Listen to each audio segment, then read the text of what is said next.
And we kick things off with the brawl already in full swing in the Great Kingdom. The last line of defense of the Deaver Fortress was being pushed back by the orcs. The soldiers were desperately trying to stop them from scaling the castle walls. There were soldiers scattered everywhere, shouting to boost the morale of the fallen and urging everyone to kill those cursed orcs. On the other side was the green-skinned horde, yelling something in their own dialect, probably the same thing. These little monsters were winning the battle, largely because they had all sorts of abilities, both magical and martial. Suddenly, a red aura descended from the sky, enveloping all of them. The vice commander announced that this aura signaled the orcs were entering berserk mode, and that it was only a matter of time before the gates fell. Of course, the sheer number of orcs already present was wreaking havoc, but the real problem would come when the orc lord joined his soldiers. He was an aura master, unlike any previous orc lords, and if he unleashed his power, it would be the end. With the orcs already breaching the castle walls, one soldier, amidst the chaos and despair, shouted for everyone to make the monsters retreat at all costs. It was an order. Protect the castle with their lives. In that very moment, he met his end, crushed under the foot of an orc that smashed him into the ground. A blue aura began to spread over the battlefield, enveloping the corpses. As it advanced, it caused the dead to rise. Some soldiers, terrified, began asking what this light was that made the dead fight again. From soldiers to orcs, everyone was returning to life. Ladies and gentlemen, it was a necromancer, of course. But who was behind this? The orc lord was reveling in destruction, laying waste to everything and everyone around him. However, his party was about to come to an end. Our protagonist began to make his entrance, saying, "Defeating you won't be easy with just these ordinary bodies." As expected, the orc lord, being an aura master, was unlike any other lord before him. In that instant, the protagonist summoned a few monsters to assist in the fight. Now it was his turn to attack. An army of undead began advancing toward the orc. The rampaging beast mowed them down with his massive aura. He raised his sword, and when it struck the ground with full force, it sent everyone flying. Suddenly, a skeleton attacked him from behind but failed to land a hit. Furious, the orc lord grabbed almost all the summons in his hands. However, another summon, resembling a leopard, charged from the front and latched onto the orc. Simultaneously, the skeleton seized the opening, prepared its sword, and struck, forcing the orc lord to retreat slightly. That was enough for the little cat to land a punch that sent the aura master flying. Taking advantage of the moment, the protagonist engaged other orcs in close combat, wielding his sword. While his summons created space for him, a giant summon began channeling all its energy into a massive double punch to the ground, sending the orcs flying. Meanwhile, the Dark Fairy seized the opportunity and used her magic, slicing the enemies into pieces. The soldiers watching the scene were stunned. The protagonist had managed to turn the tide of the battlefield almost single-handedly, even while using necromancy, a practice forbidden in the kingdom for being considered dark magic. The orc lord, enraged, had never imagined that mere corpses could force him to retreat. However, he made it clear this was not going to be his defeat. The protagonist, on the other hand, had ulterior motives. He had noticed that the orc lord possessed great talents that could be added to his collection of summons. Then the protagonist drew his sword and, almost shouting "Bankai," transformed it into a spine-like whip. Facing his enemy, he charged forward. Throwing the whip sword, the orc lord managed to catch it mid-air, pulling the protagonist toward him and shattering the weapon completely. Seizing the advantage, the orc lord raised his sword, aiming to strike the protagonist. However, with agility, the protagonist defended himself with a second sword and summoned a massive bone creature to intercept the blow. At that moment, face to face with the enemy, the protagonist began using his magic. Bones emerged from the ground, trapping the orc lord's feet. The protagonist muttered to himself, "I must become even stronger, for my survival, for the sake of those who are precious to me in this world, and to keep living as Adrius Cromwell." Now clad in bone armor, the protagonist charged at the orc lord. On the other side, the lord, pleased with the challenge, declared, "Entertain me in this battle one last time." The protagonist, now fully powered up and exuding a samurai-like aura, launched himself at the orc lord. The battle became so intense that it was impossible to follow what was happening. All the soldiers and summons around seemed awestruck. The protagonist's sword ignited with flames as the orc lord prepared for his next attack, and then suddenly, we're left wondering what happens next. The story takes us to the Empire's most prestigious and inspiring academy, where those deemed promising came to study. It was also a place where people with hidden identities gathered. In a mysterious room sat our protagonist. It seems we've gone back a few years before that war. In this scene, an old man next to our protagonist asked him something. Andreas was in a room filled with mutilated bodies that appeared to be from experiments. The monster doctor, as the old man was called, told the protagonist that even he couldn't remember the bodies he'd worked on the previous week. Both were researchers in forbidden dark magic, necromancy. If anyone discovered what they were doing, they'd be executed on the spot. For that reason, they conducted their experiments in secrecy. The old man, holding a skeletal head, began to use magic. The body on the floor let out a loud groan as it rose, but it seemed something had gone wrong. Disheartened, the old man said they'd finished the experiment for the day and ordered the protagonist to clean everything up before heading upstairs. Poor Andreas, who seemed more like an intern, wasn't happy about any of it. He wasn't learning anything useful, and even though it was dangerous, the work seemed barely worth the trouble. Still, he couldn't simply quit. Since dark magic was forbidden, this was the only place where he could study it. Andreas, our protagonist, apologized to the old man for the delay in cleaning up, but that only made things worse. The old man nitpicked everything Andreas did. This time, he complained that the protagonist had taken half the day to clean up. How could he trust Andreas with serious work if even something so simple was difficult for him? Exasperated, the old man declared he wouldn't tolerate another failure. Tired of the lecture but with no other options, the protagonist resolved to do his best to follow orders. Then the old man ordered him to go to the National Cemetery of Benhales to fetch another body. He said this was another chance for Andreas, but reminded him that he was an orphan and that it was thanks to the old man that he had a roof over his head. That's why Andreas needed to prove his life was worth it. If he failed again, he'd become one of the old man's experiments. What a bastard, thought Andreas, silently agreeing. He left the room, which opened directly into a busy corridor of the academy. Complaining to himself, he grumbled that the old man hadn't even given him money for the trip. As he stepped into the hallway, everyone started staring at him. Was his reputation as the monster doctor's assistant spreading? Irritated, he pushed past those in his way, muttering to himself, "This sucks. I don't even know how I'm going to get out of this mess." Andreas was an orphan from a fallen family, the typical man who fawned over the strong and looked down on the weak. He was the worst student at the academy and a third-rate villain, the kind of character no one would ever want to play. Yet despite all this, he had to keep living as Andreas. However, his real name was Makoto Kaneshiro, and he didn't belong to this world. Makoto was a former Special Forces member who couldn't adapt to life as a regular citizen. For him, the world of Pakata had been his only emotional refuge. He forgot about everything else and dove headfirst into the game. When he finally cleared it during the 12th week, he received a mysterious call from someone who knew unsettling details about his personal life and gaming habits. Frightened, he tried to shut down his computer, but before he realized it, he was transported into the game. Now, Makoto lived as Andreas, roughly half a year before the main story began. In the game, Andreas was always haunted by the shadow of death. All the characters would eventually uncover his true identity and kill him for it. If Makoto couldn't avoid Sharon, one of the main characters, before the story started, he was doomed to repeat the same fate. Sitting outside, the protagonist pondered his mission and whether he could truly accomplish it. But he had no choice. He had to grow stronger before everything truly began. Having played for 13 weeks, Makoto had gained 2 special traits. The first, randomly assigned by the game, was Dual Core, which allowed him to use both magic and swordsmanship. To survive, he would need to focus on these 2 areas. But what would the second trait be? Deep in thought, Andreas looked at a ring, a kind of game device, and decided he needed a trait with synergy for necromancy. Opening the selection screen, he was flooded with options. Since he had already cleared the game once, he recognized some traits. He began exploring the ones he hadn't encountered before. That's when one caught his attention: evolution. This trait adapted the user, enabling them to surpass limits and reach new heights. Without hesitation, he chose the ability. Visualizing the future this trait could unlock, he declared to himself, "I will survive and clear this game as Andreas no matter what." Back at the academy dormitory, Makoto reflected on the character he was now playing. Andreas was a weak and insignificant villain who could barely manage a single elemental spell. The only magic he possessed was necromancy, which is why he chose the evolutionary trait. Wasting no time, Makoto headed to the lab's library to research the subject before heading to the cemetery. He knew he needed to grow stronger quickly. His concern wasn't just Sharon, but also the countless other characters who could end his life. In the library, Andreas picked up a few books on dark magic, but their titles were far too conspicuous. Being caught with one of them would mean instant execution. However, there was something even more dangerous in the room, capable of killing him on the spot. Inside a cage was a woman, clearly a vampire. The vampires in this game were immune to direct sunlight and capable of wielding powerful magic. She didn't seem like the kind of creature Sharon could easily capture. Most likely, she had the strength of a mid-tier boss. Returning the book to the shelf, Andreas heard the bloodsucker call out to him, attempting to charm him. She begged for his help to escape. Now seated on the train, heading toward his mission, Andreas reflected on his conversation with the vampire. The offer had been incredibly tempting. Toying with his emotions, she had tried to strike a deal, her freedom in exchange for killing Sharon for him. She knew the protagonist feared that, one day, the old professor might kill him. As expected of a vampire, she sensed Andreas's cautious feelings toward Sharon. Despite her tempting offer, Andreas hesitantly replied that there was no guarantee she would spare his life afterward. The vampire, swearing she wouldn't harm him, continued to plead, but it wasn't wasn't enough. Could a superior being like her truly keep a promise to a human? He needed more time to think. Betraying his professor outright could be too risky. Hearing his doubts, the vampire grew furious, thrashing and demanding he make a decision. At the cemetery, Andreas was already exhausted from lugging a heavy trunk. He encountered a man at the gate and without hesitation, said he was from Janie's household, claiming to be her third grandson. Apparently, it was some sort of code. The man asked if he had brought flowers and then granted him entry. Reaching the designated spot, Andreas found an open grave where an old man waited with a coffin. The gravedigger glanced at him and said he had arrived just in time. As promised, there lay the corpse of a knight. It was take it or leave it. Andreas thanked him and loaded the heavy body into his trunk, muttering internally about how much trouble this was turning out to be. Just as he was about to leave, something caught his attention. A gravestone nearby glowed faintly, its inscription drawing his eye. He felt like he had seen that name somewhere before. To his shock, he recognized it. "No way," he muttered. It was the grave of Nicol Lefeu, a master of aura. Nicol had spent decades training in isolation, walking the path of the sword. He dedicated his entire life to the blade and mastering aura, ultimately dying of old age. He was one of the game's Easter eggs, and in the world of Picada, no one knew he had achieved the status of an aura master in the end. Andreas began to think, if he could create a Death Knight with that body, he might reach unprecedented levels of power. Not even Sharon could create something like that. However, after evolving, this could change entirely. Determined, Andreas called out to the gravedigger who was still finishing the burial and expressed interest in another body. The gravedigger, however, refused, explaining that he would need Sharon's permission first. "I hope you understand my position," the gravedigger said. Andreas wasn't willing to give up. He removed his family ring and offered it as payment. The ring, engraved with the crest of a count, was quite valuable and could fetch a fortune if sold. "This is all I have. As a mage, results are more important to me than money, and I won't tell the professor about this," Andreas said, trying to persuade him. Reluctantly, the gravedigger accepted the offer. Though the crest belonged to a fallen lineage, the ring was still too tempting to resist. As night fell, they unearthed the grave. Andreas opened the coffin and looked down at the knight's body. The future he envisioned was beginning to take shape. He thought to himself, "When I return, I'll begin my necromancy training as soon as possible. I'll be in your care, my first subordinate." The body seemed to please the old professor. Sharon, not missing the opportunity, asked Andreas to handle the reagents and cleaning while he was away. Exhausted from the journey, Andreas grumbled to himself but knew he had no choice, so he started right away. While performing his tasks, he thought about his current skill level. A skeleton was the best he could create with his magic. Perhaps it was possible to evolve traits, but he wasn't sure. He had never attempted such a thing, and he couldn't risk experimenting on another body. Suddenly he heard the sound of chains. The vampire was still there. She asked how much longer he would keep her waiting. Andreas approached as she continued, "I've already told you. I'm not going to kill you. Let me go. Do you really want to spend the rest of your life as Sharon's lackey?" Andreas stared at her, visibly tempted. Growing impatient, she asked why he was staying silent, but he remained quiet, lost in thought. Disheartened, the vampire turned her back to him, urging him to make a decision quickly. Perhaps once she was free, she would actually kill Andreas for real. Finally, he said, "I'll let you go." Surprised, she looked at him as he added, "I've had enough of licking Sharon's boots." Filled with hope, she extended the chains for him to remove them. However, Andreas wasn't going to do it for free, and letting her loose without a guarantee of his survival seemed like madness. So Andreas demanded that the vampire swear on her family name that she wouldn't kill him. He had read that when a vampire swears by their lineage, they are incapable of breaking the oath. Seeing the shock in her eyes, Andreas knew the information was true. With no other options, the vampiress swore on the name of Lucifer that she wouldn't kill him. At that moment, a notification appeared. "You have fulfilled the conditions. An evolving specimen has been detected. Probability of Angela Lucifer's evolution, 55%. Andreas was stunned. Did that happen because of her oath? As he read the notification, the vampire watched him, confused by his reaction. She asked if he had deceived her. Another screen appeared with the description, "Evolution trait detected." It seemed Andreas could use the evolution trait on other entities besides himself. This could be the perfect opportunity to test it before trying anything on Nicol. If something went wrong with her, no one would hold him directly responsible. Resolute,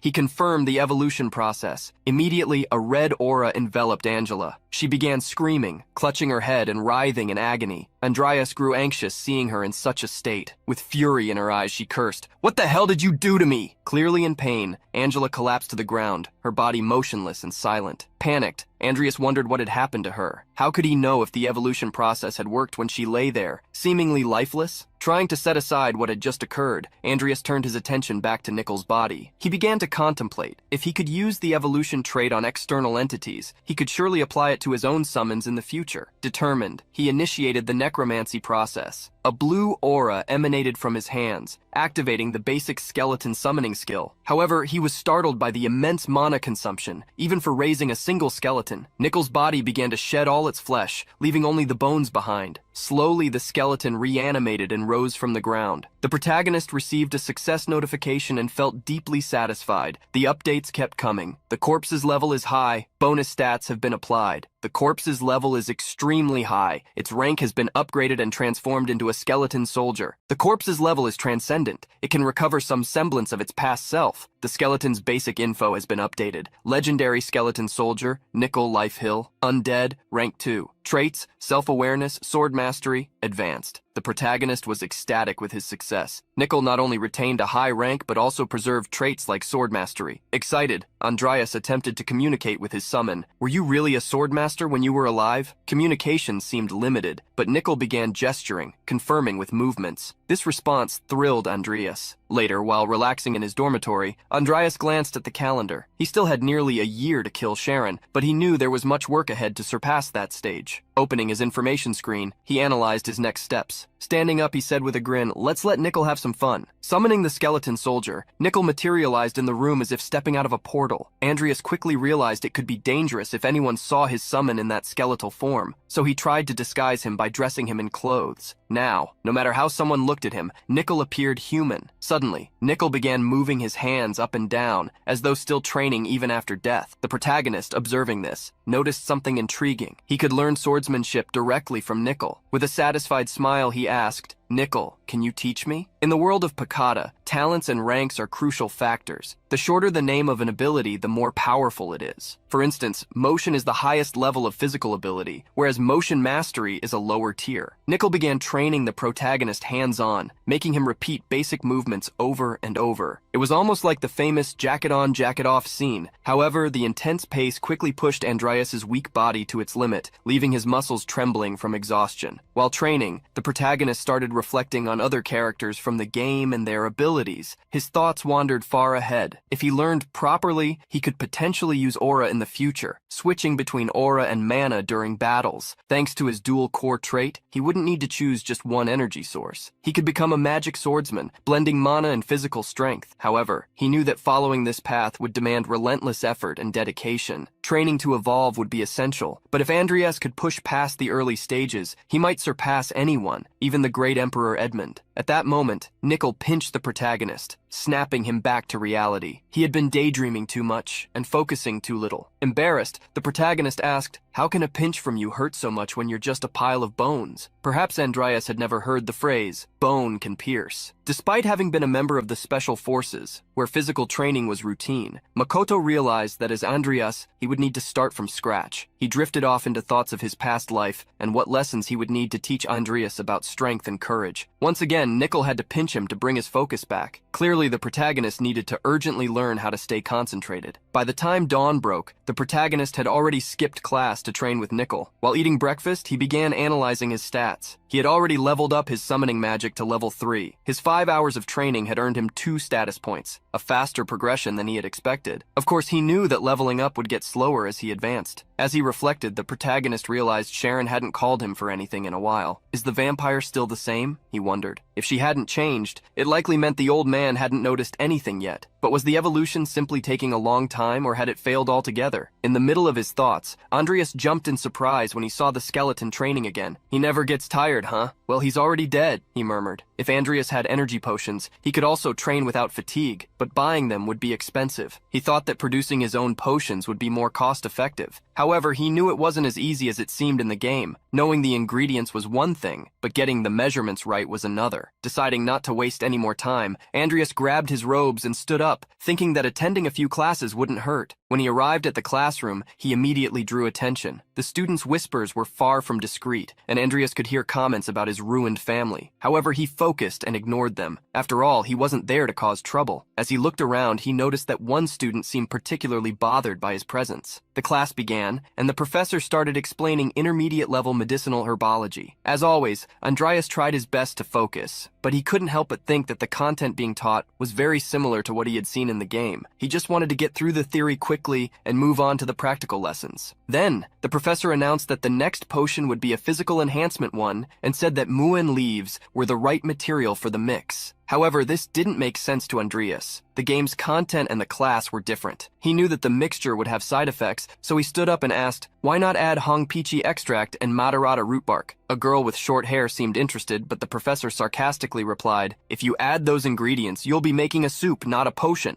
The entire class burst out laughing. Andreas was confused. The ingredients he mentioned were part of a physical enhancement potion recipe. Had that recipe not been discovered in this world yet? Even though he felt embarrassed, Andreas continued to think about what he had learned. As he left the room, he realized that despite the embarrassment, his knowledge was superior to what had been taught. Perhaps it would be better to learn on his own. While reflecting, Andreas caught the attention of a young woman from the campus research department. He had been trying to conduct experiments, but his attempts kept failing, which frustrated him. Even though he knew the recipe, he needed to reliably produce the potions, and the materials were more expensive than he had anticipated. Who would help someone as useless as Andreas? He thought. Suddenly, the short-haired girl from class appeared, opening the laboratory door. "What are you doing here?" she asked. She was Lucia Everlast, a playable character described as a genius in potions. She shouldn't have been close to Andreas, so why was she there? Lucia, trying to get closer, commented, "You're failing a lot, and honestly, the smell of smoke here is awful." Andreas decided to ignore her, hoping she would leave. However, Lucia seemed persistent and asked, "What kind of experiment are you trying to do?" Once again, Andreas ignored her, lost in thoughts about his problems, which only seemed to be getting worse. "You're really bitter, huh?" Lucia said. "But I expected that. I already know you won't propose anything, so I'll propose something." She leaned against the table, getting closer to him, and asked, "Why not study with me? Wouldn't that be a good idea?" Andreas grew suspicious. What could she possibly want in return? Lucia, however, acted naturally and explained, "It wouldn't be strange for me to just want a research partner. I don't want anything but your gratitude." It seemed like the protagonist might have some talent for creating incredible things, and he wanted to advance in making medicines that didn't yet exist in this world. He began reflecting on the reasons he was trying to make a potion. It was something for himself. But Lucia's expertise in potions wasn't just talent, it was necessity. If she didn't find a cure for her illness, she could die at any moment. Famous doctors and pharmacists had already tried to cure her, with no success. With no other choice, Lucia began studying on her own. This serious illness was attributed to her by the system itself, but if Lucia hadn't been someone like Andreas, who knew the game inside and out, she would never have been able to find the cure. The protagonist was afraid of playable characters. Some could easily kill him, and Lucia was one of those people. As smart as she was, he couldn't let her discover his true identity. Maybe she was there because she had heard him in class, but if Andreas got involved carelessly with her, his life would be even shorter. He refused her offer and asked her to leave. Lucia, disappointed, said, "You'll need peona mushrooms. Besides the ingredients you mentioned in class, this is essential. If you add that, you'll be able to complete the potion." Lucia knew this intuitively. She then offered to help again, suggesting they could even make money together. However, the protagonist, not wanting to get involved, asked her to leave. "You're rich, you don't need this. I'm not going to risk my life just for this offer," he thought. Disappointed, Lucia left the lab but left a warning. "I'll give you some time to think. I'm sure you'll change your mind soon." The protagonist didn't want to think too much about it. Later, during training with Nickel, his mind wandered to his financial problems. Even if he was careful with Lucia, the risks were still high. He could figure out the right measurements on his own, but the bigger problem was the money for all the ingredients. He needed to find a way to earn money. However, in the midst of his thoughts, he was startled. The skeleton was training again, as if it knew Andreas wasn't focused. "This guy never gets tired, huh?" the protagonist muttered, trying to redirect his thoughts back to training. After finishing the training session, Andreas began thinking about what he could do. His only idea was to ask his sister for money. After the letter she had sent saying she missed him, it seemed like the only option. He knew it wasn't something Andreas would normally do, but it didn't matter. He would only ask once. Walking through the square, he was spotted by a young woman with long black hair. She watched him from a distance, thinking, "Why is he walking around with a book? Has he finally mustered the courage to do something good? Even if he's changed, there's no way to fix that trashy personality of his." She pushed those thoughts aside, but Andreas immediately recognized her. It was DNA Alvin, a prodigious mage and young lady of the Alvin family. She was another character from the academy who could easily kill him. They were childhood friends, but due to the Cromwell family's debts, they had drifted apart. Andreas had done some terrible things back then, and Diana would probably kill him if he got too close. To avoid trouble, he decided to stick to his plan of asking his sister for money. Andreas went to the capital to look for his sister. When they met, she said, "I've sent so many letters, but you didn't respond to any of them." Embarrassed, Andreas began apologizing. She had to work hard, even though she was a lady of account. Surprised by his apology, she remarked, "That doesn't sound like something you'd do, but it wasn't your fault." Realizing he was serious, she asked, "It's about money, isn't it?" She already knew the reason for his visit and had prepared an envelope with some money for him. "Don't spend it all at once or carelessly," she said. Andreas accepted it and promised he would pay her back when he could. However, his sister was alarmed when she noticed he wasn't wearing the family ring. "Where's the ring?" she asked. Feeling awkward, Andreas lied, saying he had taken it off to avoid losing it. He knew he couldn't tell the truth. Despite this, she didn't believe him. Upset, she said, "It doesn't matter what the reason is. You shouldn't have done that." Rising from her seat, she asked him to leave. "I don't want to see you anymore, and you don't need to pay back the money." Seeing that she was extremely hurt, Andreas begged her to wait, saying there was an explanation, but she left, saying she didn't want to hear it. Andreas was shaken. He promised to get the ring back and thought that maybe it was an important item to her. He had never seen her so angry. Feeling bad, he remembered his past life and made an important decision. "What's the point of life if I'm just surviving? I wasn't happy when I survived alone back there either. I'll have to make do with what I have. I'm going to accept Lucia's offer." After that, Andreas began spending more time with Lucia, studying potions. He insisted that she leave the room and get some exercise, but Lucia always thought physical activities were for others. "Stupid nights," she would murmur. That day, she was particularly lazy and decided to leave everything to the protagonist. She would use her free time to relax. Although training and experimenting could sometimes be tiring for Andreas, he realized that when Lucia changed her mood and helped out, the work went much faster. However, she also managed to drive him crazy. While Andreas prepared the potions, Lucia was in her pajamas lying on the couch. He complained, "Sometimes it feels like I'm the one doing all the work here." Lucia laughed and playfully responded, "It's just your imagination." Still being cute, she asked, "Since you're doing nothing, could you give me some candy?" Even though she could tell he was dissatisfied, she suggested, "Reduce the amount of matarata and increase the essence of toter tree." Her intuition was surprisingly accurate at times, and when she was right, it solved difficult problems. Andreas carefully followed her suggestion, thinking that although he was only in it for the money, partnering up with Lucia was starting to seem like a decision that might actually pay off. Andreas continued the experiments, trying to create an effective potion. Suddenly, a notification appeared. "You have crafted a physical reinforcement potion, intermediate level." Andreas was surprised. He stood up laughing, and Lucia, concerned, asked, "What happened? Did you fail again?" With a grin from ear to ear, the protagonist responded, "No, it finally worked."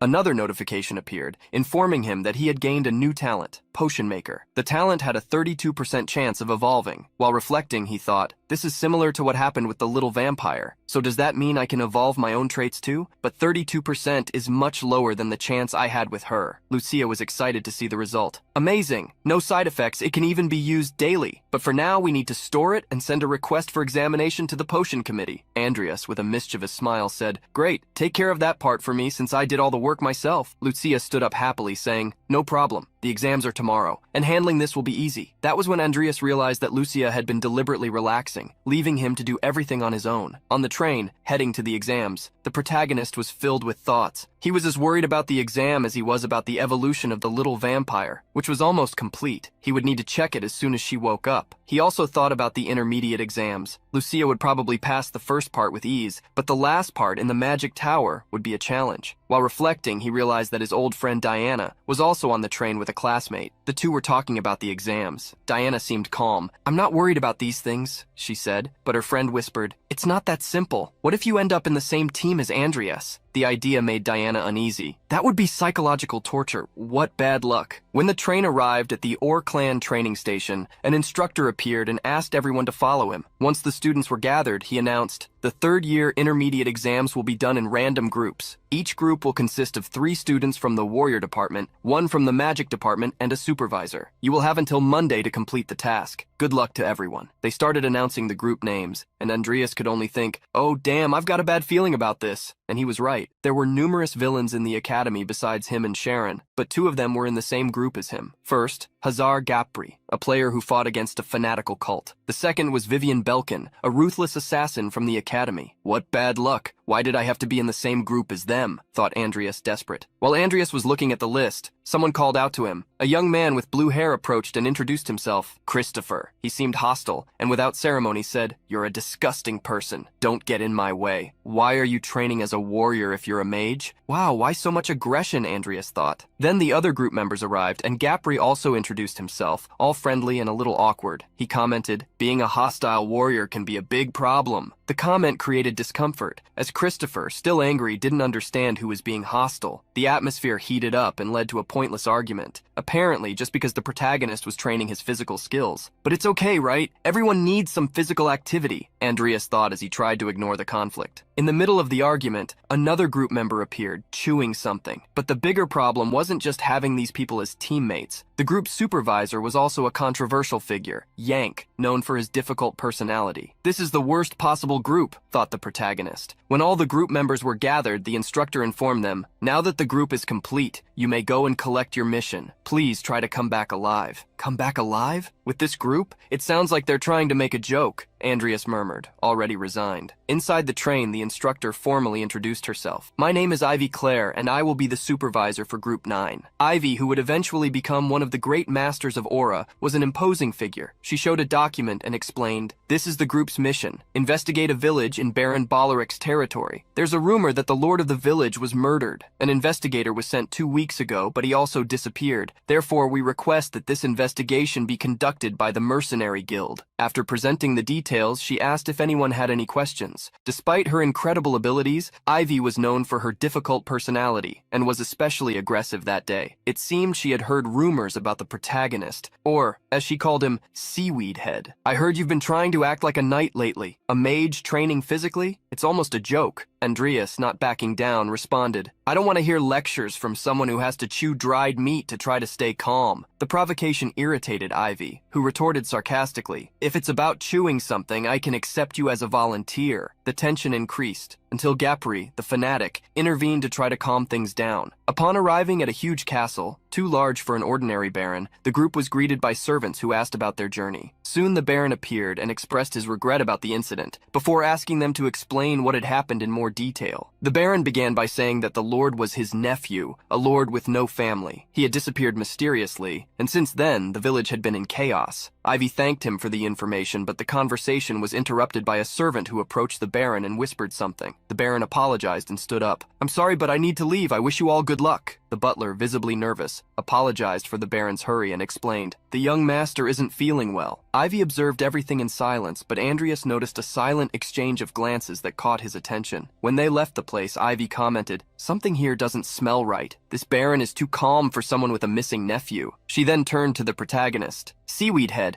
that's why I insisted we leave immediately," Andreas agreed. "Yes, they seem suspicious, especially the part about the investigators who just disappeared. And why send only one, even after months? Plus, the butler's behavior was strange. Something is being hidden." The group was offered the suggestion to stay the night at the castle and leave at dawn, but Ivy refused. "We appreciate the kindness, but our work comes first." With the tension in the air, they decided to leave immediately. They decided to head to the village right away. Once they boarded the carriage, they were certain that the story was much more complex than what was described in the mission. During the ride, Christopher asked, "Should we find a place to stay when we get to the city?" Before anyone could respond, Ivy interrupted, "The mission takes priority. Let's start by investigating the Lord's castle." The situation seemed increasingly suspicious, but the only way to uncover the truth was to investigate in person. At that moment, Andreas began to feel something strange with his mana. As they approached the village, the sensation intensified. What could be going on here, he thought. Suddenly, something caught everyone's attention. The coachman was losing control of the carriage. Inside, panic began to spread. Christopher stuck his head out to check what was happening and noticed that the coachman had a completely different expression. He was accelerating more and more as if possessed. "Man, this is not good," shouted Christopher. Ivy quickly analyzed the situation and yelled, "Brace for impact!" Everyone held on as best as they could while the carriage started to break apart. The horses lost control and slammed into the main gate of the city. As they exited the carriage, they were faced with a surreal scene. The villagers were dancing to the moon with red eyes, as if they were hypnotized. Christopher, confused, asked Andreas, "What's happening to them? You're the mage here, you should know." Andreas observed carefully and said, "This is more than just a mana anomaly. It's black magic. It's all over the city." They began forcibly holding the villagers to stop them from dancing, but noticed that their resistance was normal. They seemed to have been dancing for a long time, as their feet were completely worn out. Gapri, the fanatic, examined the feet of a child and asked, could this be related to the mission? The Lord disappeared a month ago. These villagers could have been dancing since then, but shouldn't they be dead from exhaustion? This left the group intrigued. Maybe someone was ensuring that the villagers didn't die. It was clear that they had been dragged into a much bigger problem than what was described in the mission. Andreas, his mind racing, thought, if we had accepted the butler's suggestion and rested at the castle, the Baron would probably have covered everything up. But since we arrived here, everything has changed. The power I feel is on the same level as Sharon's, but it's being used on a large scale. It can't be an artifact. Andreas's astonishment caught the attention of his companions. Hey, big head, what are you thinking? What's going on? Asked Christopher. Andreas, trying not to alarm the group, replied calmly, we have few clues for now. We need to investigate the Lord's house. When they arrived at the mansion, the group found several bodies, still burning, scattered outside. Ivy didn't need to give orders. She broke down the mansion's door and everyone entered, alert. Along the way, more villagers' bodies were spread across the ground. Examining the scene, they realized that one of the bodies was a member of the investigation team sent earlier. They had been dead for a long time. Andreas assessed the situation and said, we may not be able to solve this on our own. Ivy, intrigued, asked, why do you think that? Andreas replied, this is all black magic. The driving force behind black magic is human emotions. Here, the villagers' emotions were amplified, resulting in magical power. It's possible the Lord is dead, or that he caused all of this. Christopher, thinking it over, commented, so those burning bodies outside could be part of some kind of black magic ritual? Ivy, with her usual calmness, responded, we'll only know if we capture those responsible. Let's search the mansion for more information. The group split up, searching for clues. However, all they found were more bodies scattered around. The body of the missing lord had still not been located. That's when Vivian suggested, maybe we should look outside. It seems like something is happening. The villagers were gathering around the building. They moved precisely, as if they were waiting for the group to enter so they could make their move. Ivy quickly gave an order. Find an escape route, now! Gabri went ahead, but as he tried to leave through the second floor, he saw the villagers crowding, already reaching that level. The second floor is already taken, he shouted as a villager grabbed him. Christopher, seeing the scene, ran toward his teammate and pushed him, saving him. He drew his sword and said, I'll take care of this. But before he could react, something exploded, throwing everyone to the ground. The proto was paralyzed with fear at the scene. The sight of his fallen comrades made him freeze, as if he had lived that moment before. He collapsed to the ground, his senses blurred. He couldn't hear anything, only saw everything in slow motion. Ivy, desperate, shouted, Get up, Head of Algae, we need to get out of here! But Andreas didn't respond. She then threw him on her back and shouted to Vivian, Break the window! We'll go out through there! Vivian, without thinking twice, smashed the window and the group jumped outside.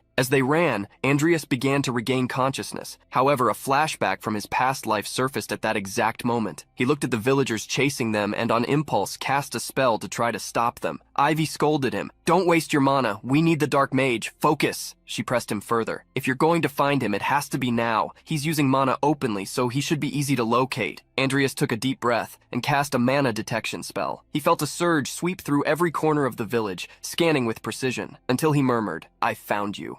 The protagonist had located the dark mage using a mana detection spell and began guiding Ivy toward his location. Good job, Seaweed Head, she said, taking the lead while the students struggled to keep up. The dark mage, noticing the movement, seemed curious. When Ivy reached the house, she kicked the door down without any subtlety. Could he be hiding here? She wondered. As she entered, she realized it was a trap. She became trapped inside while Andreas was left outside. Unbeknownst to her, a figure started to rise behind her. To her shock, it was her sister. Ivy froze in place. Outside, Andreas tried to act, but it was beyond his abilities. Then a dark voice echoed, startling him. How pitiful. Just like a moth drawn to the flame. Andreas looked up and saw the sky closing in with a sort of purple shield that enveloped the entire village. The voice spoke again. Don't rush. All of this was decreed by a god. Kneel in the name of Sloth. Andreas couldn't believe what he was hearing. Sloth? Why would he appear now? He wondered. The world of Picata was a universe within the game, known as the Great Sin, and it began with sloth, representing laziness.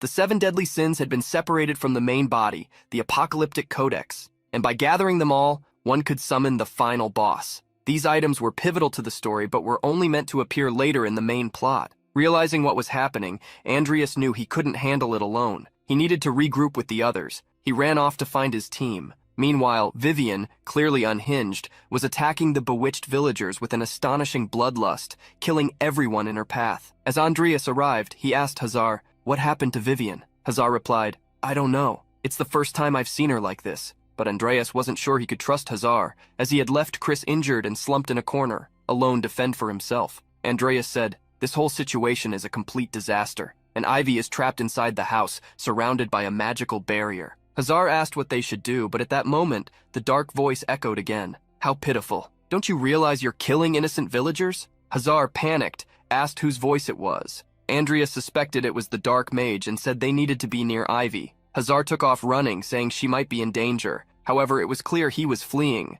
which was better than outright betrayal. Meanwhile, Vivian continued her rampage, killing everything around her. The dark magic was consuming her mind, leaving her oblivious to her actions. One wrong move, and Andreas could become her next target. He watched the situation unfold, thinking she wouldn't be able to dodge a large-scale attack, but to his surprise, not only did Vivian evade it, she counterattacked with astonishing precision. Andreas was impressed and thought she would make an excellent body for a summoning. Suddenly, a hooded man appeared on the roof of a village house. He spoke. "Your friend ran away. Now you're all alone." Andreas, showing no concern, responded calmly, "I wasn't expecting much from him anyway." Our protagonist remained eerily composed, while the dark mage observed him with curiosity. "You seem confident. Let's see if you can pass the test." The mage raised his hand, and Andreas began to float into the sky. He couldn't move as a dark aura enveloped him. Gradually, his body started to fall apart piece by piece, as if it were being disintegrated. Suddenly, Andreas found himself back as Makoto, a soldier in the special forces.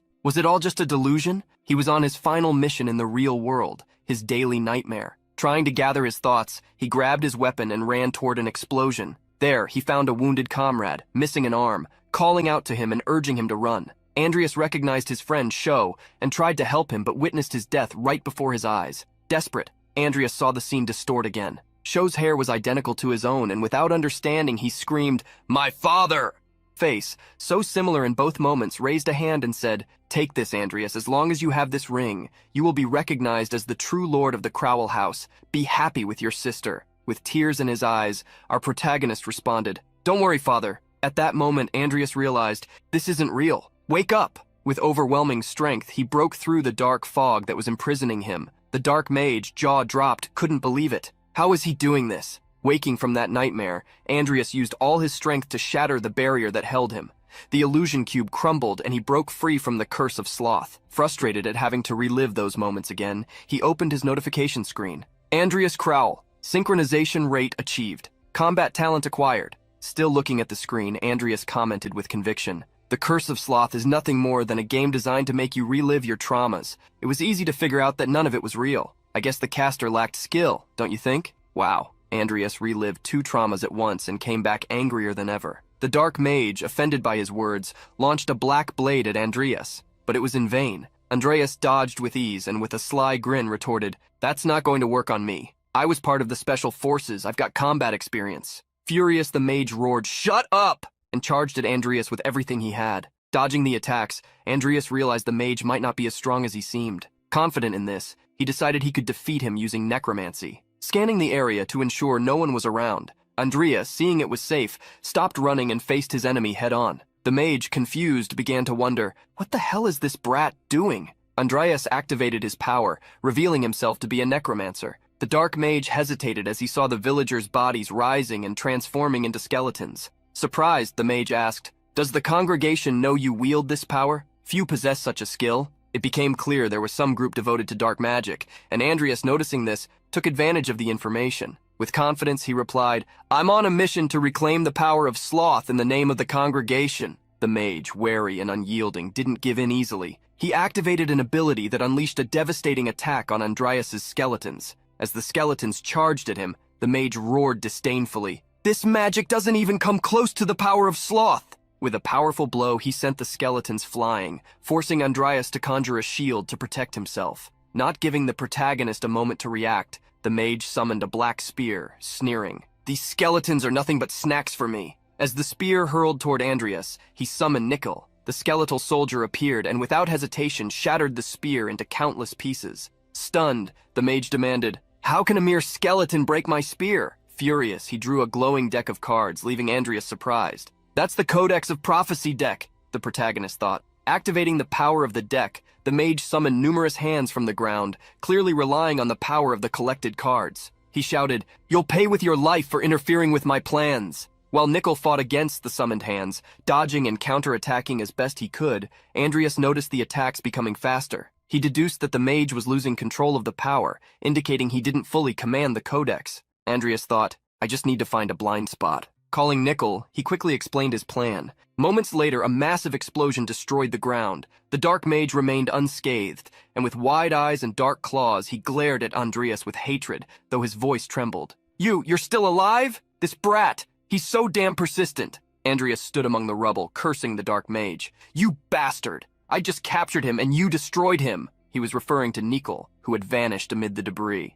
Stop whining. I'll send you to the same place as him. The dark mage sneered as he began using the codex's power again, preparing a final attack. As the magical claws surged toward him, Andreas smirked mischievously. Suddenly, Nickel appeared through a portal behind the dark mage. Without giving him a chance to react, the skeletal soldier slashed the mage in two, splitting him cleanly in half. With the death of the dark mage, the shield enveloping the entire city began to dissolve. Andreas was eager to uncover the identity behind the mage's mask. Upon removing it, he discovered it was the Baron's butler. This raised suspicions that Baron Bolerick himself might also be involved. Andreas took the codex the mage had been using, and a notification appeared. 7th Apocalyptic Codex Sloth, Mana Recovery Rate plus 321%. The protagonist pondered what to do with such a dangerous artifact. He couldn't simply walk around carrying it. Glancing at Nickel, he decided that Nickel could safeguard the codex for the time being. Take this to the portal. I'll figure out what to do with it later, Andreas instructed. Nickel stepped into the portal, vanishing from sight. Despite the dark mage's death, one barrier remained active. Vivian was likely still trapped. Andreas knew he couldn't leave without ensuring his team was freed, as it would be difficult to explain his survival and the use of dark magic. Approaching the strange barrier, which was different from the one that had imprisoned him earlier, he was shocked to feel it pulling him inside. We interrupt this narration to announce that the creators were probably very high at this point. Andreas was sucked into the bubble and landed directly in Vivian's nightmare. She appeared younger and terrified, mistaking Andreas for a ghost or demon. When he tried to speak, she shrieked, "Why is the chair talking to me?" Trying to calm her, Andreas replied, "I'm not a ghost or a demon, I'm a fairy, and I've come to help you." He knew he needed to be patient. He couldn't reveal the full truth. Vivian would have to awaken on her own. Inside her nightmare, Andreas saw the young girl slapped across the face by a noblewoman. Noticing no one could see him, he used the opportunity to investigate Vivian's past. He learned that the woman was the second wife of Count Belkin. The Belkin family was renowned for their swordsmanship technique, and the Count desperately wanted a male heir to carry on the legacy. However, his wife gave birth to a girl, Vivian, sparking a tragedy. Vivian's mother abandoned her, believing she should never have had a daughter. With no one to protect her, Vivian was left to endure loneliness and abuse. A seed of madness was planted in her mind, growing over time. By the age of 5, she had killed all her tutors single-handedly. Andreas, trying to calm her down, said, "I can't erase your past, but I can help you overcome it." Vivian, moved, began to cry. "I've never had anyone who wanted to help me before." The protagonist, unsure of how to deal with children, tried to convince her that she had a special talent. "You're a prodigy in swordsmanship. Trust me, I know many things." Vivian was doubtful. "How can I be good at something if I've never even touched a sword?" Andreas insisted she trust him. A month passed, and Andreas stayed by Vivian's side through both her struggles and training. She improved daily, proving herself to be a true prodigy. One day, Vivian was looking for Andreas in the garden, the place where he always trained her. Calling out for him, she heard his voice behind her. "Don't call me like that. It's a secret. No one can know I exist." Andreas asked her to show what she had learned during their training. Watching her movements, he noticed they were remarkable, far beyond what one would expect from someone who had been training for only a month. Yet Vivian seemed thoughtful, which made Andreas curious since her performance was flawless. A significant compliment. While they were talking, Count Belkin appeared in the garden. Impressed by his daughter's movements, he asked her to demonstrate them again. Delighted by her father's attention, Vivian showed him what she had learned. "That was incredible," the Count said before slowly leaving the garden. For the first time, her father had noticed her and praised her. With tears in her eyes, Vivian said to Andreas, "It's time for me to wake up. Because of you, I found my way back. It's time to move forward and stop looking at the past." As she spoke, the shield around her nightmare began to dissolve. What once was a nightmare transformed into a beautiful dream. Vivian's sweet gaze met Andreas's, and she expressed her heartfelt gratitude. "Thank you for being by my side." Andreas took her hand, and together they made a promise to move forward and leave the past behind. At the moment of their promise, the shield exploded. When it was all over, Vivian was lying on the ground, unconscious. A few hours passed, and everyone was back together again. Andreas confirmed that Baron Boleric was behind everything, presenting the butler as proof. Ivy had broken through the barrier alone and sought them out. Vivian woke up a few minutes later and coldly said to Andreas, "Cut off that bastard's head, but don't leave any marks on his face. We're heading back to the castle." Her killing intent was startling. Chris had died and Hazar was missing, which came as no surprise. Upon arriving at the castle, one of the gate guards fell to the ground, rolling to the side to avoid a sword. Terrified, he asked, "Who are you?" As the other guard shouted for her to sheathe her sword, Ivy kept attacking, fury blazing in her eyes. "I am Ivy Clear, assistant professor at the Rodland Knights Academy. From this moment on, anyone defending Baron Boleric will be charged with treason and executed on the spot." Andreas, shocked by her behavior, thought, "Is she planning to kill everyone here?" Ivy then pulled out the butler's severed head and asked the guards, "Do you recognize him?" All were horrified to see the head split in half and tied up. Ivy continued, "He's responsible for what happened in the village of Thrym. Take me to the Baron immediately." Stunned, the guards complied. Ivy barged through the doors to the Baron's chamber, but everyone froze in shock at the sight. The Baron was standing beside a massive creature. He asked coldly, "Is my butler dead?" What was even more chilling was the Baron introducing the creature as his son. "This is my son. He should have died months ago." It became evident that he had resorted to dark magic. Rising to his feet, the Baron explained, "While I searched for a cure, a man visited me and told me there was a way to save my son. I begged him to do whatever it took, even if it meant leaving him in this wretched state." Everyone was furious. Despite his heartbreak, the Baron apologized to his son. Ivy, seething with rage, grabbed the Baron by the collar and threw him to the ground, shouting, "Those words should have been spoken to the people you and your butler destroyed." The soldiers stood frozen, unsure of how to act. Ivy, brandishing her sword, screamed, "Why are you standing there like idiots? Call the investigation team and deal with this creature right now." Andreas, without hesitation, summoned a stone spear and hurled it straight into the creature's eye. Everyone was stunned. The Baron rushed to his son as Ivy turned to Andreas and snapped, "Hey, big head, why did you do that without my orders?" Andreas calmly replied, "Creatures born of dark magic must be stopped immediately before they do something reckless. Besides, any vital information will be with the Baron, right?" When the Imperial investigation team arrived, the Baron was arrested and taken away along with his son's body. Back at the academy, Andreas and Vivian were summoned to testify. It was clear there had been involvement with dark magic, but another hearing would be necessary for the Baron. After the testimony, Andreas grew pensive. He reflected on Boleric and the severe consequences of dabbling in dark magic. However, he knew the Baron should be grateful he had killed his son. Otherwise, the boy would have ended up as a test subject for deranged mages. Suddenly, Vivian called out to Andreas, "Mr. Fairy!" Startled by the reference to the dream, Andreas replied, trying to feign ignorance, "What are you talking about?" Vivian smiled. "You helped me overcome my past, didn't you? But it's okay. You two just look alike." Their conversation was interrupted by Lucia, who arrived yelling, "Andreas, are you done with your business? Look at this." She held up a tablet brimming with excitement. "You're making headlines. Rodland Academy students defeated a dark mage and earned the highest marks, 2 promising knights." Her enthusiasm was contagious, especially after the recent discovery of a new potion. However, all Andreas really wanted was some peace and quiet. Of course, Lucia couldn't care less about what he wanted. Even more excited, she mentioned the reward money and reminded him that he owed her lunch. Andreas, dampening her mood, grumbled that the reward should be split. As usual, Lucia insisted, declaring that he wouldn't escape a celebratory dinner for the potion's successful preparation. As she walked away, she announced they'd meet at the Magic Tower the next day. Observation note: the Magic Tower is a group of engineer mages who significantly contribute to the advancement of civilization. Their work began with the development of the mana levitation train and expanded to include various products like mana lamps and fertilizers. The more famous the product, the greater the Magic Tower's contribution, which is funded by the government and nobility. The next day, there was Andreas, carrying Lucia on his back to the Magic Tower. She, being her usual self, didn't seem to mind his grumbling, something he had come to expect. "I was a fool to trust you'd walk here on your own," he complained. Lucia, half asleep, murmured, "Walk slower." With the superpower of laziness, Lucia would be nothing short of amazing. Upon arriving at the tower, they were greeted by the evaluator, who asked them to follow him. As they ascended, he warned,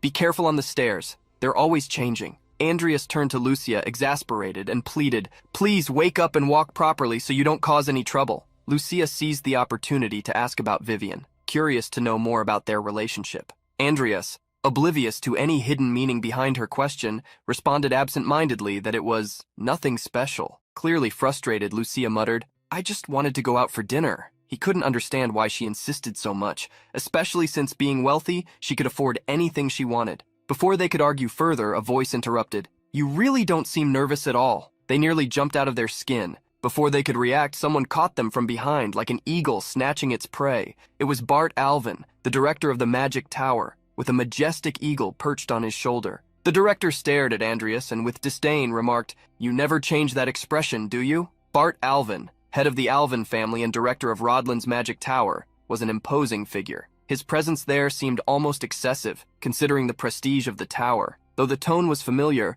Andreas felt the sting of the insult, irritated that it came from someone like Bart. Turning to Lucia, Bart asked, "You're the daughter of Viscount Hollington, correct?" Lucia, ever polite, confirmed and introduced herself formally. However, with an arrogant tone, he retorted, "If you want people to remember your names, you need to build a reputation worthy of it." The remark left them flustered. Yet, without wasting time, Bart declared that he would personally oversee them for the moment. He then invoked a magic circle. Andreas, visibly uneasy, couldn't hide his discomfort at the spell. Lucia, noticing his expression, whispered, "The director is a monster. He can use spatial magic like it's nothing. It's absurdly difficult and complex, but he makes it look so simple. And of course, he's showing off on purpose right now." Bart, clearly hearing her comment, gave a faint smirk before completing the spell. In an instant, they were teleported to the presentation venue. The sudden arrival of the director left the judges speechless. Ignoring their stunned reactions, Bart got straight to the point. "Have you finished examining the potion?" Still reeling from the dramatic entrance, they replied that they had just completed the tests.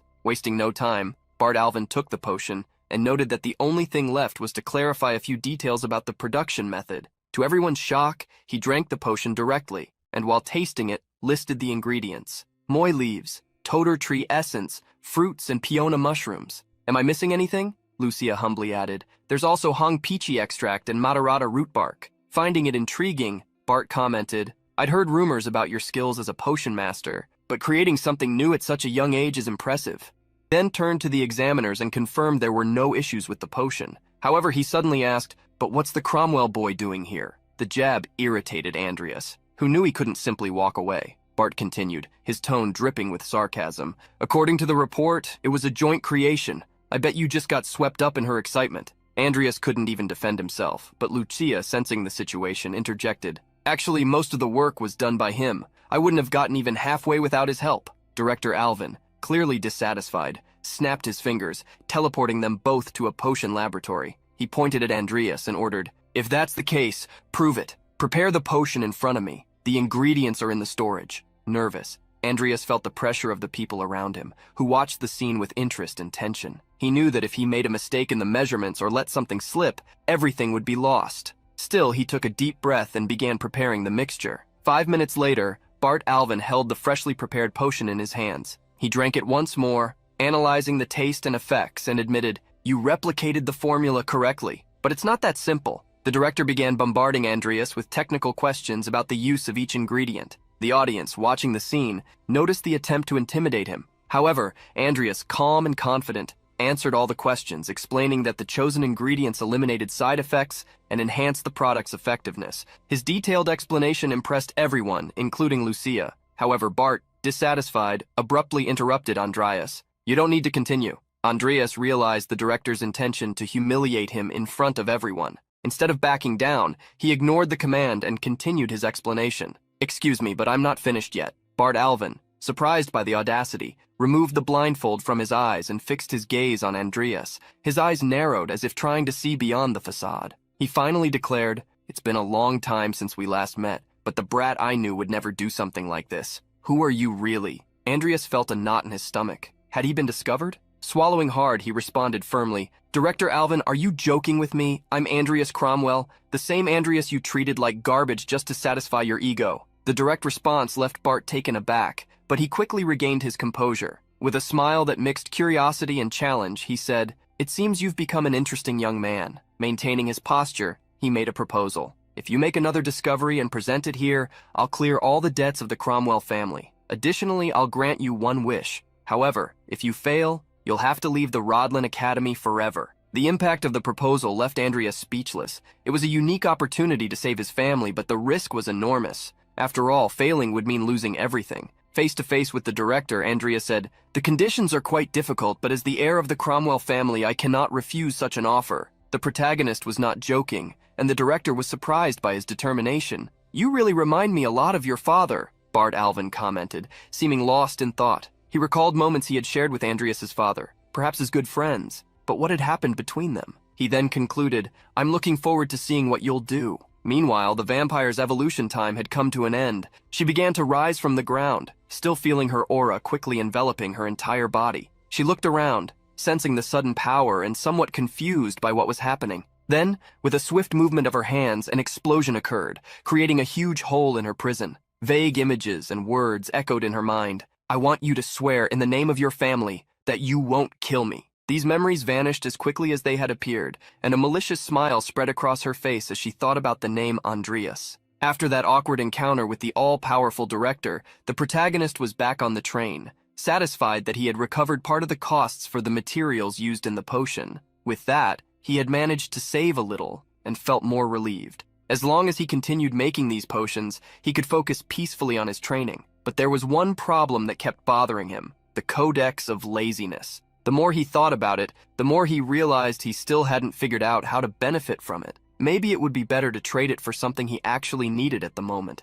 During his reflections, he remembered Sharon and wondered if the professor might know something about how to use the artifact. As soon as he got off the train and returned to the academy, Andreas started feeling like he was being watched. He thought it might just be his imagination and decided to ignore it. Little did he know, the vampire Angela was hiding nearby, watching him in silence. What was she planning? Arriving at Sharon's lab, the sarcastic professor greeted him with a cynical smile. What an honor to have the most talked-about man in the academy visit. Andreas, not paying much attention to the provocation, handed over a box containing a little of the potion he had created. Sharon took the vial with curiosity and asked, So this is the famous potion everyone's talking about? Andreas confirmed and explained that he had come to show the potion right after the final exam. Sharon, with a dramatic air, stood up from his chair and said, You kept this research from me? And now you show up here acting like the exemplary disciple. He walked over to a bookshelf and opened a secret compartment. Come with me, kid. I'll show you what it means to be a loyal disciple. Andreas followed him, trying to disguise his curiosity, but he knew it wasn't the best time to talk about the Codex of Laziness, especially with Sharon in such an unstable mood. As they descended into the secret lab, they were met with an unexpected sight. Everything was destroyed. Angela had escaped, leaving a trail of chaos in her wake. The protagonist, observing the wreckage, concluded that her evolution had been a success. But Sharon's expression was completely different. He was furious. Grabbing chains from the floor and throwing them aside, the professor started cursing loudly, his anger consuming the room. Andreas! Sharon yelled, his voice echoing through the destroyed walls. Did you tamper with Angela's restrictions? Andreas, maintaining his calm, responded convincingly, Professor, I was so scared of dying I didn't even get close to her. Sharon glared at him, still furious, but Andreas could barely contain a satisfied laugh. Inside, he was enjoying seeing the professor's reaction to what had happened. However, Andreas knew he still needed Sharon's help to solve the problem with the Codex of Laziness. He decided it would be better to postpone that conversation for another day, as the professor was clearly not in his best mood. Meanwhile, Sharon remained enraged, cursing everything around him, while Andreas left the lab. As he walked back across campus, the protagonist felt a strange presence. Then, in a scene straight out of a cartoon, her hair appeared above him like a snake, scaring Andreas quite a bit. She had been waiting for him, setting up an ambush. I've been wanting to ask you something since I woke up. Want to answer? Hey, look at me, Andreas. I won't bite. She stared at him and directly asked if he knew anything about the power circulating inside her. He hesitated for a moment and, suspicious, asked why she would be asking this.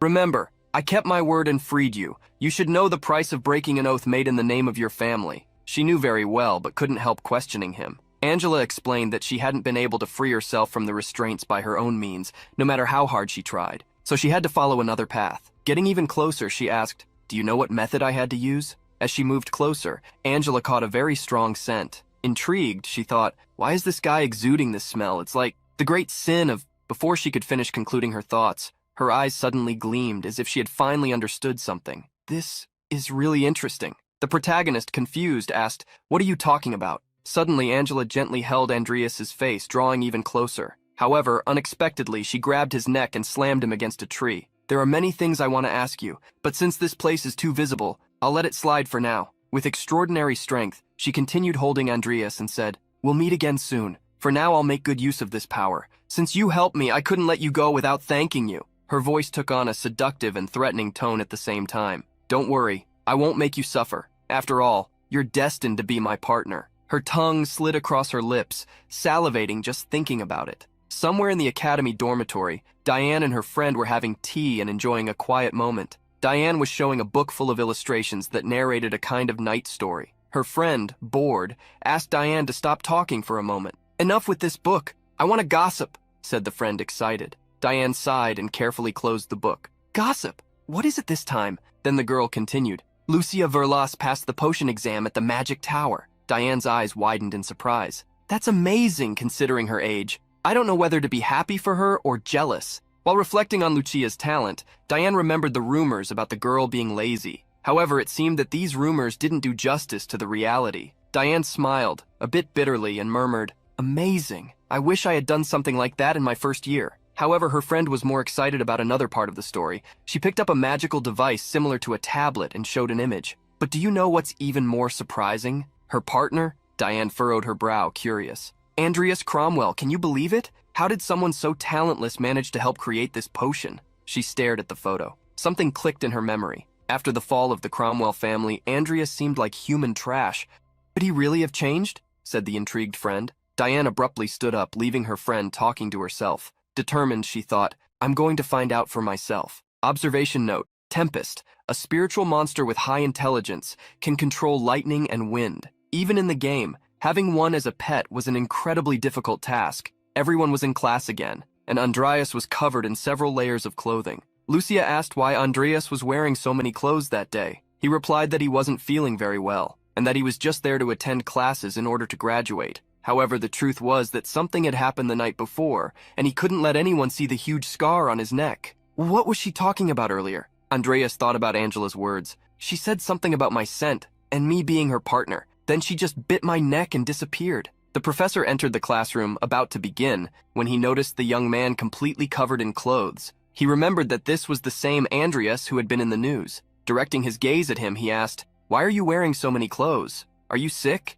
The protagonist replied that he had caught a cold, but the professor insisted, "Maybe you're tired from your potion research. I suggest you leave. Your attendance has already been marked." Andreas thanked him and began to prepare to leave, but the professor suddenly spoke again. "Must have been pretty lonely working on your research. I remember you came to ask for my advice, but I, a mere medicinal botany professor, it must have been difficult to include my name in your research." The protagonist was surprised. What the professor was saying didn't make sense. After all, the professor hadn't contributed anything, but he wasn't going to let it slide. "Ah, I'm truly grateful for your advice, Professor, especially the one about the Hong Peachy extract and the Matarata tree bark. I remember you told me that if I added those things, I'd be making a soup instead of a potion, but as you can see, the soup was delicious." The professor's reaction was hilarious. He hadn't expected that. "Are you crazy?" His expression said it all. All the students were surprised by Andreas's response. The protagonist walked out, leaving the professor grumbling about how he had crossed the line,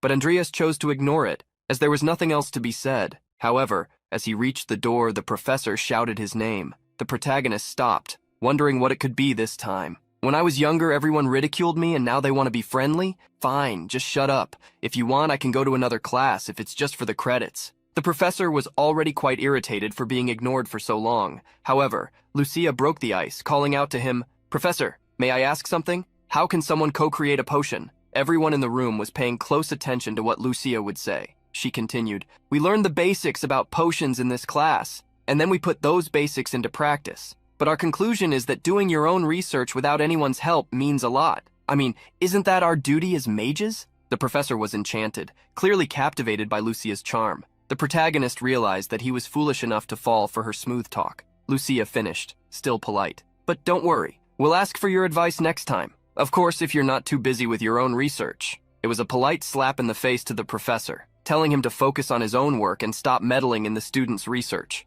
The professor, taken aback, turned to the protagonist and said, "Go safely." It wasn't clear why Lucia had done that, but disarming the situation was the best solution. The two exchanged looks, expressing gratitude without words, and the protagonist left the room. Observation note: in the original game of Great Sin, only useful items were dropped. However, now that the game has become reality, the protagonist has to deal with raw materials, making processing and mixing much more difficult.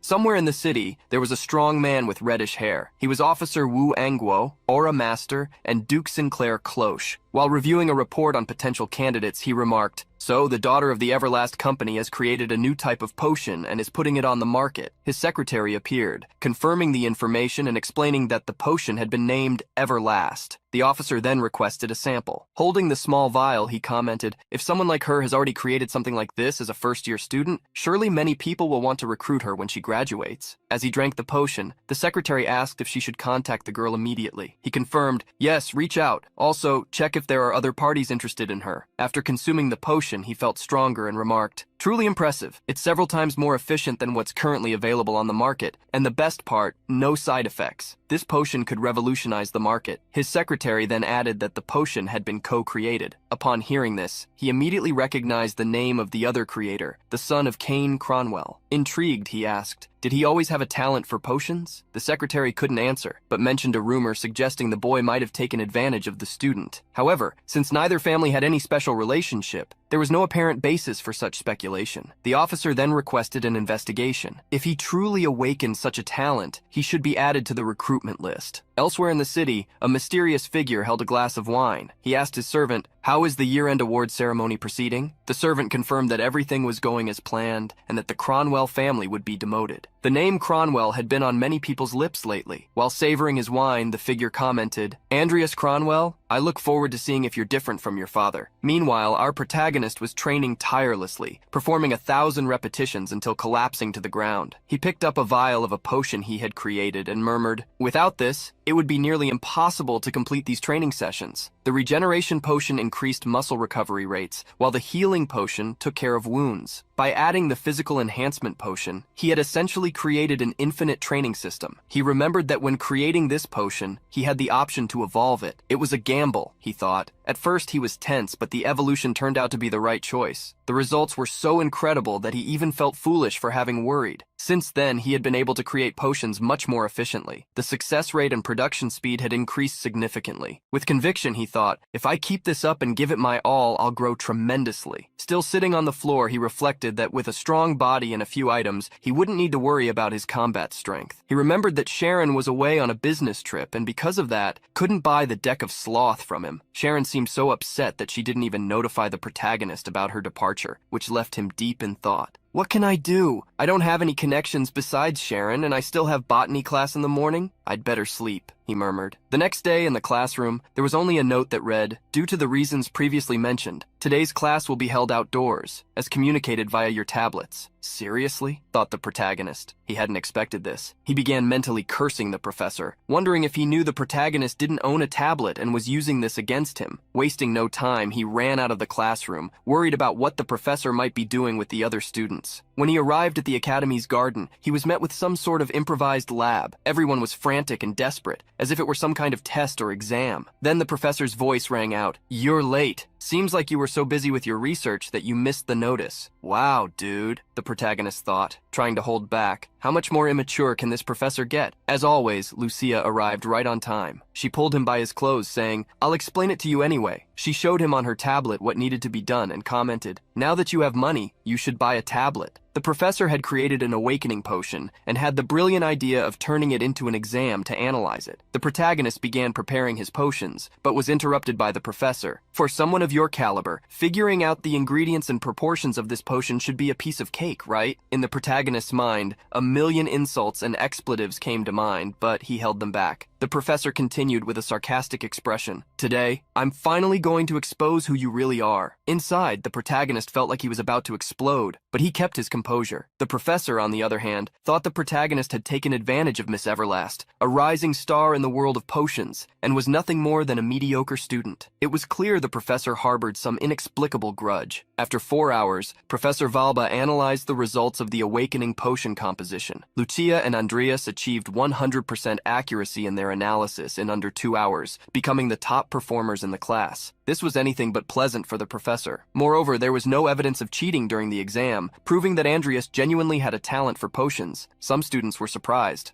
Others were disappointed. They couldn't believe someone like Andreas had outperformed them. Lucia joked, "Mr. Seaweed, you did a great job." Andreas, already annoyed, corrected her. "I am Andreas Cromwell." Suddenly, a student burst in, shouting Professor Valba's name and accusing him. "Why did you claim the potion as if you made it?" Uh-oh, the students thought. Sensing the situation was about to spiral out of control, the student student continued, "You, of all people, should know how much effort I put into this." The other students were shocked. They would never have imagined a professor could be accused of something so serious. Andreas and Lucia exchanged glances. He asked, "What do you think about this?" Lucia replied without hesitation, "That professor? He probably would have the nerve to do something like this." With that, Andreas decided to act. He stood up and walked toward the argument, but Lucia tried to stop him. "You shouldn't get involved. Just yesterday, I had to save you from an argument." Ignoring her, Andreas said, "I have a question about the potion, Professor." The professor, visibly irritated, snapped, "This is not the time for that." Andreas persisted, "But it's related to the situation. Professor, if this really is your work, you should be able to prove here and now that you're the one who made it, right?" The professor clearly disliked the idea, and as Andreas observed the scene, he noticed the accusing student seemed to like the proposal. The student asked, "Is this like the exam at the magic tower?" Andreas replied, "If he really made the potion, he should be able to easily explain why he used each material. Or is the professor not that confident?" Adjusting his glasses indignantly, the professor retorted, "This is insolence! I am a prestigious academy professor!" But Andreas wasn't about to let it go. With a challenging tone, he said, "Then answer this. Why did you replace priver resin with cydomina petals?" The professor's nervous expression betrayed his discomfort. Internally, he cursed himself for being careless on the day of the presentation and failing to double-check that detail. The student, noticing the hesitation, pressed further. "Why is it taking you so long to answer, Professor?" As the professor scrambled for an explanation, an eagle observed the scene from a distance, as if keeping watch over someone. The questions kept coming, leaving the professor increasingly stressed, especially since only the magic tower was capable of conducting such precise potion tests. Yet the students didn't seem to care. Andreas posed his final question. "Why did you use Julie beetles, which are more expensive, instead of papina powder?" The students were stunned as they watched the professor remain silent in the face of Andreas's relentless questioning. Had he really stolen a student's research? At last, the professor, furious, responded, "Papina powder has hallucinogenic effects, which is why I use the beetles, even though they're more expensive." However, the tension in the room escalated when the student fired back. "That's not the real reason for avoiding papina powder. The real reason is that when heated for a long time during potion preparation, the powder can cause stomach pain in the person who consumes it." Now the professor was visibly shaken. He tried to defend himself. "That's not true. It's because of the hallucinogenic effect." The student, however, didn't back down. "But even you mentioned there were side effects. You never said anything about hallucinations." At this point, the other students began pointing fingers at the professor, booing him. Someone shouted, "Imagine stooping so low as to steal a student's credit." Others started calling him a thief and a fraud. In response, the professor nearly screamed, "You two set this up against me. I'll report you both to the disciplinary board." Well, Andreas thought to himself, this professor has really hit rock bottom. He's like a child throwing a tantrum. Looks like it's up to the adults to clean up this mess. Andreas then pulled out a card he used for purchasing materials and pretended it was a contact of importance, saying, "If you're so upset, I can ask Mr. Alvin to arrange a meeting where you can explain yourself." Lucia was stunned, wondering if the professor would fall for the bluff. The professor immediately scowled, hesitating as he realized he'd been cornered. Andreas pressed on. "Regardless, you'll have to explain yourself to the magic tower. Imagine the scenario, the all-powerful director having to resolve a dispute between two students and their professor. What no one expected, however, was that Bart Alvin was already there, silently observing the entire commotion. He muttered to himself, "This kid really did his homework. How dare he use my name?" Bart Alvin assessed the situation, thinking, he genuinely understands the theory and ingredients behind the awakening potion. Could it be possible for him to develop a new formula before the year ends? Looks like I'll need to keep an eye on Cronwell's son. After the chaos in the classroom, Andreas, Lucia, and Vivian were having dinner together. Lucia thought he wouldn't even invite her, especially to the campus cafeteria. But Andreas, all innocent, asked, "Aren't you going to eat too? The food is delicious." Lucia grabbed a piece of food, but it was so hot that she burned her hand immediately. Andreas, ever sarcastic, commented, "You need to eat like the rich. Hold it by the edge, dip it in the sauce, and there you go." He handed her a piece of meat. But was someone jealous? Or was it just their imagination? Vivian, without missing a beat, said, "I want some too." Both of them looked confused for a moment, but she quickly clarified that she wanted a piece of meat prepared the same way. Andreas, with a mischievous smile, handed her one. As they left the cafeteria, Lucia asked Andreas, "When are you going to buy a tablet? That way you'll get notifications if something like today's event happens again and won't miss anything." Andreas replied as they walked, "I'm saving money. I don't have the same financial luck as you." The two continued bickering as usual, while Vivian seemed lost in her thoughts about the piece of meat he had given her. Suddenly, she turned around and asked, blushing, "Would you like my share of the reward, Mr. Fairy?" Andreas instantly got annoyed and snapped, "Why are you calling me that all the time?" He bid farewell to the two and walked off in another direction. Walking alone down the hallway, he came across Sharon, who had finally returned from her trip. As she passed him, Sharon simply said, "I want to see you in my lab at noon tomorrow." What could be going on? Later, at the blacksmith shop, Andreas was calmly handling a hammer and pressing a sword, but his mind was preoccupied, racking his brain over how to deal with Sharon and that so-called deck of sloth. Sharon was the type who believed that anything Andreas owned was hers by right. He wasn't convinced she wouldn't try to take the deck by force. Thus, Andreas was picking out a sword just to be prepared for any eventuality. As he worked, someone called his name. It was Diane, who seemed surprised to see him in a blacksmith shop. Naturally, she asked, "What are you doing here?" "I'm looking for a sword," Andreas replied. Diane was even more surprised. "Why would a mage need a sword?" "It's just for self-defense," he explained.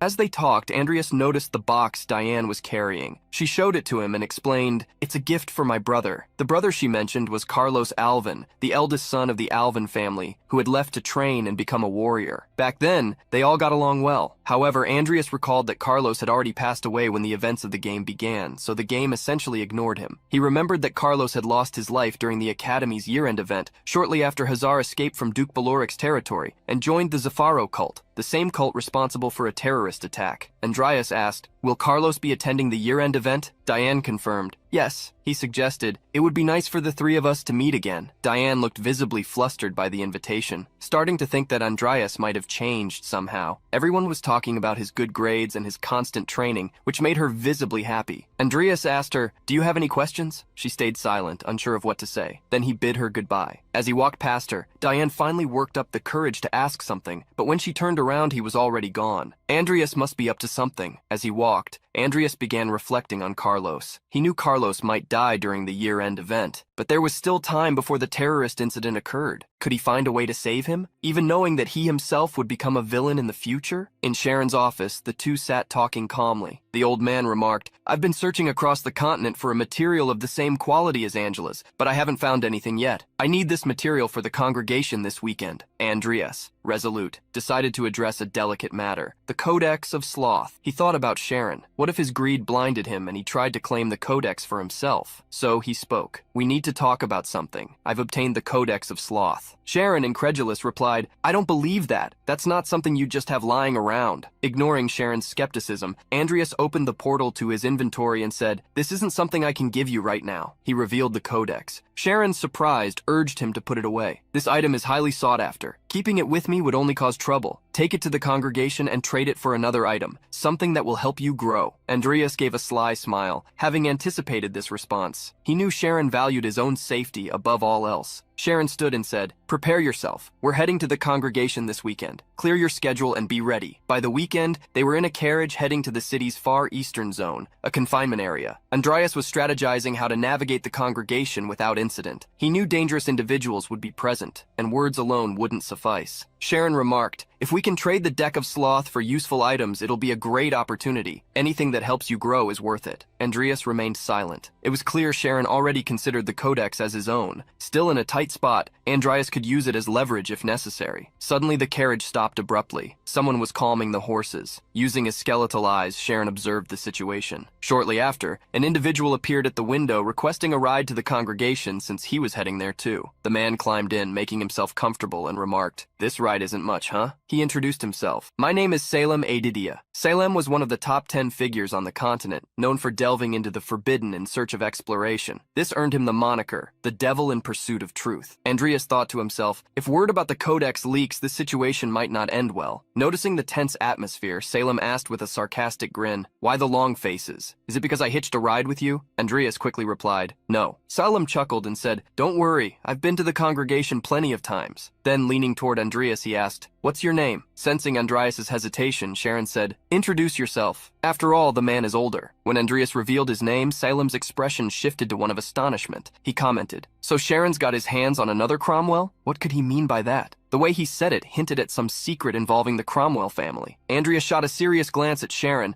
but Salem noticed his expression and openly remarked, "Maybe you don't know anything, but let me give you a special piece of advice." Approaching Andreas, he whispered, "Fight with everything you've got." Andreas looked at Sharon again. From his behavior, it was clear this wasn't the the time to press for answers. But what was Sharon hiding? The carriage was stopped once more. Using his enhanced vision, Sharon addressed the figure blocking the path. What do you want? If you've got something to say, come here and say it directly. The figure began materializing, revealing itself as a peculiar person. The stranger apologized and greeted Sharon. Sorry for the interruption. It's been a while, Lord Dypram. Everyone got off the carriage and headed toward the forest. The stranger remarked, I didn't expect Sharon to be with the old man Salem. Salem snapped, irritated. Shut up. Your breath reeks of death. As the two exchanged jabs, Andreas stood behind, thinking to himself, this guy probably showed up out of the blue because he's trying to steal the deck of prediction. He didn't anticipate Salem being with us. Sharon pointed ahead and announced, we've arrived. They stood before what appeared to be a massive treehouse. Sharon added, Lord Morsh must have noticed our presence and is showing us the way to the congregation.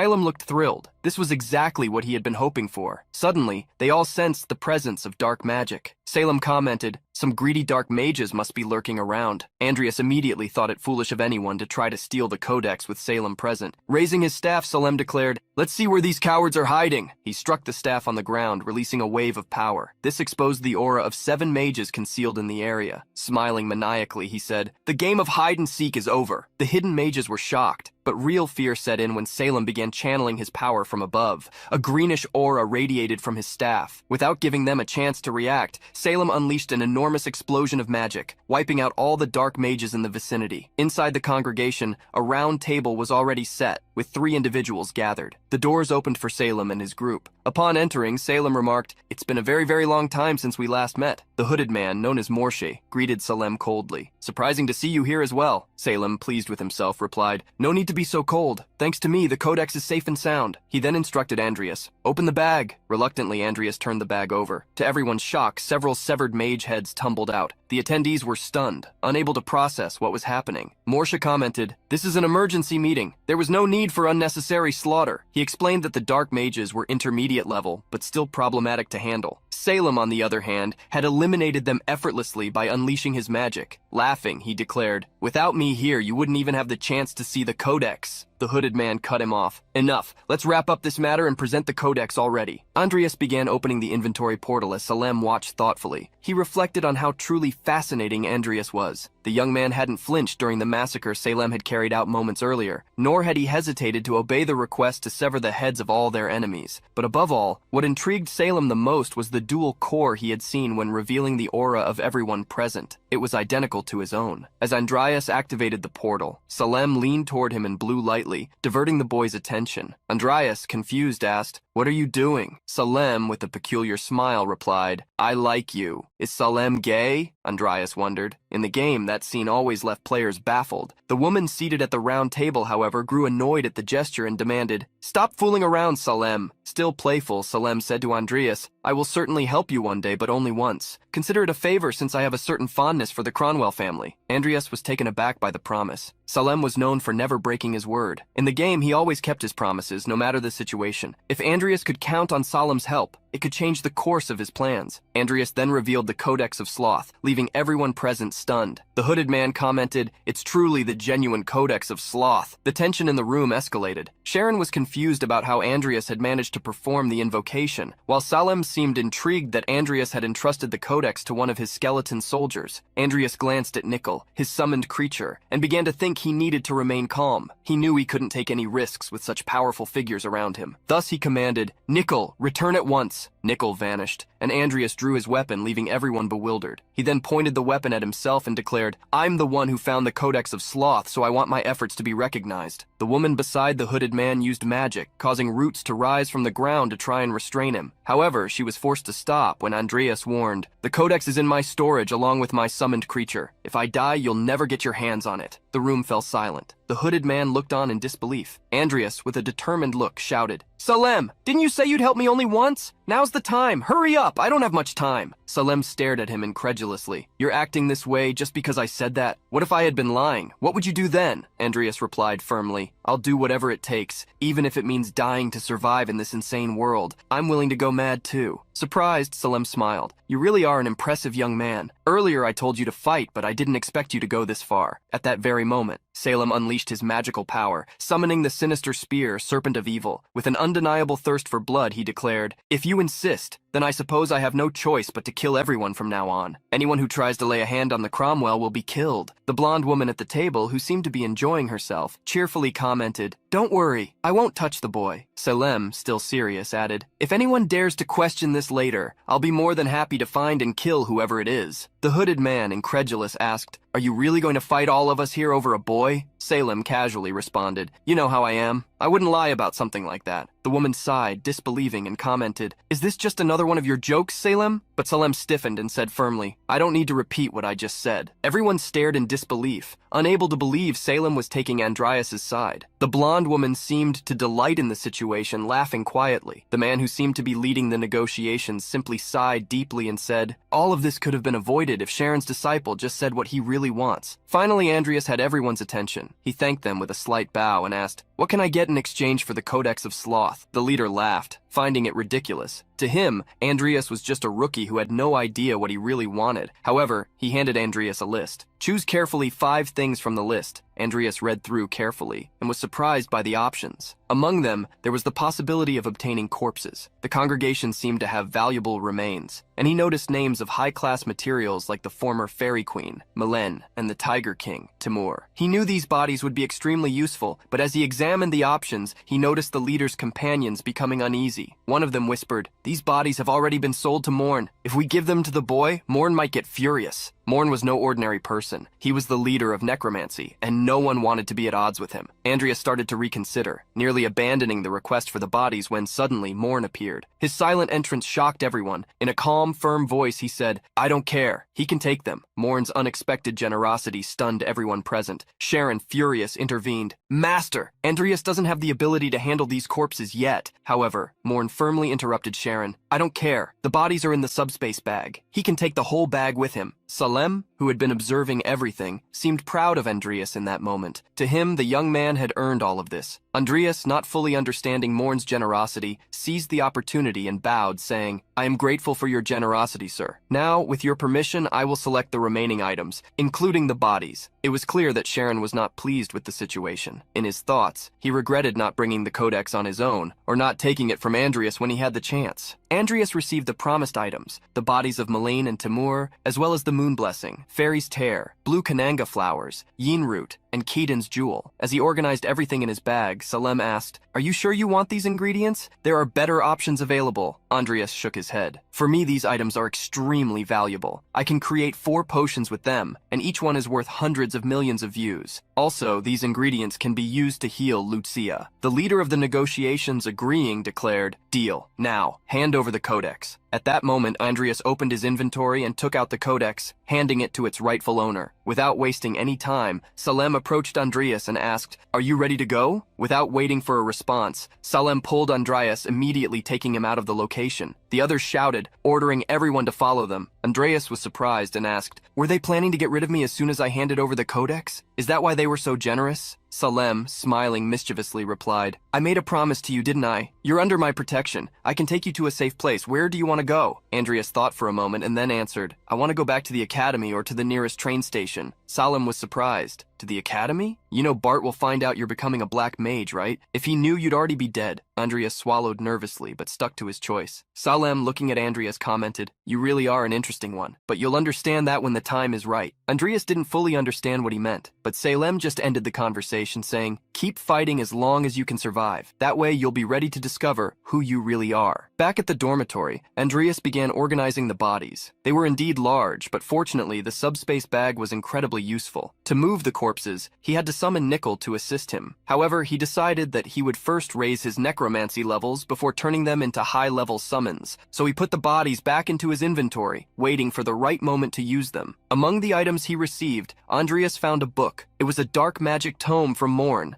could this be a gift from him, he thought? The tome contained knowledge he would never have access to in Sharon's library. While studying it, Andreas realized he could transform the corpses he had obtained into incredibly powerful summons. As he was reflecting on what to do, Andreas received a notification. His skeleton soldier, Nickel, had a 100% chance of legendary evolution. He decided it was time to evolve him. He confirmed the evolution, noticing that Nickel didn't seem to be suffering, unlike the vampire he had evolved earlier. Suddenly, both of them were startled. Someone was knocking on the door. It was Lucia. "Andreas, do you have a moment?" she asked. Andreas panicked. He ran out before she could discover anything that might harm him. Meanwhile, Salim was sitting in a room, having tea with an old man. Salim called him Grandpa Morn and asked, "Can I ask you something? The real reason you gave information about the Codex was because you needed someone to protect young Andreas?" The old man remained silent, but Salim began to laugh. Then he commented, "You took care of Cain and now you're taking care of his son too?" Patiently, the old man responded, "Salim, do you know the origin of necromancy?" Without waiting for an answer, he continued, "Necromancy is essentially the pursuit of immortality. More precisely, it is the pursuit of immortality for those you love. It was born from the obsession to keep your loved ones by your side forever." Salim interrupted with an ironic smile. "Old man stories, but that makes me think, maybe you have more ties to the Cronwell family than just Cain, don't you?"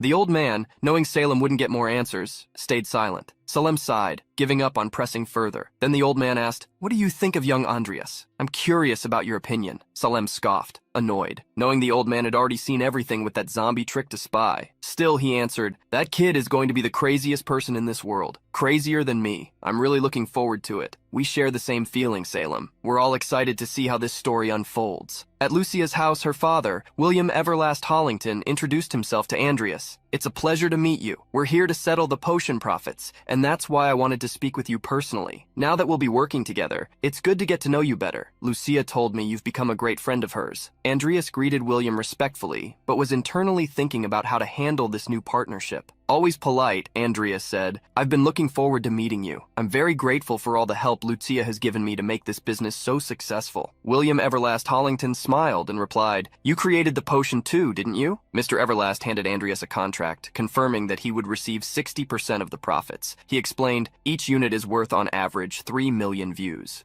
Andreas was shocked. This meant a total of approximately 1.8 billion views, considering that more than 1,000 units had been sold in just 1 month. William casually commented, "The potions are selling like hotcakes. You'll certainly make more next month. But for now, let's set the business talk aside. I'm happy Lucia brought a friend. It's the first time she's done that, especially a young man." William smiled again and invited Andreas to dinner. A month later, thanks to the rumors, the potion had become extremely popular, not only for use in combat, but also in high society circles. To meet the growing demand, the company decided to expand its suppliers and production facilities. Andreas reflected to himself, "I never imagined I'd sell over 2,000 units in 1 month. If I had known, I would have bought a tablet earlier." He couldn't stop thinking about how much the potion's popularity had earned, around 6 billion views. With this, he started planning. "I really want to recover the cell properties. They are worth half the money I have now." Near the next stop, the Artel station, at the National Cemetery. He thought that before buying anything, Andreas had something important to do. "I need to get my ring back," he said to himself. Arriving at the city where the cemetery was located, Andreas walked to the site and came across the gravedigger speaking with a masked man. Andreas thought, who is this mysterious individual? The gravedigger noticed Andreas's presence but quickly greeted him, saying, "Welcome, please come in and have some tea with me." Without hesitation, Andreas went straight to the point. "Who is he?" The gravedigger replied calmly, "I called him to be the guarantor of this deal, or rather a witness, just to avoid any future issues." Despite the uncomfortable situation, they entered and sat down to drink tea. The gravedigger served the cups while Andreas analyzed the situation. He was clearly suspicious of the masked man. How can someone be a guarantor while hiding their face and carrying a sword? Thought Andreas. What an absurd excuse.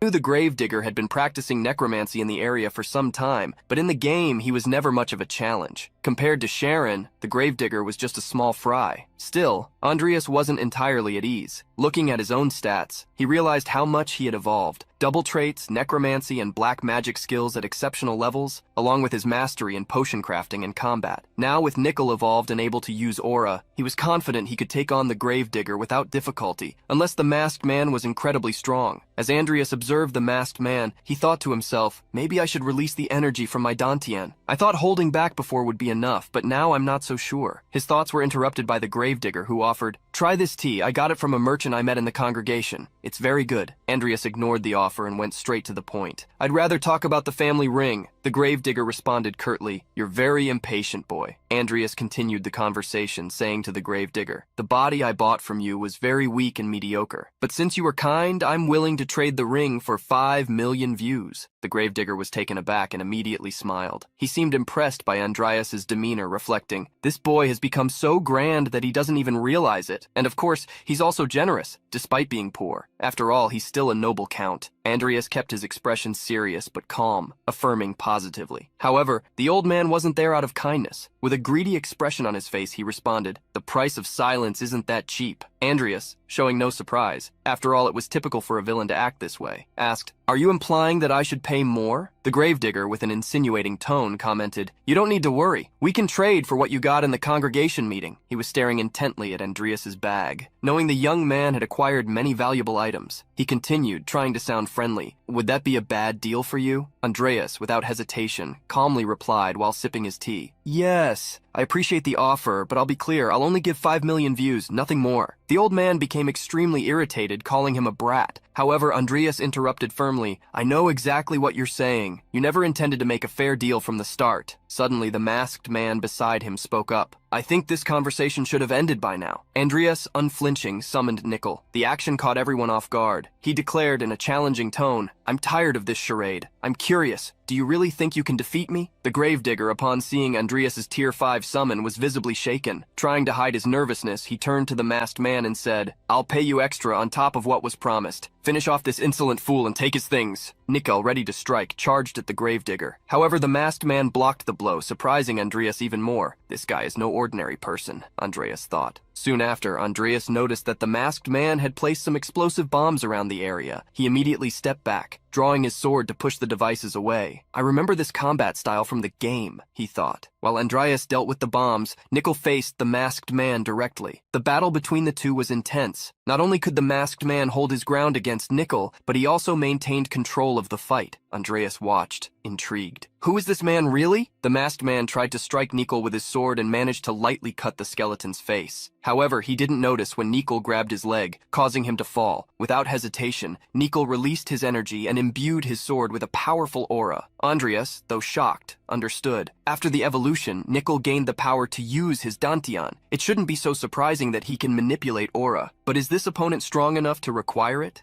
The two fought fiercely, exchanging blows and landing hits multiple times, but neither gave up. Eventually, the masked man landed a blow to the center of Nickel's head. However, the masked man was shocked to see the skeleton not stop. Instead, Nickel counterattacked with a strike that sent the man flying through the window, making him fall outside. Meanwhile, the gravedigger watched the scene, alarmed, not fully understanding what had just happened. Suddenly, 2 hands emerged from a tunnel behind the masked man and grabbed him. The gravedigger, now even more nervous, yelled, "If you really want the money, then put in the effort!" As the gravedigger spoke, he seized the moment to cast his magic. Andreas noticed the movement and began to worry. Several portals opened around them and skeletons started emerging from them. The gravedigger, with a satisfied smile, commented, "You got yourself a really good body, kid, but let's see how long you last against the best I have." From every corner of the cemetery, undead began to rise, surrounding the area. Andreas realized the situation was becoming critical. He looked at Nickel and gave an order. "When the time comes, attack the gravedigger from behind." Then Andreas leaped out of the house, facing the corpses that surrounded him. He summoned a stone shield to prevent the dead from reaching him from the front, but enemies were also coming from behind. With no other option, Andreas began conjuring stones and throwing them at the skeletons. However, some of the undead were armed with bows and arrows, making his defense even more difficult. The battle turned into a chaotic mess of bodies flying in all directions. The gravedigger, enraged, shouted, "You useless idiots! Can't you even hold off a damn brat?"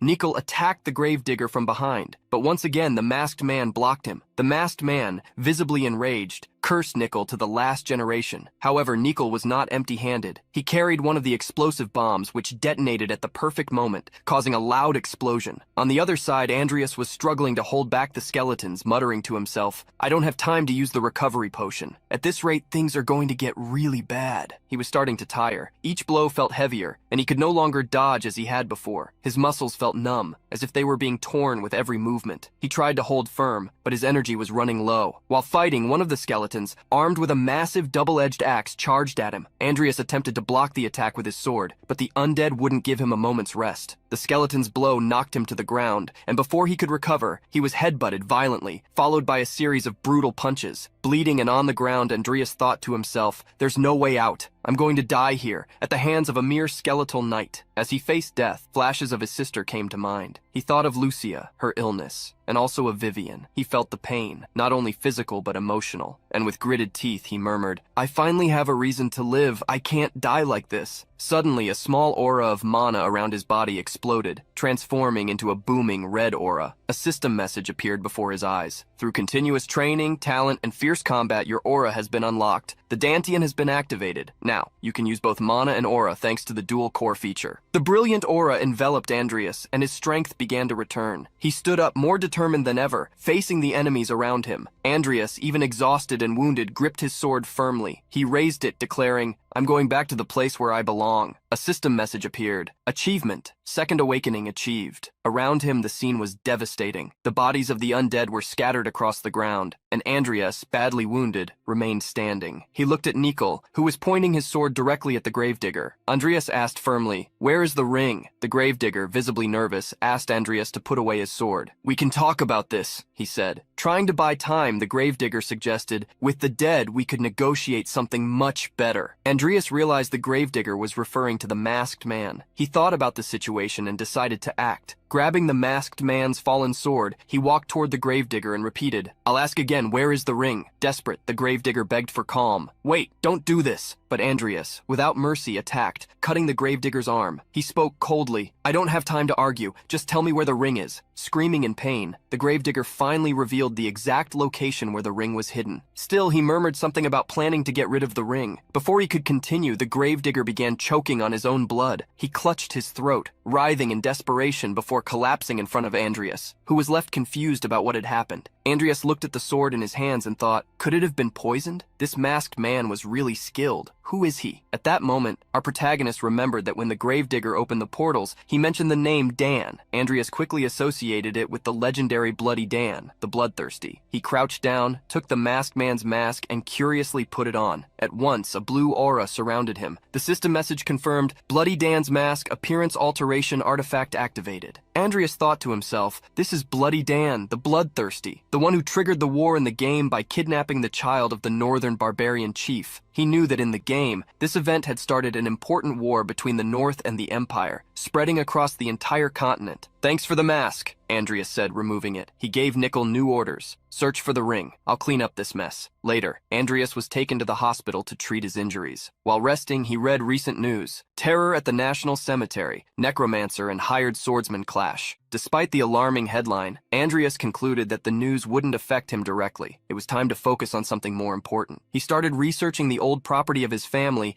and decided to buy it for 2.5 million views. As he thought about his sister's reaction when seeing the property recovered, he felt a hand covering his eyes. It was Lucia who asked, "Guess who it is?" Andreas didn't say anything for a few seconds, leaving Lucia feeling uncomfortable. She removed her hand and complained, "You're so annoying." Andreas simply agreed, which only frustrated her further. Curious, Lucia asked, "Why are you so cold with me? I'm your cute friend. I came to visit you." She placed a basket of fruit on the table and asked what had happened to him. Andreas replied, "I overdid it with the training." Lucia repeated the sentence mockingly, but soon showed concern.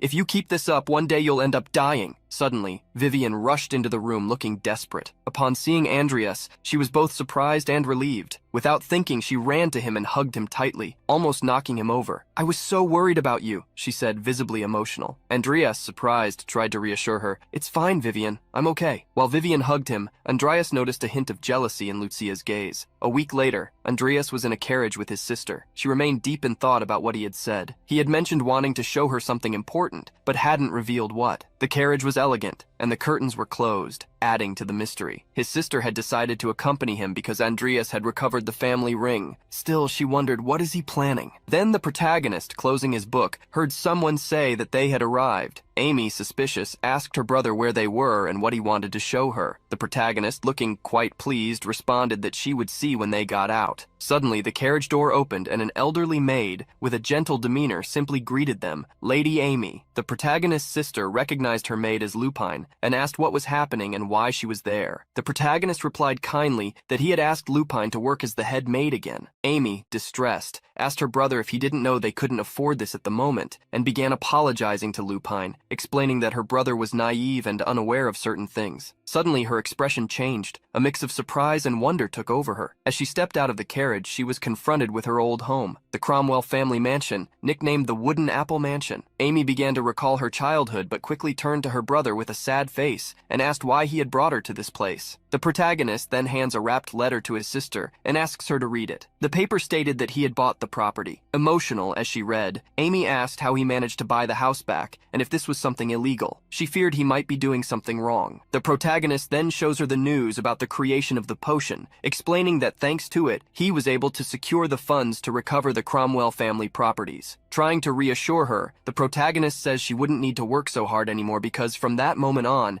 he would make sure there was money in the account every month. Amy, thoughtful, recalled the harsh things she had said the last time they met. With teary eyes, she realized the weight of her words and, feeling regretful, began to cry, apologizing for pushing him away. Andreas, gently stroking her hair, told her that everything was fine and that from now on, he would act as a responsible older brother. This moment moved everyone around them.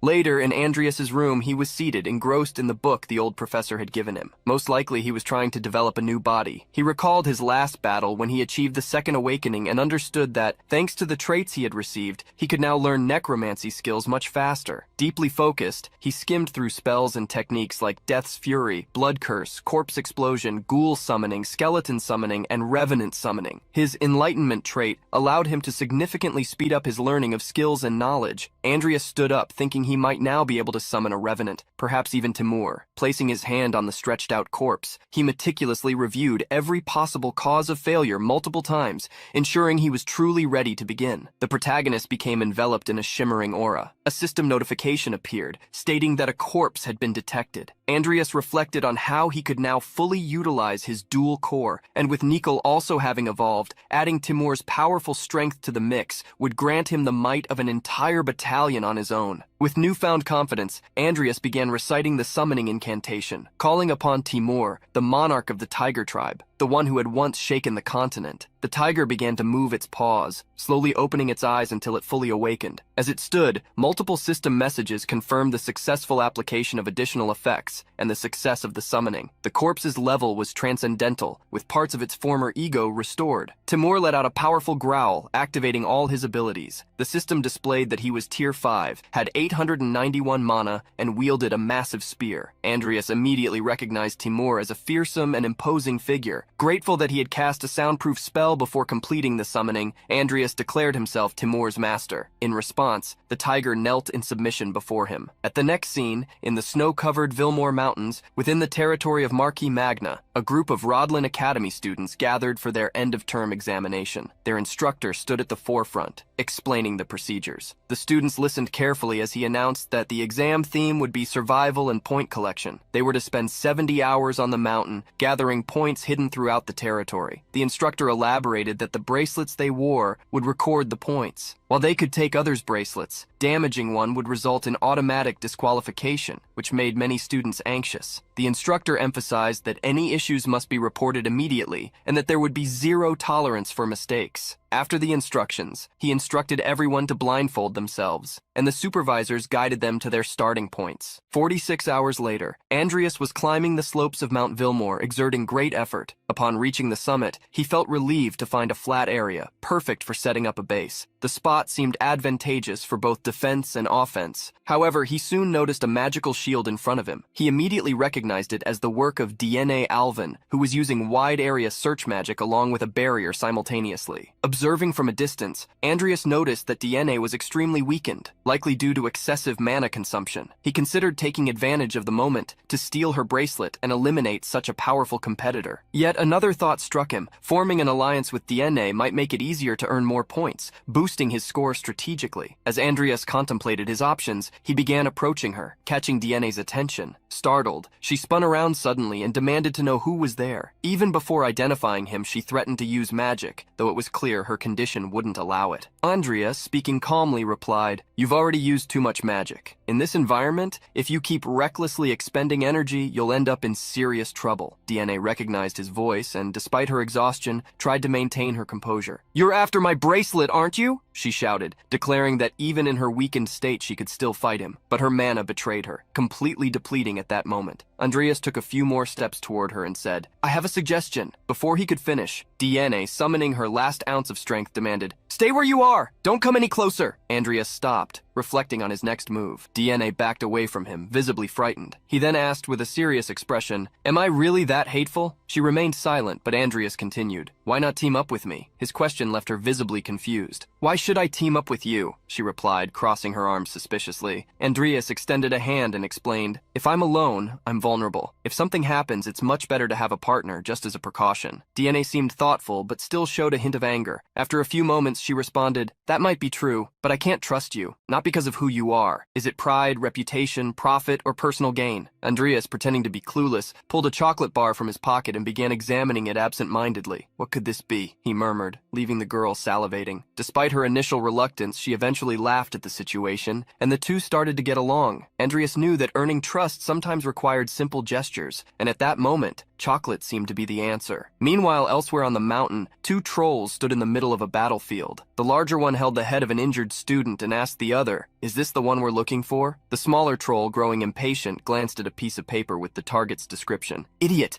The paper says the person has green hair. This isn't the guy." The two began complaining about the terrible weather and their current task. "What a crappy job," grumbled the larger troll. "But we were paid for it, so we don't have a choice." Suddenly, a purple sphere surrounded by a matching aura appeared, floating between them. The sphere, with a deep and irritated voice, remarked, "If you have so much time to whine, you should focus on finding the target I sent you after." The two trolls jumped in surprise, looking around. A figure emerged from the shadows as the sphere was revealed to be a floating eye. The entity mocked them, saying, "This is why I hate using idiots like you for important tasks." The larger troll tried to justify himself. "We did some research on the target you mentioned. We still don't understand why we were sent after a mere student. Besides, I've heard rumors he might be coming here himself." The eye ignored the comment and replied coldly, "Mind your own business. Just do as instructed. Follow Master Jester's orders and eliminate the target." The smaller troll growled angrily, calling the eye pretentious. His mood was clearly ruined. He suggested, "We should rest a bit before continuing." The larger troll disagreed. "We should follow the human scent. We're close. It's probably students and supervisors. Either way, if we just kill students, we'll eventually hit the target. Plus, we're saving ourselves from future trouble. Sooner or later, those kids will become enemies anyway." The floating eye merely watched them with disdain, expecting little from the pair. Its plan was simple. Use the trolls to draw attention, while it and other allies planted a series of bombs at the mountain's summit. Meanwhile, Andreas made his way through the mountain, capturing students' bracelets and leaving them suspended upside down. Inspecting his growing collection, he remarked, "We've already got 6 bracelets." The captured students, hanging helplessly, shouted desperately, "Please, let us down! The blood is rushing to our heads!" Andreas ignored their pleas, focused on reaching the next target. Walking alongside him, Diane carried the bracelets they had gathered. Andreas commented as they moved, "You were supposed to be an elite group." Diane, keeping pace, reflected silently. When did he learn to track like this? And how is he moving so swiftly through such rugged mountain trails? To her, Andreas seemed like a completely different person. Suspicious as always, Diane followed him quietly for a while, but her thoughts began to bother her. Finally, she broke the silence. "What happened to you? You used to be a complete scumbag." Andreas smiled. To him, Diane hadn't changed at all, still blunt and straight to the point. He stopped, turned to face her, and responded, "If I had stayed on that path, I would have lost everything. You're right. I was a scumbag who never cared about my sister's needs, even though she was the only family I had left. When I realized that, I decided to change." He paused and with a serious tone continued, "As I worked to improve myself, I discovered something else. I too had a domain." Bowing slightly, Andreas added, "I'm sorry for all the terrible things I did." Diane, visibly surprised, remained silent for a moment before responding, "All right, let's leave it in the past." After that brief moment, Andreas smiled and suggested, "Let's focus on reaching the summit." As they climbed, their conversation shifted to the competition's rules. Despite their partnership, they both knew that in the end, there could only be one winner. Meanwhile, a supervisor hidden behind a tree observed them closely. She reflected, he didn't hesitate to kill during the Boleric incident. Andreas was a despicable person, but recently he's changed. Could it be for the better? How can someone who lived as a fool transform just because of a shift in attitude? She murmured softly, "Andreas Cronwell, you're quite the intriguing young man." As Andreas and Diane raced toward the next marked point on their map, they realized they had only 3 minutes left. According to the rules, they could earn points by either taking bracelets from other students or retrieving the items at the marked location. Alert to his surroundings, Andreas began to suspect they weren't alone. He whispered to Diane, "Stay sharp. We might be ambushed." Suddenly, a creature confronted them, causing Diane to stumble back in alarm. Andreas, on the other hand, immediately assumed a defensive stance. It was the dwarf troll and his giant companion. The pair, amused, began taunting them. "Look at these kids," the dwarf sneered. The giant laughed and added, "Good thing my axe missed them." "Your axe? That mile-long throw of yours was the worst," the dwarf retorted. Diane rushed to Andreas's side, asking, "Are you okay?" Andreas replied firmly, "I'm fine, but this doesn't look good." The surrounding scene was desolate. Dead bodies of students and others severely injured littered the area. Diane was horrified by the sight and murmured, "What happened here?" The dwarf troll seemed pleased to see Andreas. He exclaimed, "Look at that! Green hair, just like the job description." This statement confused both Andreas and Diane. Andreas asked, "Do you know us?" The giant replied with a menacing grin, "I wouldn't say we're strangers. We're here for you." The dwarf, licking his knife with a sinister smile, added, "We're here to kill you." Confident, Andreas took a step forward and said, "If it's me you're after, let the others go safely. We can talk somewhere more private." Diane was shocked by the suggestion and yelled, "Are you insane? Why can't we fight them together?" Turning to her calmly, Andreas replied, "Some students here are still alive. I need you to take care of them until the supervisors arrive. Trust me, I can handle this." Diane hesitated, but seeing the determination in Andreas's eyes, nodded. He then walked toward the two trolls, distancing himself from Diane and the remaining students. Before leaving, he looked back at her and said, "It'll be fine." The dwarf, with a devilish expression, started laughing. "You're a complete idiot. You don't stand a chance against us. But that just makes our job easier." Andreas kept walking further away, drawing the trolls with him. When they were far enough, he asked, "Are we far enough now? No one will hear the noise, right?" The giant grinned and confirmed, "Yeah, no one's going to hear a thing out here." The dwarf, with a wicked smirk, added, "All we need to do is take your head to complete the job." The giant raised his axe, taunting Andreas. "Show us what you've got, kid!" Both charged at him simultaneously, but Andreas dodged the dwarf's attack at the last moment. The giant swung next, but his attack was blocked. Both trolls were shocked to see Andreas had drawn a sword to defend himself. The giant asked in confusion, "You're a mage! How are you fighting hand-to-hand?" Andreas, flashing a defiant smile, sheathed the sword and responded, "You're Mantos and Glau, right? You should really drop the prejudice that mages can't wield swords." The two trolls were taken aback, wondering how Andreas knew their names. At that moment, Andreas activated his magic and declared, "I could tell you how I know, but only if you tell me who in the congregation sent you." The two trolls began to panic, visibly terrified. "We were tricked. We didn't know you were like this," they stammered. Without showing any mercy, Andreas began summoning his familiars. He stated coldly, "Even if you don't want to talk, you'll be forced to soon enough." Nickel stood ready to strike, awaiting orders. Andreas turned to him and commanded, "Hold on, just take down anyone who tries to flee." Realizing they had nowhere to run, the trolls started hurling insults at Andreas, calling him insolent. The giant bellowed, "This isn't over yet." He charged at full force, trying to land a blow on Andreas. Calmly, Andreas dodged with precision. While evading, he thought, "Maybe I can combine my mage abilities with my combat skills. Let's test it out." Andreas put on an impressive display. He dodged the giant's attacks with ease and countered with precision. The dwarf tried to seize the opportunity to strike Andreas while he was attacking the giant, but failed miserably. Andreas disarmed the dwarf, taking his dagger, and even claimed it as his own. The dwarf, frightened, retreated. Andreas gave him a cold smile and remarked, "Let me teach you how to wield a dagger." With swift, precise movements, Andreas began attacking the dwarf relentlessly. The dwarf could barely react, while the giant remained on the ground, dazed. After a powerful strike, the dwarf was sent flying. Andreas then turned to the giant, who was clutching his head in pain, and asked, "Is that all you've got?" The giant tried to get back up, but was visibly defeated. Andreas smiled, satisfied, thinking to himself, "My combat skills are working perfectly." Meanwhile, his summoned creatures stood nearby, arms crossed, watching the scene. Nickel, in particular, looked bored. Andreas glanced at him and commented, "Poor thing, didn't even get a chance to join the fun." Diane stood facing her classmates, speaking with determination. "I'll leave everyone under the supervisor's care. She's here to ensure your safety." However, the supervisor wasn't about to let Diane leave so easily. With a stern look, she replied, "Everyone here is aware of your skills and standing in the academy. This needs to be a team effort." Diane hesitated, recalling Andreas's words, "Take care of them until the supervisor arrives." But she couldn't just stand by and let more people get hurt. Perhaps she was worried about Andreas. Noticing Diane's resolve, the supervisor relented. Fine, go, but stay out of their line of sight. We'll follow as soon as we can. Beaming with determination, Diane agreed to the terms and quickly set off toward the summit. Meanwhile, Andreas stood over his defeated opponents. He looked at the giant on the ground and said, "You'd better start talking now. Who sent you?" The giant, breathing heavily, replied, "Just finish me off." Andreas turned to Nickel and asked for his sword. Facing the giant again, he declared, "If that's the case, there are other ways to get what I want. I don't need to waste my breath." Before he could act, the weakened dwarf decided to speak up. "It was Jester who sent us." The dwarf glanced at the giant and continued, "We owe nothing to someone who treats us like animals. That's why I'm talking." He paused, then concluded with a grim tone, "He sent more than just the two of us." Those words left Andreas silent. He had already suspected someone from the congregation was behind the attack, but he hadn't expected it to be Jester. He recalled Salem's promise. "If anyone questions this later, I'll personally find and kill whoever's responsible." Andreas thought to himself, if Jester acted despite Salem's threats, he must be confident he won't be discovered. That explains the chaos caused by these two. They're just a distraction to eliminate me. He turned to the dwarf and asked, "Where are the others?" The dwarf, terrified, answered, "I don't know. Maybe they're setting something else up. We didn't want to cross Rodleen. Maybe a landslide. Something to make it look like an accident." Andreas concluded that Jester was trying to create an alibi to avoid being hunted by Salem or Rodleen. The dwarf pleaded with the giant, "Mantos, try to get up. We need to leave before we get dragged into this." But Andreas interrupted with a menacing tone. "You think you can just walk away after killing all these students?" He stepped forward and declared, "I won't let either of you leave here alive." Not far away, Diane was climbing in search of Andreas. She wondered where he was, as she was nearing the summit and still hadn't found him. Suddenly, she felt something unusual beneath her feet. When she looked down, she realized she had stepped on a magical mark. Before she could react, the mark exploded. Diane tried to shield herself with the protective barrier she had already activated, but the force of the explosion threw her backward. From her elevated position on the mountain, she saw several figures with their hands outstretched. They were mages. Diane stared at them, confused and frightened. The mages, on the other hand, began arguing among themselves. One of them commented, "This isn't the right person." Another, visibly annoyed, muttered, "What kind of rat sneaked into the ritual site?" After a moment of contemplation, he scoffed, "It's just a random novice." Diane, showing bravery and boldness,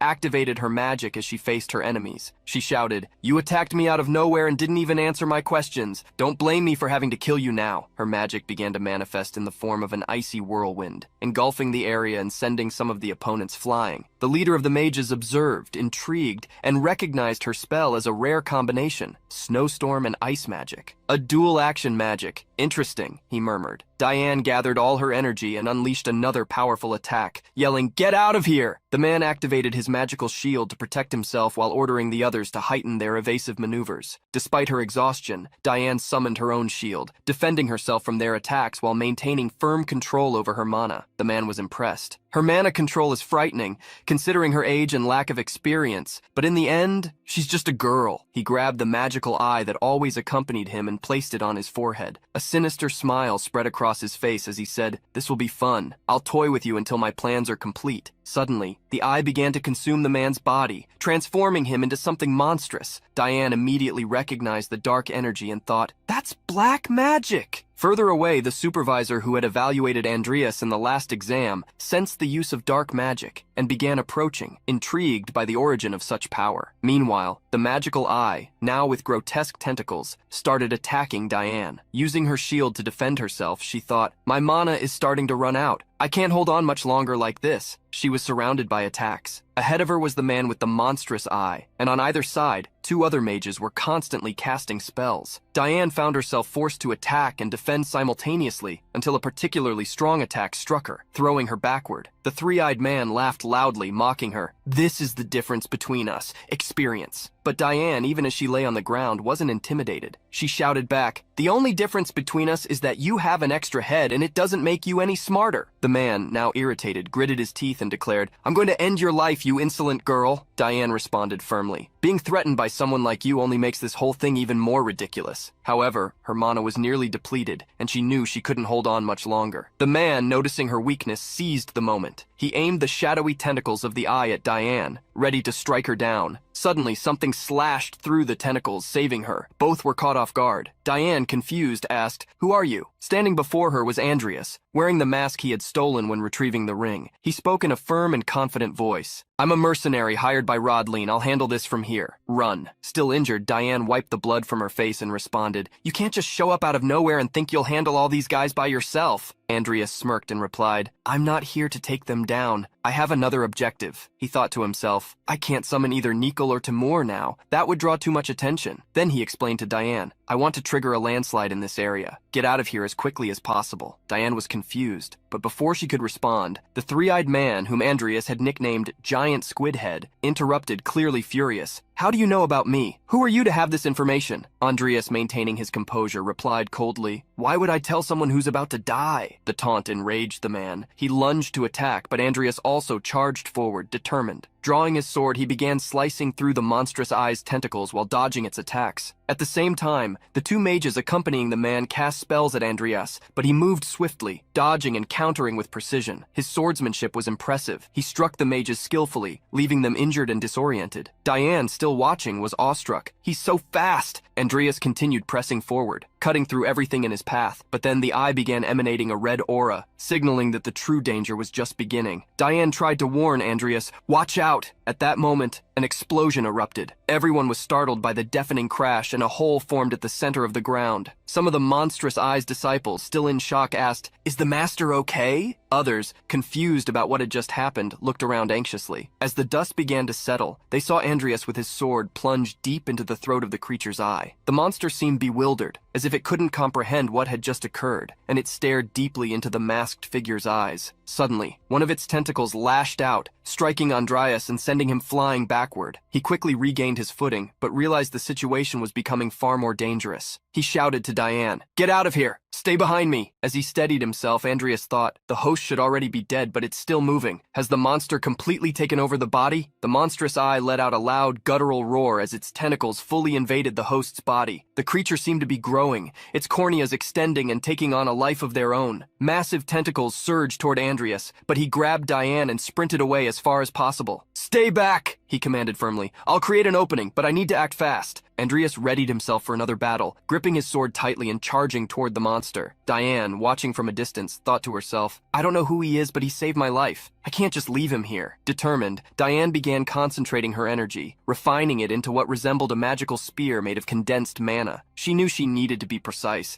despite being exhausted and nearly out of mana. Meanwhile, Andreas fought desperately, thinking, if only I could summon Nicol or Timur, I'd end this in seconds. Suddenly, he noticed Diane moving and shouted, Stubborn girl, why haven't you run away yet? Ignoring him, Diane carefully aimed her mana spear. Once ready, she hurled it with all her strength. The spear soared through the air, striking the monster and revealing something that immediately caught Andreas's attention, a mana core. So that's it, he thought. If I can destroy that core, I can finish this once and for all. Andreas charged again, focused on the core. He struck with all his strength, but the attack was superficial. Tentacles began to move rapidly, grabbing the disciples of the monstrous eye. In a few seconds, the monster started to absorb their mana and vitality, reducing them to mere bones. Andreas was exhausted, but he felt a different energy around him. He looked up and realized he was being protected by a magical ice shield. Moreover, his sword was glowing intensely, as if it had been magically sharpened. He turned around and saw Diane, her eyes full of determination, channeling all the mana she had left. Diane, stop! You're going to hurt yourself. Just run, he shouted. But she ignored his plea, staying focused on supporting him. Feeling his body lighter and stronger, Andreas charged again at the monster. He knew he had to destroy the core for good. With a precise strike, Andreas hit the core. For a moment, it seemed as though nothing had happened, but then the tentacles started to fall around him. Not quite understanding what had occurred, he realized he had succeeded. The monster exploded in a burst of light, leaving the area in silence. Breathing heavily, Andreas asked himself, what happened? How did I manage to hit it? It was then that he heard a voice behind him. Who are you? He turned slowly, only to see Supervisor Ivy, who was glaring at him with suspicion. Ivy looked intently at Andreas, her expression full of distrust. She spoke in a threatening tone. If you don't answer me now, I'll tear that mask off and kill you. Before Andreas could react, a tremor shook the ground, catching their attention. He pointed upward and explained, those black mages planted a huge explosive magical circle. If we don't destroy it now, the students will be severely harmed. Ivy ignored the warning, crossed her arms, and stated, that's just a bluff. Don't try to fool me. However, when she looked up at the sky again, she felt something strange. Andreas insisted, "It's going to explode any moment, but since you don't believe me, I'll leave it to you." Before Ivy could react, Andreas quickly ran off, leaving her furious. "Damn it, I swear I'll find you," she shouted, running toward the mountain summit to try to reach the impending explosion. Meanwhile, at a certain distance, Andreas removed the mask, relieved. "That was close. Very close. Ivy almost found out who I am." Hidden behind a tree, he thought to himself, "Ivy can handle this. She's strong enough." In an ancient castle not far from there, inside a circle of black magic, Jester was immersed in his magic, surrounded by a red aura. On a ritualistic table, the body of a mermaid lay still. Suddenly, Jester noticed something and murmured, "This is my private place. Isn't it common courtesy to warn someone before visiting?" Salem was in the dianela of the castle, observing the dark surroundings. He replied sarcastically, "Good manners were never your strong suit, Jester." Approaching, Salem added in a threatening tone, "You really are underestimating me, aren't you? Because if you weren't, you wouldn't have caused all this mess." Jester, maintaining his composure, feigned ignorance. "What are you talking about?" Salem's patience ran out. His aura began to pulse strongly as he retorted, "Aren't you tired of living, or do you want to die burned to a crisp?" Jester stared at Salem without fear, responding firmly, "What do you really want?" Salem, already impatient, grabbed a bottle, poured himself a drink, and answered with irony, "I've already told you what I want. If you keep pretending it was just a natural disaster and drag me into it, you'll be in trouble." He took a sip and without ceremony continued, "Lend me the Codex of Sloth for a week. Maybe this time I'll leave you alone." Sometime later, the news about the events on the mountain began to spread. As Andreas walked through the academy halls, he read a post on his tablet. The title read, "Black Mage defeated by Assistant Professor Yves Clear. Exclusive interview with the Empire's investigation agency. Terrorism targeted at academy students." Another excerpt caught his attention. The daughter of House Alvin testified that she was saved by an unknown individual at the scene. Andreas continued walking, but noticed that Supervisor Yves was watching him from a distance. In her thoughts, she reflected, "With Tom and Bast's suspension, the investigation will be directly handled. This will be a problem. Things are going to get noisy for a while." Andreas knew he needed to keep a low profile. As he passed by the supervisor, she called out with a light smile and a curious tone, "You seem to enjoy the Knight Academy's training grounds quite a lot. I'm curious, what brings a mage like you here?" She kindly added, "Please, accompany me." Andreas hesitated, pausing for a moment before following Ivy. He walked behind her, but in his mind, he felt that she had already figured everything out. He tried to stay calm as she asked in a serious tone, "Do you know why I'm here?" Andreas answered firmly, "Yes, I do." Ivy smiled, satisfied. "That makes things much easier." But before she could continue, Andreas, trying to avoid the situation, said, "I respect you, Professor, but I'm not ready to start a relationship, especially with a supervisor." Ivy blushed with anger and clenched her fist, but she managed to stay composed and not deviate from the topic. She then continued, "Diane told me about the dwarf goblin and the half-human who killed the students. I want to know, what happened to them?" Andreas maintained his composure and replied, "As I said, I don't know. During the chaos, I managed to escape while they were distracted." He felt relief when he realized that Diane hadn't mentioned she was pursuing him at the time of the encounter, but Ivy seemed skeptical. "You think I'm going to believe that made-up story?" she said with a tone of disbelief. Andreas insisted, "It's the truth. Now, if you'll excuse me, I'll be leaving." The moment he tried to leave, Iev attacked him by surprise. Andreas instinctively dodged, but she didn't stop. She lunged again, and he was forced to draw his sword to block the strike. Eve, with a malicious smile, teased, "A mage like you managed to block a strike from an assistant Professor Knight. Interesting." Andreas looked at his sword and saw a crack, thinking to himself, "The only thing I did was block it. She's incredibly strong." Ivy stepped forward and said, "This is all very suspicious." Andreas took a deep breath and asked directly, "Are you implying that I am a dark mage?" At that moment, Vivian, who had been hiding and listening to the conversation, was shocked and began to wonder, "Is Andreas really a dark mage?" Ivy responded, "That's the only explanation. Whenever there's a case involving dark mages, you act suspiciously. You're always around. In Ballaric's case, it was you who brought down the mage who imprisoned me." She thought to herself, "His voice is different, but his body type is the same. How did he manage to do that?" Andreas stood firm, staring back at her. "I figured you wouldn't be convinced by what I said." Ivy didn't hesitate. "I'm not convinced. Since that exam in the middle of the semester, you've been peculiar." Vivian, still watching everything unfold, started connecting the dots. She remembered being saved by a fairy lord, and finally realized that Andreas was that mysterious man. Eve, still angry, continued, "As a failure, you can get in and out of dark mage barriers? This doesn't make sense." Vivian, unable to hold back any longer, entered the scene and said, "It's all true. Andreas really did save me that day." Ivy, still with her sword pointed at Andreas, hesitated, but eventually lowered the weapon. "I'll be watching you all the time, Andreas. Don't think this is over," she said before walking away. Andreas, relieved, thanked Vivian. "Thank you. I don't know what would have happened without you." Vivian smiled, but confirmed what she had already suspected. So it's true, you really are the fairy lord from that day. At the Crowell mansion,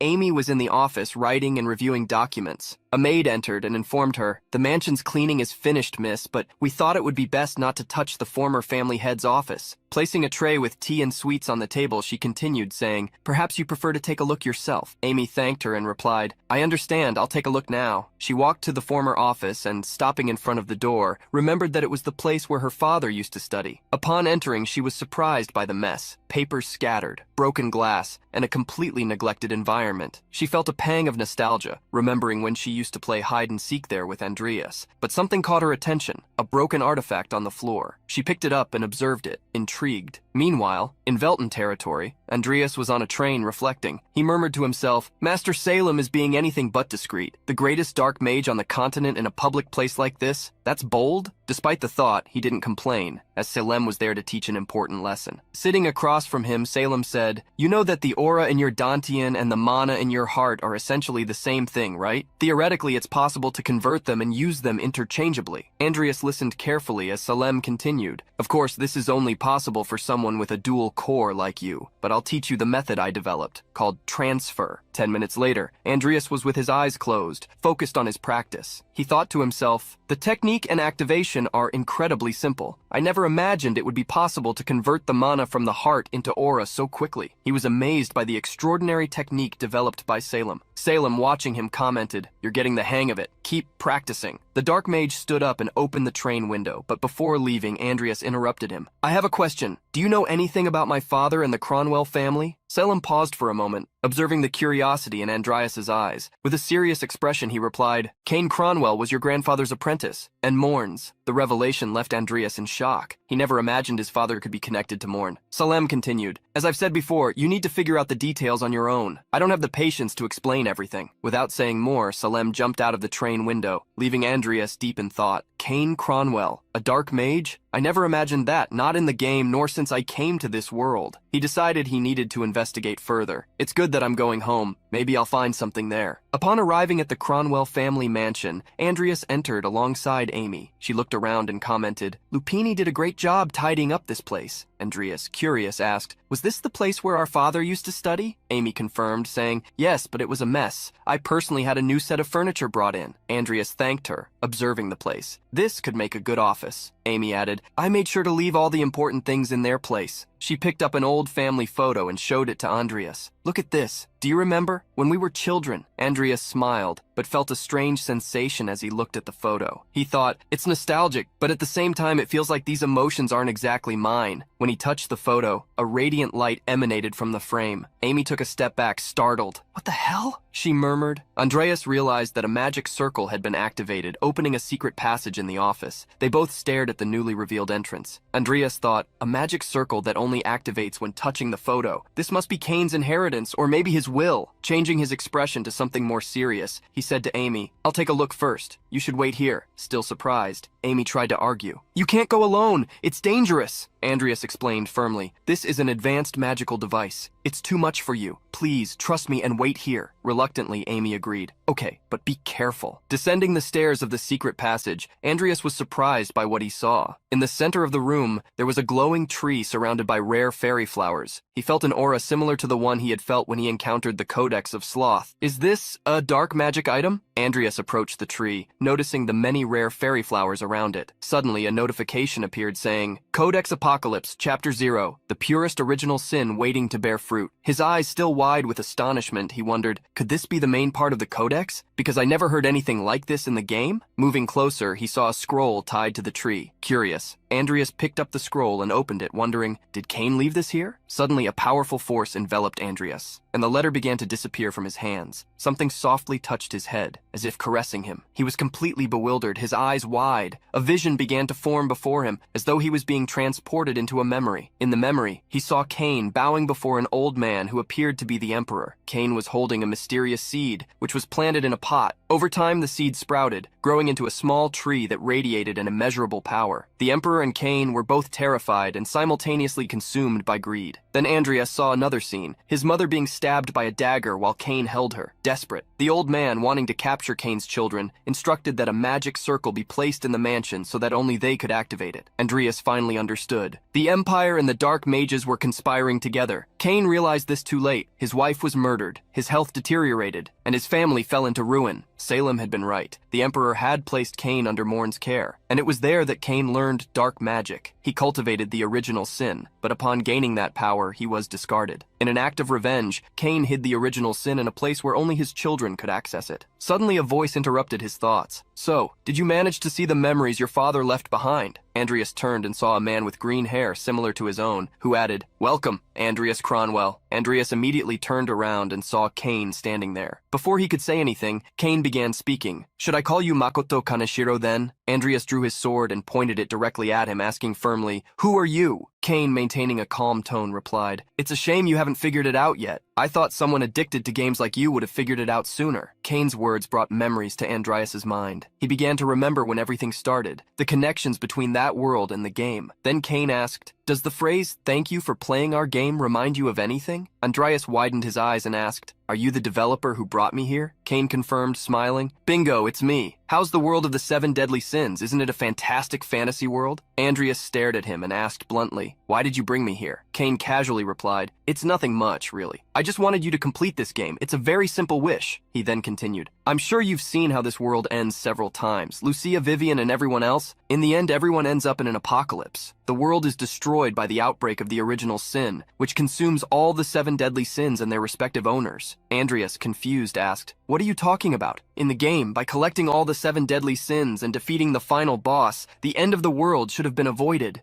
Cain smiled wickedly and explained, "That's what you've seen. But as long as the consciousness of the original sin exists, the world will eventually be destroyed. To prevent that, you need to gain full control over it. Only the flesh and blood of Cain can do that." At that moment, a notification appeared before Andreas's eyes. "The immature original sin requires the blood of a contractor. Offer your blood and sign the contract." Cain continued explaining, "The original sin sensed your presence. You may be a talentless fool, but few have access to this place. You are one of those few. After 6 months, when the original sin becomes aware, it will emerge and seek a host on its own." Andreas finally understood why he had been reincarnated as such an insignificant character. Cain continued, "That's exactly why. Cain hid the original sin here. Only you and it have access to it. Now what will you do?" Andreas asked. "What exactly do you want me to do?" Cain answered, "It's simple. I want you to sign a contract with the original sin, become its host and feed it the 7 deadly sins. You must dominate it completely. If you fail, they will devour you, but that's the only way. If you succeed, both you and the world will survive." As Cain began to dematerialize, he apologized. "I'm sorry for bringing you here and asking this of you, but I'm counting on you." Before disappearing completely, he looked at Andreas and called out, "Son, I believe in you. If it's you, I'm sure you'll succeed." With a soft tone, he added, "Please take care of Amy and the Cronwell house." And then, Cain disappeared completely. Andreas stared at the tree in front of him. He removed his glove and with his sword, made a small cut on his hand. As blood dripped, he murmured, "This isn't one of those reincarnation stories in another world. But as he said, there's no other choice. If I have no other option, I'll face it, just like I always have." He pressed his bloodied hand against the tree. In that instant, a red aura began to swirl around him as a notification appeared. The original sin has been lodged in the user's body, who recognizes it as their master. Mana recovery increased by 133%. Mana density will increase over time. The red aura grew, enveloping the entire scene. Another notification appeared. Mana element will gradually become closer to darkness over time. As the 7 deadly sins are collected, more abilities and resources will be unlocked. Andreas felt the power coursing through his body and looked up at the sky, murmuring, "Cain Cronwell, father, the second half of my soul. You can leave Amy and the Cronwell house to me. I swear I will avenge all the tragedies that happened to you."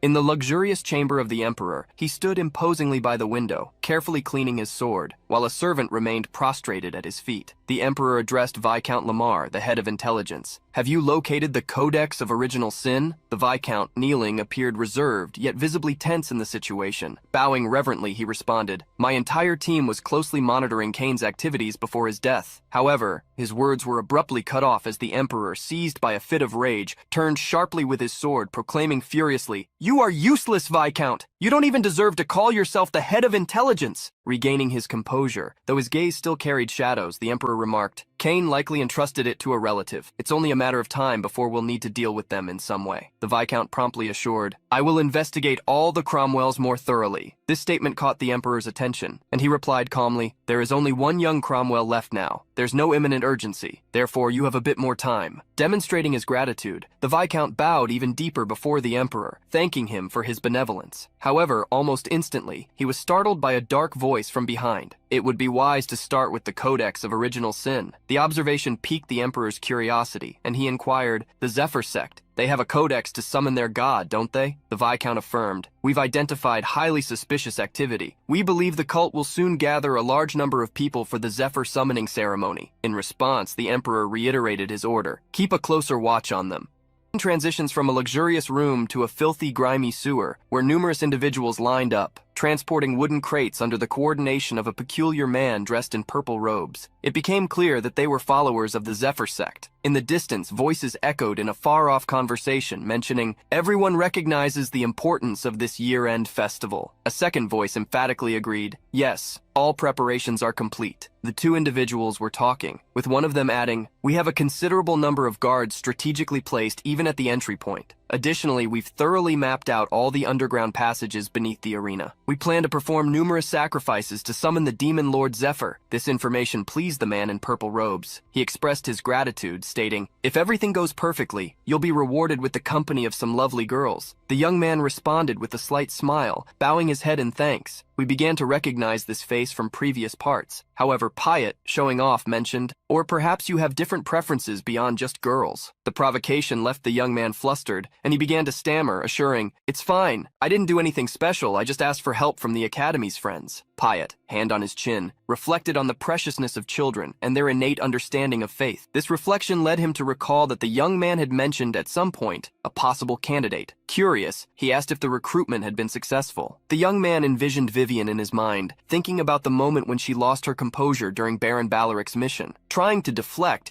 he mentioned that he had spoken directly with her, but Vivian hadn't shown much interest, even stating that she had already found her spirituality. Piot, listening attentively, verbally expressed his frustration, lamenting, it's a shame. Not everyone can be helped. His expression grew more serious and somber as he informed the young man that he would have important matters to attend to, making his presence at the mission impossible. However, he expressed hope that the young man would succeed, even without his accompaniment. Meanwhile, in another part of the world, we returned to the Academy. Our protagonist was examining the system screens, reflecting to himself. After a week at the Cromwell mansion, he began to grow worried about the Codex of Original Sin he had absorbed. The unease that it might cause problems grew in his mind. Approaching the window, he silently thanked that no setbacks had occurred until then. He opened the window, feeling a momentary relief, but the unease persisted. Now that he knew the secret of the Cromwells, his concern for Amy had grown. Gazing at the vastness of the city where the Academy stood, his thoughts continued to hammer in his mind. If it weren't for what is about to happen at the Academy, I could have stayed by Amy's side, he thought. He was aware that something grave was about to take place soon, on the final day of the Academy Festival. In the grandeur of the arena, the Zephyr sect planned to carry out a terrorist attack. The protagonist wondered how many lives would be claimed in their ridiculous attempts to summon a demon. Images of Diana, Lucia, Vivian, and Diana's older brother flashed through his mind. He understood that it was crucial to act before it was too late for these playable characters. Determined, Andreas was convinced that he needed to protect these characters if he truly wanted to complete the game. However, it wasn't just that. He also suspected that the Zephyr sect possessed the other sin codices, making a thorough analysis essential. Since obtaining the original codex, there was a long list of tasks to be accomplished. In light of this, Andreas summoned Nickel from his subspace, telling him, it's time to restart your training. After finishing his talk about the training, a purple aura enveloped Andreas and Nickel, leaving the protagonist surprised. His eyes widened, his hand outstretched as the aura circulated around them. A notification appeared, revealing that the Apocalypse Codex had detected the sin of diligent sloth. Soon after, another notification indicated that additional resources and skills had been generated, along with an increase in base capacity. Both seemed perplexed by the information about the Sloth Codex. especially considering that in previous parts, we knew this codex had been sold at the meeting of the Black Mage sect. When the notification indicated that the original codex was beginning to evolve, a heavy feeling filled the area, bringing a sense of tension and mystery. The purple aura surrounded the environment as the protagonist realized that the codex recognized Nickel as the Codex of Sloth. His eyes fixed on the invocation, startled, and he began to wonder if this was happening because his subordinate had carried the codex for such a long time, remembering that Nickel had possessed it all along before it was sold. A new notification appeared, informing that the original codex had completed its evolution, and that it and the Sloth Codex were no longer linked. This evolution brought significant changes to Nickel, who now shared the effects of the Sloth Codex, resulting in a mana recovery increase to 188 and a mana sensitivity of 66%. Furthermore, the Codex stored abilities that could be used every 7 days, leaving the protagonist astonished by this surprising evolution. After the completion, Andreas suggested celebrating Nickel's power-up by canceling his training session, a proposal that was quickly declined by his subordinate. Later, the protagonist moved discreetly through the city, wearing a mask that covered half of his face. He remembered that some cultists had been recruiting new members in that area, but as he passed by people, he began to disagree with himself, believing that time had passed so much that perhaps he was mistaken, as he did not recognize anyone who could be recruiting. Suddenly, his gaze shifted to the side and he was startled. A familiar face crossed his path. It was Hazar. The conclusion was obvious. If that guy, who had disappeared during the confrontation with the Black Mage from Baron Balaric, reappeared before the terrorist attack, it could only mean one thing. Deciding to follow Hazar, the protagonist noticed that he was heading toward the Academy's arena and saw him enter a kind of alley. Without hesitation, Andreas followed him, descending the alley's stairs while staying alert to what was below. An orc was passing by the path, and as soon as it noticed him, barely had time to react. Andreas was already on top of it, his sword ready for an attack. The surprise attack hit the orc, knocking it unconscious. Opening his summoning portal, the protagonist was certain that Hazar and the other cultists were there preparing a terrorist attack. He not only summoned Nickel, but also Timur, giving instructions for his skeleton to accompany him, while Timur stayed behind to watch. Both set off running with their swords in hand, ready to surprise anyone present. Not far from there, a few people could be seen sitting, others busy with various tasks, and some hanging by their arms, naked. Hazar was closely observing the work of the men handling the bombs meant for the attack. In his mind, the confirmation that bringing the explosives had been a major challenge, but the installation should not take more than a day. He felt relieved that this would not be an issue for the ceremony planned for the following day. His thoughts circled around the promotion he so desperately desired given his efforts.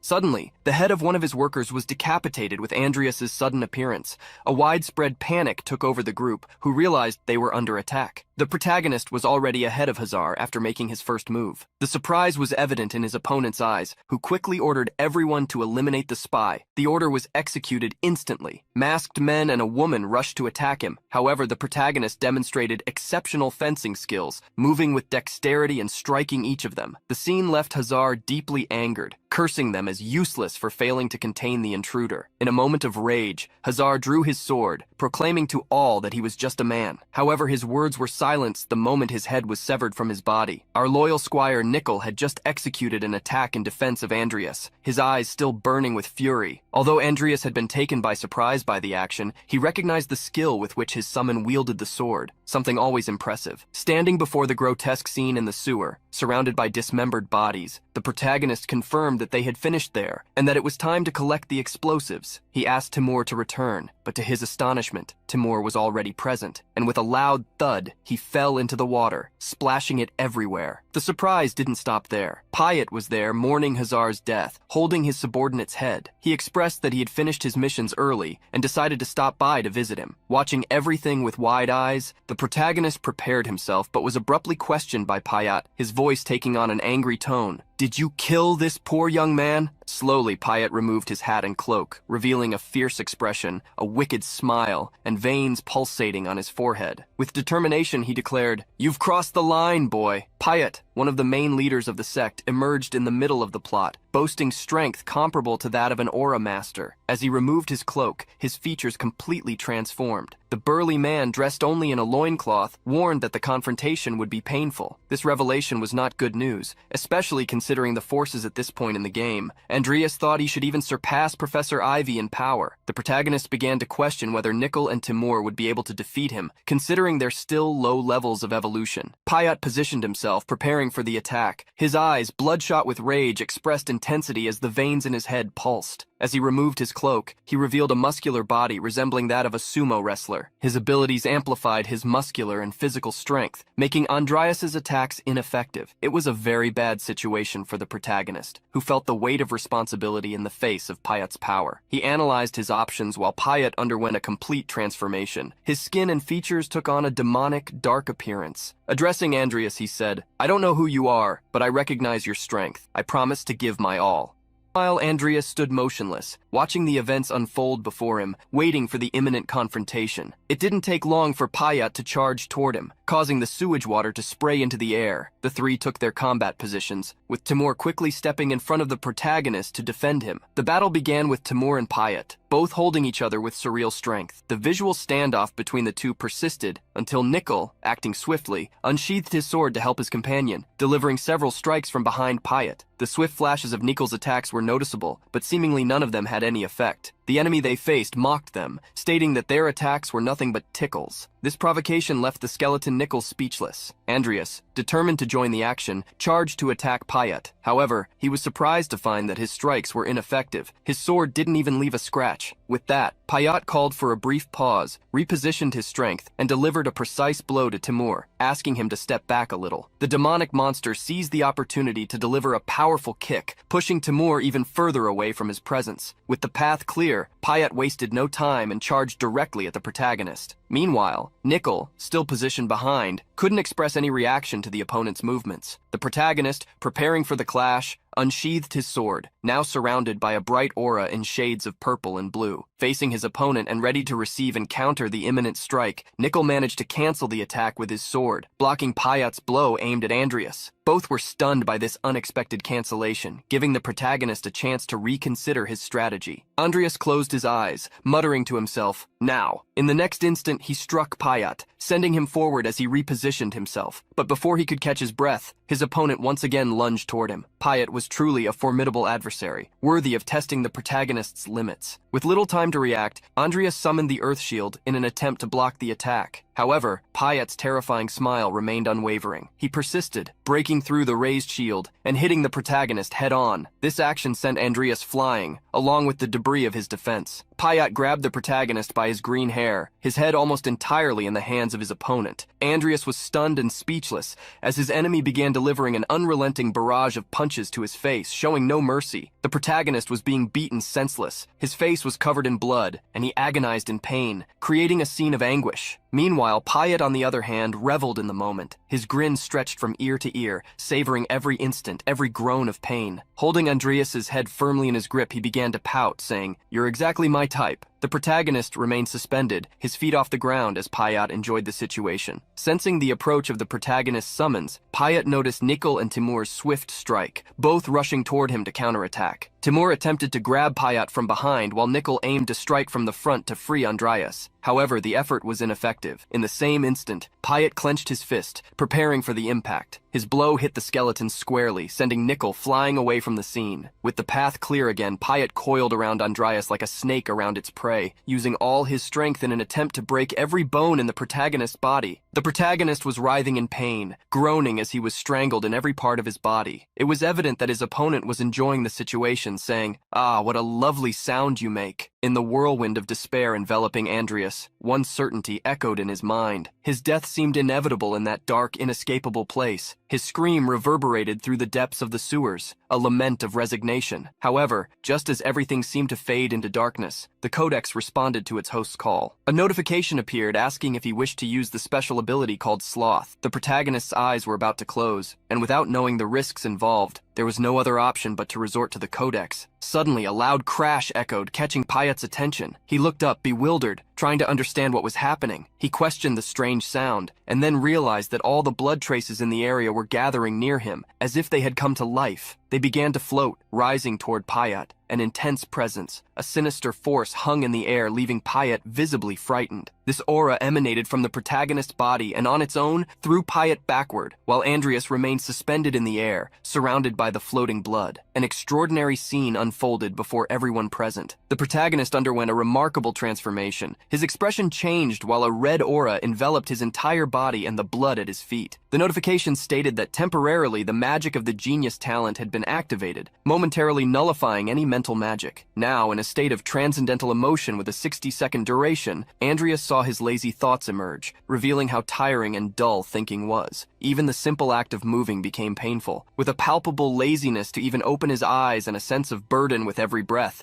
he simply snapped his fingers and said, "Earth Shield." This action left Payat dumbfounded and surprised. Suddenly, his hand was severed from his arm, leaving him truly shocked. Andreas was standing in front of him, arms outstretched, and the debris of his shield floated around the area. The question lingered in Payat's mind. Who the hell is this guy? Both Timur and Nikol were equally surprised and speechless at what they had witnessed. An explosion occurred, and all the stones from the shield were directed toward Payat, who tried to defend himself by crossing his arms in front of his face. The pressure was intense, and gradually he was hit. Payat's interest was evident as he focused his gaze on Andreas, a slight smile forming on his face. Slowly, the stones fell to the ground, and everything around began to return to normal, except for the blood still surrounding the protagonist. Payat, missing a hand and still struggling to hold his head, asked, "Is this it? Is this all you can do?" Andreas, with a calm expression but sensing that everything was dragging on too long, felt the need to end this quickly so he could finally rest. As he spoke these words, his face was covered in blood, leaving Payat shocked and unsure of what to think. Andreas's presence was so strong and his mana so intense that it caught the attention of Alvin, who was in the city. Despite all the distractions, something unusual was happening, and even he noticed. The intense aura emanating from the battle site was powerful. In the arena, the crowd was going wild over the night's battles, an event that brought the entire city together. Among the spectators celebrating the victories were Diana and her father, Director Alvin. However, Alvin's mind was elsewhere, distracted by uneasy thoughts. He detected the presence of black magic and questioned the nature of this phenomenon, concluding in his mind that the anti-black magic barrier had worked, but against him. Noticing her father's distraction, Diana asked, "Father, is something wrong?" Alvin, still looking distant, replied, "Something probably happened. Stay exactly where you are, Diana." Meanwhile, in the grand arena, beneath the euphoria of the crowd, the battle was unfolding. Andreas floated among the wreckage, facing Payat. His body was marked by the intensity of his mana and the strength of his aura, revealing his dual-core trait. He then cast the Stone Throw spell, a basic-level skill. Pointed stone spears flew toward his opponent. Payat, however, kept smiling. He expressed a mix of fear and mockery, asking, "Is this all you've got?" The little stones barely scratched his body. While Payat mocked him, Nikol unexpectedly appeared in front of him, delivering a surprise strike. The attack was enough to momentarily break Payat's composure. He gritted his teeth, enraged, and shouted, "You again, miserable skeleton!" Nikol seemed determined, buying time for Andreas to prepare his next move. However, the strategy only fueled Payat's fury, who cursed the skeleton as he punched him, calling him ugly and useless. In an unexpected moment, Payat threw Nikol with such force that his skeletal body was visibly disfigured. Andreas, watching the scene, realized it was time to act. His stone spears, still unmoving, awaited his command. With a sudden motion, he directed them at his opponent. Payat, however, simply glanced over his shoulder, allowing the spears to strike his back. Enraged, he mocked, "You really think you can kill me with little stones?" But before he could make more taunts, Timur grabbed him firmly, immobilizing him and catching Payat by surprise. Timur maintained a dark expression as Andreas commanded a new attack. With his hand outstretched, he ordered the stones to advance once again. The sharp stone spears pierced Payat's body at several points, leaving him speechless. Timur did not loosen his grip, ensuring that Payat could not escape. Soon after, a notification appeared before Andreas. The duration of the lazy skill has expired. Immediately, the protagonist's body was overwhelmed by gravity. Another notification followed. Due to excessive use of the body, severe damage has been inflicted, temporarily preventing any movement, mana manipulation, or aura usage. Andreas fell to the ground, powerless, only aware of the feeling of his shattered body. He knew he had to get up and end the situation, but his physical limits had been reached. Timur and Nikol, aware that continuing was impossible, retreated to their summoning portals. Meanwhile, Payat remained motionless, the stones deeply embedded in his body. The scene fell into silence. Both combatants were prostrated, one on the ground among the wreckage and the other on his knees, unconscious and pierced. Andreas, exhausted and debilitated, could barely move. In this lamentable state, a notification window appeared. The requirements for evolution have been met. An individual with evolutionary potential has been detected.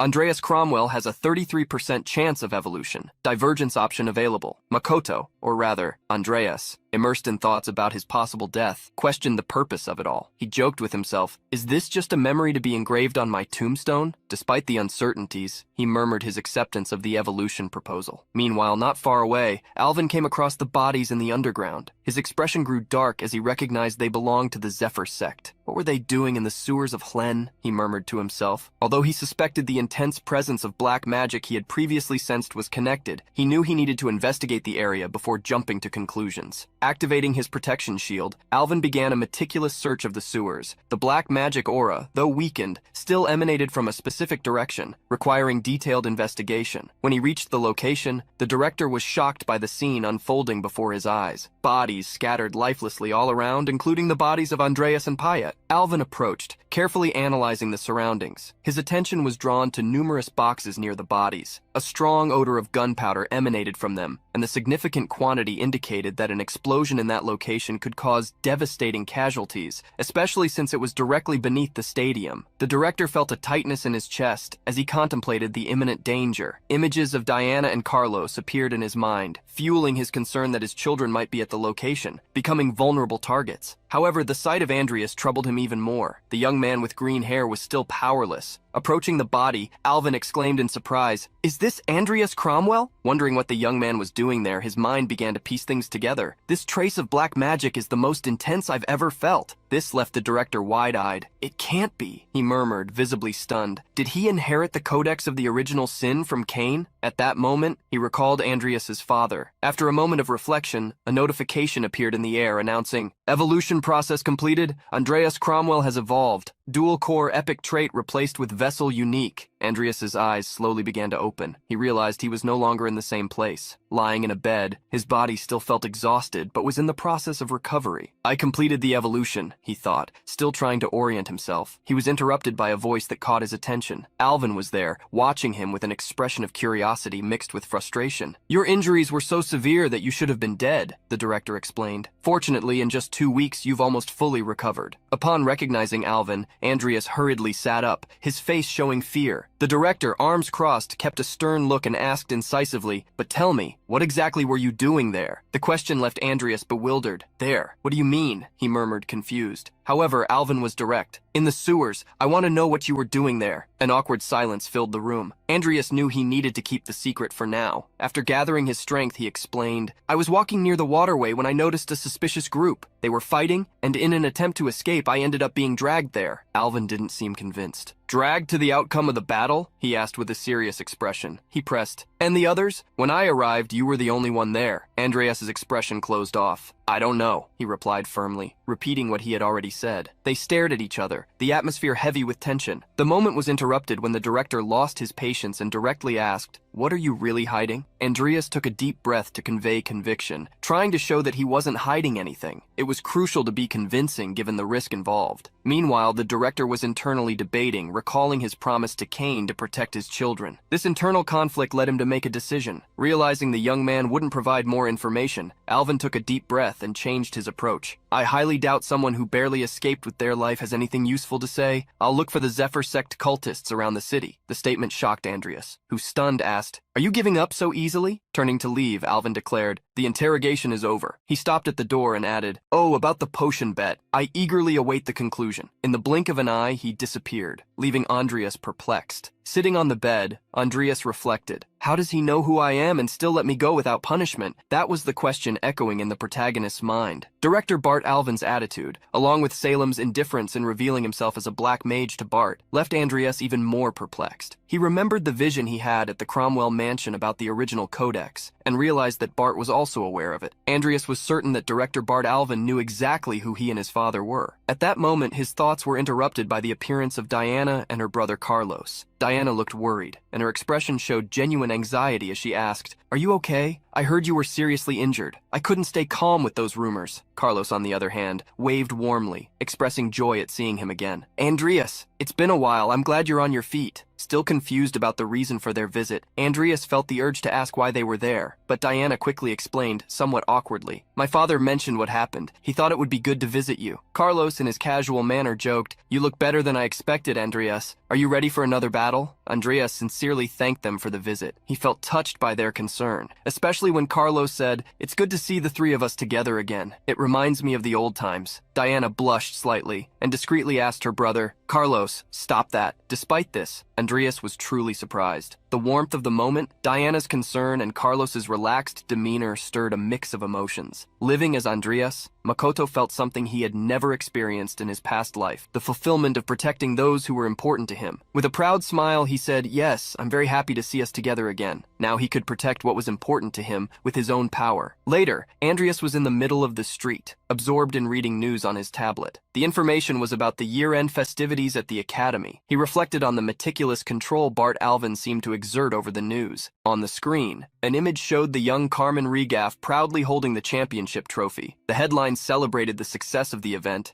mentioning the flawless preparations and the prominent presence of the authorities. Andreas was truly surprised to notice the complete absence of any mention of the terrorist attacks by the Zephyr sect in the news. Putting the tablet away, he reflected that such a lack of coverage didn't surprise him, considering the threat had infiltrated the heart of the academy. Despite this, he realized that, at least for the moment, his concerns about the original sin were eased, given the peace in that regard. Before he could dive deeper into his thoughts, a young man with brown hair approached and interrupted him. You're early, but Andreas, maintaining his calm, affirmed that he was. The young man then said, Mr. Cromwell, Director Bart Alvin is waiting for you. Please follow me. The young man led him to the magic tower. As they ascended the famous moving stairs, Andreas reflected on what awaited him. Upon reaching the door, the guide announced, Andreas Cromwell is here, master. A commanding voice from inside responded, Enter. Upon entering the room, Bart Alvin awaited him, seated in his majestic chair, and immediately congratulated Andreas on his punctuality. The director was clearly eager for the moment. He seemed to expect something grand, judging by the tone of anticipation in his voice. A slight smirk revealed this expectation. The time has finally come. The bet we made will determine your stay at the academy. Present me with the potion. Andreas maintained a serious expression, carefully observing every movement of the director. His distrust grew. Bart Alvin acted as if nothing had happened in the sewers, as if the bodies found and the trail of black magic were irrelevant. In his thoughts, Andreas questioned, Bart Alvin, whose side are you on? The Emperor's or my father's? A moment passed, and Director Bart Alvin received a vial containing a red potion. He promptly drank it in front of Andreas, who watched closely. Alvin's expression showed great interest and curiosity as he immediately identified it as an emission potion. As he analyzed it, he asked, Were all the side effects removed this time just like the last one? Andreas, bowing respectfully, assured him, Yes, all were removed. I was eager for you to make this discovery. The director handed the potion to his subordinate, and with a slight smile commented, You're quite bold to test something like this on me. Though his expression remained calm, it was clear that he was impressed. Andreas then presented another vial, revealing to the director that he had also created a compound called Dyron. Just like the previous potion, all side effects have been eliminated, he explained. Surprise overtook Bart Alvin and his subordinate, who couldn't hide their disbelief. 2 potions in such a short time? The director murmured to himself, visibly astonished by Andreas's impressive speed. Despite the extraordinary feat, he couldn't help but consider Andreas's remarkable audacity as he handed over a black card while bowing again, expressing his gratitude for the support provided with the essential materials to complete the potions. Bart Alvin concluded that Andreas had won the bet. Face to face, the director made a gesture with his hands, moving directly to the subject of the promise as a reward. Suddenly, a terrifying aura surrounded Andreas, who, surprised, realized it was a spell. In an instant, both were teleported to a grand hall. The place featured white and black marble floors, with insignias hanging around, emphasizing its grandeur. In the center of the wall, the family crest was prominently displayed. Shelves filled with important artifacts adorned the space, with items ranging from glass jars to clocks and crystals. Choose whatever you wish, the director invited. Andreas, impressed, expressed his gratitude while admiring the vast collection. Bart Alvin waited patiently, arms crossed, as Andreas walked through the hall, taking in the magnitude of the offer. As he approached the objects, notifications appeared, providing additional information about the items. Cursed organ of Nak. The music that emanates from it is full of magical power. The more you listen, the more impotent you become. Another striking item was the Mitra pocket watch, capable of storing a total of 500 mana. Various notifications appeared, highlighting the value and usefulness of each artifact, each one being of great value, which amplified the significance of his choice. One item, however, caught his attention. Andreas murmured to himself, Galaxure. It was a sealed sword with a mana conductivity of 73%. He stared at it intently, recognizing the item from the game. He never imagined such a relic would be stored there. Holding it firmly, he declared, "I choose this sword." The director was intrigued. "You really are peculiar, interested in something like this." Bart recalled how he had obtained the sword in the Shire dungeon, a barren place resembling a desert with a cemetery of bones. He explained, "I examined this sword personally and sent others to do the same, but we never found any particular value. Are you sure this is what you want?" Andreas responded firmly, "Yes, I want to take it as a reward." The director, with his arms crossed, watched Andreas and commented, "You're stubborn, just like your father. There are much superior items here, you know." Still, Andreas assured him that he was satisfied with his choice. Bart Alvin then handed the protagonist an elegant envelope. The golden edges gave the envelope a distinguished look. "Take this," the director said. "What is this?" asked Andreas. "A letter from His Imperial Majesty regarding the merits of the Cromwell family," Bart explained. "I waited until you woke up to give it to you." The news surprised Andreas. His eyes widened as the director continued. "The other paper in the envelope is a recommendation. Given your interest in swords, I suggest you visit the location indicated." Later in his room at the academy, Andreas read the letter while Nickel carried out his daily training. The message stated that Andreas Cromwell, heir to the Cromwell family, was about to receive a reduced title due to improper behavior. However, following the recommendation of Alvin, Duke of Clauseal, and others, there was room for improvement based on his recent reputation at the academy, so the change would be lifted in the future. As he read, Andreas recognized it as a veiled threat from the Emperor, as a merit ranking was nothing more than an empty title. He thought, "I need Amy to contact me as soon as possible if she notices anything strange." Fueled by anger, he tore up the letter, frustrated with the situation. The director, however, seemed friendly. He then opened the second letter, which contained a map and a note. "Deliver this letter to an old friend at the indicated location. He will know what to do." Andreas put his hand to his face, commenting that the map seemed strangely familiar. Who could this old person be? He thought, lost in his reflections. He was then surprised to realize that it was Deshrun, one of the 10 great masters of the continent, supposedly retired. Without a doubt, the map would lead him to him. Without Bart's letter of recommendation, Andreas knew he would have been rejected immediately. However, thanks to the director, he now had the chance to study under the tutelage of one of the greatest sword masters. Confident, Andreas stood up, leaning on the table, and declared aloud, "We will depart as soon as we have a break." In some dark corner of the world, a landscape resembling desert canyons emerged. In the vast, desolate expanse, a colossal beetle stood out next to a skeleton sprawled on the sandy ground. Soon after, a semi-open hand radiated power, lifting a stone spear that evoked the ability used by the protagonist in his last battle. The young man aimed at the beetle and commanded the spear to strike its target, hitting the insect squarely. It became clear that this young man was, in fact, Andreas. Advancing toward the beetle and removing his mask, Andreas reflected on the ability he had gained by facing Pyat. By combining mana and aura, even the most basic abilities acquired an uncommon power. A notification clarified that the dual core trait had been replaced by the vessel trait, a unique feature. Andreas had eliminated the boundary between the Dantian and the heart. Now his aura could be converted into mana and vice versa. The vessel trait represented the enhanced version of Salen's ability, the transfer. The combined amount of aura and mana reached a level where there was no longer any need to alternate between the two. While striking the beetle with his knife, Andreas thought that this meant he would rarely be without power again. He cut into the insect, deciding to take a piece of the monster's byproduct as a precaution. Looking at the pile, he showed signs of exhaustion, mentioning that Mount Catan was the highest peak of the Krathus mountain range. There, he would find Dissoon. However, before reaching that destination, there existed the giant lair, the giant's den, hidden in a remote part of the mountain where he could obtain the body of a titan. Carefully, he placed the fragment of the slain beetle into a container and stored it in his subspace bag. Calling for Nickel, he handed him the bag, instructing the skeleton to store it while announcing, "We've gathered all the necessary materials. We're ready to depart." At that moment, a loud rumble caught his attention. Quickly, Andreas donned his mask and leapt onto a sand dune to assess the situation. Upon reaching the top, he found a humanoid creature resembling a tiger lying on the ground, apparently unconscious. He approached the Leopardian, offering him a pinkish liquid while whispering, "Can you speak? Can you tell me what happened?" However, all that could be heard were groans of pain. Andreas began to think that, due to the Empire's oppression of various races, every Leopardian was a skilled warrior, specialized in close combat. He wondered who in the world could have perpetrated such an act. Suddenly, something caught his attention from behind. A giant insect was approaching. Without hesitation, Andreas drew his new sword and delivered a precise strike, cutting the insect in half. It fell to the ground, dead. Perplexed, Andreas pondered. How can a monstrous insect fly at such high speed? Sheathing his sword, he recalled that only an old man named Rannox had the ability to control insects in this way. He was an insect manipulator, and his army of creatures was powerful enough to devastate an entire village in broad daylight. Rannox was a treasure hunter in the service of Jester, and his presence here could only mean one thing. However, his thoughts were interrupted by the Leopardian humanoid, who asked about the origins of the insects. The fierce expression on the leopard's face indicated intense anger. He explained that the insects had attacked the village of Urk. Instantly, Andreas thought that the insects might be after the Lunapult crystal, the only wealth the Leopardians possessed. Without delay, he summoned Timur and Nickel through his portal, asking the Leopardian if he could guide them to the village and assuring him that he could offer assistance. The leopard man paused to ponder for a moment, mentally growling, "Even if it's an emergency, is it worth the risk of bringing a mysterious human to the village?" Sensing the leopard's hesitation, Andreas, to dispel any doubts, requested that he consider the fact that if he were an enemy, he wouldn't have offered help right from the start. This approach seemed to persuade the leopard, who agreed and asked the protagonist for help in saving the village. It didn't take long for everyone to rush toward the village, leaving only clouds of dust behind. The humanoid was on Timur's back, moving quickly toward their destination. Andreas wondered if this wasn't the same path he should have taken earlier, but either way, he would find out sooner or later. Upon reaching the top from where they could see the entire village, the scene was desolate. Fires were burning everywhere, and it was infested with insects. It was at that moment that Andreas realized that indeed, this was the place he needed to be. His eyes fixed on a cave at the edge of the village where, hidden, lay the corpse of a titan. The battle was brutal, a true scene of war. Insects were circling all the villagers, some unable to fight because they were carrying their young, while others fought with all their might. This was the Leopardians' village. As the protagonist observed everyone fighting, he recalled that this village had vanished from history due to the insect attack. The leopard next to Andreas was trembling, a mix of rage and other emotions that brought him to tears. Confident, Andreas activated a skill in his hands and assured them he would rid them of all those creatures. Without delay, the skill spread like wind, hitting all the insects. It was a small manifestation of necromancy. Using the summoning skill, Andreas detected 63 corpses, but due to his still insufficient level, only 24 summoning responses were successful. After the summoning, a strong green aura enveloped some of these insects, compelling them to move toward their master. As they approached Andreas, he fixed his gaze and uttered, "Corpse explosion." This resulted in an explosion that sprayed the insects' green, disgusting blood, dismembering some of them. The Leopardian who accompanied Andreas was left speechless, completely stunned by the scene. The explosion of the insects occurred almost simultaneously, providing some brief relief to the villagers. However, the battle was far from over, as other insects continued to torment a Leopardian woman trying to flee with her child in her arms. She held him tightly, fearing for his safety. When one of the insects was about to reach them, Timur appeared from behind her, preventing the threat from getting closer. The great Tiger King had his mouth latched onto one of the insects, his eyes filled with intense fury. It didn't take long before other insects returned to the fray, causing Timur to strike them one by one with powerful punches. Meanwhile, Nickel swung his sword in all directions, landing precise blows on each remaining insect. A new war scene unfolded, with Timur, Nickel, and Andreas fighting to save the Leopardian village. Not far from there, a man remained hidden, watching someone interfere with his plans. He wondered, who the hell is this guy? It was the old man from the protagonist's memories, Rannox. A bald man with burned blonde hair and beard, red eyes, and clearly not pleased with Andreas's interference. Rannox was there seeking the mortal sins at the request of his master Jester. Frustrated, he muttered about the need to leave the area. While watching the village and searching for his insects, something surprised him. When he turned his gaze forward, he found the tip of a sword pointed at him. None other than the protagonist's sword, Andreas, who said, "I knew you were nearby, Rannox." Veins popped from Rannox's forehead as his red eyes emitted an intimidating shadow. Enraged, he cursed the protagonist,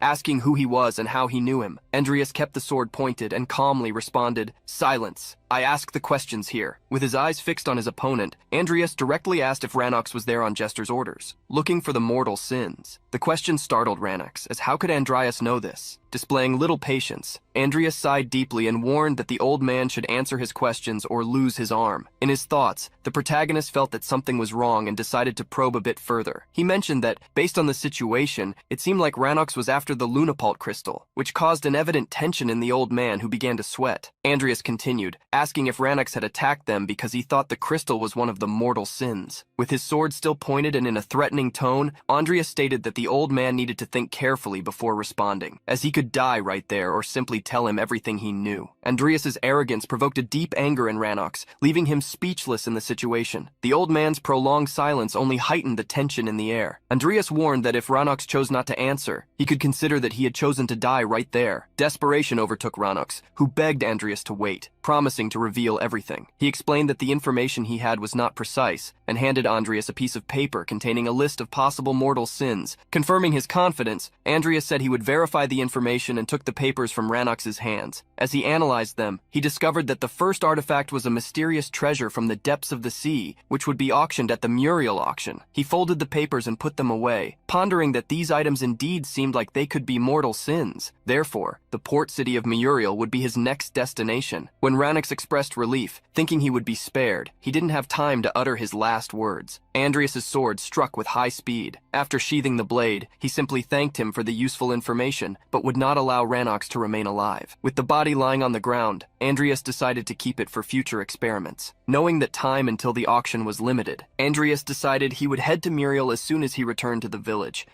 The smoke began to dissipate, signaling that the process of extinguishing the fire caused by the insects was already underway. A Leopardian woman bowed in gratitude for the salvation of her village, explaining that, at the moment, she was unable to properly express her thanks. However, she offered the Lunapult crystal as a token of appreciation. Andreas, standing before her, humbly declared that such gratitude was unnecessary, and that he had no interest in the crystal. She then asked what he desired. Pointing toward the cave behind him, the protagonist expressed his wish to explore it and requested permission from the Leopardi people. Those present looked at him in astonishment, unable to believe that he wanted to enter the mine. Murmurs began spreading, a mix of disbelief and anger, questioning if his goal was also to invade the mine and debating the trustworthiness of humans. The village leader closed her eyes, silently expressing her disappointment. After taking a deep breath and reflecting, she turned to Andreas and granted him permission to enter the site. Her people immediately voiced their trust in her, but insisted that no matter how much they owed him for saving them, the man could not simply do as he pleased. At that moment, the woman turned back to address her people, cutting off their words. Recognizing the importance of the situation, she affirmed that without the man's help, the entire village would have been destroyed. Without him, there would be no mine, or anything else. Andreas, understanding their feelings, tried to reassure them, confirming that his interest was not in the Lunapult crystal. This left the woman curious about what he could possibly be after. He turned his gaze to the cave, where something green glimmered within, and explained that he would reveal his purpose inside, as what he sought was there. They entered the cave, following the path until they reached a wall that appeared frozen. Andreas touched the wall, indicating that this was the spot. The woman was puzzled. After all, it was just another solid rock wall. The protagonist then asked Timur to break through the barrier, and the summoned being growled in acceptance of the order. Delivering a powerful punch against the wall, Timur caused it to crack, sending shards flying into the air. In her thoughts, the Leopardian woman acknowledged Timur's immense strength, which left her astonished. Her soldiers urged everyone to leave immediately, warning of the danger. However, something caught everyone's attention, leaving them awestruck. Numerous green crystals were embedded everywhere, covering the walls and ceiling. The elder asked Andreas if this was what he was searching for, but the protagonist stated that, although he knew the value of the crystals well, they were not what he sought. Before them, a massive kneeling statue, surrounded by crystals, stood out. The elder questioned what it was, and Andreas explained that this was exactly what he was looking for. The grandeur of the discovery was unbelievable, leaving the woman speechless as she asked why something so monumental was there. Andreas approached the statue, analyzing it with Timur by his side. He turned to the Leopardian elder and informed her that he would leave all the Lunapult crystals for them, but in exchange, he needed to be alone for a while. Curious, the woman asked the reason behind his request. As the tribe leader, she felt it necessary to understand Andreas's motives. Even without seeing the protagonist's face, it was clear he responded seriously. "There's no need to worry. If I had intended to harm you, I would have done so already." The arrogance in his words angered one of the Leopardian guards, who found Andreas's attitude unacceptable, even though he was the village's savior. However, the elder intervened, raising her arm to stop her subordinate from confronting him, calling the guard by name. She placed a hand on his shoulder as a sign of respect and stated, "Since Andreas did not take the crystals by force, he deserves our trust." This left the soldiers in disbelief. The elder continued, requesting a favor from Andreas. He listened carefully as she explained that he was the first human with whom they had made a promise, and that as such, he should honor it. Sometime later, Andreas found himself alone before the immense statue of the Titan he had been searching for. Concerned about the Titan being petrified for such a long time, he began contemplating the possibility of transforming it into a ghoul. Preparing to cast a spell, he formed a circular sphere in his hand, signaling the beginning of necromancy. As he invoked the ghoul summoning ability, a corpse detection spell was triggered. However, to his great surprise, he received a notification that his summoner level was insufficient, resulting in a failed attempt to summon the ghoul. In frustration, Andreas threw his mask to the ground and sighed, aware that the task would not be easy. Stretching his arms, he reassured himself that, no matter how long it took, the Titan would definitely be his. Determined, he cast the spell again, only to be informed once more that his summoner level was insufficient. Time passed, and Andreas persisted with numerous attempts,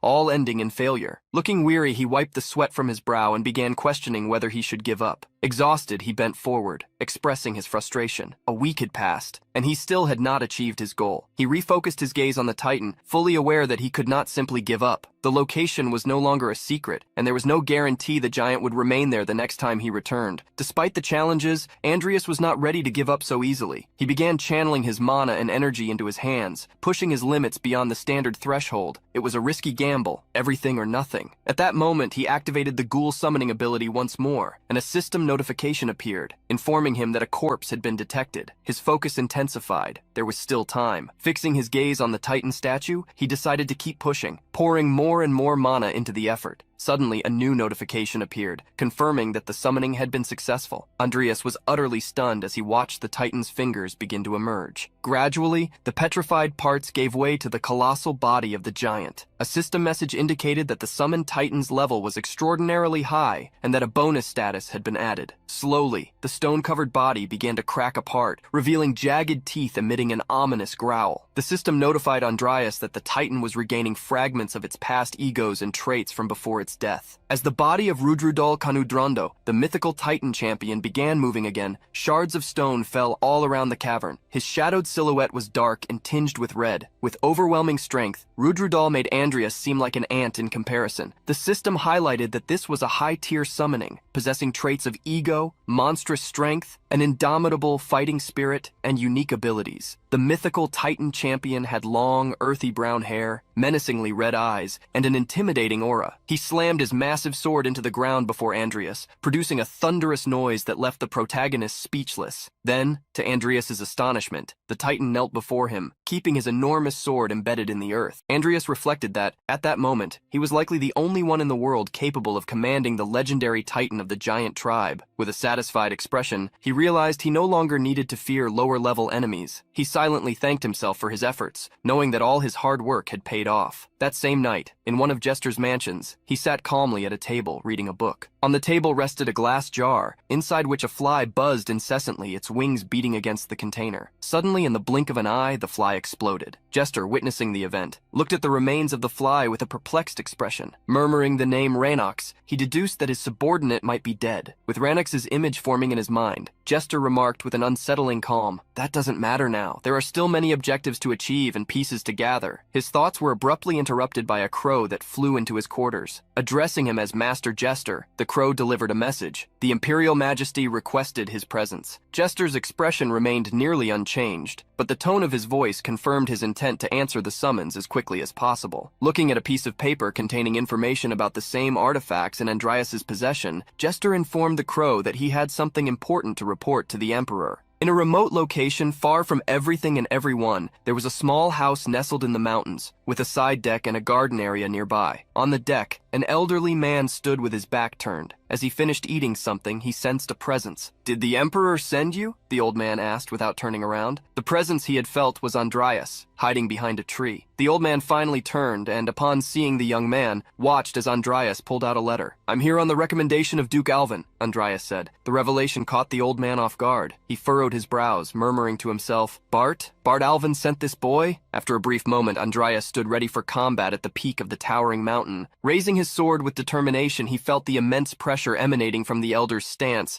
as the man observed him intently. Andreas maintained unwavering focus, his eyes fixed, his thoughts racing as he marveled at the overwhelming strength of this man, greater even than Salen's. A growing disbelief took hold of him, wondering if this was all a meticulously crafted test. The elder exuded an impressive aura, enveloping the entire area with his commanding presence. His demeanor was serious, yet he questioned the protagonist. "What's wrong?" giving Andreas the opportunity to make the first move. The elder stood seemingly relaxed, wielding nothing more than a staff. Without hesitation, Andreas launched himself into the attack, silently vowing to defeat the old man at all costs. Facing the elder, Andreas unleashed a flurry of strikes, but every single one was effortlessly dodged. No matter how much effort he put into it, each of his movements was anticipated and countered. In his final attempt, Andreas was caught off guard by a swift counterattack, his eyes widening as the elder demonstrated a deep understanding of his abilities.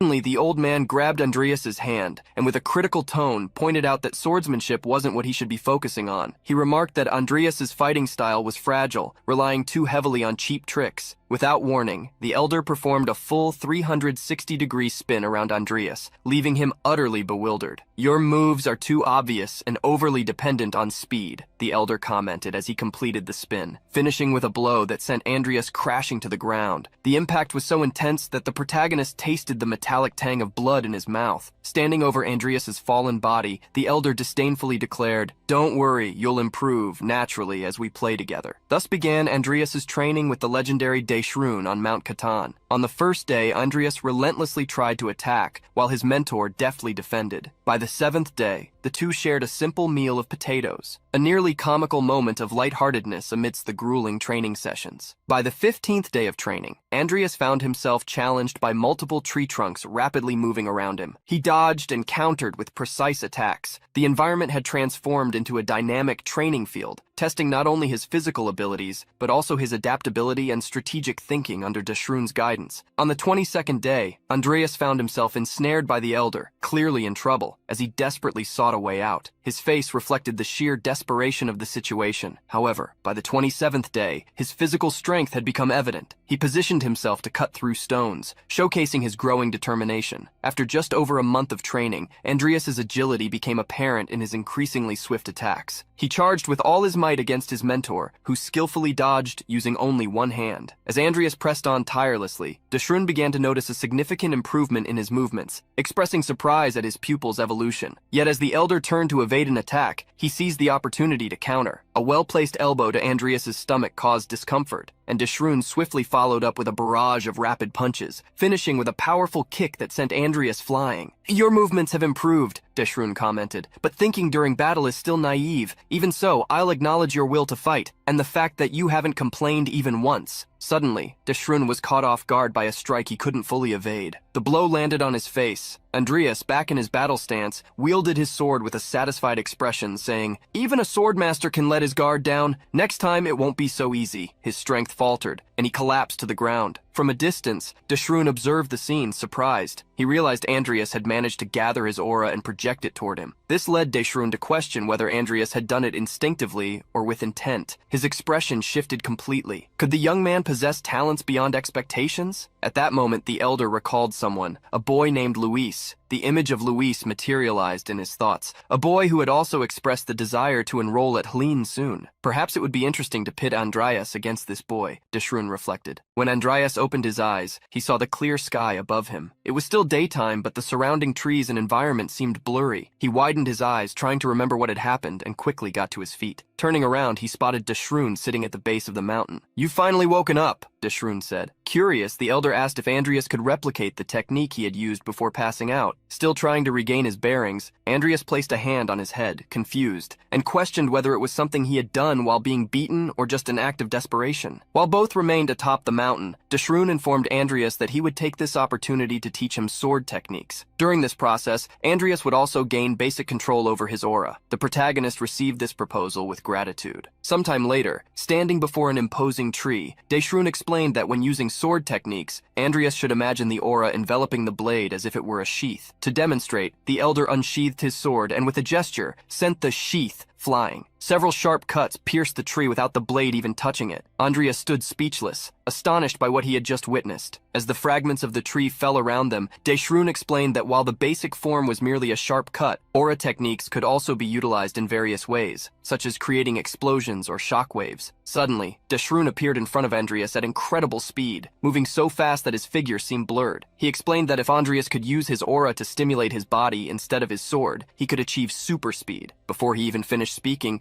Daeshroon was already behind Andreas, leaving the protagonist completely baffled. Andreas turned around in shock, still amazed, and asked, "Since when is this possible?" Laughing heartily, Daeshun replied, "This is the mystical aura technique, the pinnacle of energy application. It's built on the same principles as the techniques I just showed you," he continued. "By wrapping the aura around your body or sword and adjusting the forces needed, you can achieve incredible feats. However, you're still a long way from mastering this. For now, focus on the sword technique to begin your training." Without hesitation, Andreas started practicing the technique Daeshun had demonstrated, launching his aura forward and striking a nearby tree. "Good," Daeshun instructed, praising his effort. "Once you're comfortable, step back and increase the intensity." During the training, a notification appeared in Andreas's system. Conditions for evolution met. Combat talent, 30% evolved. Although surprised, Andreas chose to ignore the message for the time being. He believed this type of hands-on training was more suitable and enjoyable, as well as essential for his personal growth. Focusing even harder, he continued channeling his aura toward the trees, increasing both his strength and precision with each attempt. Daeshun was astonished. "He's even more monstrous than I imagined," the elder murmured, his eyes fixed on Andreas's relentless movements. As Daeshun reflected on other great talents he had trained, such as Wulg, Luis, and even a mysterious man referred to only as him, he realized that none of them stood out quite like Andreas. Observing the young man utterly exhausted yet still determined, Daeshun concluded that Andreas could succeed with precise and clear instructions while evolving at his own pace. Finally, Daeshun intervened. "That's enough for today. Let's eat." He instructed Andreas to return home, wash, and peel potatoes. Calling him disciple, Daeshun walked away with a smile. Andreas, on the other hand, wasn't too thrilled with the idea of eating potatoes for every meal. Ironically, he thought to himself, "I think I can feel potatoes sprouting inside me." He stopped abruptly, his eyes widening as he realized something unusual, the way Daeshun had addressed him. "Disciple?" Turning quickly to the old man, Andreas a bit awkwardly asked, "Did you really call me a disciple?" Daeshun confirmed with a nod, questioning if that wasn't a good thing. Andreas, now slightly more enthusiastic, replied loudly, "It's not that, I'm honored by the title." As they shared the potatoes, Andreas reflected on what it meant to be accepted as a disciple of such a renowned master. His thoughts were interrupted when Daeshun handed him a book. "Take this," the old man said. He explained it was a book he had written during his time on the mountain. Taking the book, Andreas couldn't help but wonder why Daeshun was giving it to him. Upon examining the object, Andreas noticed that his system identified it as a skill book written by Daeshun Forn himself, titled Egoless Sword. The item contained extensive knowledge on sword techniques and level advancement. Andreas was astonished. The comparison with Morn's dark magic book immediately came to mind, and he began to imagine the new heights he might reach with this gift. Seeing the young man in silence, Daeshun chuckled. "Don't you enjoy receiving direct instruction from me?" Andreas quickly denied it, responding hastily. Daeshun then explained, "I enjoy teaching my disciples directly, but overteaching can poison talent. You're peculiar, Andreas. You're brimming with potential. This book will serve as your guide to discovering your own method of training." Andreas held the book tightly, feeling deeply grateful. He realized how rare it was to be accepted by such a demanding master. Daeshun stood up and announced, "I believe we're done here. It's time for me to leave this mountain. If I stay too long, my skills will rust." "Curious," Andreas asked. "Where are you going?" The old man replied that he was heading to the Southern Kingdom Alliance, the exact opposite direction of Andreas's intended path. Despite this, the young man requested to accompany him for as long as possible, addressing him as master. In a remote area of Pakata, someone was making their way along a path through a dense forest. Their thoughts were consumed by a growing hunger. The man, exhausted, with his hands bandaged and a sword resting on his back, appeared to be the sole survivor of his village. Overcome by fatigue, he collapsed to the ground, murmuring, "What should I do now?" Dark clouds covered the sky as a storm approached. Rain began to fall heavily, soaking the man lying on the ground. A hand rested gently on his face. It was Andreas, clad in a long cloak, standing in the rain. Observing the man with curiosity, he murmured, "I can't believe this is actually Benjamin Anaquius."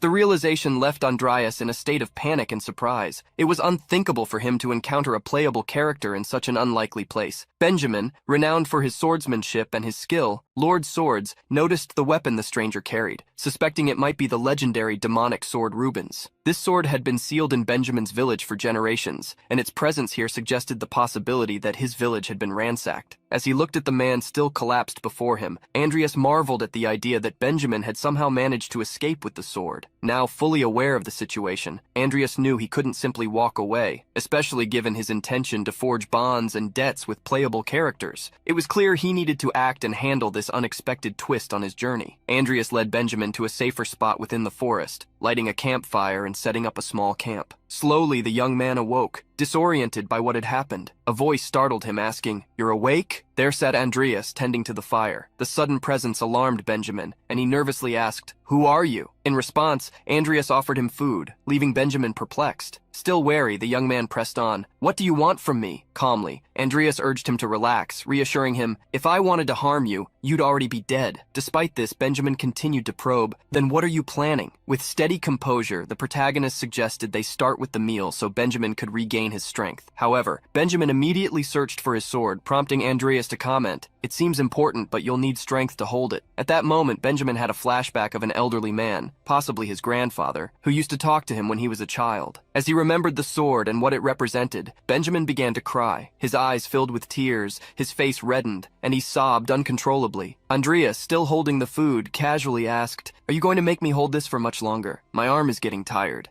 Benjamin, approaching the fire, grabbed the meat and started eating beside Andreas. During the meal, Andreas took a potion from his bag and offered it to Benjamin, explaining, "This will help you regain your strength." While eating, Benjamin thanked him through his tears. For a moment, a smile lit up Andreas's face, but it was quickly replaced by shock as he realized he was being stared at intently. He hesitantly commented, "You're not a beggar. It's rude to stare at people eating like that." The young man, embarrassed, awkwardly looked away. Suddenly, a group of people emerged from the shadows. Benjamin immediately recognized them and shouted, "Bastards!" They were all wearing identical outfits with hoods and masks, each with a unique pattern of holes. Benjamin recalled the attack on his village and stated, "They were the ones who killed my grandfather." His gaze filled with rage, veins bulging in his face, as he was overcome with a mixture of hatred and emotion. Andreas assessed the situation and concluded that the group was made up of the acolytes, orphans raised by Jester, trained as his personal assassin squad. They had somehow invoked memories from Andreas's past life as Makoto, as they were fully trained soldiers in special forces. They possessed basic magic abilities and aura manipulation, giving them superhuman capabilities, and wore special masks, each distinct with their proficiency. Aware of the danger, Andreas stood up and told Benjamin, "Stay here, I'll take care of this." However, Benjamin was already armed and insisted, "This is my fight, stay out of it." Before Andreas could respond, the acolytes advanced with impressive speed. One of them, standing beneath the mountain, ordered Benjamin to hand over the sword. However, the young man, determined and full of vengeance, charged forward, ignoring the threat. As they got closer, the aura power of the acolytes, in the form of smoke, did not penetrate Benjamin, surprising everyone. Two bright golden shields appeared around him, but that didn't stop the fight from beginning. Skillfully wielding his sword, Benjamin delivered powerful strikes,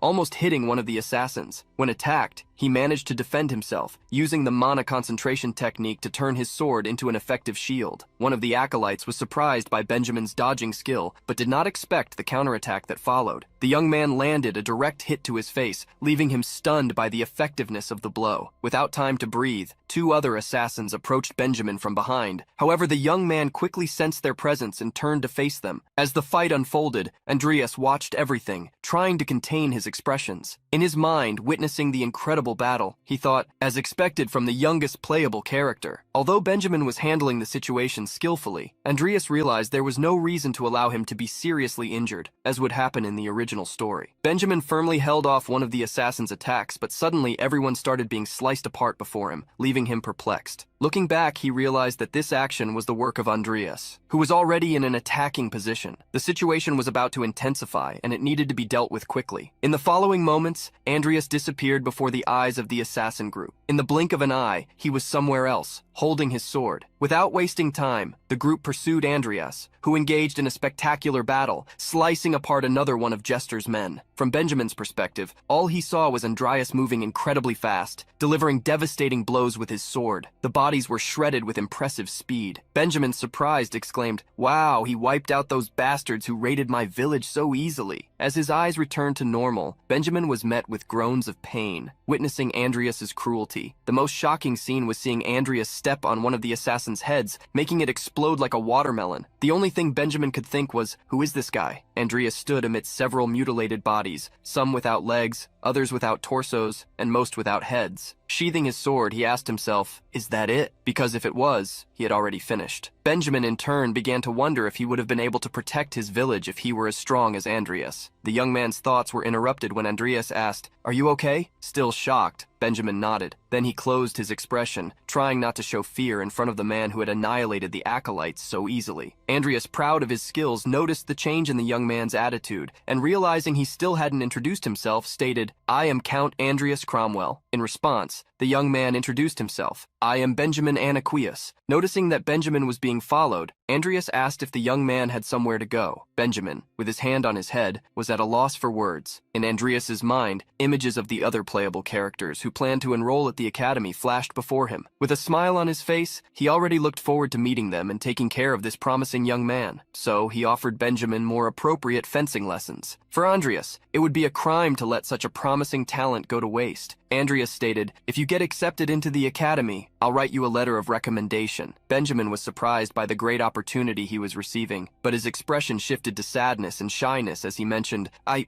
don't have any money." However, Andreas didn't consider that a problem. He replied, "I didn't ask for money. I'll sponsor you. The only thing you need to decide is whether you accept it or not." The young man's eyes widened at this incredible offer. Andreas, arms crossed, waited for his response, watching as Benjamin was overcome with emotion. With tears in his eyes, Benjamin knelt and said, "Someday I will surely repay your kindness." This moment was marked for Andreas. Sometime later, sitting in his office, he was examining his tablet. A slight smile formed on his lips as he read Benjamin's message, thanking him for the letter of recommendation and all the support he had given. The young man had been admitted to Monas Academy. As a sword expert, he would have no trouble graduating as long as he worked hard. Andreas was willing to invest whatever it took to ensure the young man's success. Shifting his thoughts, Andreas realized he needed to prepare for the Muri auction. Using his tablet, he sent a message to Carlos asking if he wanted to attend. In response, Carlos accepted the invitation and asked that the tickets be taken care of. Andreas stood up, certain it was time to head to Picata's most lawless entertainment district. Meanwhile, in Jester's mansion, he was asking what had happened to the demon sword. In response, his servant informed him that the boy had fled with the sword and that a unit had been sent to capture him, but there was no news of their return. The servant remained kneeling while Jester tinkered with a creature's body. "You're telling me you let him escape?" Jester asked, irritated. The servant remained silent. That demon sword was capable of amplifying both the magical and physical abilities of its wielder, and Jester was determined to study it in order to mass-produce a version to strengthen his army. Holding the creature's head, his hand trembled with rage as he thought, "I thought I had finally found it, but to think it escaped this way." Overcome with fury, he crushed the creature's head, shouting, "Send Hosan to my Uriel. Have him join Aleb at the auction. They need to bring back the crown from the depths, no matter what happens." In the port city of Myriel, a ship was anchored in the harbor, bringing several people to the neighborhood's largest auction, known as the Night of Flowing Gold. Andreas and Carlos were already at the location, analyzing information while savoring wine. Andreas's goal was to acquire the 7 deadly sins, but he would also take the opportunity to obtain as many renowned items as possible. On Andreas's tablet, there was information about a sword called White Nightmare, known for its high mana conductivity. He planned to acquire it and send it to Benjamin. Upon noticing Andreas's interest, Carlos asked, "So it's true that you're interested in fencing?" "A little awkward," Andreas replied. "I was thinking of giving this sword to someone I know." Carlos analyzed the item and commented that the sword was very good, but thought that 20 million was a bit low. He questioned why Andreas wasn't willing to pay 50 million. Calmly, Andreas replied, "The auction is just starting. The price will rise gradually." The auctioneer began announcing higher bids. From 20 million, the sword went up to 23 million, still asking, "Who will bid more?" Finally, the item was sold at that price to the protagonist. Carlos laughed, saying that Andreas had gotten a good price. They then moved on to the next items. In front of Andreas was a map that many scholars had tried to decipher without success. Upon recognizing it, Andreas muttered to himself, "Is this thing here too?" The secret map led to the tomb of the Red Dragon, Krav Maga. For Andreas, it seemed like a simple Easter egg, but he didn't expect it to be real. There was a murmur among the people present, and for Andreas it wasn't any different. After all, the bodies were extremely precious to him, and that was why. Determined to obtain the item, he placed a bid of 5 million. The auctioneer asked if there were more interested parties, noting that if Andreas could get his hands on a dragon, he would be as powerful as an entire country. When the map was sold to Andreas, he quietly celebrated his new acquisition. Meanwhile, a man was watching Andreas and Carlos. Intrigued, he thought, who are they after all? Though he didn't care about the random items they were purchasing, he was concerned about the amount of money they might possess. His focus was on the crown of the depths. He planned to obtain it at all costs. The more money they spent before that, the fewer resources they would have to compete. The auctioneer then announced the next item, a rechargeable portal scroll, capable of transporting the user anywhere up to twice a day. Without hesitation, Andreas placed another bid. Next, an ancient alchemical tool was announced. Once again, Andreas made a bid, prompting Carlos to question whether he was really considering what he was purchasing. Finally, the event reached its climax with the last item. The auctioneer asked everyone to hold their breath and presented an item salvaged from the depths of the sea, the Lord of the Seas, a golden crown that emerged on the presentation pedestal. At that instant, Andreas's system detected the purest form of original sin, benevolent greed. Andreas's eyes sparkled, but the starting price was 1 billion, with minimum bids of 10 million. This shocked him, and he thought, unless I had the profits from next month's potion sales, I wouldn't be able to compete. Noticing his friend's hesitation, Carlos asked, "You want this too?" Andreas didn't deny it, but he knew he would need to assess his chances. If there was no hope, he would have to give up. That's when Carlos revealed, "I'll buy it for you." This left Andreas stunned for a moment, and he asked why Carlos would do something like that. Before Andreas could finish his sentence, Carlos responded, "My father told me the essence of the story. He said the reason you got hurt in the sewers was because you were trying to save us." The young villain awkwardly replied that it had all happened by accident and asked how much Carlos had offered. Showing off, Carlos answered, "Let me show you how rich the Alvin house is," and then flashed a very sinister smile. Meanwhile, Aleb, Jester's henchman, watched everything from a distance and thought angrily, "These brats have money to burn, but I'll shut them up with my master's wealth." He began raising the bids, and the competition became intense. The price of the artifact rose rapidly, and the frantic sounds of tablets echoed throughout the room. The auctioneer announced that the starting price of 1 billion had quickly risen to 7 billion. Andreas was tense, finding the amount of money involved absurd, but the competition was fierce. Soon enough, the auctioneer shouted, 10 billion! We've reached 10 billion wills! Carlos was enjoying the situation, finding everything quite interesting. By this point, his nervousness and excitement had made him stand up, leaving Andreas speechless. Watching everything, the protagonist simply smiled, thinking, "Now that we're in this situation, you better win, and I'll definitely pay you back." The auctioneer stretched his arms with joy. They had already surpassed the expected amount, and the profits were significant. He exclaimed, "Unbelievable! The bid has reached 50 billion wills. Is there anyone else bidding?" Carlos seemed confident, humming as if that amount was insignificant, while Andreas sweated with tension, realizing the size of the debt he would have. Then a shout echoed through the hall, 90 billion! The room went silent for a moment. Aleb, Jester's chubby henchman, nervously sweated, his veins bulging as he let out nervous laughs. The auctioneer then announced, "Ladies and gentlemen, we have reached 100 billion wills." Chaos overtook Aleb's mind. He wondered if he should go even further, recalling his master Jester's words. "Make sure to win the auction, no matter how high the bid goes." Sweating like a pig, he bit his lip in anger and scratched his head. No matter how rich his master was, 100 billion was too much, and he no longer knew what to do. He even thought he should have asked his master what the limit was. It was then that he was completely startled when the auctioneer announced, "Thank you very much. The Lord of the Seas has been sold for 100 billion wills." Soon after the auction closed, Aleb received a visit. Hosean, a sinister-looking man who resembled the Joker, approached and mocked him. "I bet the master sent me here because he knew you, being the idiot you are, would mess it all up. Even if you had won the auction with more than 100 billion, you'd have been killed for it. Go back home and wait." Hosean looked at Carlos and Andreas from afar. He smiled darkly, muttering, "Those brats don't know who they're dealing with. Let them enjoy the taste of victory before they die." On the other side, Carlos was laughing, unconcerned about the scolding he would likely get when he got home. He turned to Andreas and said, "I'm hungry. Let's grab something to eat." At the local restaurant, Andreas was extremely embarrassed. He was sweating from shame and wore an impatient expression while having the Lord of the Seas crown on his head. Carlos had insisted he wear it, saying, "It looks great on you, Your Highness Andreas." Carlos, as mischievous as ever, continued laughing at the situation, while Andreas just thought, "He treats this like a toy. I guess it's his privilege since he's the one who bought it." The two finally sat down at the table, savoring the meal, but Andreas couldn't stop thinking about the absurd wealth of the Alvin house. Carlos raised his glass to make a toast in celebration. As they toasted, Andreas thanked his friend for always helping him. Thanks to him, he had managed to acquire greed safely. Everything seemed calm, and Andreas even thought the congregation wouldn't take any immediate action. He planned to leave right after the meal, but life is full of surprises, and a local security voice interrupted his thoughts. "Hey, who are you? You're not allowed to be here." The two widened their eyes, waiting for what was coming. Suddenly, a strong kick hit the door, breaking it instantly. Hosean appeared, accompanied by other soldiers of Jester, saying, "Oops, did we interrupt your dinner?" Carlos immediately stood up, demanding to know who they were, while Andreas gritted his teeth. He realized he had spoken too soon. Hosean took his first steps, entering the place with a sinister and terrifying expression. His words echoed, "Hand over the crown and step back. That way I'll kill you without any pain." Andreas knew this would be a big problem. He recognized Hosan, known as the Devil's Sword. Although he couldn't use secret arts, Hosan was as strong as an aura master. Arrogant and skilled, he frequently clashed with his mentor, Deshrun, before separating and diving into the criminal underworld. He had been recruited by Jester, who saw his immense potential.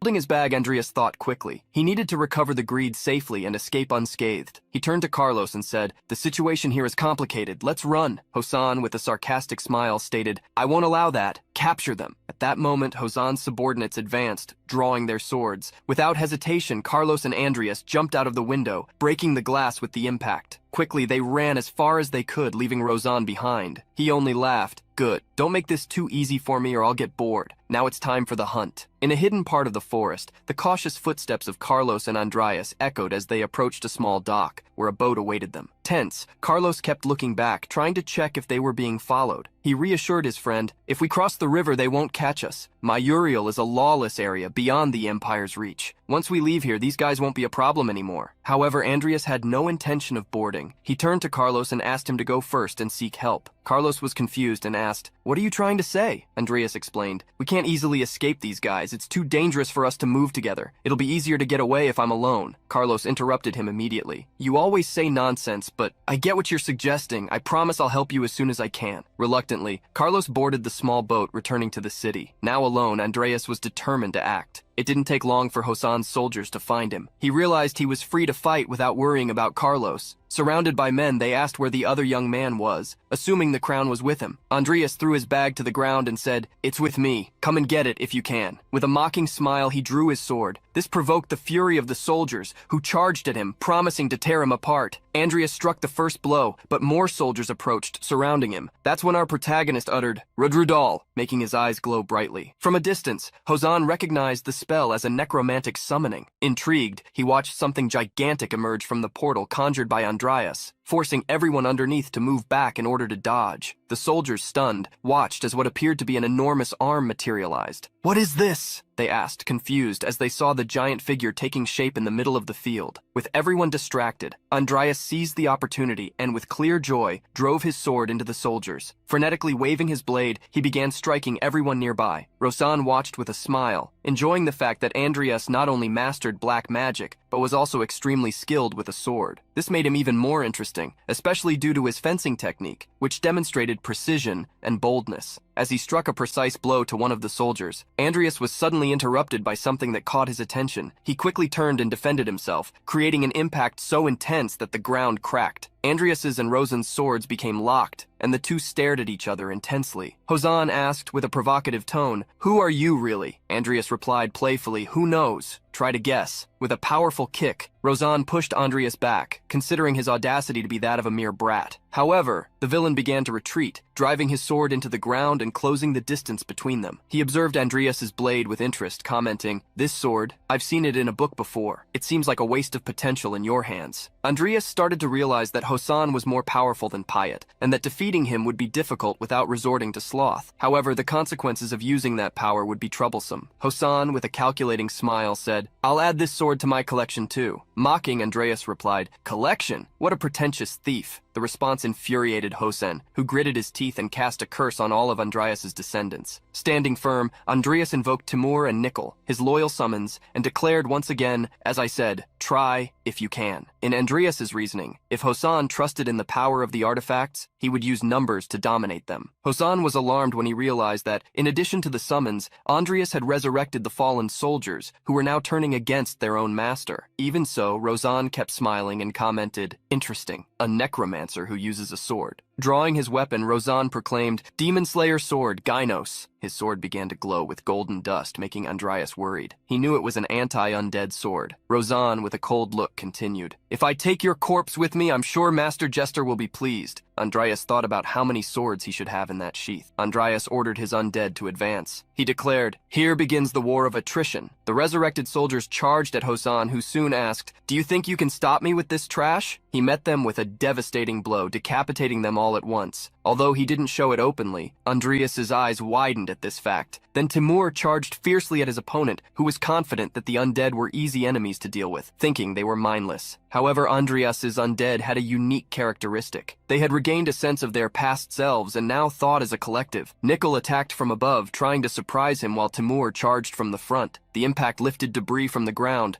but Hosan skillfully dodged, moving between the attacks. Seeing an opportunity, Andreas channeled his magic and summoned his newest corpse, the Titan Hudradal, the fearsome giant of the giant tribe. A massive portal opened behind Hosan, and the colossal figure of Hudradal emerged, ready to strike. Hosan looked up, surprised, but his smile quickly returned. He unsheathed a new sword, the legendary Farang, which absorbed the opponent's strength, granting a temporary power boost to its wielder. When the Titan delivered its blow, an explosion occurred. As the dust settled, Hosan was blocking Hudadral's sword with Farang. A purple light emanated from the blade, and the system notified Andreas. Energy absorption in progress. The man's expression indicated everything was going according to plan. Watching this, Andreas cursed, admitting his opponent was going to absorb the full strength of his summon. Gritting his teeth, our protagonist clenched his fists, exclaiming, "Damn it! He's a terrible match for me!" The portal began to dissolve around Hosan, who had already gained a power boost, and he sarcastically thanked, "A corpse from the giant tribe? Haha, thank you for granting me this strength." In the next moment, one of the undead soldiers charged, but Hosan mercilessly sliced it in half with a precise strike. With disdain, he mocked, "I brought them along because they were my client's subordinates, but all they did was complain. It was a pleasure killing them. Now that this lot is out of the way, let's move on to the fun part." The situation grew more complicated. Andreas gritted his teeth, aware that Timur and Nickel were in danger if struck by Gynos. Nickel attempted a surprise attack, but Hosan dodged skillfully, moving to a higher position. Rozan, now wielding a new sword, proclaimed, "Very well, let's start with the most interesting part. You, skeleton." The red sword glowed like fire, signaling Rozan's desire to have fun. The weapon, known as Swordbreaker, was crafted to disarm and destroy opponents' weapons. Quickly, Andreas grew desperate upon realizing how fast his opponent switched swords and shouted, "Nickel, don't take the blow head on!" The dance of swords began, scattering debris across the environment and raising a cloud of dust as Nickel and Andreas fought against Hosan's two swords. Timur appeared, raising his fists and alarming the opponent as he struck the ground. The impact was so powerful it destroyed everything nearby, creating a massive crater. The three of them gritted their teeth upon realizing that once again Rozan had evaded the attack. With a sinister smile, he commented, "What a pity." Nickel and Andreas were nearly cut in half, but Andreas noticed that Nickel's sword, as well as his arm, had been severed. The situation seemed increasingly dire as Rozan, with a menacing tone, declared, "It's time to end this. It was fun fighting you, undead who wields aura."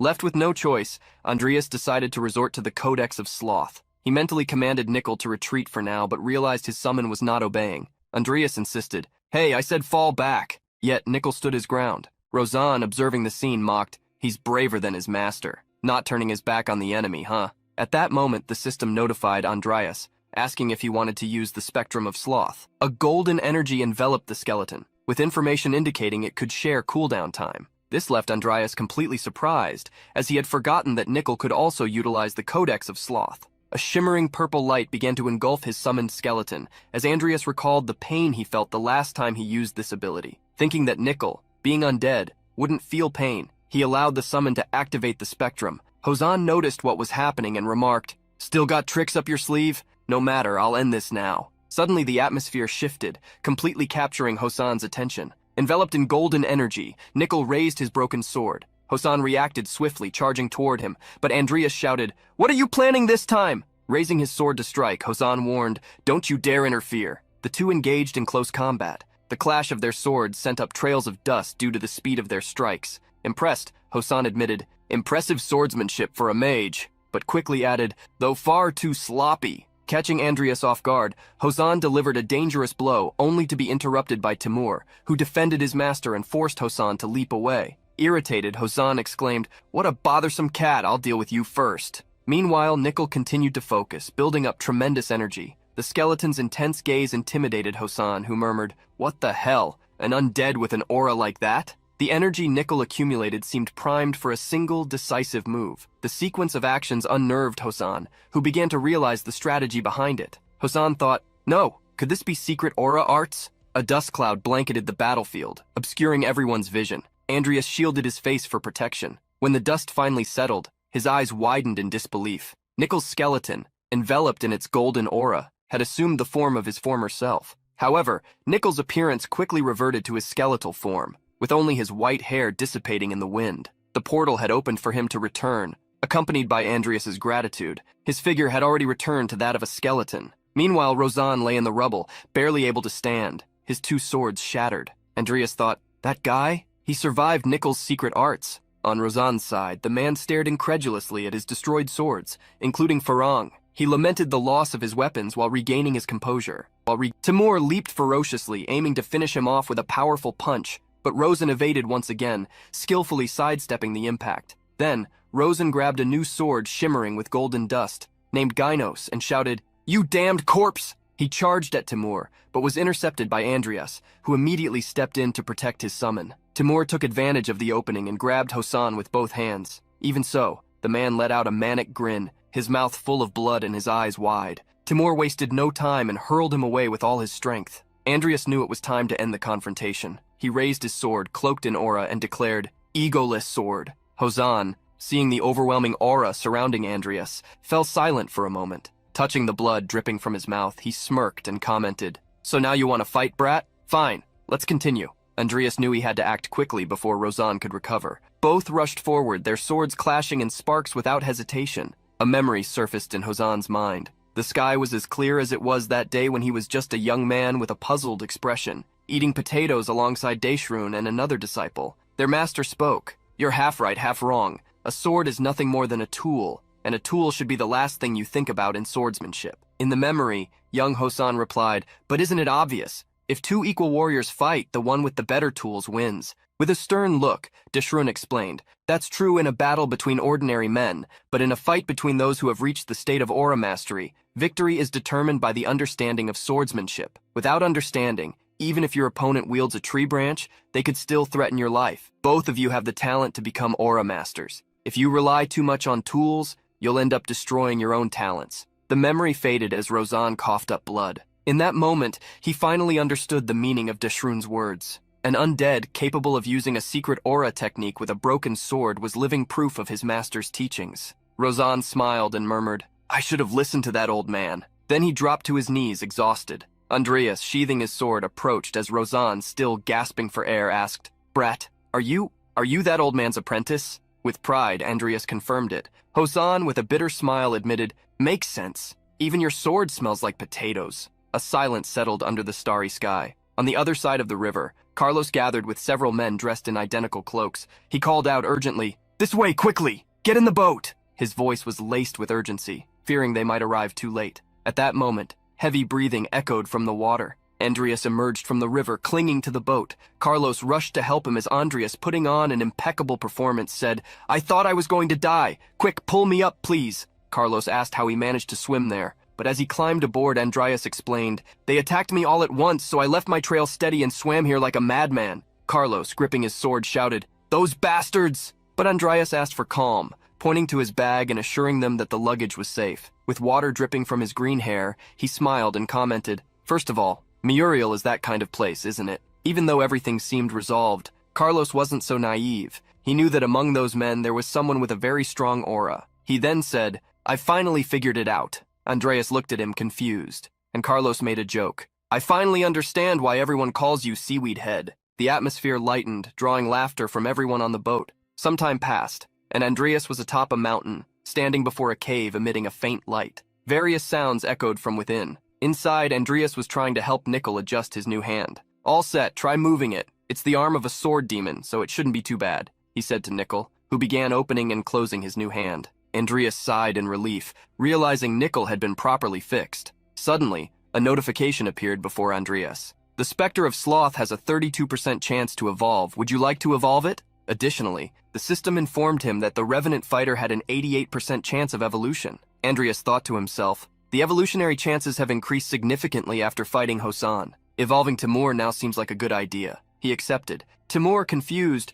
began to feel something different in his body as a shimmering light enveloped him. The system announced he was undergoing evolution, with a remaining time of 342 hours. However, something went wrong. Everyone was baffled, questions forming in their minds. Meanwhile, Andreas thought, maybe I should start working on my elemental magic when I get back. But there's also something else I want to research. In Jesper's mansion, a different confrontation was unfolding. Why is Morn's apprentice here? Jesper asked irritably. Andreas's old teacher, trembling, replied, I heard I'm being removed from the congregation. Jesper confirmed coldly, yes, and it was I who suggested it. He explained, the congregation does not tolerate the unworthy, especially someone who cannot even manage a single disciple properly. The old teacher, indignant, shouted in anger, this isn't fair! Jesper, unfazed, continued, let's say none of this mattered. Have you done anything useful for the congregation? You've brought no research results or useful artifacts. In merit, you are far inferior to your problematic disciple. Surely you understand how important it is to protect a single codex, don't you?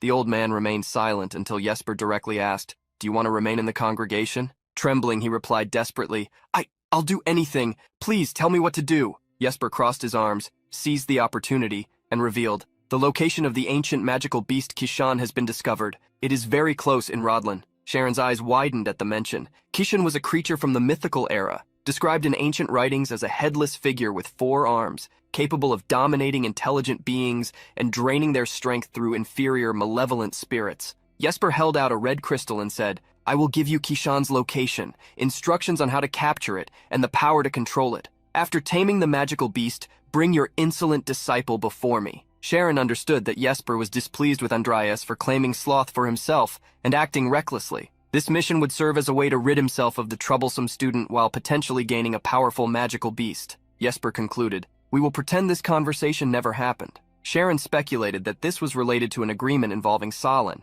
Determined, he replied, leave it to me. It's my duty as a teacher to discipline and guide an insubordinate disciple. The next day at Helene Academy, Andreas appeared with deep dark circles under his eyes, muttering to himself, I learned a lesson today. I should have done my research in a more comfortable place. As he walked, his appearance attracted attention. Just as he was about to rest, a familiar and irritated voice called out, Mr. Andreas. It was Lucia, sweet but clearly annoyed. Why are you ignoring my calls? Is your tablet just for decoration? Caught off guard, Andreas excused himself, saying he had been busy with a friend. He apologized and noticed that Lucia and Vivian were together. Lucia, excited, showed him the tablet and asked, Anyway, did you see this? On the device, an alert stated that an unidentified spirit had been spotted in the dormitory, which would temporarily be closed for safety reasons. Andreas immediately grabbed the tablet to read the notice. Lucia commented, Finally, we can say goodbye to that damp dormitory. Meanwhile, Vivian thought, I just want to be in the same dorm as him.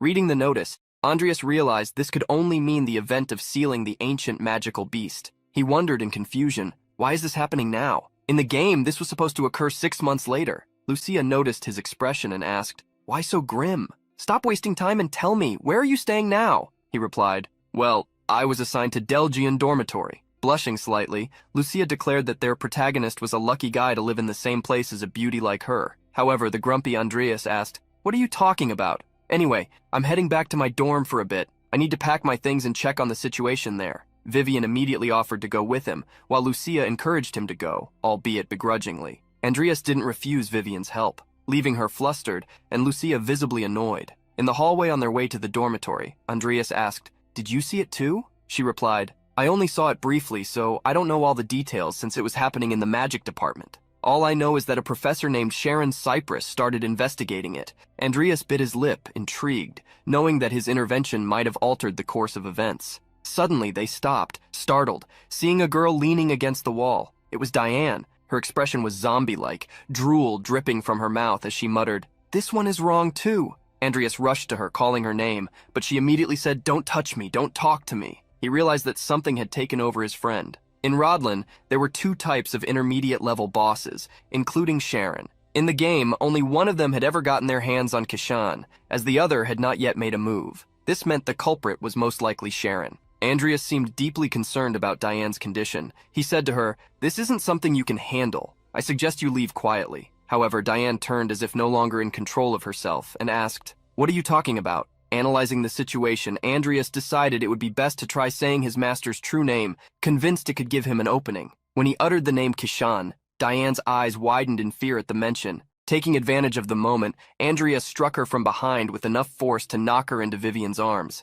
Slowly, Diane started returning to her normal state, feeling the pain from the attack, while Andreas asked, "Are you back to yourself?" Still confused, Diane responded, "Where am I?" To confirm her recovery, Andreas asked, "Do you know who I am?" She immediately replied, "Why are you saying such nonsense? Of course I know who you are." He explained, "It was a dangerous situation. You were possessed by a spirit." Vivian added, "You were saved by him." The young girl, stunned, began to vaguely recall what had happened, saying she had seen something, but Andreas suggested they all leave the building for now. "Sorry for causing trouble again," Diane said as they walked. Andreas reassured her, "Don't worry. By the way, did you volunteer to be an assistant investigator?" She replied, "Yes, because I was curious. After all, it's not every day you get to research spirits." She then revealed, "That's when Professor Sharon invited me to join him." Hearing this, Andreas remained thoughtful, as it explained a lot. Sharon's offers were merely bait, and he had likely lured Diane to be possessed by the spirit. Diane, probably too focused on her magic, had let her guard down, allowing Sharon to summon the spirit that possessed her. All of this indicated that old Sharon was growing bolder by the day. Pondering this, Andreas asked, "Do you know where the professor went?" Diane looked slightly confused, but answered anyway. "If I'm not mistaken, he said he was going to look for the main body." This information left Andreas inwardly alarmed, as he knew it referred to the sealing site. In the distance, strange energy was concentrating at the top of a mountain, and Andreas's thoughts urged him to hurry. At the site, Sharon stood before a statue that was absorbing all the energy from the fallen bodies around it. A clear smile spread across Sharon's face as he muttered to himself that he had finally succeeded. That energy began to take shape, forming into a massive magical beast. With a terrifying expression, Sharon knew that the only thing left to do now was to eliminate Andreas Cromwell. The hurried footsteps of Andreas and Vivian echoed as they sprinted toward the sealing site. Looking back, Andreas thanked Vivian for accompanying him. Of course, it was no trouble for her. Besides being near him, she was glad to assist. However, thoughts of her presence weighed on Andreas's mind as he questioned himself. Was this really a good idea? He could no longer find a valid reason to send her back. At this rate, not only might he fail to use his summoning effectively, but if he messed up, Vivian could discover his connection to Sharon. His fatigue made him question whether his judgment was still reliable. He considered coming up with an excuse to send her back right then and there. Suddenly, they stopped in surprise. The wind was stronger here, blowing yellow leaves from the trees, swirling them into the air. A group of students stood before them, growling uncontrollably, clearly no longer in control of their own minds. Vivian, ever perceptive, asked, "Is this also Sharon's doing?" Andreas confirmed, emphasizing that all those students belonged to Sharon. Observing the scene, she asked, "Why would a professor act like this?" Andreas had no answer. Instead, he took the opportunity to say, "You can subdue them without hurting them. Time is running out. I have to go stop the professor." She looked at him puzzled, but agreed and said she'd catch up with him soon. Andreas's expression betrayed his unease. He would have preferred if she didn't follow him at all. Regardless, he quickly resumed running, leaving her to handle the situation. As he departed,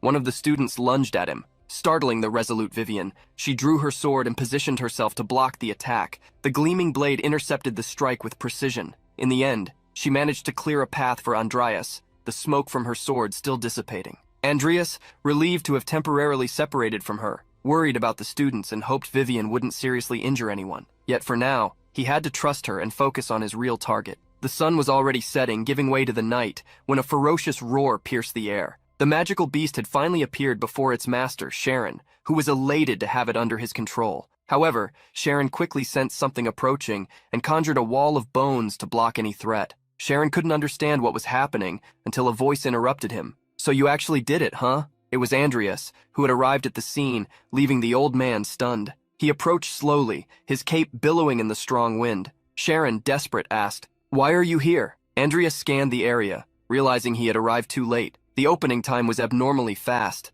and the strange energy surrounding the site hinted at something even darker, something orchestrated by Jasper. Sharon, visibly irritated, said, "You're audacious and insolent to come here and interfere with my plans, but it doesn't matter anymore because I was going to come after you anyway." Andreas, with a mocking smile, replied, "I'm surprised. To be honest, I didn't expect someone like you to be capable of capturing Diane. Let's not say you're a small fry, master." Those words hit Sharon hard, leaving him speechless for a moment. But soon his sad expression turned into a deep, maniacal laugh, leaving our villain perplexed. Sharon then remarked, "That insolent way of speaking, I knew I was right to take you in a long time ago. I overheard a conversation between your father and Master Morn." While hiding behind a wall, Sharon had listened to Kane say, "If we cultivate this, It will change the very foundations of dark magic, or even the entire world. Sharon suspected that the change in Andreas's personality and behavior stemmed from the fact that he now either possessed or knew how to use what they had discussed. Andreas recalled Salin in the carriage, who had mentioned laying hands on another Cromwell, concluding that even someone like Salin knew about this.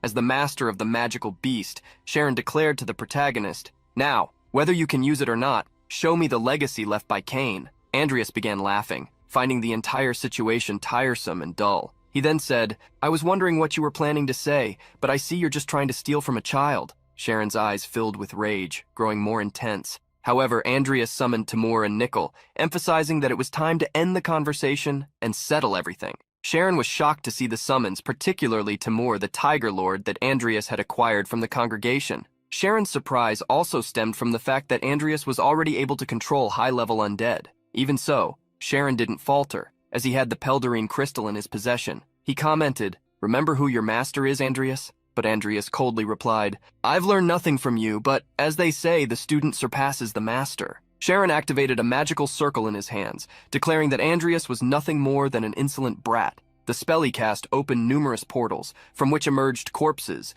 skeletal soldiers, and even headless paladins, alongside grotesque creatures. Strengthening all his summons, Sharon was resolute. Andreas paused for a moment, analyzing the situation, and began unsheathing his sword. Enveloping himself in his aura, he declared that he was free of the burden of this old man. He then said, "I'm cutting my ties here and now, Sharon." The statement was met with a wide, satisfied grin from the old professor. Sharon responded, taunting, "We'll see if you're truly capable. My goal now is to kill you and claim Cain's legacy. After that, I'll reanimate your corpse and make you my slave for the rest of your days." While these threats loomed over Andreas, Vivian was dealing with a group of possessed students. She managed to dodge one of them, who quickly tripped and hit the rocks nearby. Her thoughts were on Andreas. She wanted to catch up with him, but these students were proving troublesome as they kept rising tirelessly. They would stand up endlessly, their eyes hollow and soulless, emitting indescribable groans. Vivian gripped her sword tightly, thinking she could finish the mission quickly if she just killed them all. However, Andreas's request, to subdue them without causing harm, lingered in her mind. As the students surrounded her, one of them channeled energy into their hands and hurled a power attack in her direction. Vivian deftly dodged, but the attacks kept coming. At that moment, an idea struck her. She recalled the name Andreas had mentioned to Diane, though she wasn't sure if it was some kind of spell. With an angelic smile, she leapt into the air and decided to take a gamble. She began testing names while striking the students, saying words like Kushin. Her strike landed so forcefully that it sent the student crashing to the ground. She felt pleased for a moment, but upon seeing the student's face buried in the dirt, she began to question herself. Was that wrong? Not long after, she turned around and noticed another student preparing a magic attack against her. Vivian kicked them while uttering a different name, Kushuin. She continued saying various names such as Pushane, Kuchain, Kusane, and others. She was already growing weary and the students were visibly battered after so many attempts. Yet they kept standing back up. Vivian paused, thinking, "If I keep this up, I'll really hurt all of them. Maybe it was Kushane." When she pronounced that name, all their eyes widened, exactly as Diane's had earlier. Seeing their reaction, Vivian realized it was working. All she needed to do now was strike them again. The spirits infesting the students' bodies began to materialize, becoming visible. Though Vivian hesitated for a moment, she knew she had to end this quickly. Pushing off the ground, she charged toward the students, but the spirits were waiting and quickly closed in on her body. Her eyes widened as she saw the malevolent energy approaching. Still, she struck at the shadow, which was growing denser by the second. Then she heard a voice. "What are you hiding, Vivian?" The spirit had grown larger, and the surroundings took on a cosmic, otherworldly appearance. Vivian was startled as the voice whispered in her mind, "One way or another, you'll be discarded. That's your destiny." Tears welled in her eyes as she struggled against the words. The voice continued, "You placed your trust in a stranger when even your own mother threw you away." She suddenly saw herself as a young girl again, chains binding her hands, trapped in her past. As she sank into the deepest abyss of her fears, the voices tormented her. "I hoped for a son. I wish I had never given birth to you." Vivian covered her ears as tears streamed down her face, but the spirit persisted, its words relentless. "Your existence is a disgrace, and everyone around you will die because of you." Then it asked, "Why don't you just die quietly and alone?" In response, she whispered back, "If I disappear, will Lord Fairy be safe?" Unbeknownst to her, the students were closing in, and she too was being overtaken by the same spirit controlling them. The spirit promised her that this was the best course of action and that her friend would remain unharmed. As she began to give in, her eyes started losing their color, as if she could no longer control herself. But then, she remembered a promise made to Lord Fairy. A pinky promise. Andreas's voice echoed in her mind. Please keep that promise. I'll always be looking out for you. The promise they had made that day gave her pause. Worlds seemed to collide in her mind as she felt the crushing weight of her decision. Her eyes widened as she struggled with which promise she should keep. Meanwhile,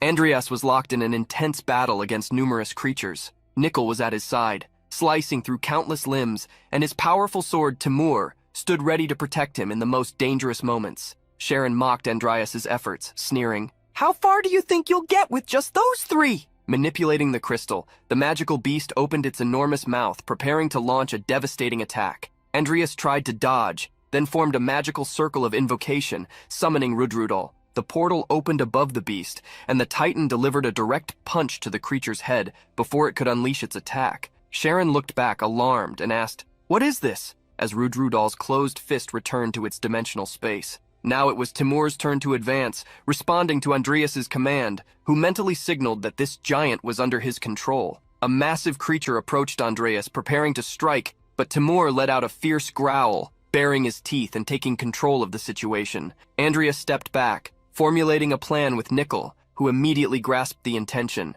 Clear the minions and hide, allowing him to face Sharon directly. Timur engaged the bulky, patched creature while Andreas panted with exhaustion. Thinking strategically, he decided, instead of wasting my mana on Rudrudal, which is inefficient in terms of energy, I'll go straight for Sharon and steal his Pelderini crystal. Andreas prepared himself, confident in his actions, knowing he needed to end the fight before anyone noticed something was wrong. Timur held the creature firmly as Andreas leapt over them, ready to execute his plan. The magical beast let out a shrill cry as it recovered, and Sharon laughed confidently, sure that his powerful creature wouldn't lose again. However, Andreas approached, making the situation more tense for Sharon. He swung his sword, nearly striking his former master, but the magical beast intervened, placing an arm in front and pulling Sharon closer, facing the protagonist. Sharon laughed hysterically, saying, "Do you really think you stand a chance against an ancient magical beast?" The two locked eyes seriously. Andreas couldn't help but think that if he used the 7 deadly sins, things would be easier. However, he knew that greed came with consequences,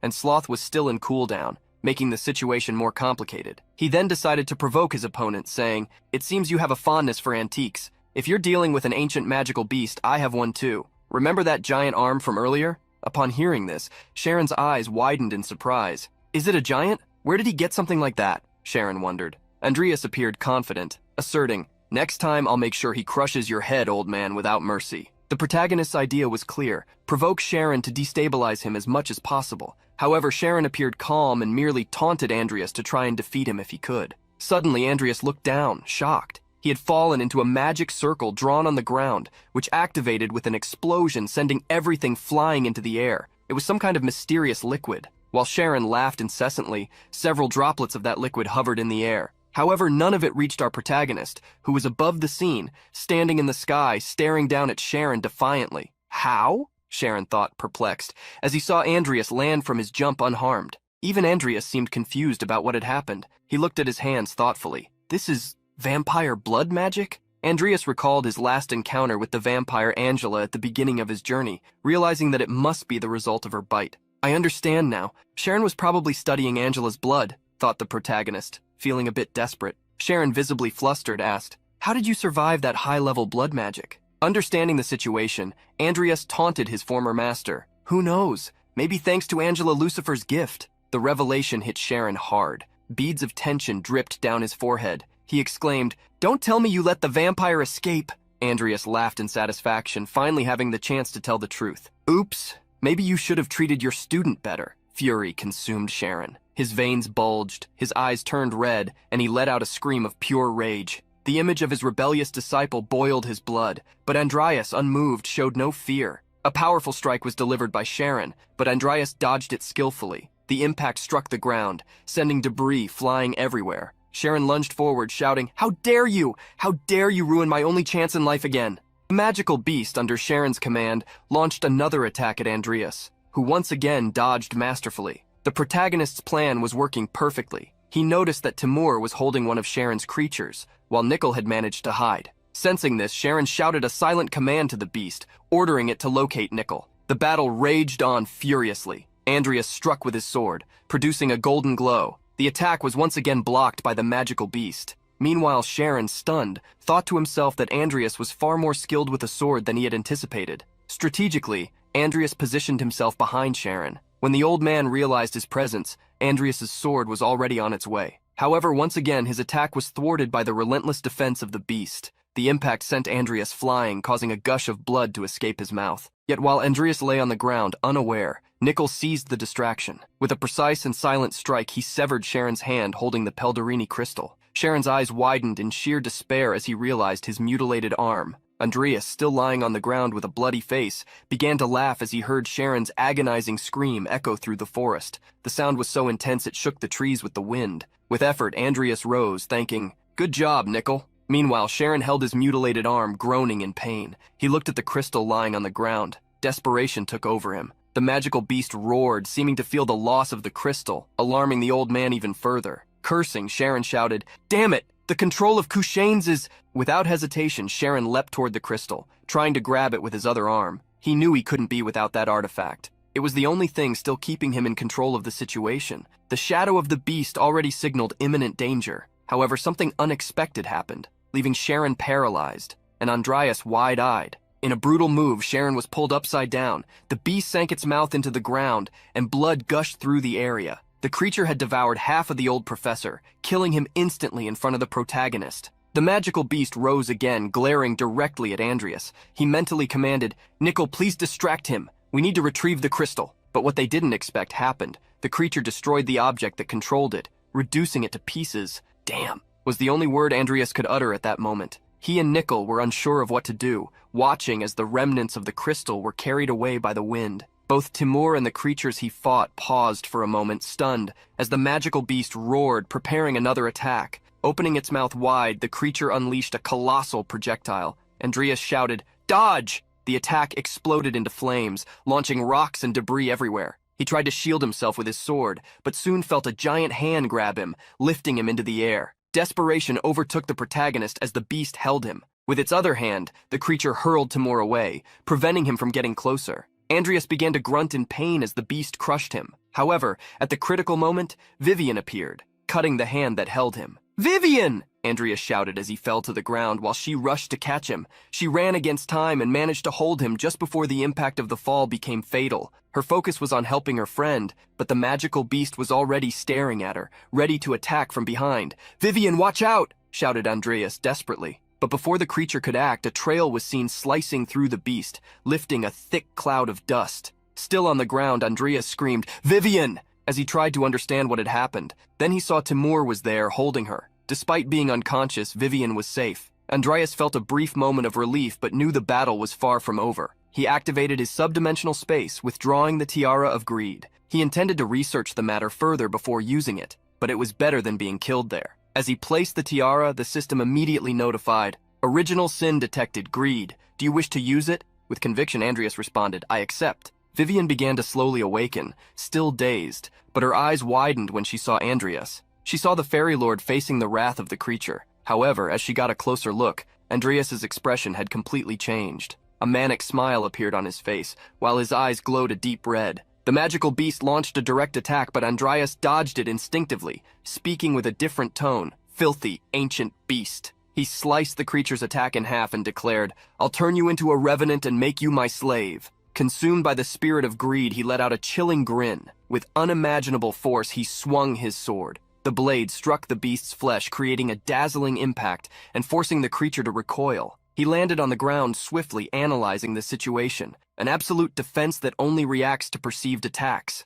Then, he recalled Vivian's surprise attack, concluding, "Unexpected attacks work. Nickel, be the bait," he ordered. Nickel immediately obeyed, attacking the creature with quick and precise strikes. Vivian, now fully awake, watched in shock. "Is that a revenant?" she asked, seeing Nickel wielding his sword and facing the magical beast. But her gaze shifted upward to Timur, and she murmured, still surprised, "Master Gagato?" While Nickel kept the creature distracted, Andreas prepared his final blow. With a sinister smile, he thrust the beast with all his strength, making the creature growl in pain. "Now I'll turn you into a revenant," he said, satisfied. The system notified, "Sealed Sword Galore has detected the blood of an ancient magical beast." To To his surprise, the sword began absorbing the creature's blood. However, the effect of greed was waning, and the side effects began to show. Blood poured from Andreas's mouth as his eyes slowly returned to normal. He heard Vivian shout his name before falling from a great height, but left his sword embedded in the monster. Vivian rushed to help him, but Andreas was already on the ground. The weakened magical beast began to disintegrate, letting out its final growls. Vivian held Andreas in her arms, allowing him to witness the end of the battle. The blood of the ancient creature had released the first seal of Galaxure, something Andreas hadn't anticipated. Ground, everyone watched the fearsome creature dissolve. Vivian asked, "Is it over?" Andreas coughed before apologizing. "I'm sorry for putting you in danger, and for hiding my true identity." But Vivian responded gently, "It doesn't matter. As long as you're safe, nothing else matters. To me, you'll always be the Fairy Lord." Andreas's sword, embedded in the ground, began to change. Its blades shattered, giving way to a new appearance. With closed eyes, Andreas pondered, "Has anyone ever placed total trust in me before?" Days later, in the grand and imposing Academy arena, the 111th opening ceremony began. The Master of Ceremonies called the student Mr. Luis Ardaman, the first of his class, to the stage, informing that he had demonstrated academic excellence and good behavior. Andreas watched, remembering that from that moment, the great events of the game were truly beginning. Somehow, he had managed to survive despite his lack of information. Though the number of people he needed to protect had grown, at the same time, it gave him strength. Even knowing the great events were coming, he was determined to face them all. For after all, the war for the capital sins had only just begun. And in the end, he was certain of one thing. Vivian would be by his side. And with that, we conclude the first season of Necromancer's evolutionary traits. Everyone eagerly awaited the oath of the representative of the new students at Rodlin Academy. As he stepped into his position to speak, with a serious expression, he declared, "I, Luis, and the new students of the Academy pledge to stand side by side with our teachers and fight to become the spear and shield that protect the Empire and its people. We will be the heroes who bring glory. I swear." His words, spoken with such confidence, held everyone's attention completely. As he began to leave the stage, his expression grew even more serious as he scanned the faces around him. "These people will be my teachers? They seem really strong," Luis thought. Suddenly, something caught his attention. Andreas was standing there, just as serious as him, with his arms crossed. Luis noticed a curious detail and thought, "That cape means he's from the magic department, doesn't it? What's he doing carrying a sword?" Luis gave a faint smile, as if affirming something to himself. Rodlin Academy seems to have some very interesting people. Spending time at the Academy was even more exciting during the festive atmosphere brought by the spring tournament. Everyone was talking about how interesting the random matches seemed,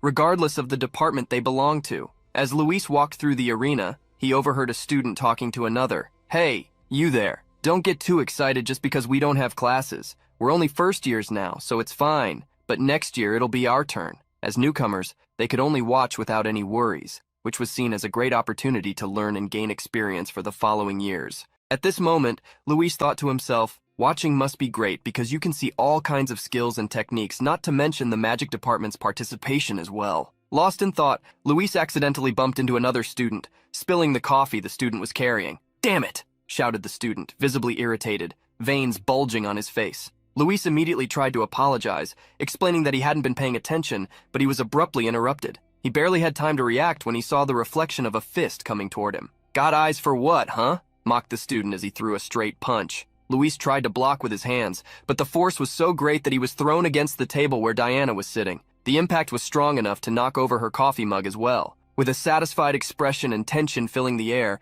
the young man smirked arrogantly and said, "Blocking a punch from someone at the top of the night department? It seems they weren't lying when they said you were the strongest first year." Luis remained silent, staring at his hands, but he didn't look pleased at all. In his thoughts, he reflected, "His punch wasn't that fast, but it was so heavy that I couldn't block it completely." The other young man, in a provocative tone, added, "But you know, this uniform is really expensive. I'll let it slide if you give me 100,000 wills." Immediately, Lucia, who was sitting at the table with Vivian and Diana, stood up indignantly and protested firmly. "That's extortion! Have some dignity! You're not a beggar!" Diana, with a serious look and a voice full of authority, added, "Indeed, are you really willing to get disqualified just to cause trouble in the middle of the street?" Her tone carried an undeniable intensity as she concluded, "Todlon senpai." Both Luis and the young man turned to Diana in surprise. She continued, "By your own logic, you're the one who owes me 100,000 wills." Todlon swallowed hard as he realized who was standing before him, DNA Alvin.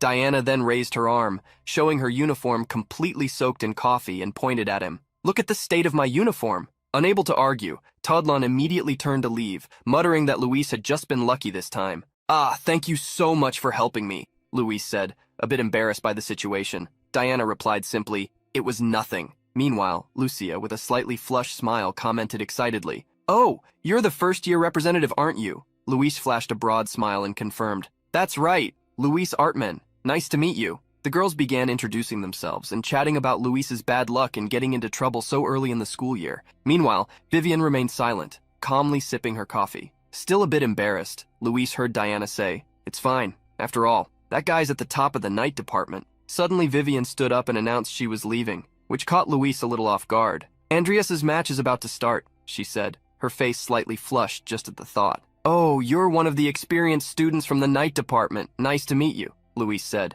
excited about the situation. He extended his hand to her, but Vivian remained silent, making the moment even more awkward. She looked at him with a somewhat peculiar expression, but the tension was quickly broken by Lucia's laughter. Don't mind her, she's a bit unusual. I want to see the match, too. How about joining us? Lucia suggested. Diana also wanted to watch and was surprised by Lucia's interest, as she believed Lucia didn't enjoy this kind of thing. Excited, Lucia simply replied, don't say that. Sometimes even I get excited. Diana said they were about to head out and asked Luis if he wanted to join them. He confirmed that he was already on his way since it was something he wanted to do, and he joined them immediately. At the arena, the crowd was buzzing with enthusiasm. That match was amazing, as expected of Rodlin. They're on a completely different level, Luis said in awe. Diana, however, pointed out that it hadn't been all that impressive. The commentator soon took over, and now, here come the competitors for the next match. Shock filled Luis as he saw who was stepping into position. In the blue corner stood Tadlon Terry from the night department, recognized as the best in his department. Everyone anticipated great things from him in this competition. In the red corner, his opponent was none other than Andreas Cromwell from the magic department, already somewhat renowned for inventing a new potion. Luis immediately remembered seeing him sitting with an extremely serious demeanor during the admission ceremony. That's the guy I saw at the admissions ceremony. Is he really going to fight the top student of the night department with a sword? Tadlon began preparing, touching his sword and saying, it's you, isn't it? The guy from the magic department pretending to be a swordsman? Andreas stared at him and replied, I wasn't pretending, but if that's what you think, be my guest. The response provoked fury in Tadlon, who gritted his teeth and frowned. Arrogant bastard! When the battle was announced to begin, Tadlon charged forward at full speed, shouting, I'll teach you the true weight of a sword. In the stands, Lucia asked DNA, have you heard about it? DNA, surprised, wasn't exactly sure what she was referring to, but Lucia explained, I heard there's going to be an exchange meeting with Milko Academy after this tournament. DNA replied, they said those with excellent academic results should attend if possible, though I think I'll be forced to go regardless. Soon, a phrase from Bart Alvin came to DNA's mind. DNA, if you go, you'll be able to show Milko Academy the difference between them and us even more clearly. So just go. Lucia sympathized, imagining what it would be like to be in her place and how tedious it could feel. Meanwhile, the fight unfolded, with Andreas dodging all of Tadlon's attacks. They continued to comment that the highest-ranked student in the tournament would also have the opportunity to participate in the exchange. DNA immediately looked at Vivian. If that's the case, she'll have to go as well. I think after defeating Aaron, yesterday's favorite, she has a good chance. Tadlon was beginning to grow frustrated with Andreas, who managed to evade his every strike. He tried provoking him. Damn you! Stop dodging and fight! Tadlon then paused, raising his sword and declaring, I never thought I'd have to use my technique on someone like you. Andreas glanced at him sideways, remaining silent, but Tadlon suddenly disappeared from his sight, attempting to land a direct hit. Once again, however, the protagonist managed to dodge. Quickly, Tadlon repositioned himself, moving behind Andreas and forcing him into a high guard. The commentator announced with excitement, what a terrifying attack by Tadlon Terry. Andreas Cromwell is in danger. Andreas dodged several attacks so swiftly that he left only traces in the air. Vivian watched the fight with a smile on her face, confident in Andreas's potential, while he thought, the way he moves, I've seen this before. Unable to hold back, Vivian remarked, the victory is Lord Fairy's. Tadlon, now furious, slashed the air in front of Andreas and shouted, is your sword just for decoration? Then show me the magic you're so proud of! In the same instant, Andreas dodged the strike again, positioning himself behind Tadlon. In a swift move, he grabbed Tadlon by the head and slammed him into the ground with such force that it cracked everything around them. The audience was stunned for a moment, but soon the arena erupted in excitement. Andreas had emerged victorious. In a short, direct tone, he responded, That's because there's no need to use my magic or even my sword against someone like you. Incredible! Tadlon Terry, the favorite to win, has been defeated by a fourth-year student from the magic department. The winner is Andreas Cromwell, exclaimed the commentator as the crowd went wild over the match. Luis was completely stunned. He defeated one of the top students from the night department with just his hands. Who is that guy? The crowd erupted in cheers, and Vivian, as if expecting no less, exclaimed, "That's my Lord Fairy!" Lucia, equally shocked, remarked, "No way that just happened." Her comment was followed by Diana, who, just as surprised, added, "A sorcerer used a knight's mana to enhance his body." From above, Bart observed the scene with his arms crossed, immediately recognizing what was happening. A dual core. To think he used it here, so he doesn't need to hide anymore. Looks like a storm is brewing. With the final match of the day over, the commentator reminded everyone to confirm the standings on their tablets as the round of 16 would begin the next day. Meanwhile, Andreas quietly left the arena. His group of friends quickly gathered around him, with Lucia, as always, full of energy, calling out his name. "You were amazing, congratulations!" Surprised, Andreas replied, "Why is everyone here? What kind of group is this?" DNA, with a gentle smile, responded, "Who knows? We just kind of ended up together by chance." Andreas understood what might have brought them together in that moment, but the one question he couldn't shake was, why is Luis here? Luis immediately bowed in greeting, introducing himself. "My name is Luis Artman. Nice to meet you." Not knowing what else to do, the protagonist simply responded with his own name, Andreas Cromwell. Andreas felt a mix of emotions, touched and slightly nervous. He was face to face with the first character he had ever played as in Picada, now alive and standing before him. His thoughts, however, were soon interrupted by Diana, who commented on his performance. "That was pretty impressive. I didn't know you could use aura." She moved closer, attempting to analyze him further, and continued, "You never learned to use a sword before because you knew you had a special constitution, right? So that's why you started training with a sword recently." Andreas broke into a cold sweat at her accurate breakdown of his every move, but quickly confirmed her statement as true. Luis then asked, "How did you move like that if you've just started learning to use a sword? Do you have some kind of special training method that isn't taught at the academy?" His eyes sparkled with a thirst for knowledge. Andreas could see that Luis was determined. His hunger for learning was what drove his progress. Smiling briefly, Andreas replied, "It's nothing special. I just use mana to strengthen my body." After Hosan left, the only training Deshroon approved of was Andreas's. As for Luis, he had only trained a little because he was curious about Andreas's talent. Luis looked at his hands, intrigued by how aura could strengthen the body, but soon scratched his head awkwardly and said, "If you don't mind, could you show me once? It's hard to understand just from words." Andreas paused, thinking. Of course, he wanted to teach Luis everything, but he knew this wasn't something that could be learned in a day or two. Besides, he was certain Luis would grow on his own anyway, so he raised his hand and said, I'm busy with the match right now. Maybe later, when I have some free time." Immediately, Luis bowed in gratitude. Feeling a bit awkward, Andreas remarked that even though Luis was a novice who had only just joined the academy, his thirst for knowledge was truly remarkable. Lucia, poking the protagonist, teased, "Speaking of which, you're really awful. We spent half a year together researching potions and you never told me about this." In response, Andreas apologized, recalling that back then he hadn't wanted too much attention. Meanwhile, Vivian's intrusive thoughts raced. "Half a year together?" Lucia continued, "So why are you doing things to stand out now?" Andreas cleared his throat for a moment before replying, "I thought it'd be cool to participate in the exchange. You know it's hard to rise to the top with just magic." But the truth was, Andreas's reserved approach was because playable characters could kill him if he stood out too much. Lucia quickly agreed. After all, everyone could see that Andreas's talent for magic wasn't extraordinary. As they chatted, Andreas reflected on the event. The exchange was something that had never appeared in the game. He didn't need to go out of his way to participate, but there was someone at the Milko Academy he wanted to meet, Ketchlung Volga, another playable character. At that moment, Vivian emphasized that she would do her best to participate in the event alongside Andreas, and Lucia acknowledged how truly ambitious they both were. Suddenly, cutting through the conversation, Diana, looking at the tablet, remarked, "Well, since we're participating, it wouldn't be a bad idea to aim for the top, right? Let's take a look at the match list." Upon reviewing the list, it was clear that Vivian, DNA, and Andreas were all in completely different brackets. Lucia then commented, "Assuming all of you keep winning, Vivian and DNA will face each other in the top 4, and whoever wins will go up against Andreas in the final." With a determined expression, DNA declared her confidence, and Vivian added that losing was not an option. Andreas, in turn, said he would do his best to keep progressing. Lucia turned to Luis and said, Two rookies who've emerged as favorites to win the championship and one who was the original favorite. When I think about it, all the top contenders are right here. Luis could hardly believe his luck at having met all these amazing people in one place. But Lucia insisted, "I'm serious, rookie. You should really feel honored." 5 days had passed, and the 58th spring tournament of Rodlin Academy had reached its finals. The arena was packed. The commentator called for all competitors to step into the arena. As some began walking in, he continued,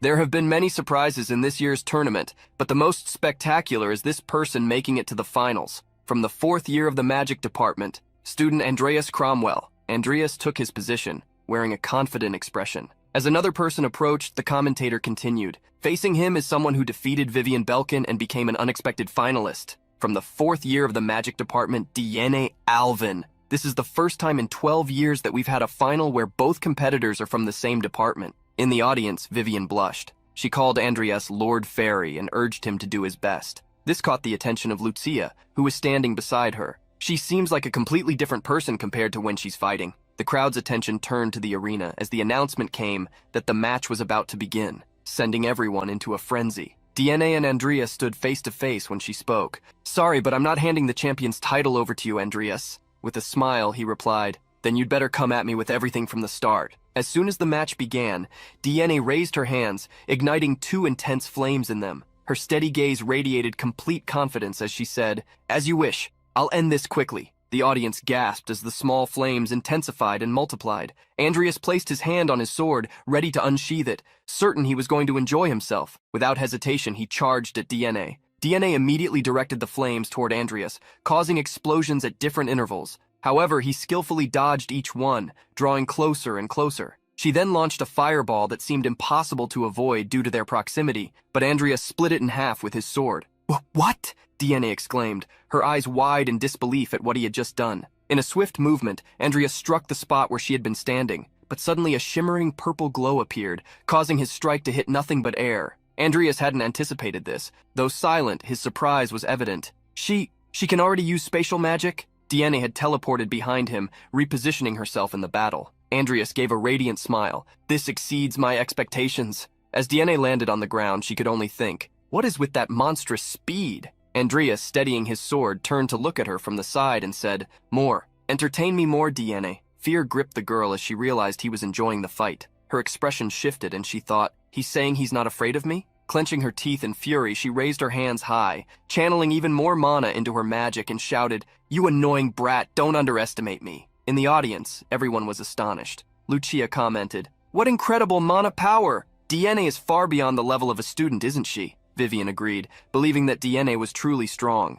DNA, nervous, knew she hadn't yet mastered that particular technique, but she felt she had to use it now. She was sure this was the moment. Her flames began to take the shape of spears, and just like the fireballs, they formed multiple spears. Andreas smiled and stepped forward, saying, "A flame spear with explosive effect, huh? Good idea, but if I dodge..." What no one expected was the combination. A spatial teleportation opened behind Andreas, and the tip of a fire spear began to materialize. A powerful explosion engulfed the arena, making it impossible for anyone to see what had happened. However, when DNA looked to the side, there was Andreas, halting with his own body still intact. His scorched clothing showed signs of the heat, and he wiped away sweat, thinking, "If I hadn't protected my body with mana, that would have been really bad. Just using spatial magic is hard enough, but combining those attacks, her rate of evolution is surpassing my imagination." Breathless, DNA couldn't believe he withstood her attack using only physical strength and wondered, "Is he even human?" As the spears reappeared in front of her,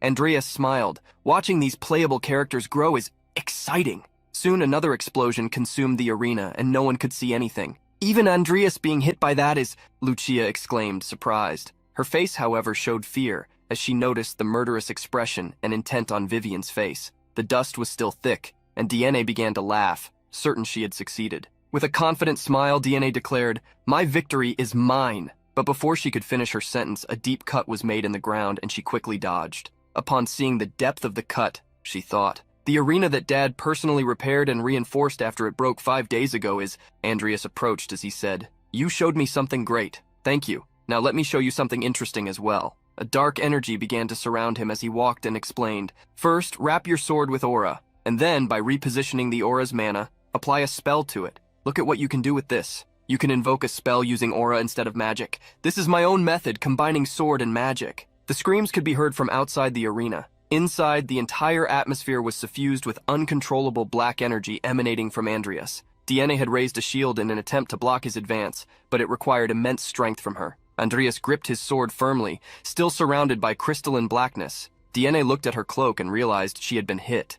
What is this? Meanwhile, Andreas smiled, even impressed that she managed to block the attack. To think you had such an incredible resource hidden. Is this also because of your unique dual-core traits? Diene asked, removing her cloak. Andreas, with a confident smile, responded to himself. This technique is because of the trait receptacle. Diene narrowed her eyes, analyzing him, while Andreas shifted his gaze to the side, thinking, now, for sure. Some spectators must have noticed that my trait is not just any dual core. From above, Bart gritted his teeth, indignant. With his arms crossed, he thought, how dare he? He hurt my DNA with the sword I gave him. Beside him, a bald and bearded man commented, surprised, Andreas used aura to cast a spell. Is that even possible? Bart looked at him thoughtfully for a moment, but quickly responded, unless there's no difference between aura and mana, and if the entire body is transformed into a mana reservoir, it might be possible. Meanwhile, Diene remained motionless, nearly out of mana. She knew she could only cast 3 more powerful spells and had to be cautious. With her thoughts racing, she clenched her fist,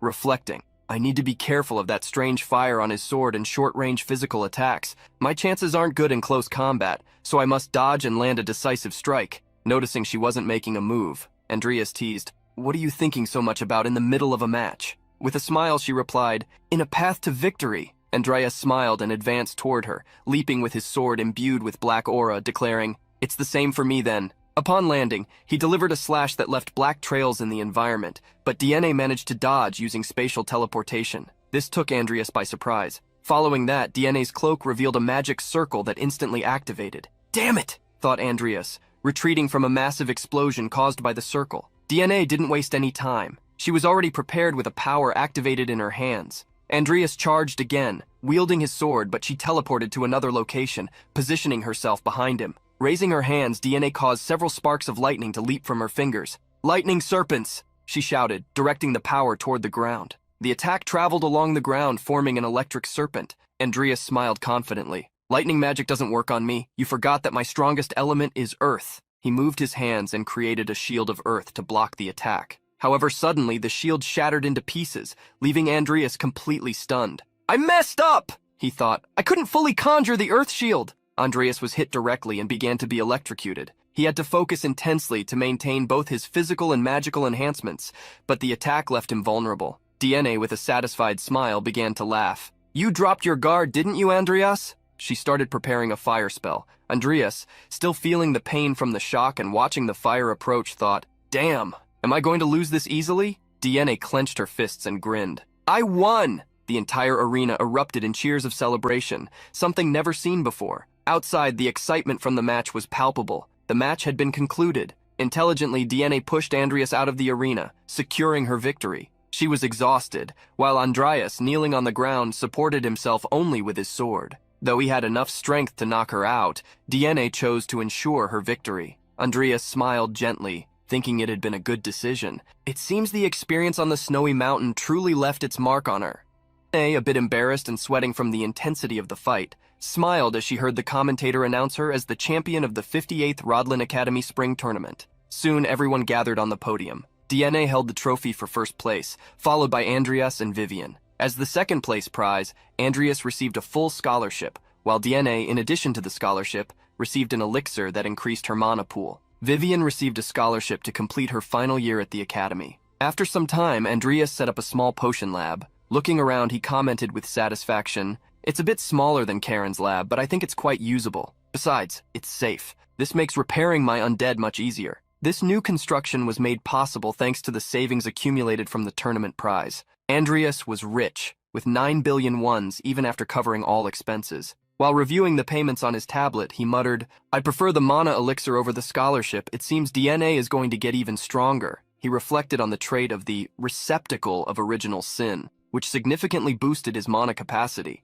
However, knowing his future, Andreas concluded that he needed to further increase his mana pool. He remembered an incident from last season when he was with Vivian. He received a system message notifying him that the Codex of Apocalypse had detected benevolent greed and that it had surrendered to the host. Both were shocked, when something emerged from his chest, pulling a tiara and announcing that he was temporarily possessing greed. At that moment, Andreas didn't understand what was happening, but a new notification appeared. The purest original sin is now linked to benevolent greed. Enhancement of basic abilities and generation of additional abilities initiated. Completion in 126 hours and 40 minutes. Andreas thought, with greed synced, the amount of mana I can use has increased significantly. The first time I summoned Nickel, I used about 25% of my total mana. Now it's just 1%, maybe even less. Considering Nickel is no longer a common skeleton, I can summon 100 normal skeletons at my current level. With this, I could form an army, use magic and sword fusions, and still activate my original sin.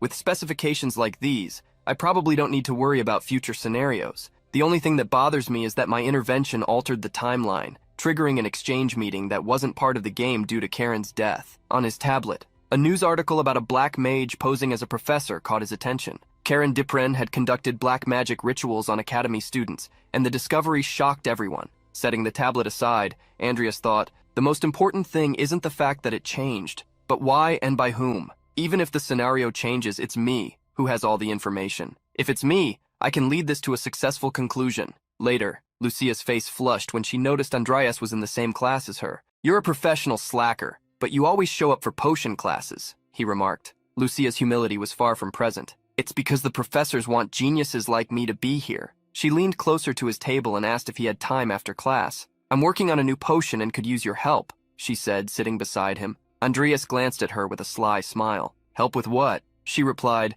the other day I mixed frog slime mucus with fairy pollen, added a bit of yttrium solution and a slime core. Guess what happened? Andreas's eyes widened. The solution nullified all specific properties. It dissolved and disappeared, she explained with a clever expression. Andreas looked at her seriously, thinking, impossible. I didn't say anything, yet she stumbled upon the solution for her own treatment. Both she and DNA. How talented are these playable characters? Lucia stretched and said that things hadn't gone well after the experiment. How can I help? Andreas asked. It's hard to find time now, but I'll promise to help you later. Lucia tried to charm him, but even being the cutest freshman didn't get her what she wanted. Looks like I'm a stranger to you, she huffed, turning her face away. Andreas thought, there's time because Lucia is determined to survive until her chronic illness affects her. Forgive me, but there are others in greater danger. Selena and Chris, Luis's classmates. I need to make them stronger before the first scenario in the midterm trials. The professor entered the room, interrupting Andreas's thoughts. He slammed the book onto the table with a forceful thud,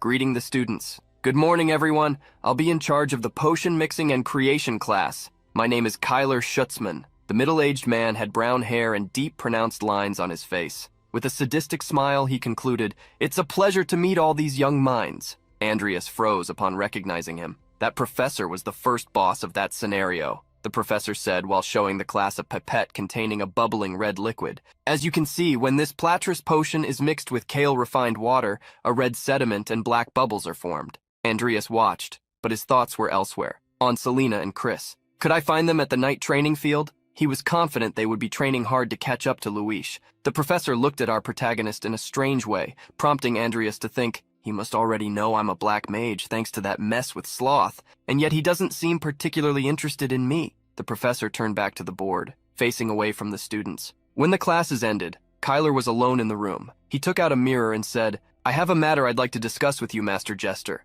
On the other side of the mirror, Jester appeared, asking what had happened. Kyler, recalling Bart Alvin's figure, affirmed, Bart is starting to suspect me. I fear I'll have to distance myself from the academy soon. Jester inquired if this was all due to Karen's death, and Kyler confirmed, perhaps some clue about me leaked from his private office. Jester was surprised and mentioned Ranox and Hosan, who were also dead, along with the disappearance of the crown. With all the chaos surrounding Chiron, Kyler seemed ready to withdraw. Is he scared? Jester wondered. Moreover, the acolytes have suffered a great loss. Nothing is going as planned. Kyler was handling a potion when Jester asked when he would leave. The professor replied, Soon. A student exchange meeting between Milko Academy and Rodlin is about to begin. Jester, confused, asked how that would be relevant, and Kyler continued, Before I leave, don't you think it would be better to crush these promising young ones before they start causing problems? Jester agreed that it wouldn't be a bad idea. Kyler planned to leave during the chaos and report back to Jester later. Once the communication ended, Jester began pacing back and forth, complaining, All the people I've planted in the academy are leaving. What can I do now that we've reached this point? He looked out the window, reflecting. With cold eyes fixed on the glass, he said, Andreas Cromwell, I have no choice but to drag this young man into the congregation. Switching scenes, Selena Erestiel firmly gripped her sword as she trained. Suddenly, she planted the tip of her sword into the ground and began gasping for breath from exhaustion. Beside her, a young man with blue hair continued training diligently. I need a break, she said, flushed and sweating. Noticing the young man didn't pay much attention, she continued, Chris, let's take a break. Pushing too hard isn't good for the body, you know? Chris rested his sword on his shoulder and responded, Why don't you worry about yourself, Selena? She approached him, a bit annoyed, and called him stoic, criticizing his patience and self-control despite the grueling training, without a single complaint. She then asked if he watched the tournament final. No, I was training, he replied, going back to his repetitive sword movement. Selena, excited, brought up the topic. A guy incredible enough to use both sword and magic at the same time. Chris found it ridiculous. You're saying a fool who can't even master one thing made it to the final? I think I did the right thing by not watching. With arms crossed, Selena countered. You're just saying that because you didn't watch. I heard even Luis acknowledge that veteran's skill. Unaware, Andreas approached the two. Chris, still training, responded, Luis recognized a fool like him, you say? Seems like he doesn't have good eyes. At that moment, Andreas interrupted them. For a freshman to speak ill of a veteran they've never met, that's not a good look. Andreas stood there, amused by the situation, while Selena looked completely horrified. She desperately glanced between the two, while Chris asked who he was. Andreas's response left Selena excited. I'm a fool from the magic faculty, with a sword hanging from my hip. At that moment, Selena bowed deeply in a heartfelt apology, claiming that Chris was too proud when it came to swords and couldn't help but talk nonsense. Andreas, with a slightly puzzled expression, commented, Pride, yet I still can't see any conviction in his swordsmanship. He's like one of those losers who can't decide whether or not to confront his girlfriend for cheating on him. This provocation left Chris completely enraged, and at the same time, flushed. Regaining his composure, he rested his sword on his shoulder and responded, What would a mage pretending to be a knight know? Selena, trying to calm the situation, found herself caught in the middle. However, Andreas interrupted. I think I know more than you. This was part of Andreas's plan, and he saw the provocation work. Chris immediately retorted, If you say so, then by all means show me. It was clear Chris was a sore loser. Andreas smiled, confident that he had achieved his goal. With the two glaring at each other and tension rising, Selena tried to mediate. You two calm down, you'll be suspended if you fight in the academy. Chris turned away, claiming it would only be a practice match in the training field and that she shouldn't worry. Andreas picked up a nearby sword, stating that it wouldn't be a problem. Chris, with a grin, acknowledged, For a mage, you really have a lot of courage. The protagonist raised his sword and said, Very well. Come on, freshman. Chris readied himself confidently and taunted, I hope you don't regret this. Suddenly, Selena became excited by the situation and, though embarrassed, asked if she could participate too. Being able to fight against a fool who can use aura and mana at the same time? I mean, fighting against someone else is a rare opportunity, she said excitedly. Andrea smiled and told her to get ready because soon it would be her turn. Chris, brimming with confidence, interrupted the moment and said there wouldn't be a turn for her before quickly leaving in a cloud of dust. When Chris reached Andreas, his strike was blocked by the protagonist's sword. The force of the block was so strong that Chris was pushed back, increasing the distance between them once again. Gritting his teeth and with a face covered in sweat, Chris leapt, attempting to attack Andreas from above, but the strike was blocked again. With a smile, Andreas thought, he's certainly fast, but Yunor's style, one of the 5 great swordsmanship styles of this continent, is far from this. From afar, Selena watched the swords dancing in the air, the flashes and clangs shimmering with each movement. His path in the game is to specialize in this swordsmanship, but the way he's using it now, he's not even following the style. A style that utilizes speed to draw constantly shifting sword strikes,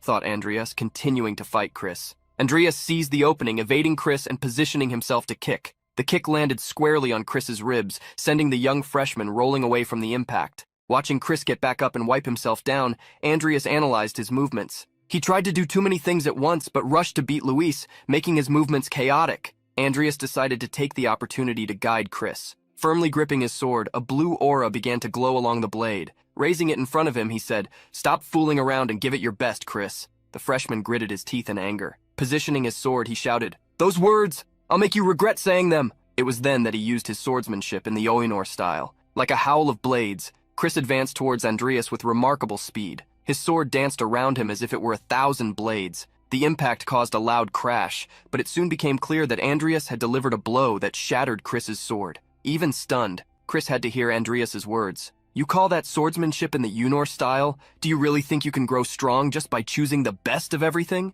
Andreas glanced at him sideways and added, "Keep walking your own path, without doubt. That's the right way. Chris panted, flushed, unsure of what to say. He stood completely paralyzed. Andreas then turned to Selena, who was speechless at the situation, and called her for her turn. She firmly held her sword and said, "I'm ready." In Selena's case, her swordsmanship was the opposite of Chris's. Her family's swordsmanship required natural strength, something that undermined her strengths. In other words, this technique wasn't suited for someone without the necessary strength. Still, Selena, carrying her confidence, charged forward. Andreas, with a smile, thought, "Great, come at me, because I have plenty to teach you." Selena lost her balance from the impact of Andreas's strike, falling flat on her back. She quickly scrambled away, trying to recover her stance. Chris, watching from the sidelines, looked visibly shocked, almost in disbelief at Andreas's ability to so quickly pinpoint Selena's weakness. Even Selena seemed unable to believe it. "Impossible, even attacking you with all my strength," Selena murmured, still stunned. Andreas, already sheathing his sword, responded calmly, "That heavy sword is hindering you more than it's helping." Selena got up, disagreeing. To her, wielding a heavy sword had always been part of her strength. Chris, on the other hand, conceded and agreed with Andreas. "He's right, just like he was when he spoke to me." Selena looked at Chris, confused, not understanding what he meant. Then Andreas asked, still composed, "Why did you two choose the sword as your weapon?" The two were stunned, unsure of how to respond. Andreas continued, clarifying his question. "And what made you persist in training with it all this time?" Chris, even more bewildered, questioned the reason for such unexpected questions. With a serious look, Andreas replied,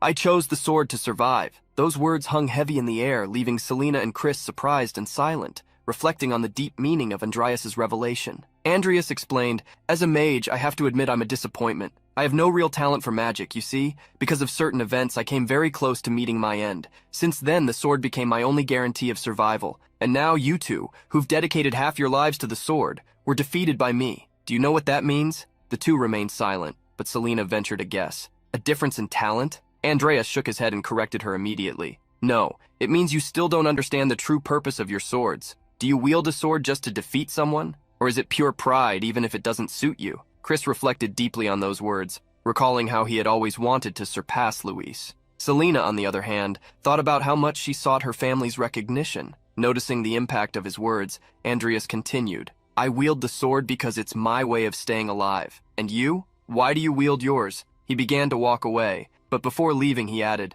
"Reflect on this. When you find your answers, come to me. I'll be ready to face you anytime you wish." As Andreas was about to leave the training grounds, Chris called out to him with a serious look. "I'll definitely challenge you again." Andreas smiled and replied, "I'll look forward to it." A week passed, and Vivian was walking up the stairs of the administration building at Rodlin Academy. As she passed, people glanced at her with admiration, while she pondered Andreas's lateness. Suddenly, she drew her sword, startling everyone around her. In silence, Vivian looked at her reflection in the blade and thought, "Maybe I should try smiling like Lucia when I meet him." However, her smile didn't turn out as expected. Her expression looked quite awkward, almost frightening, as she wondered if it might be better that way. Vivian genuinely wanted to appear more charming. Just then, Andreas approached and called out to her, "What are you doing? The orientation is about to start." He seemed puzzled to see her there with her sword drawn. Vivian turned bright red. "Nothing. I was waiting for you." Andreas pointed toward the auditorium and motioned for her to follow. As he turned away, Vivian gathered her courage, clutched her cloak tightly, and called out to him again, "Andreas!" Trying to hide her shyness, she gave him the smile she had practiced. "Good afternoon?" At first, Andreas found the whole thing odd, but his expression of surprise soon softened into a gentle smile. "Good afternoon, Vivian." A few students were already gathered nearby. Selena and Chris were close to Luis, recounting how Andreas had defeated Chris and insisting that Luis should have seen it. The guy who had spilled coffee on Diane was also around when Andreas arrived alongside Vivian. The protagonist looked around, observing the activity. "Aside from us, everyone here seems to have their achievements. As expected, Lucia isn't here. Looks like the freshmen were summoned based on their entrance scores." Vivian remained silent until suddenly, someone called out to Andreas. Diane appeared with a charming smile and said,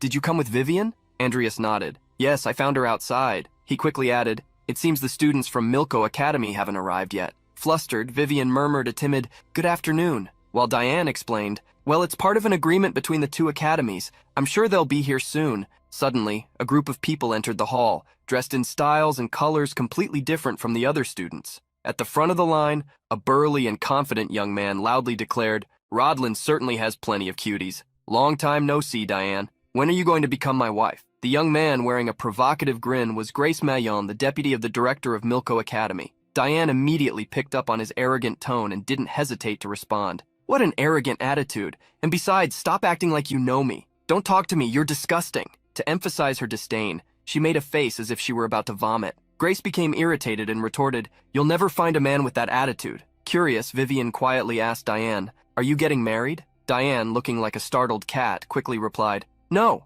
since he's the son of Milko Academy's director. I met him a few times as a child, mostly when my father brought me along." Without realizing it, Vivian blurted out her intrusive thoughts. "He looks like a strange pig." Grace overheard and approached them with a provocative grin. "You two cuties, what's the matter? Interested in me? How about tonight we—" He started moving toward them in an invasive manner, leaving Vivian visibly uncomfortable. Without hesitation, Vivian reached for her sword, which made Diane nervous, fearing the situation might spiral out of control. At that moment, a voice came over the loudspeaker, calling all Milko students. Grace muttered something about how this person had ruined his grand entrance. Diane, however, thought the intervention was providential. It might have spared Grace from a worse situation. The voice continued, "Over the next week, we'll hold a series of exchange meetings where you'll have the chance to develop your skills through friendly competitions with each other. To begin, please line up according to your department, regardless of affiliation. Knight's department, please line up to the left, and Magic department to the right." Upon hearing this,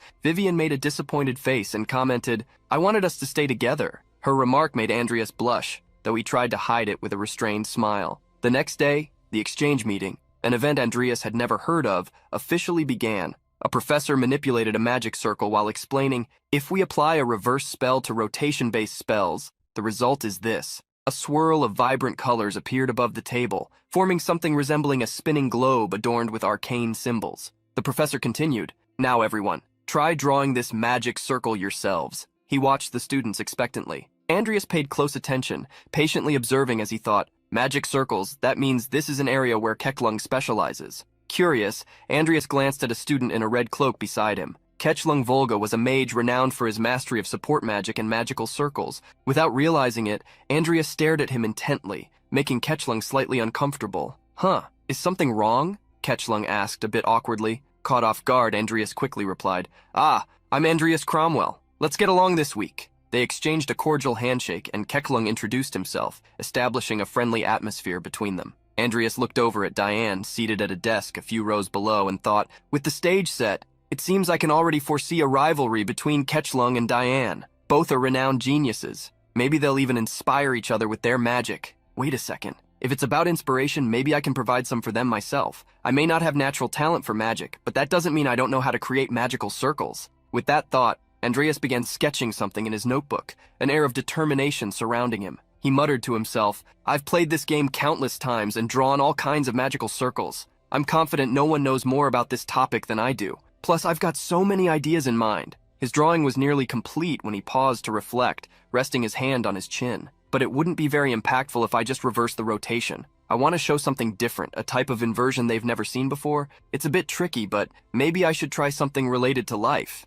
As Andreas pondered, a radiant golden aura emerged near the students, catching everyone's attention. "How many spells are in that?" As expected of Diane Alvin, she's something beyond a student, some students exclaimed in awe. Diane had completed her spell as instructed by the professor, and above her floated ancient runes glowing in shades of gold and purple. The scene captivated the students, and Andreas himself, who smiled as he analyzed it. The magical circle itself was reversed, and the runes are floating, surrounded by what seems like water in constant motion. Typical Diane, always flashy. "As I thought, geniuses are terrifying," he thought to himself. At that moment, Kechlung announced he had finished as well. On his desk lay a perfectly drawn magical circle. He commented casually, "It's a shame. If the paper were a bit larger, I could have done something more intricate." As soon as Kechlung placed his hand on the paper, an intense cayenne glow filled the room, enveloping the nearby students with its energy. Everyone was mesmerized by the spectacle. Andreas stared at the scene, dumbfounded, thinking only one thing. "Are you kidding me?"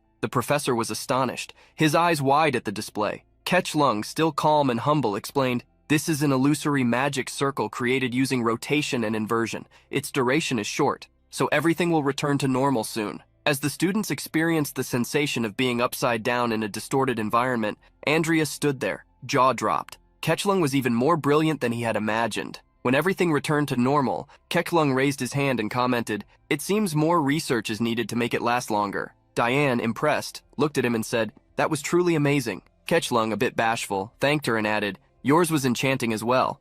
Andreas watched out of the corner of his eye, reflecting, not even Diane can compete with him when it comes to magical circles. Well, what makes this game so interesting is how every character has their own unique and distinct talent. Lucia, now cured of her illness, excels in magical combat. Keklung is unmatched in support magic and magical circles. Diane, with her space-time magic, stands toe-to-toe with anyone. Thanks to that ability, she's famous as one of the most powerful characters in the game, Picata. The professor regained control of the room and praised the two, emphasizing how incredible their magical circles were. Then he encouraged the other students to showcase what they had created. Andreas, a bit sheepish, tried to muster the confidence to present his magic circle. He placed his hand over his drawing, and with a cayenne glow, a small flower branch began to emerge, glowing delicately. A loud laugh echoed through the room, coming from the burly boy, Grace, who mocked the simplicity of the spell. Andreas turned back, throwing a defiant glare at Grace, but kept his composure, determined not to let the comment get to him.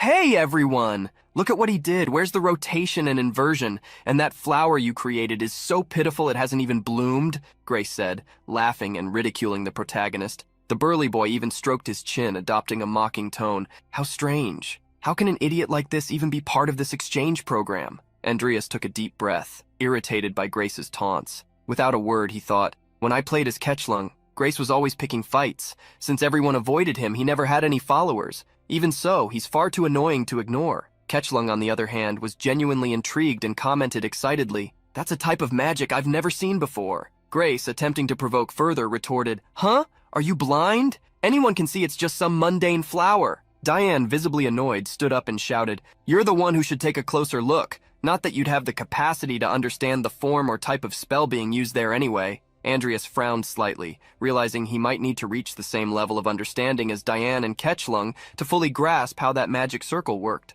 Ketchlung, excited, asked, "Andreas, do you mind if I explain it to everyone?" Without hesitation, Andreas nodded in agreement. Ketchlung began to explain. "At first glance, it seems like just a flower created using the formulas of nature and life, but that's not all. In addition to those, the formulas of time and rotation were also used to complete the cycle of life spell. And by incorporating the reversal formula, the result is a flower that is simultaneously healthy and withered." The explanation stunned everyone in the room, the professor, the students, and even Grace, who was visibly bothered. From a distance, a short-haired boy observed the scene with a sly smile but remained silent. Diane, summarizing for the rest, said, "To simplify, this flower exists in a state of life and death at the same time. He transcended rotation and reversal to create a contradiction. Plus, it's still alive." With a curious tone, she added, "It's something like Schrodinger's cat." The clear and detailed explanation impressed everyone. Andreas, reflecting inwardly, thought, "Part of this is because I'm a necromancer, which makes it easier to create spells involving life. However, it was a bit harder to make this work without using dark magic."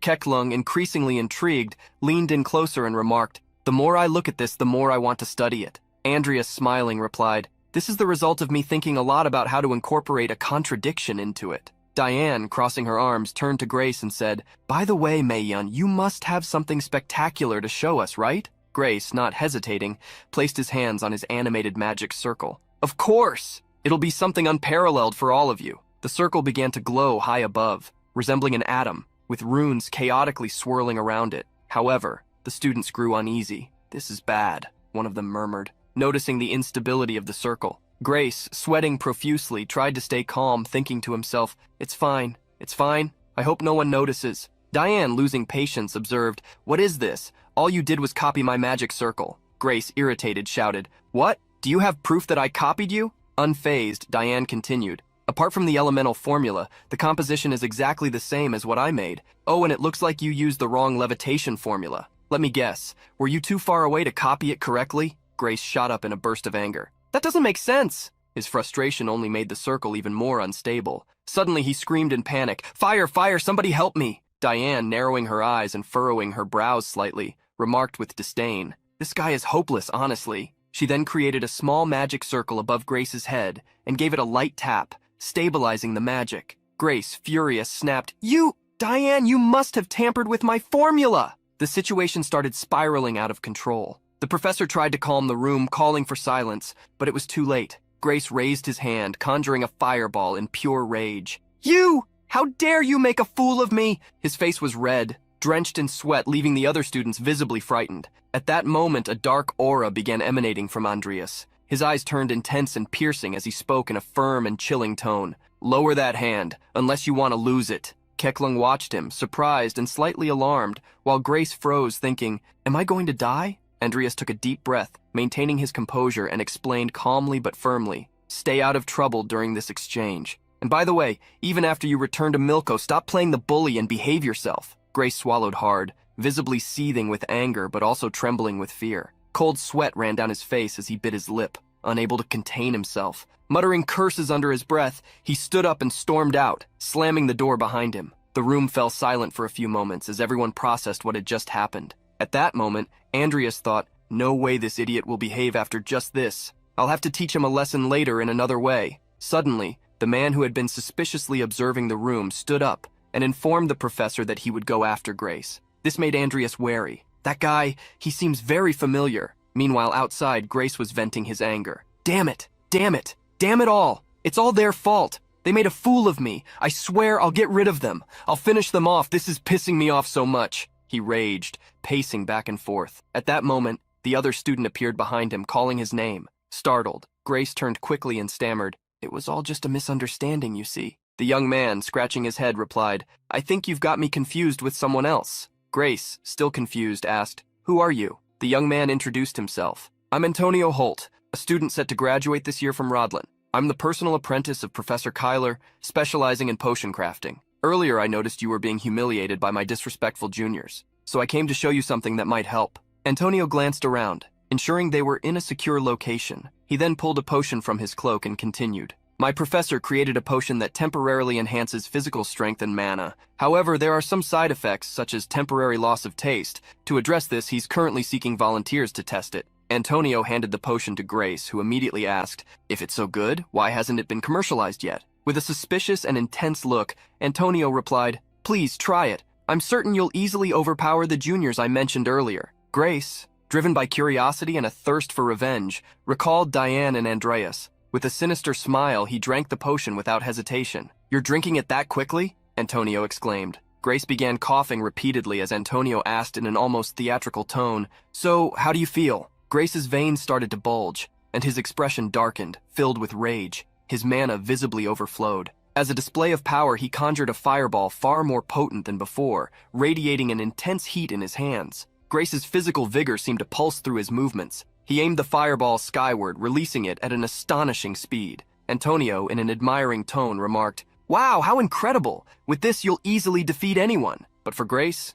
it wasn't enough. Sensing his newfound power, he declared with determination, "I want all the potions for myself." The following day, Diane's voice echoed through the hallways near the fountain as she asked, "A flower?" Vivian was with her and explained, "Andreas said he gave the flower to you. Could you give it to me?" Feeling awkward, Diane replied, "But aren't you a student from the Night Academy? What do you need it for? Besides, I'd like to study it, so giving it to you would—" When Diane looked at Vivian, she noticed the girl had a deeply dejected expression. "So you can't—" Vivian murmured, her head hanging low. Diane hesitated for a moment, then feeling guilty, relented. "All right, I'll give it to you." At that moment, Lucia was walking through the hallways and overheard the conversation. Approaching them, she caught Diane saying, "Anyway, I can always get another one, but to use the flower, you'll need your mana." Diane began explaining to Vivian how to utilize it. Vivian, as she held the paper, was enchanted. The flower was still materializing from the drawn circle, surrounded by a thin cayenne mana aura. Curious, Lucia joined the conversation.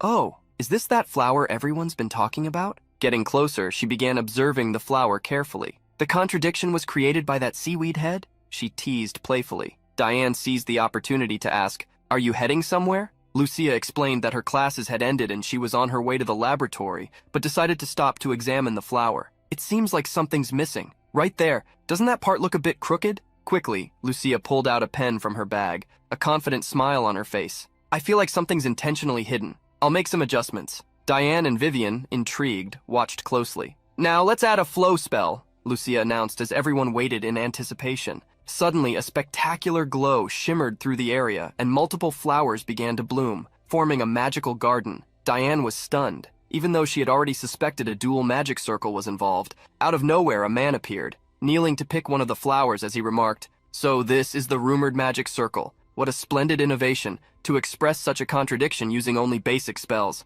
It was Belial Costello, the headmaster of the Magic Academy. Diane immediately recognized him and bowed respectfully, saying, "Forgive us for activating a magic circle in a place like this." The headmaster, curious, asked with a slight smile, which student was responsible for this. A bit apprehensive, Diane responded, "It was a fourth-year student, Andreas Cromwell." Belial furrowed his brow slightly, wondering if this was the same Andreas everyone had been talking about recently. For a task-specific magic circle, this is almost like creating a step toward immortality, the ultimate contradiction, the headmaster thought, intrigued. Noticing Belial staring intently at the flower without saying anything, Diane cautiously asked, "Is there some kind of problem?" However, Belial remained silent and walked away, leaving everyone puzzled. The silence was broken by Lucia. "What's up with him? He asked what he wanted and then just ignored us?" Diane panicked and whispered hurriedly, "Quiet! He's still around." Belial, however, was lost in thought. "Fascinating. I never imagined that the work of one of my students could inspire me. Andreas Cromwell. I'll be keeping a close watch on him." Sometime later in the Knights training area, the atmosphere was intense with frenetic practice. Luis was with Vivian, wiping off sweat as he said, "Thank you for agreeing to train with me. You're a very strong senior." Vivian, sipping water, replied modestly, agreeing that he was talented as well. The conversation quickly ended, leaving Luis thinking to himself, "My talks with Senior Vivian never last very long." Suddenly the sound of clashing swords echoed, drawing everyone's attention to two people locked in an intense sparring session. An excited voice yelled, "You're the second best in your year, and that's all you've got?" It was Tadlan Senpai, pressing forward with ferocity against Chris, who struggled to block the relentless attacks. Chris tried to respond with confidence, maneuvering his sword and ordering Tadlan to stop, but was caught off guard by a powerful kick. The impact sent him flying backward, clutching his stomach as he gasped for air. "With my poor swordsmanship, it's going to be hard to beat him," Chris thought, trying to steady himself. At that moment, he remembered Andreas's advice. Follow your path without hesitation in the middle. Bolstering his determination, Chris murmured to himself, "Just like Senior Andreas said, I must not doubt my own sword, because the essence of the Unor style is already ingrained in my body." With renewed resolve, he stood up, ready to continue the fight. That was enough for Chris to raise his sword confidently, facing Tadlan head-on. Tadlan, ignoring his opponent's determination, scoffed, "No matter what you do, nothing will work." He then advanced with full force. The sound of clashing swords echoed like a thunderclap. Chris blocked the strike with his blade, gritting his teeth as he told himself, "The Unor style is a technique that confuses the opponent, always shifting the attacks. Reflect your adversary's sword, break their stance, and aim for a decisive strike." As soon as he finished his thought, Chris's blade moved so swiftly it seemed to split into 3 directions, leaving Tadlan completely bewildered. Unable to comprehend what was happening, Tadlan attempted to react, but Chris swiftly repositioned himself behind him. Tadlan quickly turned, clenching his teeth. "Damn you!" Squirming like a worm? Before he could act further, Chris's blade came dangerously close to his neck in a precise and flawless movement. Firmly gripping his sword, Chris declared with a fixed gaze, "It seems I've won." However, Tadlan wasn't a gracious loser. Irritated, he slapped Chris's sword away, sending it flying, and angrily threw his own sword to the ground. "Lost to this trash? What a joke. I'm done with all this nonsense." Chris quickly interjected, "This isn't a joke. Your swordsmanship is very impressive." But his words were ignored. Tadlan refused to listen, prompting Chris to shout, "Hey!" Tadlan spun around sharply, his anger growing. "Don't open that mouth of yours." He then tossed another sword near Chris, provoking him. "Is that even a real sword?" asked Chris, confused. Visibly irritated, Tadlan pulled the stopper from a potion bottle and commanded, "Shut up and take the sword. I'll make you regret disrespecting me." Luis, watching as things spiraled out of control, tried to intervene. "Chris, just apologize and end this already." But Chris was fixated on one thought. A potion? Everyone tensed as Tadlan drank the contents of the bottle in one gulp. As soon as he finished, his expression changed dramatically. His eyes turned red and intense. Veins bulged from his skin, and a deep growl escaped his throat. The teacher, noticing the commotion, quickly approached Tadlan and asked, "Why is a student like you participating in this exchange? Is that sword real?" Upon realizing Tadlan was holding a real sharp blade, the professor furrowed his brows, his expression turning aggressive. Authoritatively, he commanded, "Return that sword immediately." Suddenly, everyone present was stunned. Chris kept his eyes wide, unable to believe what he was witnessing. Luis let out a scream so loud it echoed through the room, while Vivian, subdued and silent, remained in a thick, oppressive silence. Tadlan had confronted the professor without hesitation, his aggression shocking everyone. The professor fell to the ground, clutching the spot where he had been hit, his face etched with pain and disbelief. "Monster," someone murmured amidst the general horror. Todlin's sword still showed signs of the confrontation, while his nearly insane rage made him point at Chris and roar, "Come on, first-year brat! It's time for round 2! His appearance and behavior clearly demonstrated that he had been completely altered by the potion. In the academy corridors, the name Andreas was called out loudly. He quickly turned, trying to locate who was calling him, and said, "You can just call me Andreas. Skip the formality of sir." Keklung, bowing slightly, responded with a smile, "I'm 2 years younger than you, so you should speak to me more casually, Sir Andreas." Andreas laughed and agreed. Keklung got straight to the point. "That magic circle we created the other day, it was a double circle, right? How did you come up with that?" Walking alongside him, Andreas responded casually, "Isn't it more fun to have something hidden in it?" As they spoke, Andreas recalled a conversation with Lucia about discovering that circle and thought to himself, "I really tried to hide it, but with those two, Lucia and Diane, they uncovered everything in just one day. What still intrigues me is why Vivian was with them." Keklung continued, "I just remembered. I heard that the potion of eternity was created by you. So what are you going to show us in today's potion class?"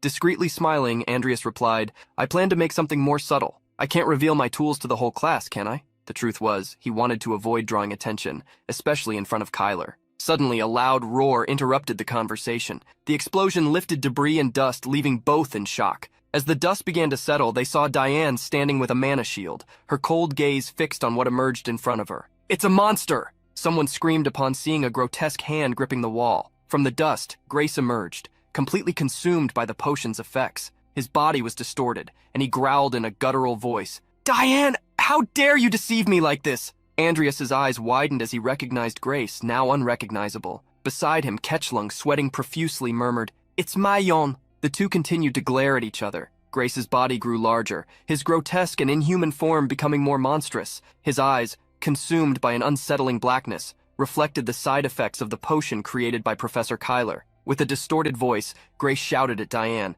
"I'll show you what happens when you mess with me." Diane, tense in the situation, responded firmly, "Have you lost your mind? Do you think you can get away with this in another academy?" Andreas clenched his teeth, analyzing the scene as he thought to himself, "To think that an incident meant for midterm exams is happening now. This is the danger of relying too much on game information. I should have kept a closer eye on him from the beginning of the school year." As chaos unfolded in the academy, Kyler strolled calmly through the institution's grounds, dragging a suitcase. Upon hearing the sounds of destruction, he paused for a moment and with a smile thought, "The farewell party should have already begun." Inside, Grace raised his hand, conjuring an intense fire while declaring his intent to silence Diane's defiance. "Take this!" he shouted, launching his magic toward the young woman. Before the attack could reach her, Andreas positioned himself in front, cutting through the magic with his sword in a swift and precise motion. Grace stood dumbfounded, unsure how to react. Diane was equally surprised by this intervention. The protagonist, maintaining a steady stance, said, "Hey, idiot, there's no turning back, remember?" Grace, foaming at the mouth as his rage intensified, growled, You're that bastard from yesterday's grin?" These words confirmed for Andreas that Grace still retained some sanity, meaning he hadn't been under the potion's influence for too long. Grace clenched his fists tightly and screamed, "Perfect! I'll kill both of you!" Keklung stepped closer to Andreas, concerned, but the protagonist responded swiftly, "I'm fine. You two, step back for now." Diane, still in shock, shouted, "That guy killed a Milko student!" As Grace continued to grow, his muscles expanding and tearing his shirt, transforming into a monstrous form, Andreas turned to Diane and Keklung and ordered, "Let the teachers handle this mess. I'll buy you some time. Diane, prepare a powerful spell, something that can take him down for good." Diane, still paralyzed, wondered how Andreas managed to stay calm in such a chaotic situation. After a moment, she nodded and remarked, "But his body seems incredibly resilient." Andreas responded confidently, "No worries. With Keklung's help, you should have enough power." Keklung, though surprised by the responsibility placed upon him, took a deep breath, gathered determination, and confirmed Andreas's request. He followed Diane, both ready to give their full strength. Grace wasn't going to let it go easily. He prepared another fire spell, shouting, "Where do you think you're running to?" Launching a massive fireball forward, he added with a roar, "Die!" Andreas blocked the attack with his sword, exclaiming, "You're way too loud, you pig. If you can't even speak properly, shut your mouth." Moving his sword with precision once more, Andreas delivered a strike through the air, but a loud crash echoed, followed by a blinding light. Grace had summoned a magical shield to protect himself. Behind him, Keklung and Diane continued to form the magical circle in preparation for the powerful spell requested by Andreas. Damn it, even spoiled, he's still a mage, and thanks to the potion his shield became much stronger, thought Andreas, frustrated to see his attack blocked. Grace let out a grotesque laugh, baring his teeth and drooling, but Andreas didn't care how strong Grace had become. He was determined to overcome any obstacle. His sword began to glow with intense golden light, surrounded by a luminous aura, and he charged toward the monster. Diane, watching, thought, he's covering the sword with even more magic than during the tournament. Andreas's blade collided with Grace's magical shield once more, causing an unexpected reaction. Golden and purple sparks began to emerge as Andreas pushed to break through the barrier. It was a race against time, as Diane and Keklung's magical circle was almost complete. Suddenly, Keklung shouted to Andreas, "Sir Andreas, watch out!" Grace conjured more magic, launching golden blades toward the protagonist. Without hesitation,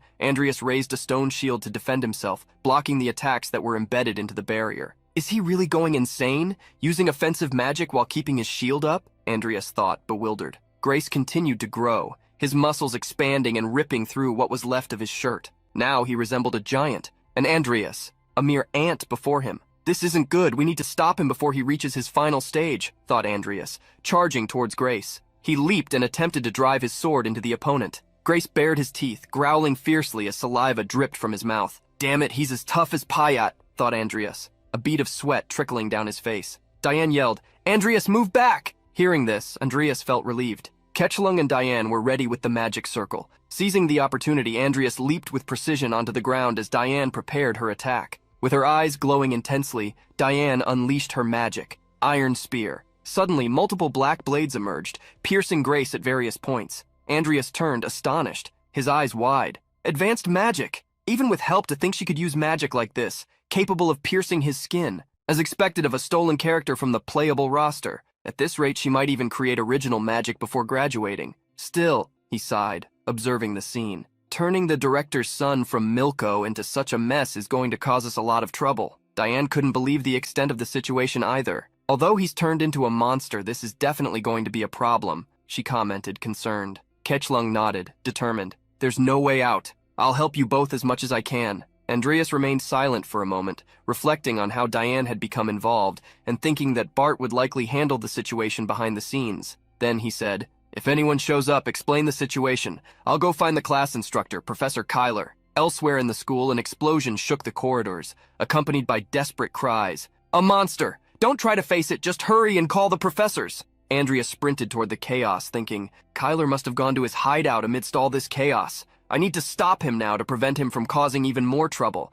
This potion could be extremely problematic in future war scenarios. While searching for the professor, something caught his attention. A figure moved quickly, carrying a suitcase. Andreas immediately recognized him. It was Antonio Holt, Kyler's vassal. I almost forgot about him. He doesn't stand out much, but I remember he left the room to check on Grace. He must have spread those potions everywhere. If I follow him, he'll definitely lead me to Kyler, thought Andreas, slipping into a nearby alley to keep an eye on him. However, just as he was preparing to follow, a familiar voice shouted, "Run, Lucia!" Andreas's eyes widened, and he turned immediately, searching for her. Lucia was holding a protective circle, trying to fend off another student, also altered by Kyler's potions, who was attacking two other students. The creature opened a mouth full of sharp teeth while Lucia yelled to her friends, "Run, as fast as you can!" She struggled to maintain the barrier. The impact was so intense that the circle shone with a metallic purple light, and the two students were thrown back by the burst of energy. Lucia, sweating and her skin burning from the proximity to the light, thought desperately,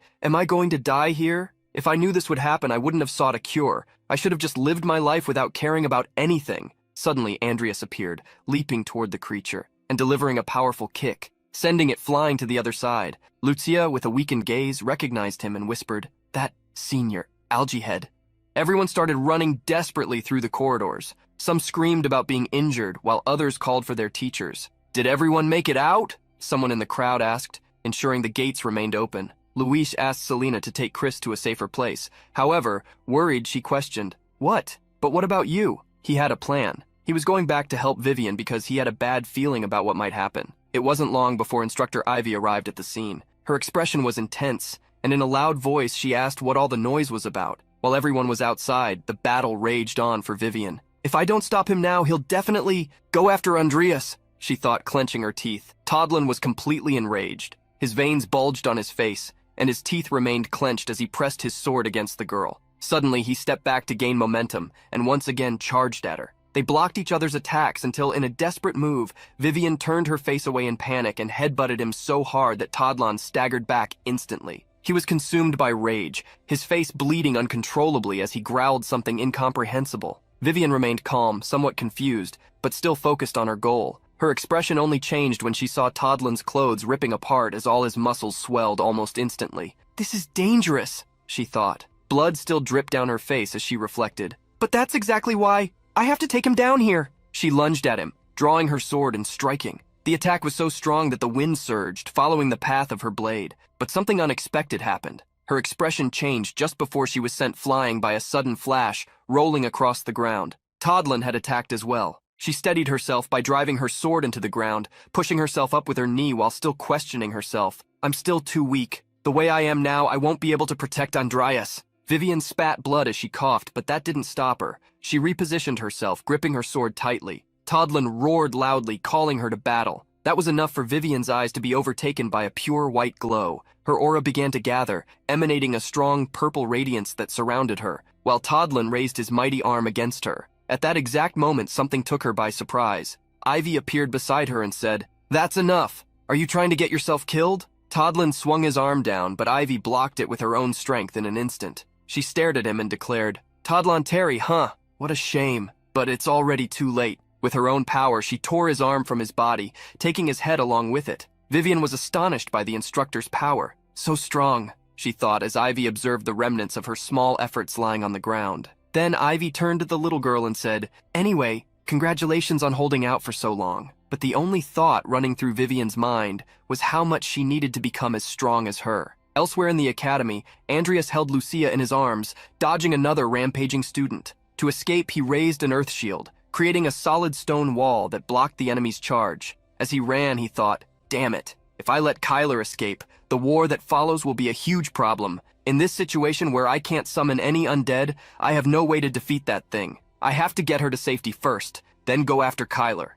As he pressed forward, a man suddenly appeared. His hands were in the pockets of a light-colored suit. It was Belial. In an instant, Andreas clenched his teeth and cursed under his breath. "That bastard! His students are being attacked and he's just standing there?" Passing by him, Andreas shouted, "I'll leave this monster to you, Mr. Dean." In his mind, he begged that psychopath to do his job. However, his attitude seemed to leave Belial somewhat puzzled. He watched Andreas, waiting for him to show something interesting. But since that didn't happen, he shifted his attention to the rampaging student, who was instantly disintegrated by a brilliant, shimmering light. Sometime later, Andreas was in the infirmary, staying by Lucia's side, who was still unconscious. The doctor on duty tried to reassure him. "She's fine. She just fainted from shock because her mana was depleted, but she'll recover after some rest." Slowly, Lucia's eyes began to open, waking up. The moment she did, Andreas immediately asked how she was feeling. "Still weak," Lucia responded. "Huh? So it wasn't a dream? I thought I was going to die." Andreas caught her attention, telling her that she almost did, then asked, "Why did you even consider fighting that thing?" In response, Lucia simply said, "I didn't want to fight either, you know that. But there were people who couldn't escape, so I had no choice." Andreas looked at her fondly, teasing her about how she sounded like a hero. However, deep in his thoughts, he knew that if things had gone as expected, he wouldn't have gotten involved at all. In the end, it was all his fault. Lucia sat up in bed shouting, "Your cute junior almost died, you know." Andreas, seeing her reaction, replied, "You seem fine if you can throw a tantrum like that." He watched her, imagining how terrifying the whole situation must have been. Perhaps enough to make her want to lock herself in a room and become a reclusive researcher. Finally, he turned his back to her and said he was busy, so he was leaving. Lucia was surprised. "What? You just came here to mock me?" Before leaving for good, he glanced back at her, trying to encourage her in some way. "Oh, right. Once all of this is over, let's start working on your potions." She remained silent, her face completely flushed but still visibly surprised. The events of that incident replayed in her mind, the exact moment he saved her, kicking the student away. The instant her body collapsed in slow motion, unconscious, seeing Andreas's face trying to reach her. All of it brought a small, genuine smile to her lips. A few hours passed and night had fallen. In the forest, only the sounds of nocturnal animals could be heard. Andreas was there, walking toward a small cabin, lost in thought. If things follow the game's scenario, the boss battle against Kyler should take place in this hideout. But the events happened at different times. Is he really here? In the game, you need NPC companions to defeat him, but with how I am right now. He opened a portal, and from it emerged his summons, Nickel and Timer. Without hesitation, he ordered them to advance. The two completely obliterated the hideout with their shadows and swords, reducing the place to rubble with a massive explosion. Hearing all the noise and destruction, Andreas frowned in disapproval. There was no need to make such a mess. Suddenly, Timur grabbed one of Kyler's altered students by the neck, lifting him into the air. That startled Andreas. That's Antonio Holt. That means Kyler must be here. In an instant, Nickel sliced the boy in half.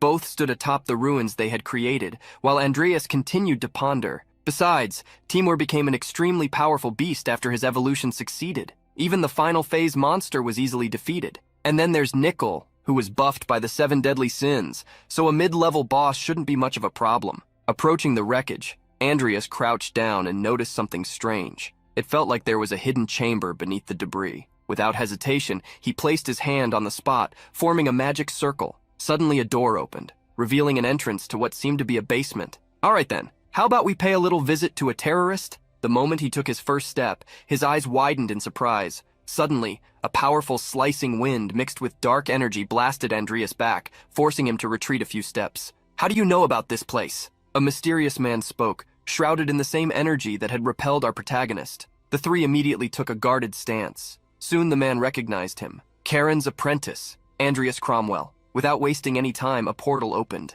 and a massive hand emerged from it, lunging toward the man. However, sensing the danger, he leaped backward, barely escaping the grip. Suspended in the air, he was astonished, questioning what in the world that creature could be. But his shock escalated further when, all of a sudden, his hand was severed. The pain was excruciating, and he let out a sharp scream as he desperately tried to restore his limb. Upon seeing the source of his agony, he noticed a skeleton landing with a precise strike. Oops, my bad. That was supposed to be your neck. Andreas stood still, his eyes locked onto his opponent. Furious, Kyler roared, "You brat! Now I understand, you're the one who killed Karen!" There was no time to waste. Before he could finish speaking, Timur appeared from behind, now a creature 3 times larger than his enemy. The strike was devastating. The wind intensified, and Andreas remained motionless, carefully observing his summon's actions. Finish him in a single blow, Timur. The feline understood the command and let out a ferocious roar, pounding the ground with multiple strikes. But something caught Andreas off guard. His eyes remained fixed on the scene, yet what he saw was not his opponent defeated, but rather a dark core, and Timur gritting his teeth. The aura surrounding the core began to spread across Timur, like a sinister sludge clinging to his body. The core had now become an altered being. Kyler had transformed into the embodiment of his own dark energy. His teeth had grown sharper, and his eyes gleamed with a brilliant white light. No matter how arrogant we black mages may be, to think that you actually managed to kill Karan, the one who created you. Andreas recognized the form he had taken. This is the final stage of dark armor, so he also has the ability to replace lost body parts. Glaring at his opponent, Andreas muttered, "Dark armor." Before he could finish his thought, Kyler interrupted, shocked.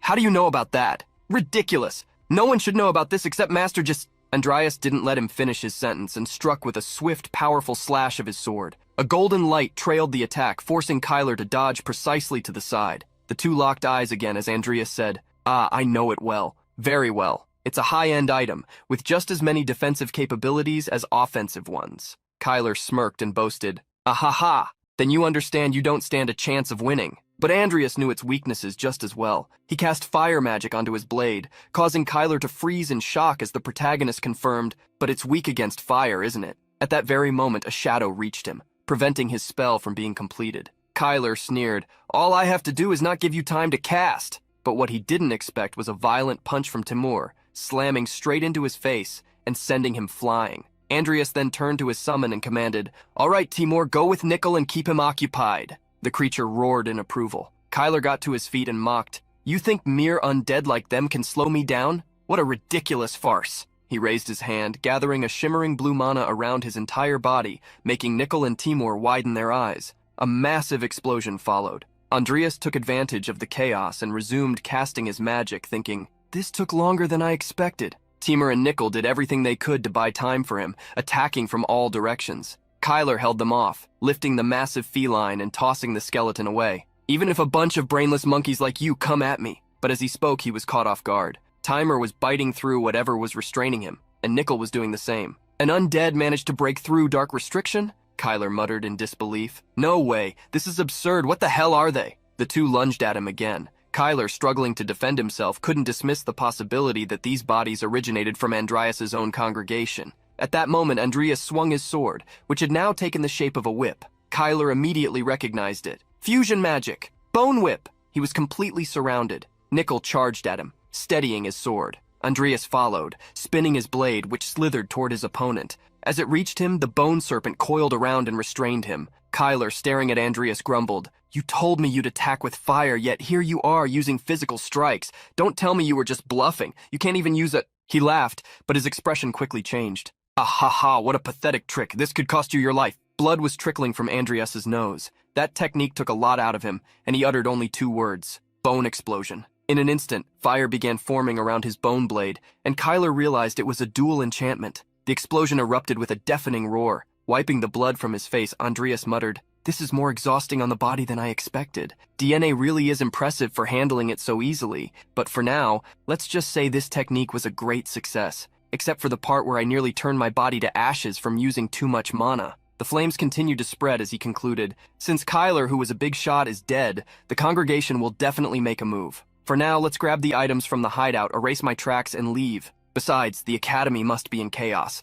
I should return soon." In another location, Bart slammed his fist against the table, his voice filled with rage. "Repeat that. How many people?" His assistant, maintaining his composure, replied, "Yes, we have 15 people, including the 4 students from Milko. According to witnesses, the student who distributed the potion is named Antonio Holt, who is currently missing. He was Professor Kyler's assistant, or rather, he was." Frustrated, Bart leaned back in his chair, letting out a deep sigh before declaring, "That's enough. Suspend all academy activities until the incident is officially closed. Further details will be announced later, after discussions with Director Zeos." As soon as his assistant left, Bart sat in silence, staring at the wall deep in thought. What is happening in Roldan? Andreas was inside Kyler's secret research room. Maybe it's because this moment is different from the game, but there are a lot of items here that I've never seen before. It's a shame that most of them are junk. As he examined the books, he picked up Kyler's magic tome, which contained detailed documentation on shadow magic. This piques my interest now that I've become a black mage, but before, I never paid attention to it, he thought,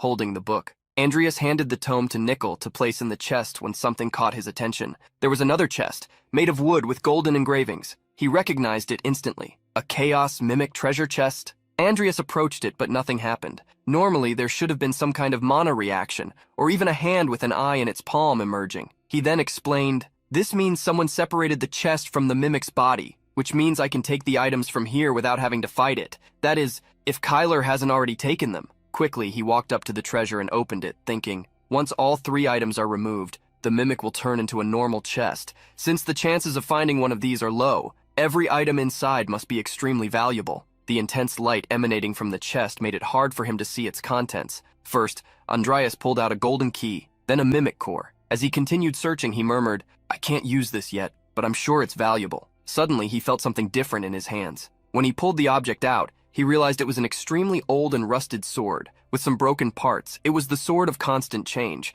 a weapon whose attributes and form altered based on its wielder. Andreas examined the blade with curiosity. "Interesting. But I already have my sword, so I don't need this." Before he could store it away, he heard a grunt from Nickel, who extended his hand asking for the sword. Without hesitation, Andreas tossed the blade to his summoned companion. All right. I was already thinking of buying you a new sword anyway." The moment Nickel grabbed the sword, a shimmering blue energy emanated from his body, instantly surprising Andreas. The weapon's previously unimpressive attributes skyrocketed. Mana conductivity, which was at 0%, increased to 150%. Downward strike speed rose to 200%. Additionally, its damage increased when held in a fixed position for a period of time. Andreas watched the scene intrigued. It looks like this sword has finally found a suitable owner. Andreas was captivated, observing both the sword and his skeletal companion while thinking, wow, the sword's shape and balance have changed to match Nickel. Plus, there are additional markings. This means the item has been designated for him. Nickel grunted once more, signaling that there was some noise outside. At that moment, Andreas gave his instructions. Take everything and head back to the academy. 5 days passed. At the station, the train had just arrived. As Andreas stepped off, he heard someone call out, "Senior, over here!" It was Lucia, completely changed. Her face was flushed, and her smile was radiant. She also wasn't wearing the academy's uniform. As Andreas approached her, he remarked, "You didn't have to come pick me up." She responded cheerfully, "My father sent me out because an important guest arrived unannounced." Andreas continued, "Let's go to your house immediately and start working on your research. We need to make as much progress as possible while the school is closed." Playfully, Lucia pouted as she mimicked his earlier words, then broke into a smile. "Come on, don't be like that. Let's have some fun." Your adorable junior here is going to show you around the city and—" Before she could finish, Andreas cut her off. "We won't have much time for that." He walked ahead, leaving Lucia completely annoyed. As they traveled by carriage, they talked. "From what I heard, the headmaster of Milko's son was among the victims of the incident, right? That guy was a nuisance until the very end. Since it was Senior DNA who managed to stop him, she apparently had to take responsibility for his death." Andreas listened while reading a book, but still commented, "No doubt. Her father, Bart, was a duke and one of the top 10 figures on the continent before becoming the master of Roldan's magic tower. That said,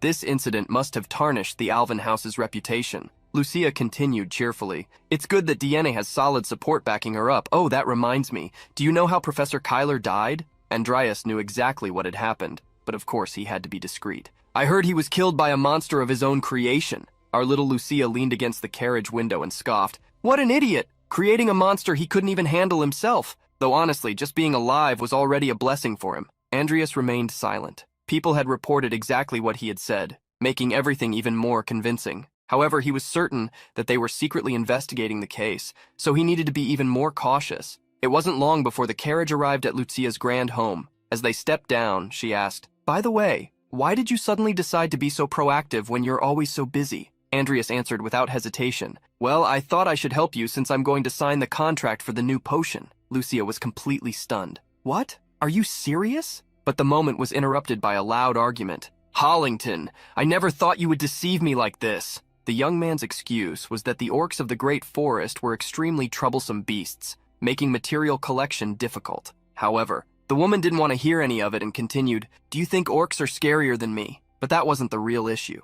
Hollington broke into a cold sweat. Lucia immediately called for her father, drawing the attention of both parties. The woman then turned to Hollington and asked, "This is your daughter, right?" Hollington stiffened, unsure of what might happen. But before he could react, the woman teleported next to Lucia, startling her as she said, "Come with me, dear. Your father didn't keep his promise. You understand, don't you?" Andreas was taken aback. That was an overwhelming display of power, and he had no idea who this woman was. Hollington rushed toward his daughter in desperation. "Please don't do this, Lady Hagenthal. Right now she's—" Before he could finish explaining Lucia's situation, the two vanished from sight and reappeared on the rooftop. "I'll bring her back next time I come here, Hollington. Make sure you get the neutralizer by then," Lady Hagenthal declared, holding our little mischievous and grumpy Lucia by the waist. As Lucia struggled to escape the woman's grasp, Lady Hagenthal kept cheerfully wishing everyone luck, but something caught Andreas's attention. He noticed the tattoos on her arms, spells inscribed directly onto her skin. With this new information, he began to suspect that he knew this woman.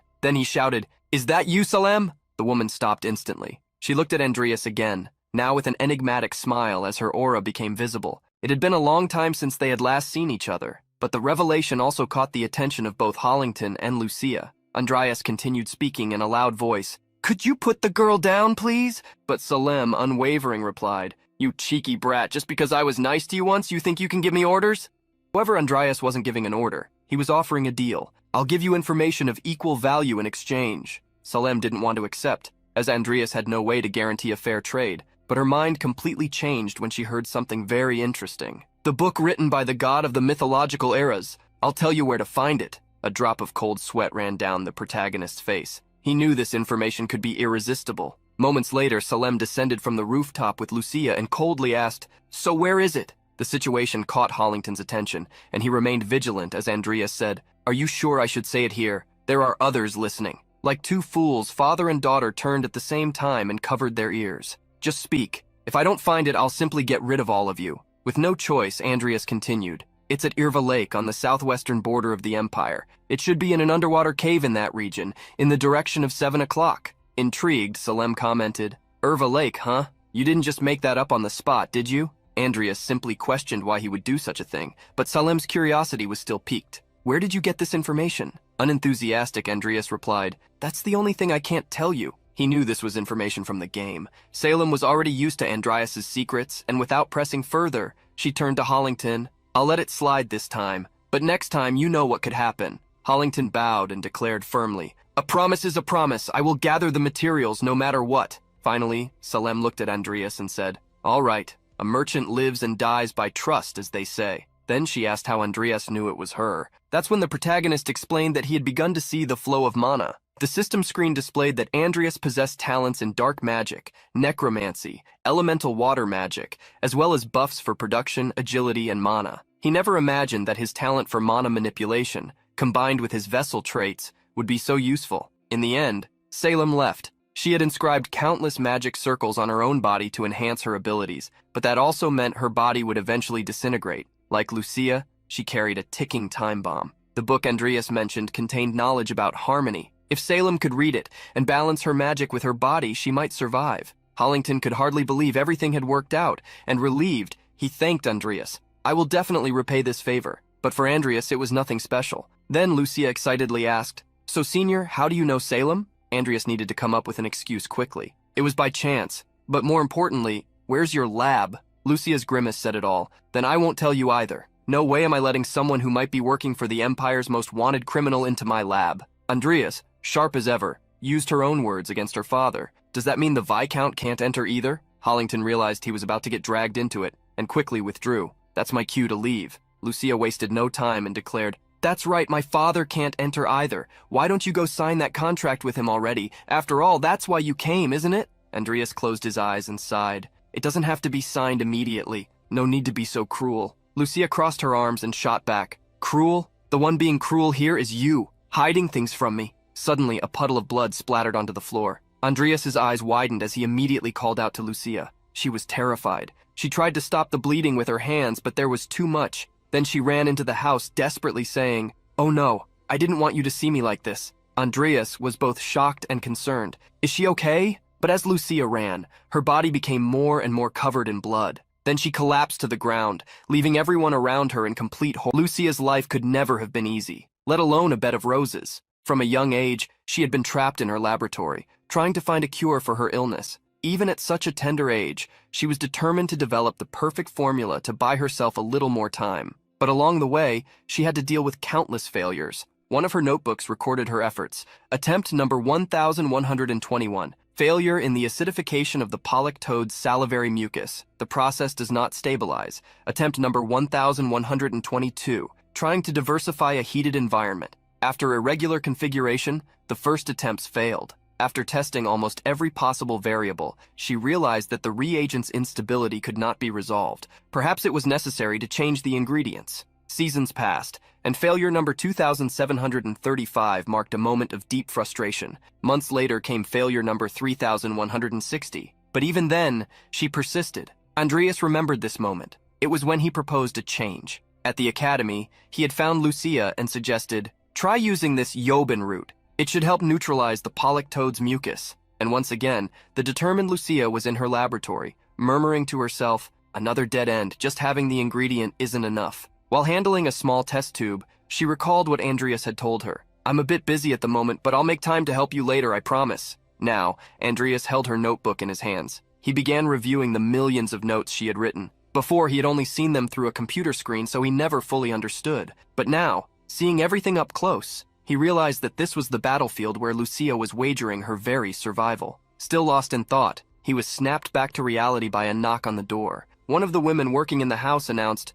The young lady has just woken up. Would you like to see her? Andreas grew concerned and immediately asked, Has she fainted like this before? The answer was exactly what he feared. No, according to the doctor, her condition worsened due to mana depletion shock. Andreas lowered his head, acknowledging that he was partly to blame. If only he had followed the game's course, Lucia would never have gotten involved in this situation. And now time was truly against her. Our dear Lucia lay in bed, deep in thought. My body feels so heavy. It's like my mana flow is completely disrupted. I guess I really am going to die soon. Or at least right now. I thought I could spend my last moments happily with Andreas. She could still recall Andreas's concern when she collapsed. Thinking about it, a small smile appeared on her lips. That panicked look on his face. Ahaha. It's not so bad having someone worry about me. I'm sure he'll remember me. She closed her eyes, feeling the strong emotion of being remembered. That was when Andreas entered the room, calling her name. Lucia immediately turned around, startled. Entering a lady's room without permission is bad manners.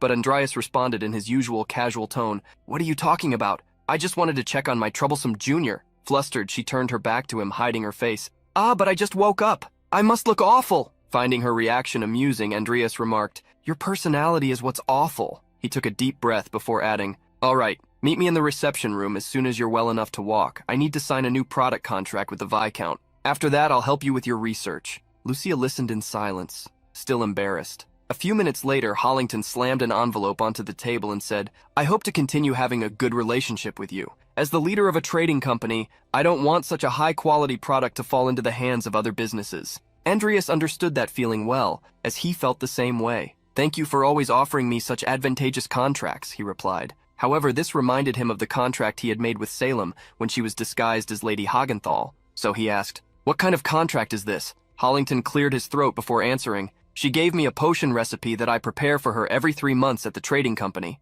At that moment, Andreas reflected, "It must be a potion to delay his body's disintegration. I never thought the Everlast Trading Group had a contract with Salem. It seems Viscount Hollington has more influence than I imagined." Just then, Lucia entered the room, asking if they had finished talking. With a faint smile, she said, "Shall we go, Andreas?" The protagonist stood up, bidding farewell to the Viscount, who in turn thanked him for always looking after his daughter. The two began walking down the corridor in deep silence, which made Andreas reflect, without the player's intervention, is it possible for Lucia to create her own cure? Of course, I have all the ingredients I need now, but since this world is no longer a game, I need to figure out the mixing proportions myself. The biggest problem is that the Yoban root I got from the congregation is almost gone. As Andreas stared intensely at Lucia, she noticed and interrupted his thoughts. "Senior, what are you thinking so much about? You're thinking about Vivian, aren't you?" Embarrassed, he replied, "Don't be ridiculous. Tell me how much progress you've made." Lucia looked ahead, as if the topic bothered her, and explained, "I already told you the other day, there has been no progress since I discovered the reaction. Besides, the Yoban root you gave me is almost gone too." Andreas was impressed. She had already come so far. He had hoped she had made some progress, but considering the entire process was a race against time, he decided to offer his help. "This cure, it's for you, isn't it?" Suddenly Lucia stopped, leaving Andreas to take a few more steps ahead. With a heavy heart, she murmured, "I'm going to die soon." Upon hearing those words, Andreas also stopped. Lucia continued, "Originally I was supposed to live for another year, but probably because I overexerted myself fighting those monsters. They said I only have 2 months left now." The implication was clear. After so many failures and with so little time remaining, Lucia might be on the verge of giving up. But Andreas wouldn't allow that. He froze in the middle of the corridor and declared firmly, "You're not going to die." Lucia was taken aback. "Hey, I'm not joking," she shouted, trying to maintain the seriousness of the situation. But Andreas turned to her, his face carrying a heavy melancholy. "We don't have time to waste. We need to start now." The hours passed and night finally arrived. Inside the laboratory, the discussions intensified. "I've already tried that," Lucia said, leaning over the table. Meanwhile, Andreas read through her notes and responded, "If that's the case, I'll just skip that step." He continued writing and then told her she should go to sleep since she had already grasped the process to a certain extent. However, Lucia insisted on staying with him a little longer. That was when Andreas stood firm in his decision. "If you don't go to bed earlier, you won't recover." Lucia understood the importance of resting, but deep down, she just wanted to spend more happy moments by his side. So, she proposed, "Senior, let's have some fun tomorrow." But once again, Andreas stated that they didn't have time for that. Lucia crossed her arms and spoke sincerely. "I've been stuck in this routine for years and years, Sas. I'm sick of it all." Then she added, "To be honest, this might be a waste of time, you know? I just wanted to create some memories at least." Her revelation made Andreas swallow hard. His heart softened. "Fine, but only for 2 hours." Lucia jumped with joy. "What? Are you serious? All right, then I want to try beer for the first time." Immediately, Andreas took back his words. "Beer? No way." Seeing his resistance, Lucia had no choice but to let go of her beer idea. The next day, the two strolled through the city's alleys. At a market fair, Lucia had fun grabbing bread and laughing alongside Andreas. And so it went the next day, and the day after that. Back in the laboratory, Lucia watched Andreas deeply focused, handling potions, trying to unravel their mysteries, sweating from the effort. The only thing on her mind was, "I wish I could stay alive forever." 3 days passed. Andreas was leaving, bidding farewell to Lucia and her father. The girl wanted to go out with him again the next day, but Andreas only said goodbye, stating that they would see each other at the academy. Lucia watched him leave, thinking to herself, "Even though I don't have much time left, these last few days weren't so bad." The academy had reopened. Andreas was handling some ingredients in the laboratory. Rodlin had resumed his activities, though Kyler's classes were, of course, no longer being held. Thanks to that, our protagonist had more free time to dedicate to his personal lab. He was focused and committed to his work. He added a drop of red liquid and waited in complete silence for the reaction, but it didn't take long. He sighed deeply, placed a hand on his head and requested to view his status. In an instant, Multiple windows opened before him, displaying his talents, another showing potion production, and indicating that he had a 40% chance of evolving. However, his dark magic was evolving at that moment. There were still 13 hours left for the process to complete.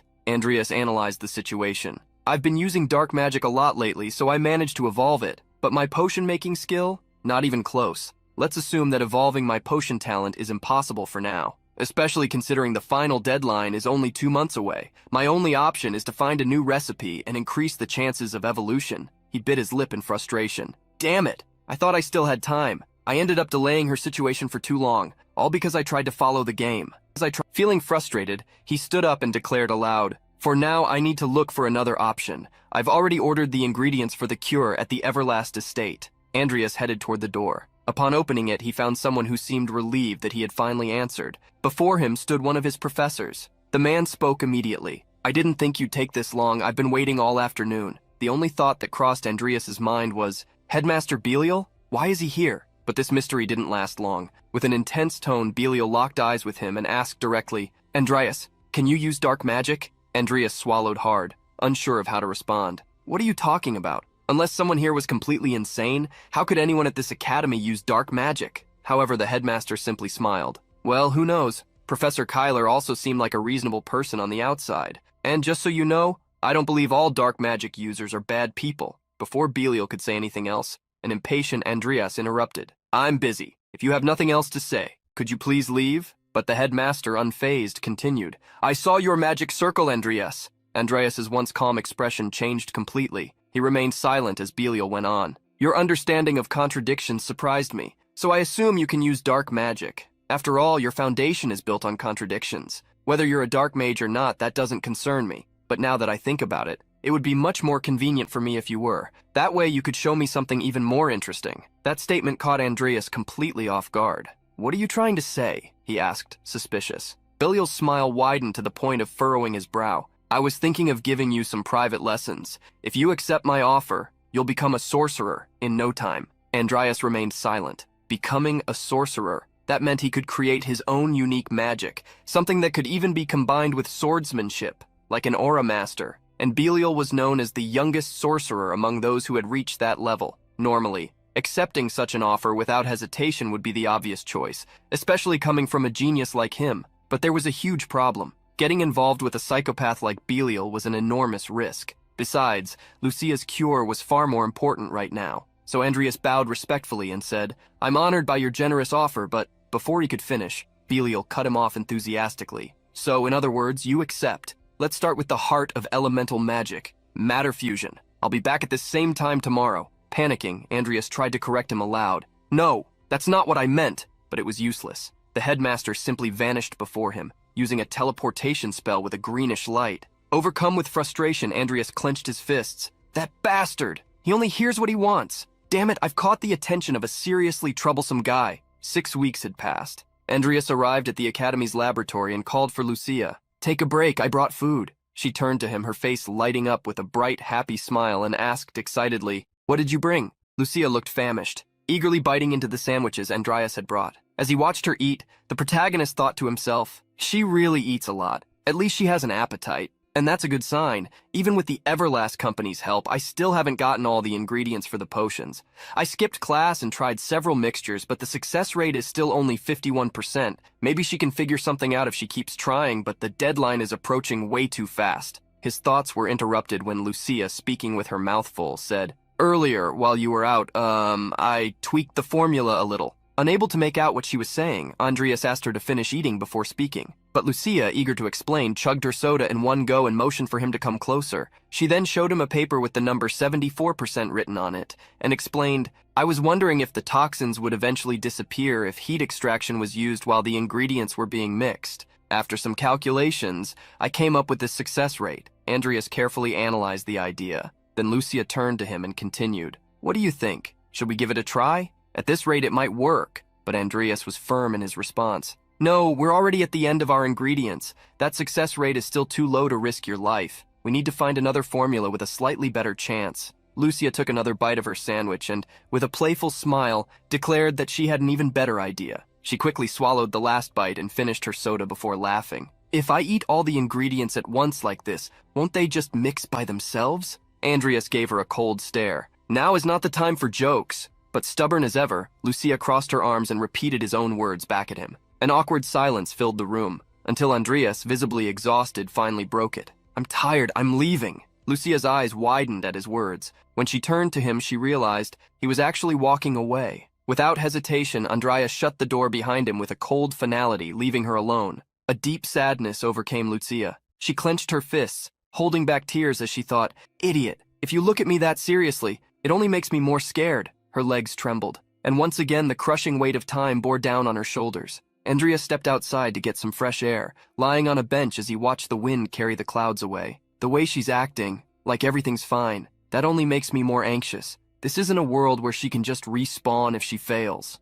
Think. Don't stop thinking. Let's go back to the very beginning, back in the private lab. Now inside the lab, he pored over the documents, lost in thought. In the worst-case scenario, I'll have to use the 74% formula that Lucia suggested. He flipped through the papers relentlessly, searching for any alternative, any clue, until a loud bang swung the door open. "Who is it? It's not locked," he said, without taking his eyes off the documents. The door burst open violently and Diene rushed in, frantic. Her face was flushed and she was sweating. "Andreas! There you are!" He immediately noticed her unusual state. She looked completely exhausted. "What happened?" he asked, already feeling a bad premonition. Diene tried to catch her breath before speaking, gasping for air. "It's Lucia! She was coughing up blood and collapsed!" That information left Andreas utterly stunned. The scene shifted to a silent room where Lucia lay, pale and unmoving. Beside the bed, Andreas and Diene spoke in hushed voices. "An incurable disease? I didn't know she had one," Diene murmured worriedly. "I also notified the Everlast house just in case."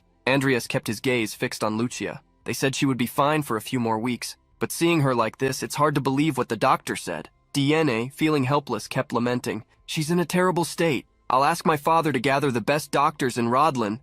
But at that moment, Andreas interrupted her, his voice serious. "Diene?" She flinched, startled by his tone, and looked at him, confused. "I need to ask you a favor." Diene was now inside the laboratory where Andreas and Lucia had been working. She was amazed at how much progress they had made. It was truly impressive, but it was also here that they had hit a wall. Andreas explained, "Theoretically, nothing should remain after synthesis, but for some reason, there's still a lethal dose of toxin." Diene carefully examined the situation. "Do you know exactly at what stage this toxin is formed?" Andreas shook his head. "No. Since we don't have the exact proportional rate, we can't pinpoint it precisely." Diene crossed her arms and thought for a moment before commenting, "If we could convert the remaining toxins into water and expel them, things would be much simpler." At that instant, Andreas's eyes widened. "Convert the toxins into water? How did I not think of that before? If they could transform the residual waste into water, then..." Suddenly he recalled what Belial had said about the heart of elemental magic, matter fusion. But his expression quickly changed.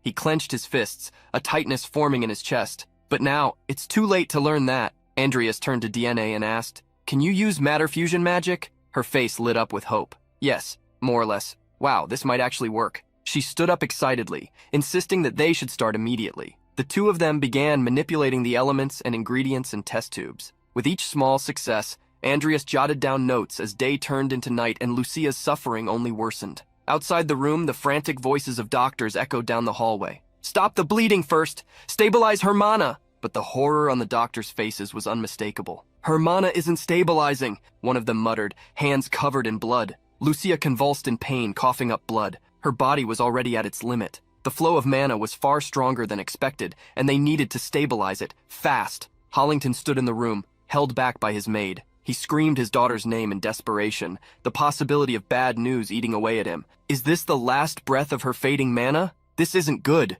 one doctor thought, panicked. Suddenly the door swung open. Everyone turned in shock to see who would dare interrupt at such a critical moment. It was Andreas, panting, as if he had sprinted as fast as possible to get there in time. Sweating, he simply said, "Forgive me for being late." It was a new day. The wind drifted into the room, gently swaying the curtains. The sun marked a fresh beginning, making it almost impossible to believe in the storm from the previous day. Lucia slowly opened her eyes, unaware of what had happened. Andreas was by her side as if he had been there the entire time, waiting for her to wake up. Seeing him, she could hardly believe that this was her seaweed-headed senior. She sat up gradually, sensing something different. "I feel better for some reason." She looked at her hands, incredulous. "My mana has calmed down too. Is this what they call terminal lucidity?" That thing where you feel better for a moment before dying? Her attention then shifted back to Andreas. Wait, since when has he been here? Lucia let out a soft smile, leaning in closer to Andreas's face. He seemed to be in a deep sleep even while sitting up. With a playful tone, she murmured,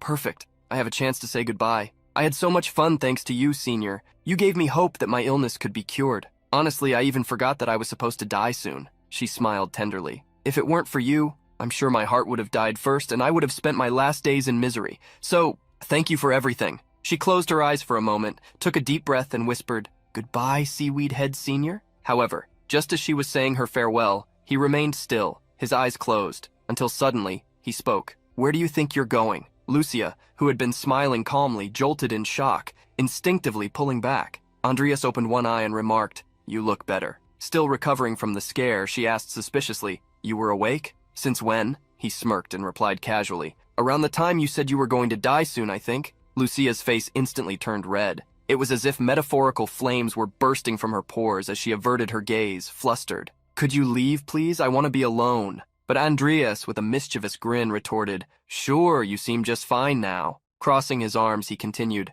It must have been hard for you, living with the knowledge that you wouldn't be around for much longer. The fact that you endured all of this on your own is truly incredible. I'm glad. Then in a more serious tone, he added, And since I haven't had time to run clinical tests, I still have some concerns. Just to be safe, you should rest for a few more days. Lucia's eyes widened, and she immediately turned her gaze to him. Her face was flushed, and her expression was pure disbelief. So, I'm not going to die? Andrea smiled and confirmed, That's right. So let's save the farewell words for about 60 years from now. Lucia gripped the bedsheets tightly, trying to speak, but her voice came out weak, mixed with sobs. The truth is, I didn't want to die either. Then the tears came. Everything that had once suffocated her heart overflowed, streaming down her face in desperate sobs. Andreas remained silent, simply witnessing the moment in case she needed support. Lucia collapsed onto the bed, completely consumed by relief. Some time passed, and keeping up with Belial, the youngest sorcerer, had been no easy task for Andreas. He was certain that the headmaster wasn't too thrilled about it either.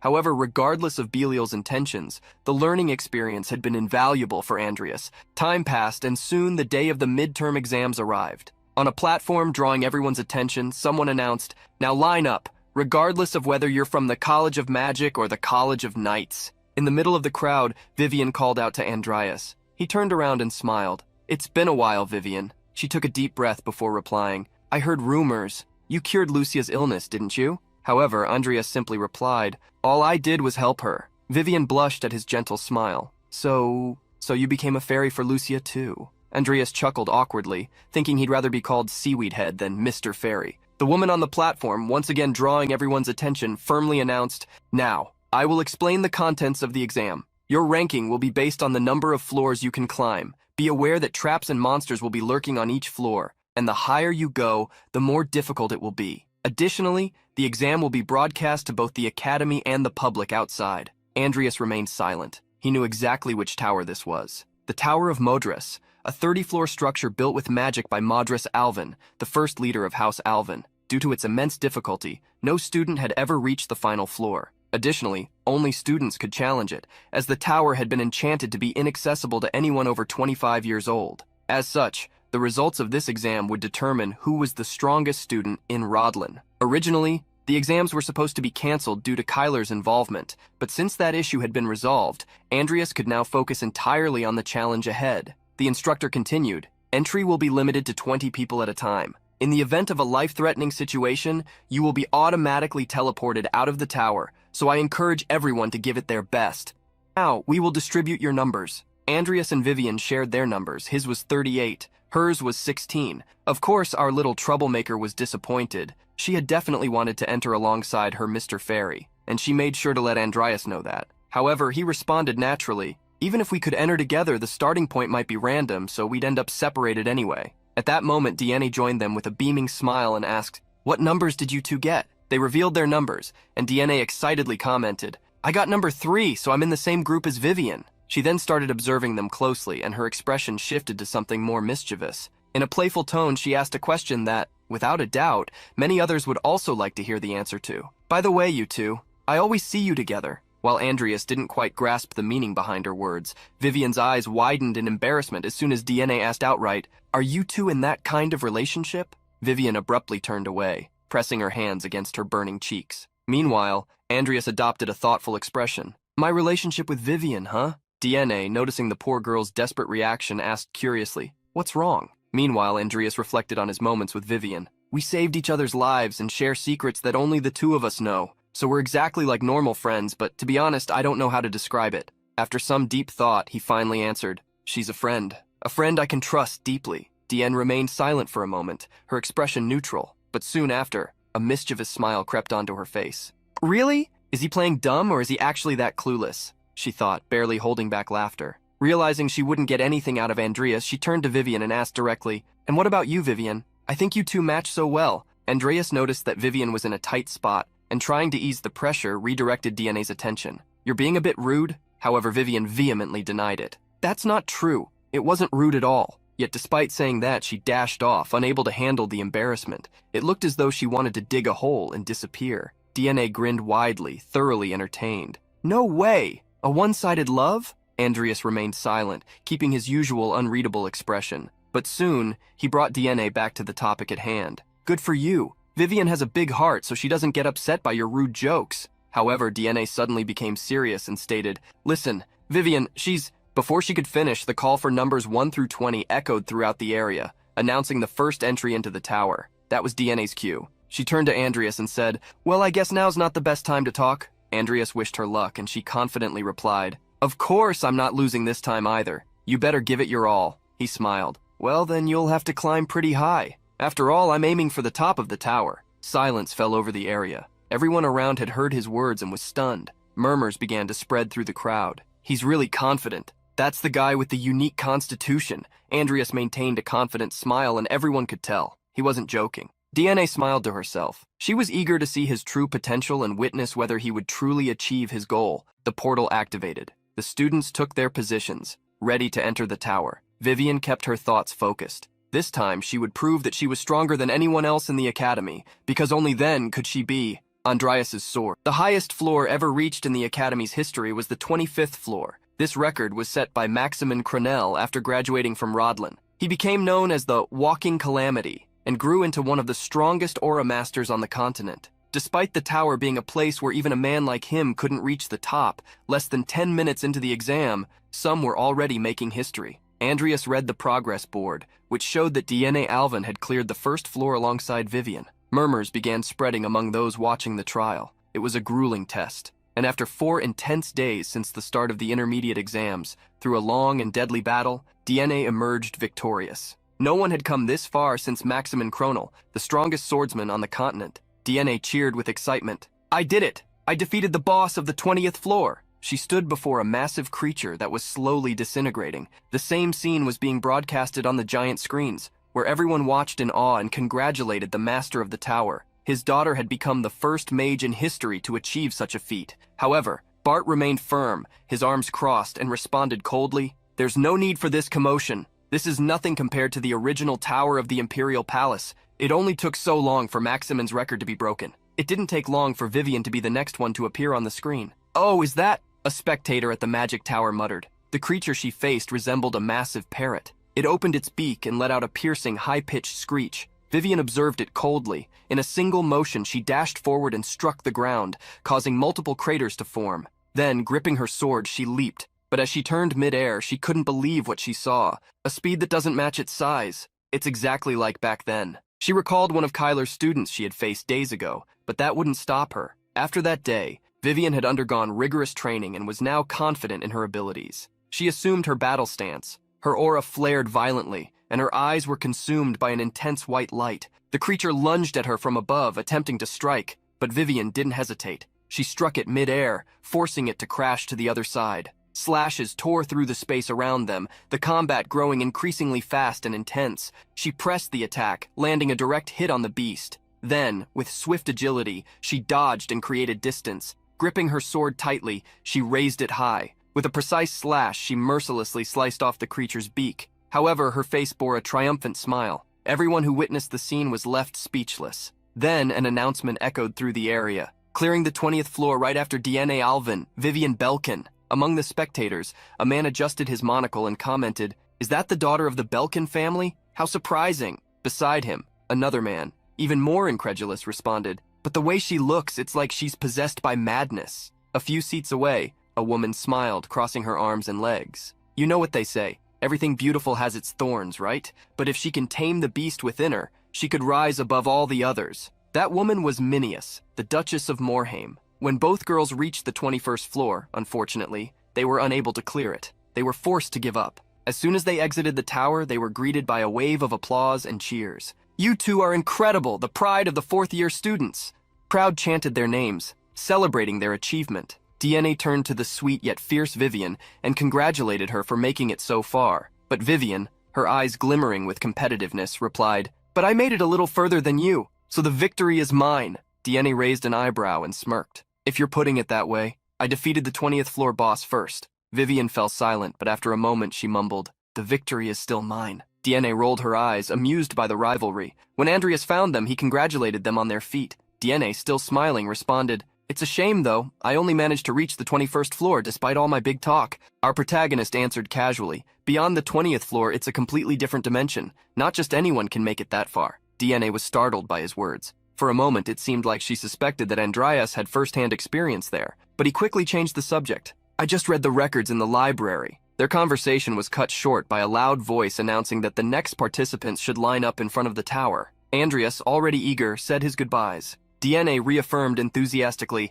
"I can't wait to see you reach the top." Her comment sparked a flicker of jealousy in Vivian, who couldn't ignore it. As Andreas began to walk away, Vivian ran after him and called out his name. "Andrea, do your best." Her face was completely flushed. Andreas smiled and nodded. As he walked toward the portal, he found the situation ironic. In the beginning, Vivian was the person he most wanted to avoid. Now, she was the person he trusted the most. And with that, Andreas stepped through the portal, brimming with confidence. He had already begun, gripping his sword tightly as he drew it from its sheath. Before him, a deadly trap, walls, ceiling, and floor covered in razor-sharp blades. He cleared the first floor in 12 minutes and 3 seconds. On the third floor, he faced multiple goblins and completed it in 1 hour and 3 minutes. By the 8th floor, he defeated the boss with a clean cut, severing one of the creature's limbs. Total time, 6 hours and 45 minutes. There, he had set the fastest recorded time. On the 9th floor, he completed the challenge in 7 hours and 33 minutes.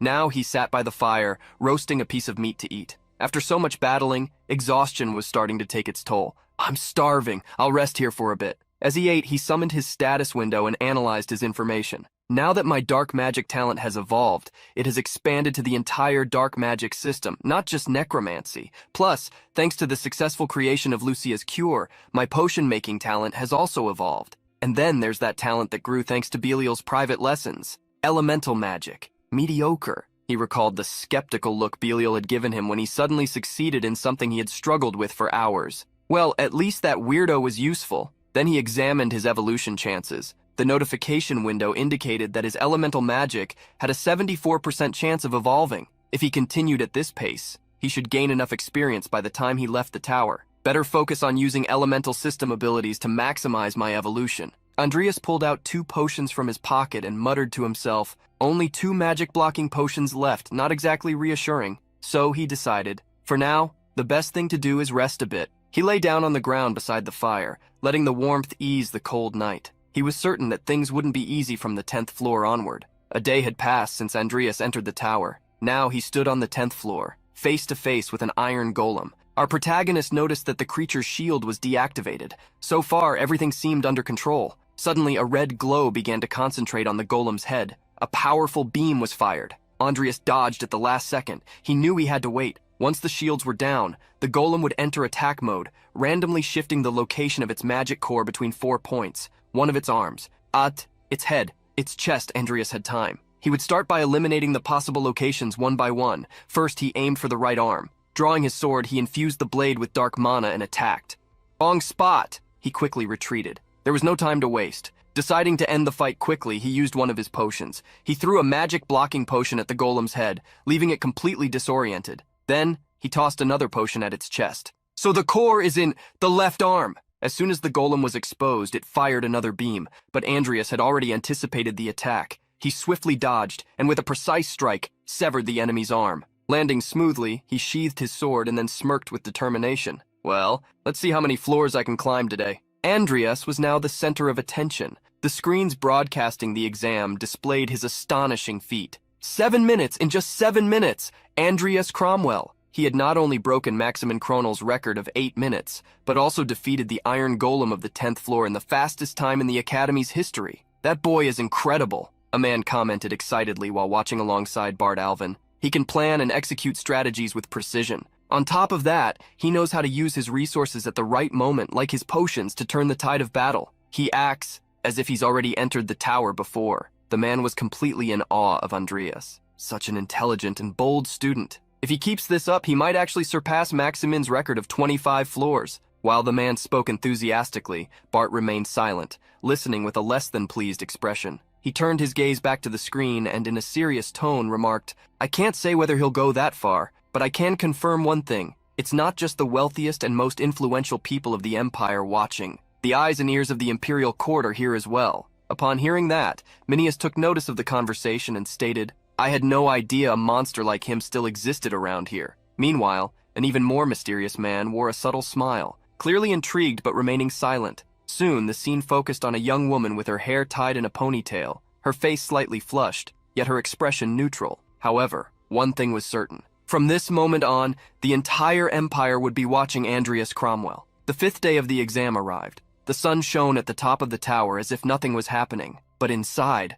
a violent explosion shook the surroundings. Debris and chunks of wood flew through the air. Andreas was facing one of the creatures. Standing before him was a massive beast with the face of a bull. It snorted furiously, blood trickling from its nostrils. Andreas leapt without hesitation. With a precise strike, he severed the creature with impeccable skill. Its head rolled across the ground. Our protagonist took a deep breath, sheathed his sword, and felt relieved to have cleared yet another floor. As he walked toward the next challenge, he thought to himself, since the floors beyond the 27th don't even exist in the game, this is going to be tough. The 30th floor, the last one, I can't wait to see just how strong the enemies are. In the spectators' room where the students awaited the end of their exams, everyone remained standing, their eyes glued to the screen. "Finally, Andreas Cromwell has reached the last floor," the comments buzzed. DNA and Vivian were there as well, looking impressed. "Wow, he really did it. Not only did he break Maximin's record, but he also reached the top," DNA remarked. Meanwhile, Vivian muttered,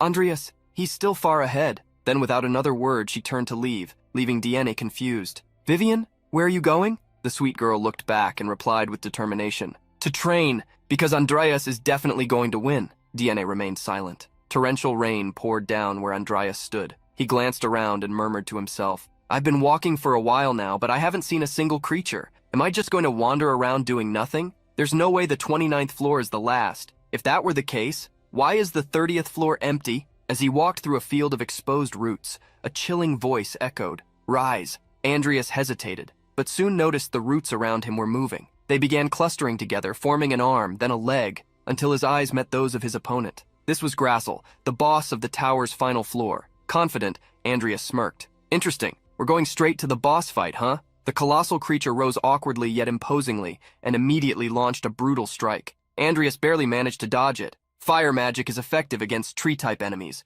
but in this rain it's unlikely to do much damage, he thought. Grassel attempted another strike but failed, letting out a deep growl. With every dodge, the creature seemed to analyze Andreas's movements, trying to predict his next step. That's when Andreas's eyes widened. "What's with this regeneration speed? Looks like he's not going to let me win so easily." In a moment of unexpected carelessness, Andreas was caught by one of the roots, which coiled around his body and lifted him into the air. However, he reacted swiftly, slicing the root with Windslash and landing gracefully on the ground like a cat. Suddenly, the creature's trunk split open, emitting a blinding light. From within, numerous root-like orbs began emerging. They looked like seeds. "What is this? It's going to be tough dealing with this monster without any information on it," Andreas thought, quickly raising his earth shield. The shield rose from the ground, blocking the approaching seeds. However, upon impact, they exploded in bursts of green light. Caught off guard, Andreas instinctively leaped back. When he looked again, the spot where his shield had been was now completely overrun by vines. "If I get hit by those things, I'm screwed." He barely had time to finish his thought before the creature struck him once again, sending him flying even farther. Digging his hands and feet into the ground to stop himself, Andreas quickly assessed the situation. "If I show any openings, the hidden roots underground will attack me. The main body keeps regenerating, and on top of that, there are the spore attacks. What a mess." I don't have time to search for the core or weak points, let alone cast a spell. I have no choice but to end this in a single blow. As that thought crossed his mind, his eyes widened. In a single blow? An idea began to take shape in his mind. In the spectator hall, the screen displayed Andreas running. That's when someone commented, "He's been running for 30 minutes now. Looks like this is his limit. Just getting this far already broke another record, but I don't know if that'll be enough for him." Hearing this, Diene turned and saw two students talking. One of them added, "It's a shame. I really thought he would reach the top." She turned her gaze back to the screen, thinking to herself, now that he's come this far, I want to cheer for him. The broadcast zoomed in on the protagonist. Everyone could see how exhausted he was. He could barely hold his sword properly, dragging it constantly along the ground. That's when Diene noticed something. He's not just running. Andreas's sword was scraping the ground, kicking up dust with every step. The impatient creature opened its trunk once more and fired its explosive seeds. Upon touching the ground, they began to sprout, forming a forest of vines. Bart, watching closely, smirked. What a bold kid. The Emperor, on the other hand, looked perplexed, speechless. Meanwhile, Minius grinned just like Bart. "That thing is so ridiculously huge," he muttered. Diene clenched her fists tightly, a bead of sweat rolling down her face. Suddenly, a memory surged into her mind. The moment she had created a magic circle to help Andreas against Kyler's students. That was exactly what he was doing. Andreas, using his sword, had been drawing an enormous magic circle around the creature. It was a colossal amplification spell. As soon as he completed it, he raised his sword, now engulfed in flames. With a determined gaze, he declared, "This is your end, blockhead." Fiercely, the creature unleashed another barrage of seeds, but Andreas skillfully dodged. It then raised its massive hand for a devastating strike. The moment it swung down, Andreas seized the opportunity. He swiftly climbed up the creature's arm, ran along its back, and drove his sword into its nape, chanting, "Wall of Fire." The circles on the ground began to glow intensely, activating the pre-drawn spell. Suddenly, an enormous wall of fire erupted, engulfing the creature in flames. The attack was so intense that the broadcast nearly cut off due to static interference. At last, Andreas had landed a direct hit on the boss of the 30th floor, Grassel. And at that very moment, for the first time in the Academy's history, the 30th floor was cleared. The students remained frozen, unable to believe what they had just witnessed. He did it? I was wondering why he wasn't attacking. Turns out he was actually creating an amplification magic circle. Diene couldn't utter a single word. The shock on her face was evident. She couldn't believe Andreas had enough mana to cast an amplification circle on that scale. The rain showed no signs of stopping. In the center of the battlefield, charred root fragments slowly fell to the ground. Andreas panted heavily, exhaustion weighing on him, but his gaze remained steady. What was once an imposing creature was now nothing more than a scorched trunk. He shouldn't be able to regenerate after this, Andreas murmured. On the other side of the broadcast, Minius smiled and remarked, "Andreas Cromwell, what an unbelievable kid. The more I watch, the more fascinating he becomes. What do you think, Vice Commander Denard Slay?" A man with black hair and a thick mustache nodded, clearly impressed as well. "As of now, his nobility is just a title on paper, so there shouldn't be any issues in recruiting him." Minius's smile widened at this, and Denard continued, "I suggest we make our move now, as it seems that Her Highness, the third princess, intends to act first." Just as he said this, the woman who had been shown earlier in the broadcast descended the stairs. Minius waved his hand dismissively. "Don't worry," he said as he stood up, tidied his hair, and declared with a confident glint in his eyes, "I plan to make him the most tempting offer of all." Meanwhile, Andreas held a strange artifact in his hands, the Rune Stone of Desire. This stone was awarded to the first person to clear the 30th floor of the tower. Its power allowed the user to double their rewards when used inside the true Imperial Tower, located within the palace. It looks like this item is meant to be used in the Royal Tower. It could be useful in the future. Andreas pondered. Suddenly, strong static crackled behind him. Turning around, he saw a portal. The exit? Andreas approached, intrigued. "I thought I would be automatically teleported back to the entrance." With no other choice, he stepped through the portal. Outside, the sun shone brightly, its light reflecting off the towering structure. The crowd was restless, eagerly awaiting Andreas's emergence, but nothing happened. "Why hasn't he come out yet? I had to come here because the live broadcast was cut off. Let's wait a little longer," Minius thought, watching the uneasy crowd. The announcer's voice echoed through the area, informing everyone. "Dear guests, we would like to inform you that we are currently investigating the cause of the delay in the challenger's return. We ask for your patience and understanding." Minius smirked, crossing his arms. "Andreas Cromwell,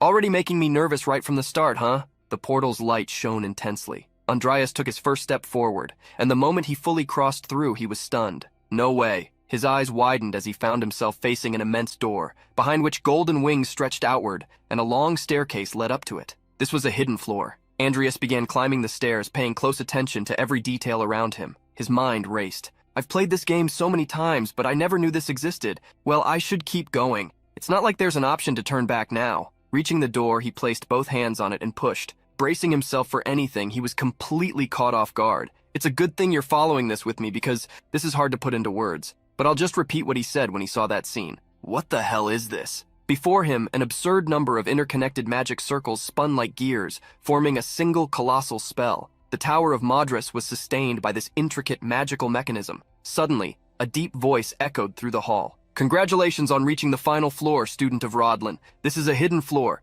accessible only to the first who surpasses the 30th floor. A man appeared before him, dressed in the robes of a powerful mage. He continued, this place is invisible from the outside, protected by layers upon layers of ancient magic. Andreas quickly realized this was a psychic projection, yet the sheer energy in the place was overwhelming. The man then spoke again. It is a pleasure to meet you. You are the first, and you shall also be the last to find me. My name is Modras Alvin. Andreas's thoughts fired off rapidly. Modras Alvin, the first head of the Alvin family. Even if this is just a projection of someone who died centuries ago, I never expected him to be Bart's ancestor. Modras stroked his long beard as he spoke. Ah, so you're a man of few words. But since you've made it this far, I'm certain you're quite capable. Deep down, I had hoped that one of my descendants would be the first to reach this place. Have they not inherited my magical talents? He let out a sigh before concluding. Regardless, in recognition of your abilities, I shall grant you a reward. That piqued Andreas's interest. He wanted to know what kind of reward he would receive, but Modras chuckled,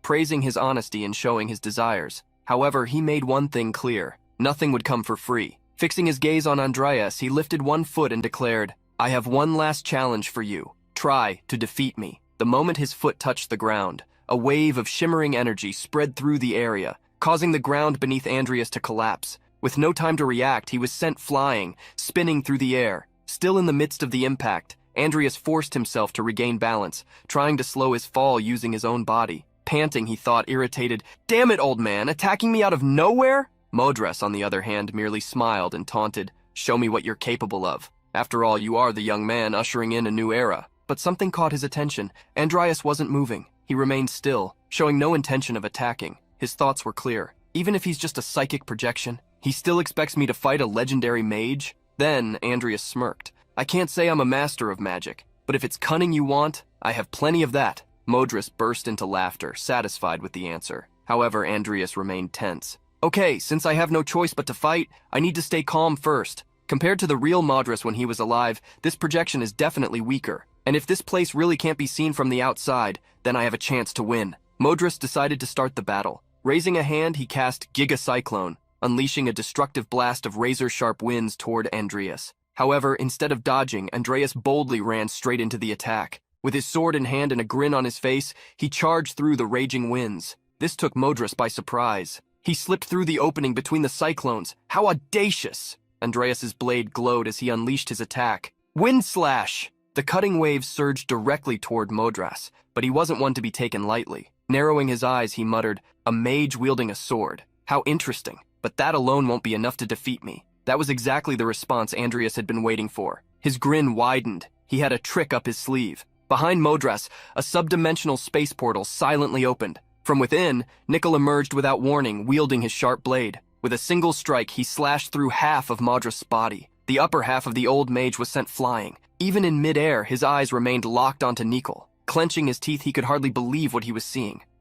Undead? He thought, stunned. Nickel positioned himself in front of Andreas, making it clear whose side he was on. Modras, still alive despite the attack, had no choice but to congratulate him. Well done tricking me. Now, how about this? Before he could make a move, Timur threw a punch with all his strength. The impact was so intense that the ground split open into a crater, and a thick curtain of dust rose around them, obscuring everything from view. Everyone waited anxiously for the dust to settle, but then, a voice echoed from within the cloud. Magnificent! You certainly know how to make things interesting! Timur let out a growl between clenched teeth, irritated by Modras's audacity in surviving his blow. Still, the old mage's voice continued. Being able to use magic while wielding a sword is already rare, but to think that someone capable of manipulating even dark magic is just a mere academy student. His voice seemed to resonate with the intense mana filling the room. Andreas knew this still wasn't enough. Beneath that massive clock, Modras kept talking. However, you're making a mistake. I am not human. I am a psychic projection. Simply beating up an old man without a body won't get you anywhere. Without warning, Modras unleashed a devastating attack. The spell Wind Spear sliced through the air, forcing Andreas to roll multiple times to dodge, barely avoiding the sheer force of the wind pushing him away. Then, a mana bomb detonated right in front of him, making the ground tremble. Attacking Modras seemed pointless at that moment. But then, Andreas noticed something important. He turned his gaze to the large clock in the hall. There must be some connection to that clock. Aside from the 3 smaller ones, only one of them seems to be working now. Modras, sensing Andreas's hesitation, decided to provoke him further. Running around like a squirrel, this will never end at this rate. Let's change things up a bit, shall we? Suddenly the sky darkened. A golden-black hue spread across the hall. The spell Merciless Thunder had been cast. Countless bolts of lightning rained down from above, crackling violently like pure energy, slashing through the air in chaotic zigzags. Shit! That was the only thought running through Andreas and his summon's minds at that moment. His eyes widened,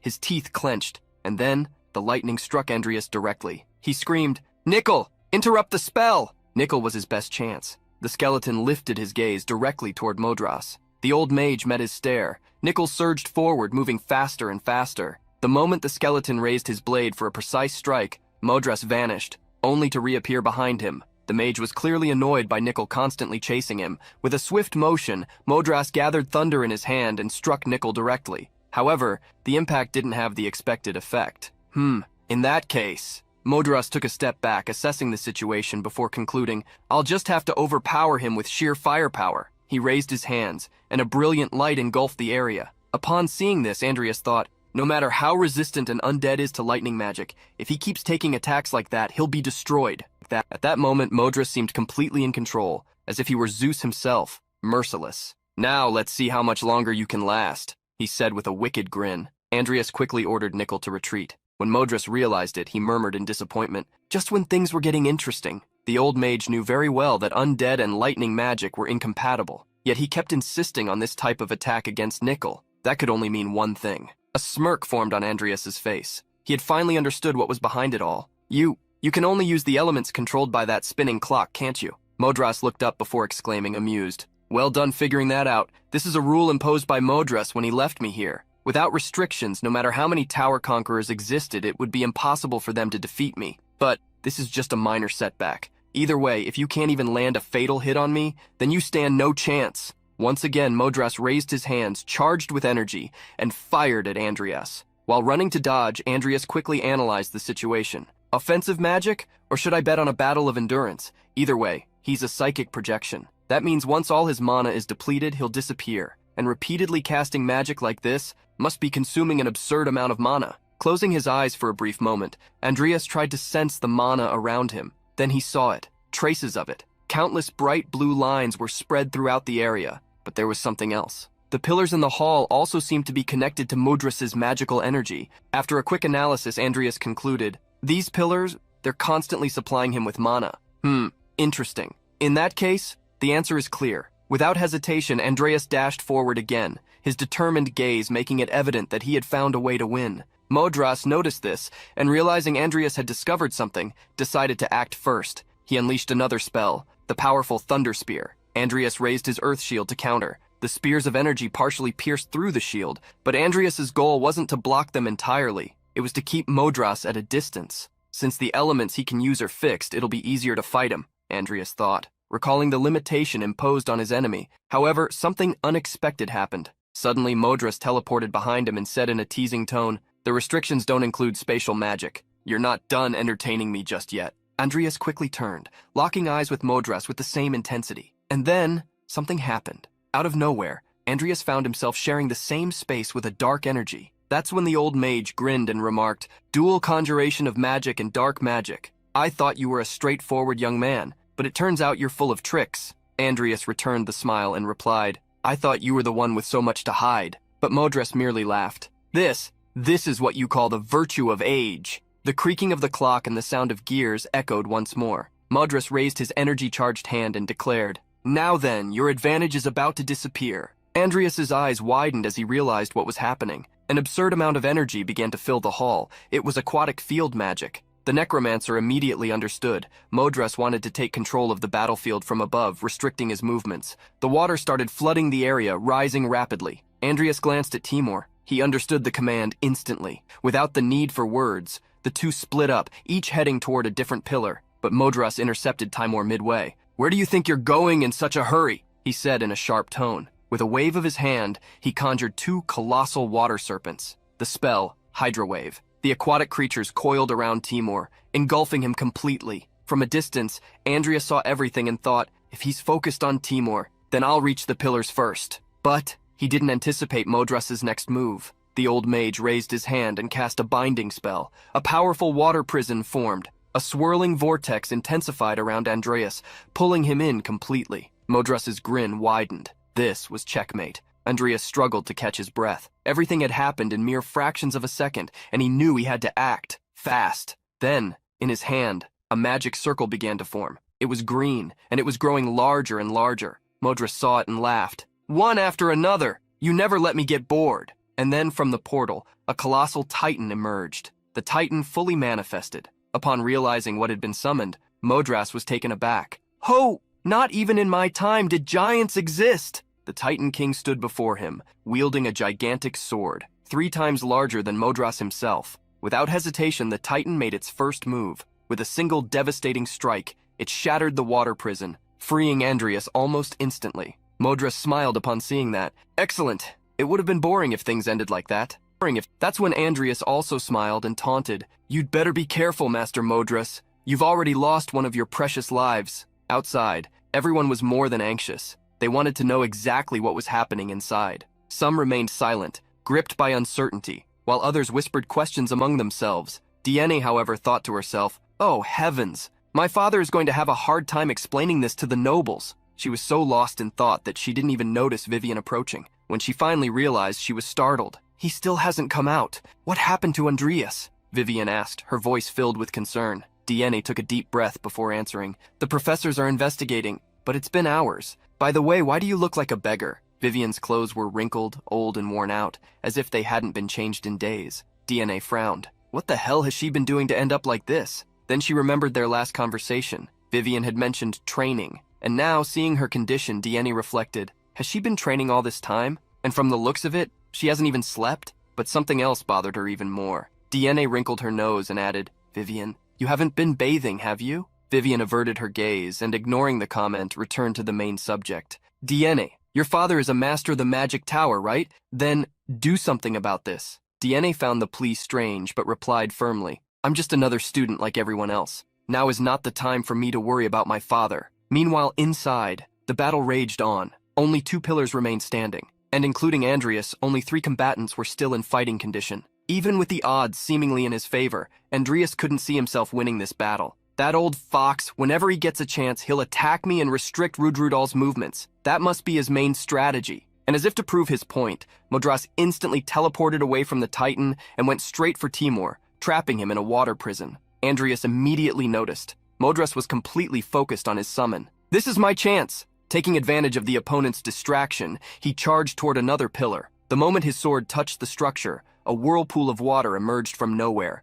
completely enveloping it, forming an impenetrable liquid shield. Modras kept his hands raised and simply mocked, "Oh, what a pity!" Andreas clenched his teeth and cursed under his breath. "Damn it!" he called out to Nickel in his mind, and the little skeleton immediately responded. The situation was dire. Modras stood in the middle. Timur was imprisoned at his side, and Andreas and the Titan faced an impenetrable water shield protecting the last pillar. The walls were closing in on them. Andreas knew he needed a plan, and fast. "This is unexpected. Summoning back the undead you had already dismissed?" the old man said, intrigued. Andreas noticed something. Modras seemed far too relaxed in this situation. That made the young necromancer think, "I doubt breaking the remaining pillars will be the end of this." He then shifted his gaze, focusing on the real target. Modras noticed the change in posture and narrowed his eyes. "Is he giving up?" the old mage thought. "You had your chance." But before any conclusions could be drawn, Andreas raised his voice, determined. "No way! It's just that, instead of this pillar, I'm much more interested in that clock behind you." For a brief moment, they locked eyes, and in Andreas's mind, the plan became clear. Nickel would handle the clock. Meanwhile, he himself would go on the offensive.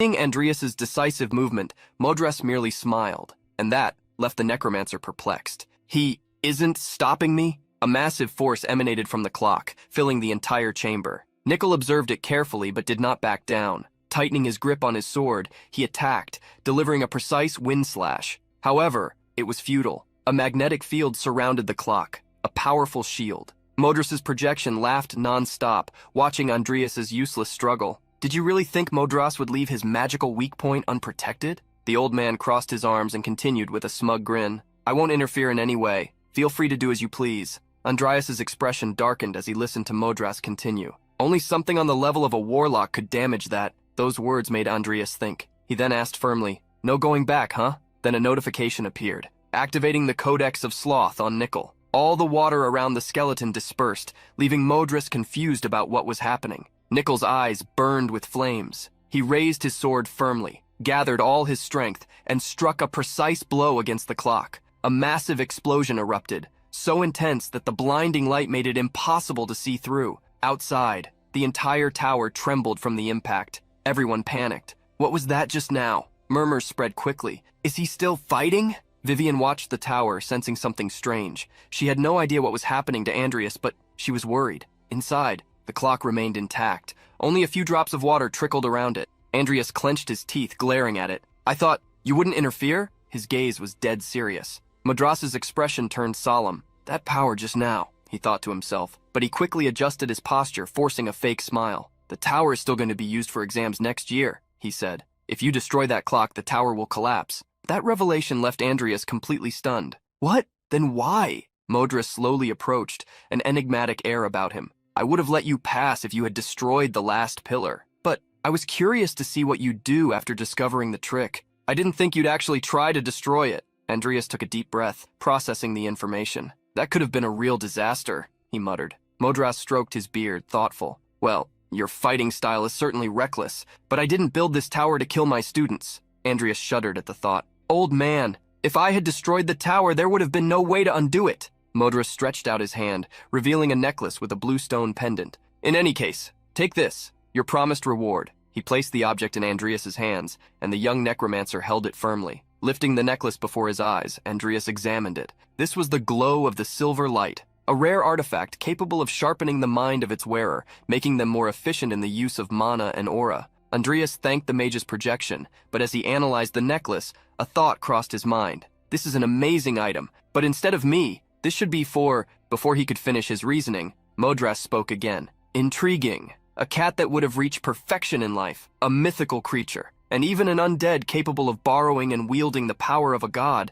Modras took a deep breath. All of them would have been research subjects that would have driven me mad had I had the chance to study them in life, but the most intriguing of all is your body. Andreas furrowed his brows. He didn't understand what Modras meant by that, but the old mage continued. It's as if you were a being from a distant mythical era. No, perhaps something even older and more dangerous than that. It resides within your body. The revelation hit Andreas like thunder. He felt confused and intrigued. What did he mean by that? An awkward silence filled the room. Trying to end the moment, Andreas asked, Can I leave now? Modras confirmed that he could. His body began to fade, transforming into a shimmering golden light. And before vanishing completely, he spoke his final words. In any case, don't trust the gods too much. And please, guide this world in the right direction. And then, he was gone. Andreas kept a faint smile on his face, his gaze filled with contemplation at Modras's words. He definitely figured it all out, even though he was just a projection. Moments later, a notification appeared before him.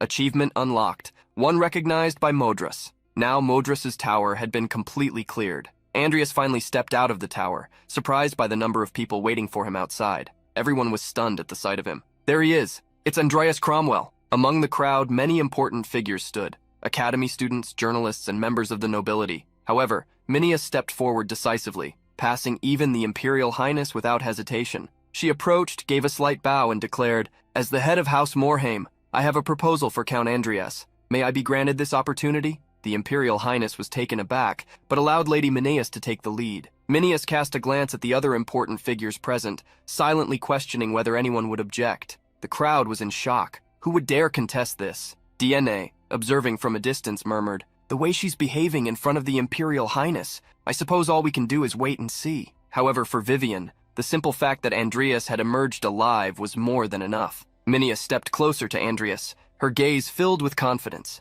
"Not only did you break Maximin's record, but you also became the first person in history to conquer Modras's tower." She extended her hand for a handshake and stated firmly, "I want you under my protection, Andreas Cromwell." For a second, Andreas hesitated.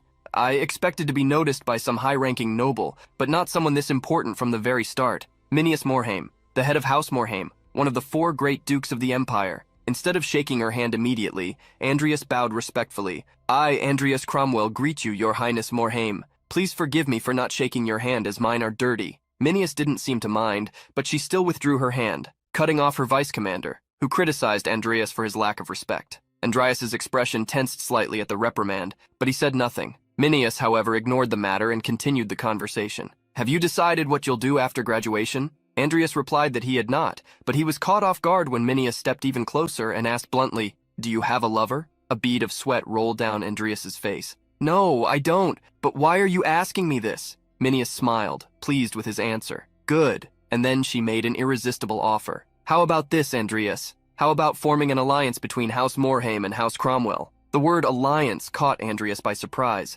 but before he could ask, Minius continued, "If you agree, I can protect you from your political rivals. In addition, I promise financial and military support until House Cromwell regains its former glory." This offer was placed on the table in front of everyone. It was too good to be true. Andreas raised an eyebrow before asking directly, "And what do the Morhaime gain from such a generous offer?" Minius smiled once more. "This won't be just a mere alliance of words. It will be a blood alliance between our 2 houses. I want you to marry me, Andreas Cromwell." Silence fell over the crowd. The most important figures were utterly shocked, from the great nobles to DNA. However, no one was more astonished than Vivian. Her eyes widened, and her body froze. She couldn't do anything, only watch from a distance as the fairy lord spoke, and yet no response came from Andreas, prompting Minius to continue. "Why hesitate? It's a good offer, isn't it? Are you worried about our age difference? I thought I was keeping my body in shape." She looked down at herself, placing a hand on her stomach as if to confirm that she had no belly fat. Her vice-commander cleared his throat, uncomfortable. "Lady Minius,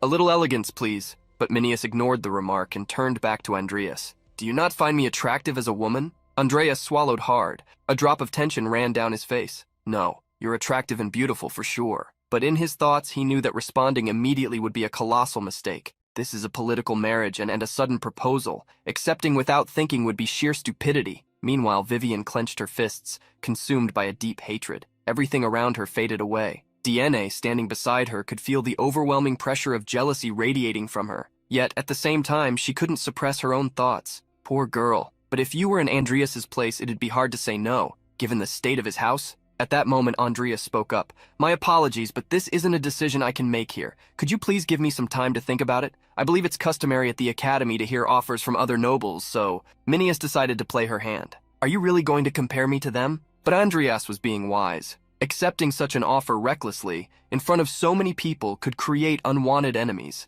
Minius chose to relent. "Very well, I don't like this, but since it's tradition, you'll soon learn that there's nothing better than my offer." Andreas apologized if his response had unintentionally seemed disrespectful, to which Minius replied, "I'll forgive you, if we have dinner together in the future." Andreas bowed, thanking her again. But the moment he opened his eyes, a sweet voice called out to him, "Andreas Cromwell, I am the 3rd Imperial Princess Michaela Rodlin. I also have an offer for you." The next day at the Knighthood Academy, Andreas walked through the corridors muttering to himself, "From one of the 4 great houses of the Empire to a member of the Imperial family. I never want to be in that situation again." From afar, someone called his name. When he turned to see who it was, he found himself facing Selena. "Are you here to practice your sword skills?" She bowed slightly before continuing. "If you have time, would you mind training with me for a bit?" Andreas apologized. In truth, he wasn't there for himself. He was looking for Vivian. Selena seemed a bit awkward, but quickly gave him the answer he needed. "Ah, since yesterday, she's been in the training grounds that were closed after that incident."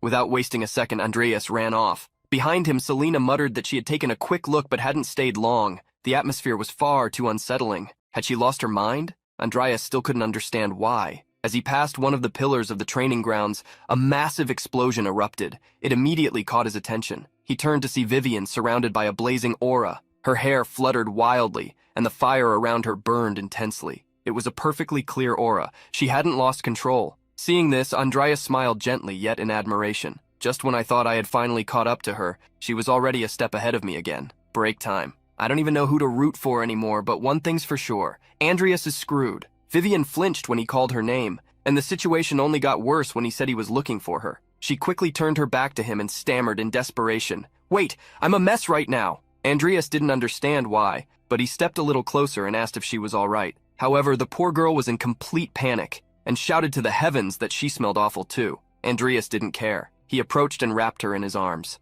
That took all of us by surprise. Vivian froze in shock at how close Andreas was. Then he whispered softly into her ear, "It's perfect, just right. It suits you, just as I expected." And then he left. Vivian instinctively touched her neck, trying to understand what had just happened. That's when she realized he had placed the blue gemstone on her. "Why?" she murmured in confusion. The answer came simply, "It's my way of thanking you for helping me so many times." Andreas continued, "I got this on the top floor of the tower. Supposedly it helps calm the mind. I thought it would be perfect for you." Vivian trembled. Her face burned red with embarrassment. She bit her lip, flustered. Andreas called her name again, snapping her out of her daze. He held out a red potion, saying she didn't look well and should drink it and rest. But instead of accepting, she turned away and ignored him. "Later, Andreas, later!" And with that, she stormed off, leaving Andreas a little puzzled. He glanced at the necklace, lost in thought. That necklace, does it really have an effect? That old man from Modras, don't tell me he lied about it. Sometime later, Andreas was in his personal laboratory. His status window activated.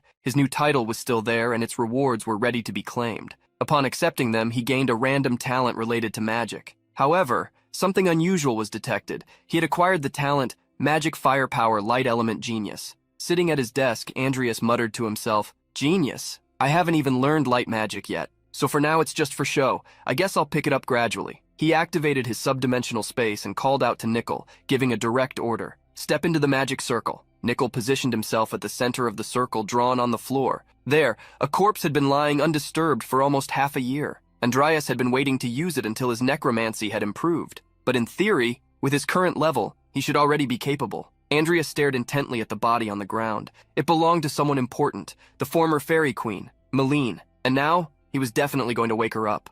A loud noise was heard outside Andreas's personal laboratory. Black smoke mixed with gray smoke as Andreas shielded his eyes for protection. He couldn't stop coughing, wondering how this had happened. Soon after, a notification appeared. A shadow banshee, legendary, has been summoned. The fairy queen flew in front of him, and the joy on her face was evident. "It worked!" he celebrated. The notification further informed. The level of the corpse turned out to be high, granting a status bonus. Its level is extremely high, and it has increased. It is now a shadow banshee fairy. The corpse's level was transcendental, allowing it to regain part of its ego before death. Meanwhile, the sun shone, reflecting off the waters of the port city of Myriel. Within the city, we are taken to a restaurant aboard a ship called Blessing of the Sea. Lady Minius and Andreas were dining together, enjoying an incredible feast, one I would love to have for Christmas dinner. "Eat as much as you like," she said. "I want to have a nice long conversation with you, so I reserved the entire ship for us. Since it's mine, there's no need to be shy. If there's anything you want to talk about, feel free to do so."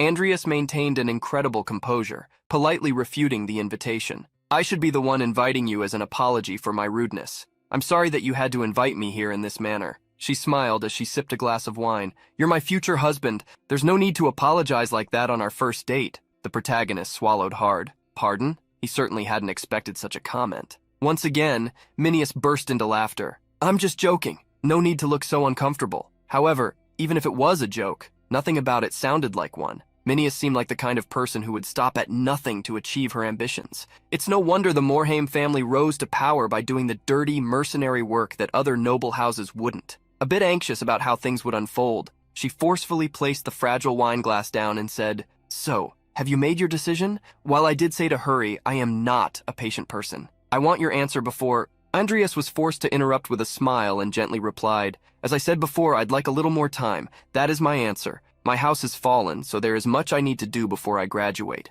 I doubt that was the answer she wanted to hear. Minius traced her finger along the rim of the glass, looking somewhat thoughtful, but soon rested her chin on her hand and gave him a sly smile. "So much to do, huh? Well, I suppose that's no surprise. After all, the Cromwell house is hated by the Emperor for no reason." That caught Andreas's attention. He hesitated for a moment before putting the meat in his mouth, but soon responded, "Is that so? I don't think His Majesty's punishment was without reason." However, Minius refuted, "Anyone can clearly see it was without reason, yet you remain calm about it. Tell me, why do you hesitate to ally with me?" she said as she tore her bread roll in half. Silence filled the atmosphere, and the distance between them and the roasted pig on the table seemed to stretch under the weight of the tension. Andreas looked at her for a moment and thought, when should I tell her? She's someone who thinks in terms of losses and gains, and depending on the situation, she could betray me. Minius couldn't bear the long pause, and even while chewing, she surprised him by stating that he was naturally a cautious person. Don't worry, not even a rat can speak without my permission, she said. Ah yes, you're still hesitating because you don't trust me. Do you want me to insult that white pig of an emperor? That comment made Andreas choke, unable to contain his surprise. That came out of nowhere, he said, wiping his mouth. However, Minius continued. So, are you ready to talk now? If you want, I can even get a written declaration. With an uncomfortable and slightly sarcastic expression, Andreas realized that Lady Minius seemed a bit crazy. No, if you're willing to go that far, I have no choice but to talk. As I said before, His Majesty wants to crush the Cromwells. That's why I need to build my power and foundation at any cost. Minius found that a bit contradictory, because if that were truly the case, he should be joining her immediately. However, he explained, but then, if I do that, a problem will arise. She crossed her arms and said, are you saying your power would become too great? Staring at each other, Andreas confirmed, exactly. Here's the translation of the text in the image. It's because the Cromwells are nothing more than a speck of dust that we are safe right now.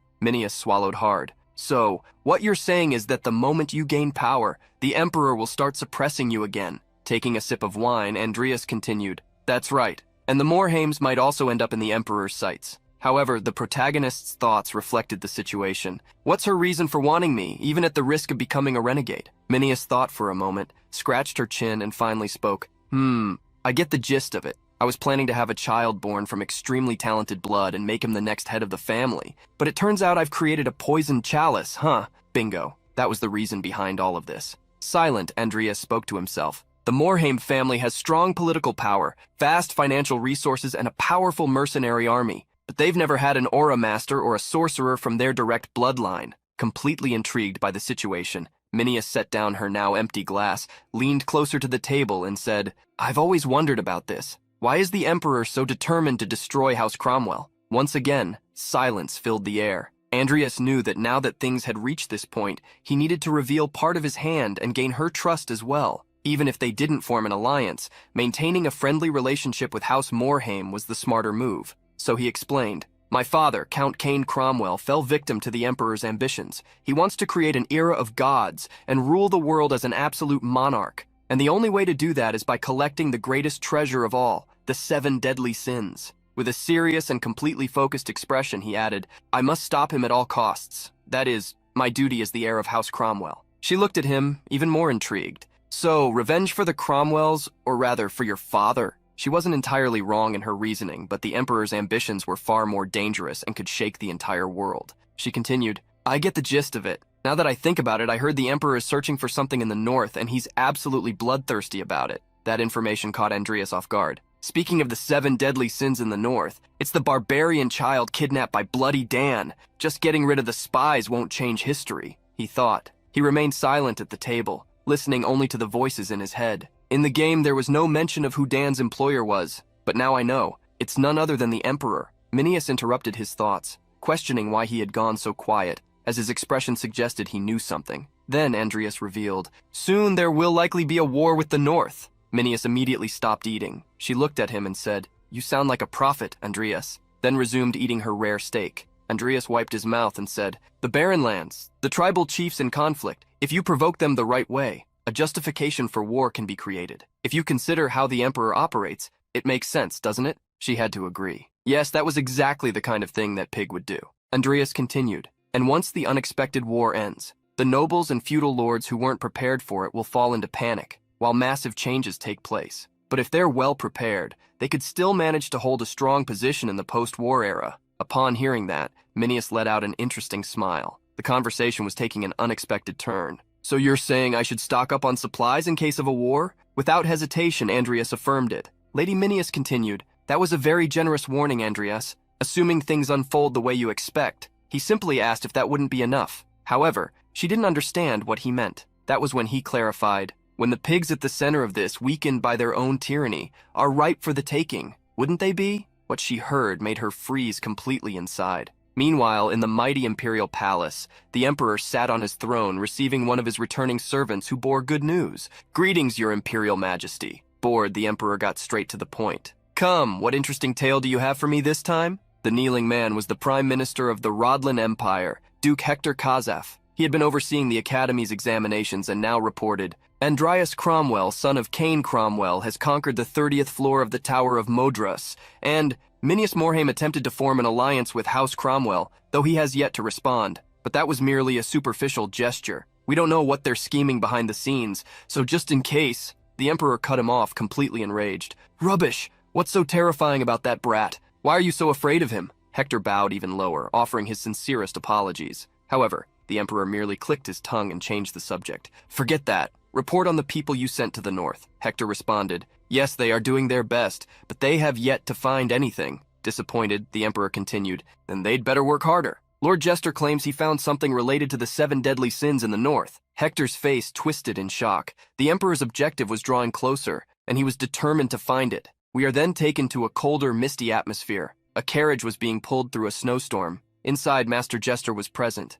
"To obtain wrath, we have to fight the great chief. How troublesome." He gazed at a photograph of a small boy who still looked like a child. Suddenly, someone called him through his communicator. "Jester Tildy, it's been so long, Tilda." It was Luna making contact. "Guess what? Luna found out. Luna knows who killed Kyler." His eyes widened in shock as he asked who it was. And without the slightest hesitation, she answered, "It was Andreas Cromwell." Luna was practically bouncing with excitement in front of Kyler's destroyed hideout. Before her stood a strange green specter. Jester asked, "Luna is sure? Andreas was the one who did it? That boy again?" She twirled around, confirming it enthusiastically, showing him the entire site. Then Jester said something that made the girl's eyes sparkle with delight. "Luna can shapeshift. Andreas Cromwell is Luna's toy?" Andreas excused himself from the luxurious ship, thinking, "The war will begin soon. It would be great if I could keep track of the Emperor's actions through Mineus in the future, but in the meantime, I must become stronger at any cost. With my evolved talent in dark magic, the first thing I'll do is focus on studying the dark magic books of Morn and Kyler.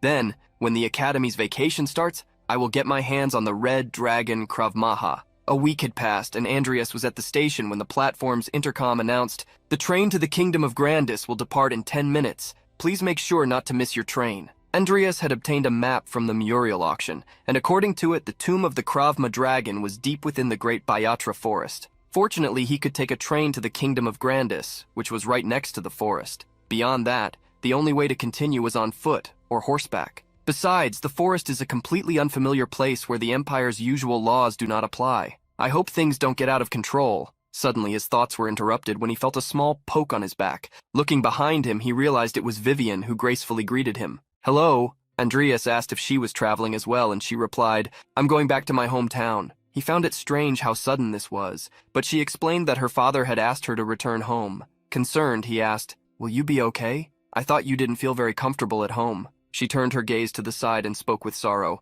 "I don't want to go. I would rather spend more time with you, Andreas." Andreas was taken aback. "With me?" He had no reaction to this information. "What should I do? It would be problematic if she came with me now." However, Vivian stated, "But that's all the more reason why I need to go back to my hometown." Silent, our protagonist simply wished her a safe journey, thinking to himself, "Even she won't always need the help of a fairy, huh?" They bid farewell, confirming they would see each other after the vacation. It seemed this was the moment for Vivian to start handling things on her own. The sun set behind the mountains of a new location. This was the station of the castle city in the Kingdom of Grandis. Andreas walked through the streets thinking, "It's my first time here in person, but maybe because I've visited it so often in the game, it feels nostalgic. Still, why is there so much commotion here?" He started noticing a certain unease among the people around him and overheard them talking. I never imagined things would turn out like this in just a few days. The orcs have gone out of control in the forest. Because of that, our business is suffering." "Orcs," Andreas thought,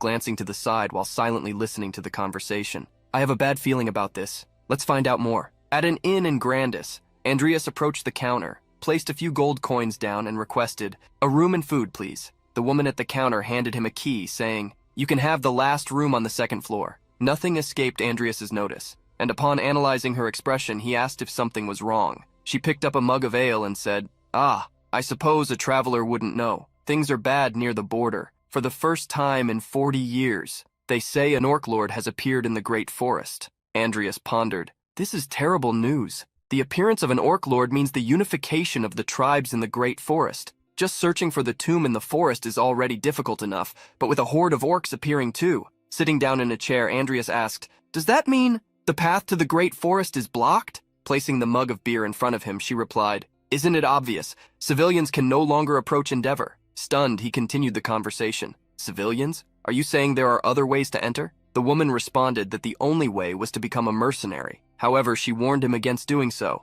Seeing Andreas' expression after hearing this, she tried to explain, "Sorry, what I mean is, a scrawny guy like you would get cut in half by the orcs. Though, they are short on men and willing to offer rewards, so they might accept you." Andreas remained silent, calmly drinking his beer as he thought, what a hassle. Even if they're called mercenaries, they're still soldiers bound to the army, meaning their movements are restricted, but it seems there's no other way, no choice. It's better than not being able to go at all.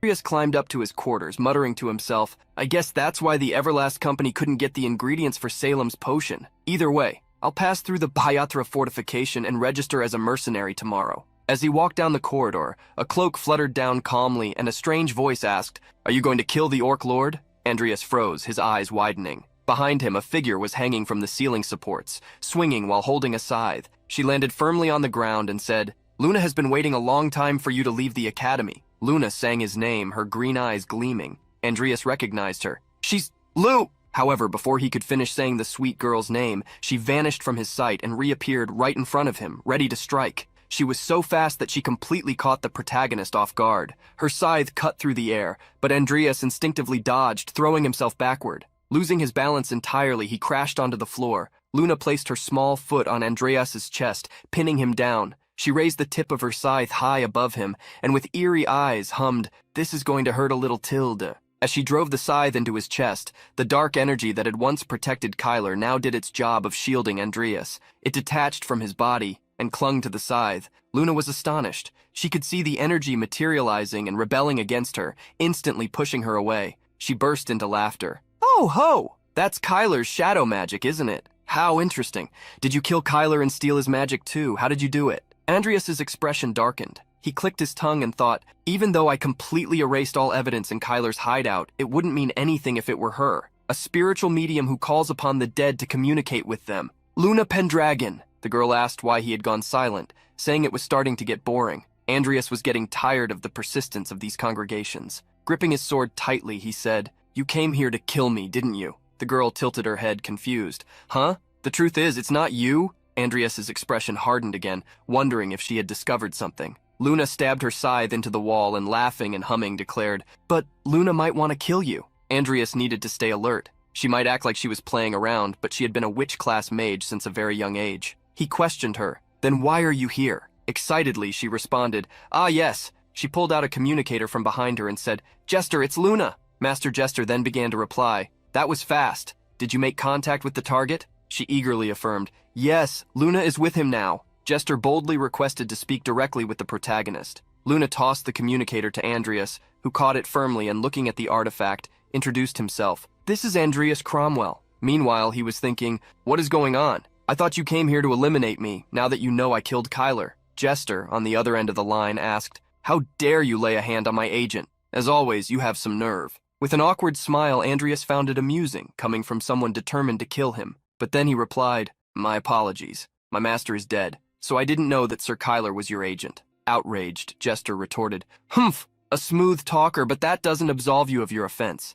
Andreas constantly thought about how audacious this was, and how much he would love to punch him. However, he needed to avoid a direct confrontation for now, so he simply said, "I hate to admit that everything I do always goes wrong, but since this is partially my fault as well, I'll apologize. During the sloth incident, I was only fighting for my life, and this time, I truly didn't know anything." Truly, Jester had to take a deep breath in response to Andreas's shamelessness. "I'll pretend I don't know anything for now. Since you acknowledge your offense, I'll let it slide this time. I wouldn't say I have no personal grudge against you, but as the director of the congregation, I am obligated to act in the best interest of our cause." Andreas wondered, confused, what he meant by that, but Jester continued. "Anyway, we need someone to keep us informed about events in Rodlin, the heart of the continent. However, for various reasons, I no longer have the resources to do so. That's why I have a proposal for you." That made Andreas freeze for a moment. The atmosphere grew even heavier for him as he thought, this guy, he's speaking indirectly, but in the end, he's just trying to keep me under his control. Then the invitation was made. Master Jester, gathering all his intelligence and strategy, spoke. Join the congregation, Andreas Cromwell. The suspense didn't last long. At the inn, the moon shone over the mysterious atmosphere before Andreas confirmed, I will accept this proposal. He closed the communicator and asked Luna, with this, there's no reason for us to fight anymore, right? I'll return this to you. Luna's face was different. She looked shocked, her cheeks slightly flushed and her pupils dilated. What's with her? Andreas wondered. The girl suddenly jumped onto Andreas, hugging him tightly. Wow, Luna is so happy. This is the first time Luna has someone her age in the congregation. The protagonist was a bit confused. She had just tried to kill him less than a minute ago. Raising a finger with a superior tone, he said, as your senior, Luna will give you some advice. Being part of the congregation probably won't make you much busier. She patted his shoulder while Andreas asked, I see. So aside from exceptional situations, all I have to do is report what's happening at the academy, right? She nodded eagerly. That's exactly it. If you have any problems, talk to Luna. Andreas let out a small smile and bowed like a knight. I'll make sure to greet you if I see you somewhere in the future. Well then, realizing he was saying goodbye, she quickly protested, but Luna planned to come with you. Andreas found it strange, but immediately informed her that he wasn't there for congregation business. However, Luna didn't care. At that moment, Andreas rolled his eyes, thinking, this girl, does she have a garden of flowers in her head or something? I need to get rid of her somehow. He took a deep breath, trying to think of something to say, then commented, this is the first time we've talked, right? I don't understand why you want to come with me. Luna explained that she had nothing better to do at home, but Andreas quickly shot back, saying that wasn't really a valid reason to follow him. She tilted her head in confusion and asked, that's not a good enough reason? She then recalled the last time she had seen him at the congregation and the scene where he had placed his sword against his own chest. When Luna saw you going crazy in the congregation before, it was amazing, so Luna thinks it'll be super cool to be around you. She then began imitating him like a skilled actress. If you desire sloth, hand over all your treasures. Watching her performance, he wondered to himself if she was trying to pick a fight. In the end, he didn't like it much and simply turned away to leave. I think I'll go alone. She immediately grabbed his cloak, almost being dragged along by him. Wait, come on, let Luna go with you. Luna, she could be useful to you somehow, you know? Luna is really strong. Andreas stopped for a moment, turned to her and thought, it's certainly tempting to have someone as strong as Luna around, especially with the battle against the orcs approaching. And since there are no hostilities or laws against dark mages in this region, staying together wouldn't be a problem. So he decided to give her a chance, under one condition. She was completely surprised when she heard him say, I want you to perform the soul engraving for me. She tilted her head, saying that would be a lot of work for her, and he shot back with the same energy. Traveling with me is a hassle too. The soul engraving was an ability that granted a permanent spirit summoner effect, something perfect for him. In the 7 deadly sins, it was a special ability that only Luna could use. As long as he could obtain it, it was worth keeping her around, even if she was a nuisance. She paused to think for a moment, but quickly raised her hand near him and declared, Then Luna also has a condition for you, Andreas Cromwell. Andreas, wondering what it could be, watched as Luna proudly thumped her hand against her chest and said, Become Luna's friend. If we're friends, then staying together won't be a hassle. Poor thing, she kept going. And Luna would do the soul engraving for her friend, even if it's a huge hassle. That logic seemed a bit odd to Andreas, but he smiled. He would gladly agree if it meant she would perform the soul engraving for him. Very well, let's be friends, he said. Luna was overjoyed, flashing a toothy grin, her adorable eyes sparkling as she bounced around, humming, Yay, Luna made friends with Andreas. Meanwhile, Andreas thought, even though this is outside the Empire, it would be a problem if someone saw me with her. Thinking that hearing his name aloud all the time could be dangerous, he asked, Luna, could you call me friend instead of my name from now on? She instantly asked why. Andreas started thinking of a way to deceive her. It sounds closer that way, don't you think? That was the peak moment for Luna. Her eyes narrowed with sheer joy as if she were about to hug a kitten to death. She reacted enthusiastically. You're so bold, friend. It was amazing how much that truly made her happy, and he was immensely grateful that she seemed so simple.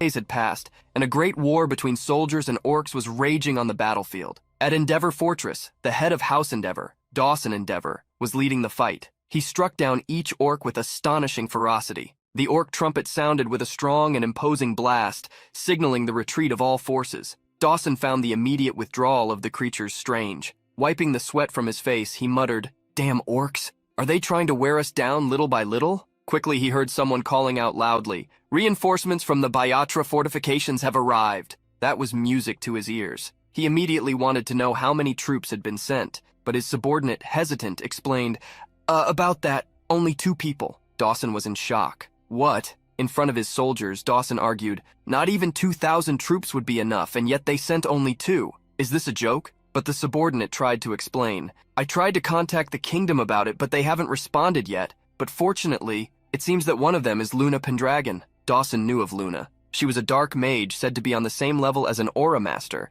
which made him question, why would someone like that be in this remote place? The young man had no answer to that, and Dawson once again stated that it was unfortunate. Ideally, she would have been a necromancer. Then what about the other one? Dawson asked. The subordinate replied, he's a wandering mercenary called Barry Sanders. The name didn't sound familiar to Dawson at all, but that wasn't enough for the head of the house to refuse help. Very well, prepare a feast. I will meet them personally, he ordered, calling for everyone to clear the area. Barry Sanders? Luna questioned Andreas about his new name. Yes, it won't be an issue here, but it will be if rumors spread that an imperial noble is a dark mage, he explained. Seeing him disguise himself like Clark Kent, she teased, so you're going to wear that ridiculous mask all the time? That's right. You can never be too careful, he affirmed. They approached a door. All right, let's go in. Luna was more than excited about this. She entered the place shouting, we're here to kill the Orc Lord. Meanwhile, Andreas, more humble, simply introduced himself. My name is Barry Sanders. I greet Lord Endeavor. Dawson introduced himself. First, thank you for coming.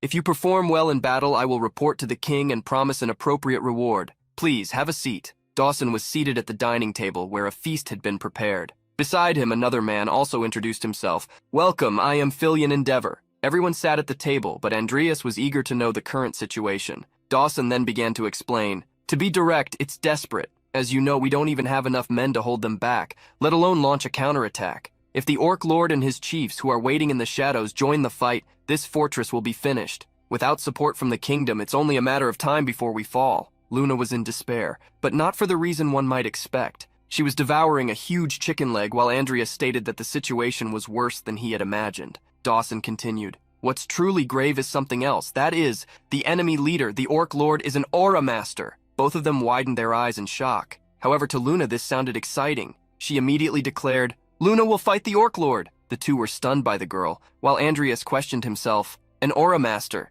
Can Luna defeat him alone? If I help her, we might manage. But then again, war isn't always that simple. Luna returned to her juicy meat, stating, I need to finish this meat first. To Andreas, her unpredictable nature was also a concerning factor. That moment was interrupted when someone rushed in, shouting, Sir, it's an emergency! Filion firmly urged him to report what was happening. The soldier, panting, said, Right now, below the walls! The Orc Lord has appeared.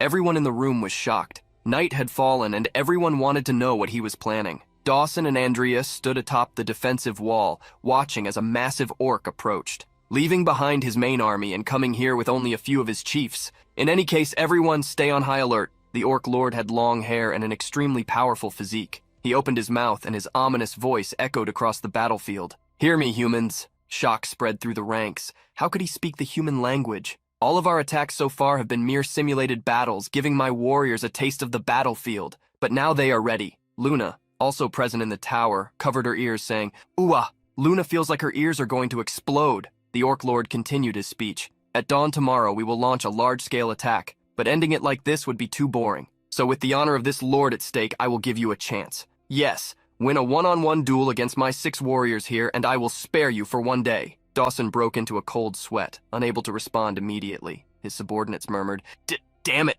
they want to toy with us before killing us. Filion also commented, This is definitely a trap. There's no way these orcs have honor. Exactly, we should kill them while we have the chance. With their main army far away, I'm sure we can do it. Dawson turned to him and firmly responded, We're facing an aura master. Even if we catch them off guard, it will be difficult to kill them before their main army arrives. In the distance, the massive orc army waited, ready to intervene if anything went wrong. Hesitant, Filion asked, So, are you going to accept their deal? Dawson replied, If we can hold them off for at least a day, we might still have hope for reinforcements. That was when Andreas spoke up. Should I go with them? But in his thoughts, he pondered, The problem is that the only ones who can fight them are Luna Pendragon and me. Dawson and everyone around him widened their eyes in surprise.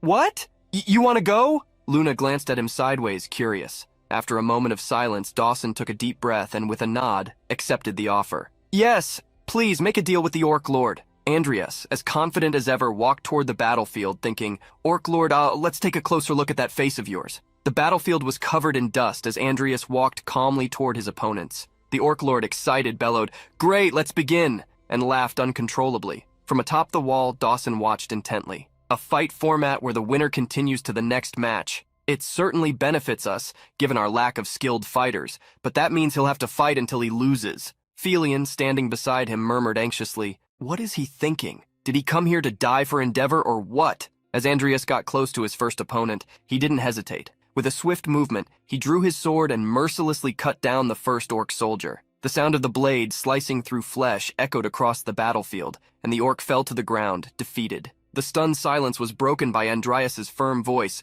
"Next!" The second orc charged at him, roaring in fury. Andreas rolled to the side, dodging the attack, and with an agile motion drove his sword into the creature's throat, killing it instantly. The battle continued, and within minutes 4 of the Orc Lord's followers lay dead on the ground. Only one remained, a female orc who advanced with a meat cleaver in hand, her cold eyes focused on Andreas. "Are you the last one?" he asked. She responded with a fierce leap, bringing her knife down against Andreas's blade. The clash of weapons sent sparks flying, briefly illuminating their faces. The orc's strength was immense, but Andreas didn't back down. From above, Dawson watched, impressed by the young man's strength. Who the hell is he to defeat those orc chiefs who are like knight captains to a human? Even more shocked, Filion murmured. Barry Sanders. Could he be an aura master? Hard to say, Dawson replied, but for a man so unknown, he is simply formidable. The fight continued for a few moments until Andreas, with a decisive strike, took down the orc woman. Looking over his own handiwork, he calmly stated,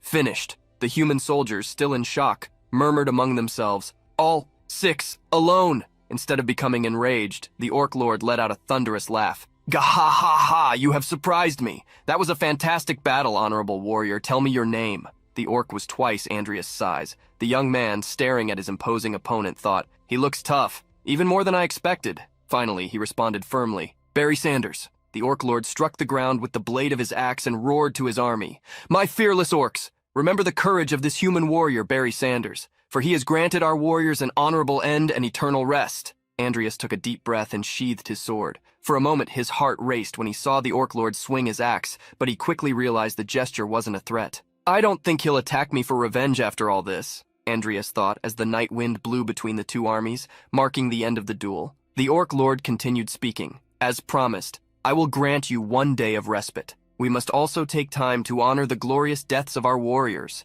and in that time I expect you to prepare to die with dignity." Then he turned and departed, bidding farewell to Andreas. Standing there, the protagonist felt somewhat relieved. Anyone unable to use aura would have fainted instantly from the sheer force of his fighting spirit. So this is what it's like to stand before an aura master on the battlefield. I could feel it in my skin. If I'm going to defeat him, there's no choice but to wait for the right moment. In the war room where strategies were being discussed, Filion was furious. "Sir, this is outrageous. How can they refuse to send reinforcements? All I can think is that Grandis has abandoned us. We've dedicated our lives to defending the borders, and this is how they repay us. It's too much." Dawson slammed his fist on the table, cutting off the argument. "Enough. I won't tolerate any more insults against the kingdom. No matter what happens, our mission remains the same. To protect the people of Endeavor and the kingdom from all threats of the Great Forest. That's the only thing we need to focus on." He turned to Andreas, his voice sincere as he apologized. "Barry, you risked your life to buy us a day of respite, but it was all in vain." Hearing those words, Andreas couldn't help but think, what an excellent commander.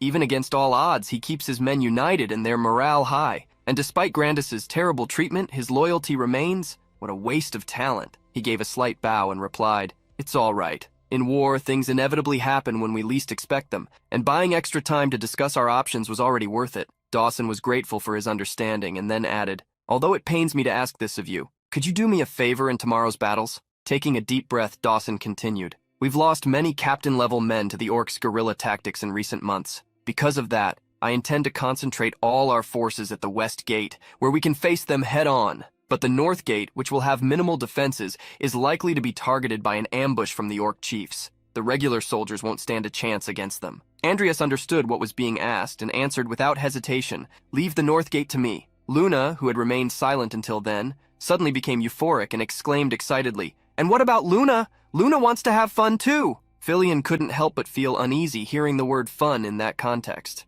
Beside him, one of the soldiers thought, They say she's missing a screw, but this is... Dawson, maintaining a serious demeanor, addressed the young woman. Luna Pendragon, can you fight against the Orc Lord? Her eyes sparkled with excitement. A wide grin spread across her face as she answered without hesitation. Leave it to Luna. Luna will defeat him. Dawson chuckled at her peculiar reaction, but kept his tone firm. Forgive me. I have placed a heavy burden on you mercenaries. However, Luna, acting as if she were one of those over-the-top NPCs from TikTok, responded proudly. My scythe of death shall dance in battle Tilda. Her words, worthy of a Dota hero, echoed through the room, leaving everyone in silence, unsure whether to be impressed or concerned. Dawson shifted his tone and said, though I'm ashamed to admit it, we have no choice but to fight. This place may be insignificant to the kingdom, but to us, it is our home. If by God's will we survive, I promise to appeal to the king to ensure you are properly rewarded. Andreas looked at him and told him not to worry about that, explaining, I'm helping for personal reasons. I lost my family to the orcs when I was young.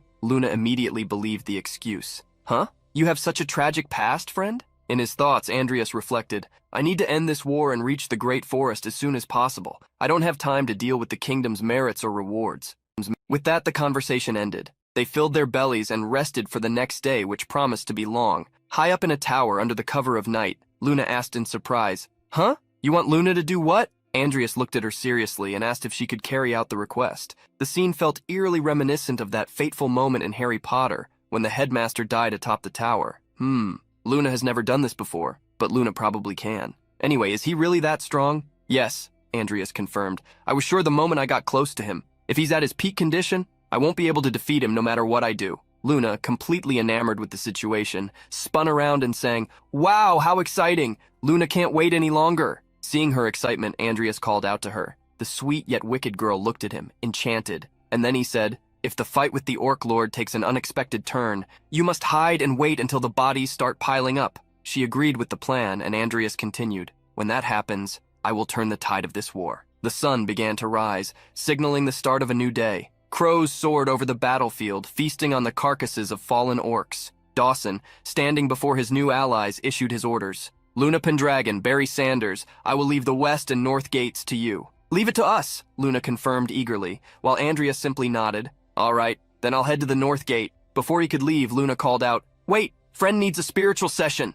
Andreas turned around, surprised, as a greenish mana began to emanate around her. Luna's spiritual session. She can summon souls with the necessary abilities, depending on the situation, Andreas thought, feeling the power in the air. Luna closed her eyes, concentrating, and began chanting names. Ashemi, Trogandi, Hushur. Then she placed her glowing hand on Andreas's chest. The touch sent a shiver down his spine as energy flowed into him. When she finished, she smiled. This should make your fight easier. Notifications flashed before Andreas's eyes, and he felt something different within his body. The soul of the Warhound Dwar has been summoned. Your attributes will be temporarily enhanced. His eyes gleamed with a greenish hue, and he widened them in realization. I can see everything happening on the battlefield. This has an incomparably greater range than mana detection. The trait of the Warhound Dwar, target tracking, has been temporarily acquired. Luna seemed pleased with her work, while Andreas thought, you even gain the summoned soul's trait in an enhanced state without any side effects. Luna Pendragon, what kind of cheating ability is this?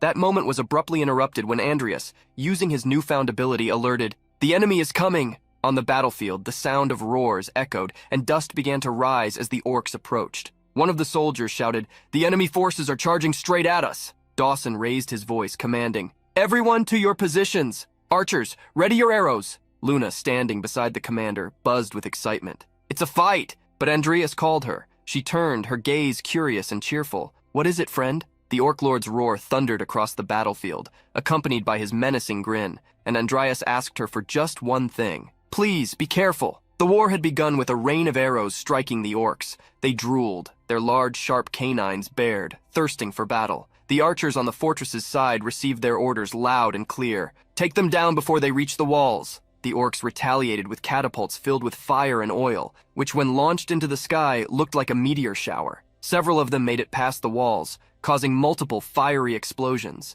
Luna managed to stop one of the incoming stones with a protective shield, an act that certainly did not go unnoticed by Dawson, who shouted, Ooh, Luna Pendragon! She saw the fireball approaching, certain she could prevent an even greater disaster. When the oil-soaked flaming stone struck the shield, a powerful explosion erupted. Tiny pebbles rained down harmlessly. She observed her feet and casually remarked, "Well, well." Meanwhile, Dawson praised her. "Well done, Luna." Suddenly, a loud crash came from the gate below them, a thunderous impact that kicked up a cloud of dust. The gate had been destroyed by something difficult to see at the moment. Dawson shouted, "The west gate has been breached. Squad 4, Squad 5, all infantry with me at the gate." Luna, her enchanting flower-toned eyes gleaming, declared, "Luna is going to have fun." Dawson's eyes widened in shock. "What?" Without hesitation, Luna leaped down, her scythe already enveloped in a green aura of power. On the orcs' side, many of them also seemed to possess magical abilities. A pinkish energy surrounded them, as if something was protecting them, while others fired arrows and flames. Behind them, someone was chanting in an unrecognizable dialect, and as a result, a crimson aura began to envelop them. The one performing the chant unleashed their energy onto the orc soldiers, causing all of them to have glowing red eyes, growling incessantly. Filion immediately thought, "The orcs are going berserk." Meanwhile, on the northern gate wall, Andreas was engaged in combat with one of the orcs. He blocked the massive hammer of the creature with his sword. The orc roared ferociously, forcing Andreas to stagger back. As he braced himself on the ground, he thought, "This is frenzy!" He noticed the sudden shift in all the orcs around him. "It must be an orc shaman. I need to take them out quickly." On the other side of the battlefield, Luna was truly having the time of her life. Slash after slash, she struck down the orcs around her. Some roared in fury as they charged at her, but none could best her. Her movements were like a dance. She dodged and repositioned with agility while swinging her scythe, cutting down countless enemies. The soldiers watched the spectacle in awe. "Luna Pendragon! She really is a monster, just like the rumors say. She looks innocent, but she's as powerful as an entire squad of royal knights." Their thoughts were abruptly interrupted when someone shouted, "They're climbing the walls!" As Luna nearly made it rain blood around her, her eyes sparkled as she sensed something approaching. She swung her scythe once more, the wind following the blade's movement. Then, she faced her opponent with a smile. "I blocked it!" Standing before her was the Orc Lord, his massive shadow covering her face, leaving only his crimson eyes visible. He was 3 times Luna's size. His deep, commanding voice echoed across the battlefield. "Everyone stand back, I will handle her!" Dawson shouted in alarm. "It's the Orc Lord!" Luna, even more thrilled, her smile widening, responded, "So you finally came, Orc Lord. Luna has been waiting." The towering figure looked down at her, impressed. "Not bad, little warrior." She simply stated, "Luna plans to imprint your soul onto my friend, so I'll try not to damage it too much." With a sudden leap, she flipped upside down, locking her scythe against the creature's massive sword. Still hanging in midair, she continued, "Luna will kill you without leaving a single scratch." The Orc Lord's expression darkened, and he let out a deep grunt. Luna twirled across the battlefield, clearing a path until she reached her opponent. He smirked, amused. "Gahaha, you impress me, little warrior. You use your agility and mana to make up for your lack of weight. Impressive!" He struck her, and though Luna attempted to block, the sheer force sent her flying through the air, rolling backward upon landing. To reach him again, she had to cut down a few more orcs along the way. The Orc Lord observed her, grinning, while Luna hummed to herself, "Praise Luna more." The Orc Lord laughed heartily, clearly enjoying the fight. "Gahaha, what a joyous and glorious day this is." But then, something changed. His aura shifted. Deep crimson engulfed his entire body. His cheerful expression hardened into something more serious and daring. "But what a shame that we are in the middle of a war. Let us continue this in the warrior's rest." Luna halted, surprised and confused by his words. She tilted her head and asked, "Where are you going? What is the warrior's rest?" The Orc Lord growled, and his aura surged into an even darker, more menacing shadow, exerting immense pressure on everyone around him. Luna, instead of feeling fear, was completely mesmerized. "Wow, so cool!" Without hesitation, she lunged at him again. Dawson shouted, "Why is everyone just standing there? Charge as well! Protect Endeavor! Don't let these filthy orcs destroy our home! Hold your positions!" The battle between humans and orcs intensified even further. The Orc Lord's crimson shadow advanced toward Luna, but there was something she hadn't expected. His powerful sword unleashed a devastating blow that took her by surprise, violently hurling her backward, slamming her into the ground. Dawson's heart pounded with worry. If she, the strongest among them, had been struck down, what would become of the poor humans? Luna lay among the rubble, groaning in pain as she struggled to move, yet she still smiled and muttered, "This might be impossible." In front of her, a massive wall of fire stretched toward the sky. Everything around was engulfed in flames, leaving nothing visible but the remnants of shattered towers. Elsewhere on the battlefield, an orc roared in an attempt to intimidate Andreas, but its efforts were in vain. Defeat came swiftly, and it collapsed to the ground. Andreas sheathed his sword just as a soldier rushed toward him. "Are you all right, Barry Sanders?" He glanced at the fallen orc and the blood-stained ground, thinking, the north gate has been partially cleared. Then he activated his new ability, the Warhound Soul, Dweour, and surveyed the battlefield. At that moment, a troubling thought crossed his mind. Things don't look good on Luna's side. 869 corpses detected. They've made it this far. His aura flared, and without acknowledging the soldiers calling out to him, Andreas, now exuding an even more menacing presence, gave a firm order. Send all able-bodied men from the north gate to the west gate, where Commander Dawson is. Back on Luna's battlefield, the soldiers began noticing something strange happening to the bodies scattered across the ground. Ah! The corpses are moving! What's happening? Andreas's piercing gaze seemed to cut across the battlefield as he completed his command. From this moment on, this battlefield is mine. The greenish mana of Andreas began to ignite in his hands as he chanted in his own thoughts. My mana reaches the edge of the battlefield. All who have died here are at my disposal. The corpses scattered across the field began to rise under the protagonist's command, while the soldiers, stunned, wondered, what is happening? The corpses, they're waking up. The sight of the flowing mana controlling the bodies revealed to all that Andreas was a necromancer. His green eyes, a reflection of the temporary attributes granted to him by Luna, shone intensely. He raised his hand and firmly ordered, finish them off! Immediately, the corpses positioned themselves in formation, ready to attack. Meanwhile, Dawson, bloodied on the ground, widened his eyes in disbelief at what he was witnessing. The orc lord, standing before him, stared at him with a piercing gaze and said, you caught me off guard, but it was a poor decision, human. You should have attacked me instead of protecting her. Dawson held Luna in his arms, unconscious. The lord raised his sword, its dark aura now 5 times greater, expanding across the battlefield. His voice echoed, but if this is the human path you have chosen, I will honor it. Dawson whispered, Luna Pendragon, forgive me. I've exhausted all options. Before he could continue, something sped past him at incredible speed, so fast he barely noticed it. It was Andreas, who upon approaching murmured, sorry for the delay. The orc lord, upon seeing him, immediately recognized him. Barry, Sanders? Andreas raised his hand, his gaze locked onto the creature. His mana flared again, forming a magic circle around him. The lord, surprised, lifted his sword and remarked, I never imagined that someone with the strength of a swordsman like you would be a necromancer. The force of the strike made the humans around them leap back, burning from the fire that emanated from that power. Dawson called out to him, Barry Sanders, as you can see, cough, it's too late for me. Andreas noticed that Dawson was holding Luna in his arms and thought, was he protecting Luna? Right. Unlike her, my wounds aren't something a potion can heal. Covered in blood, Dawson made one last request to Andreas.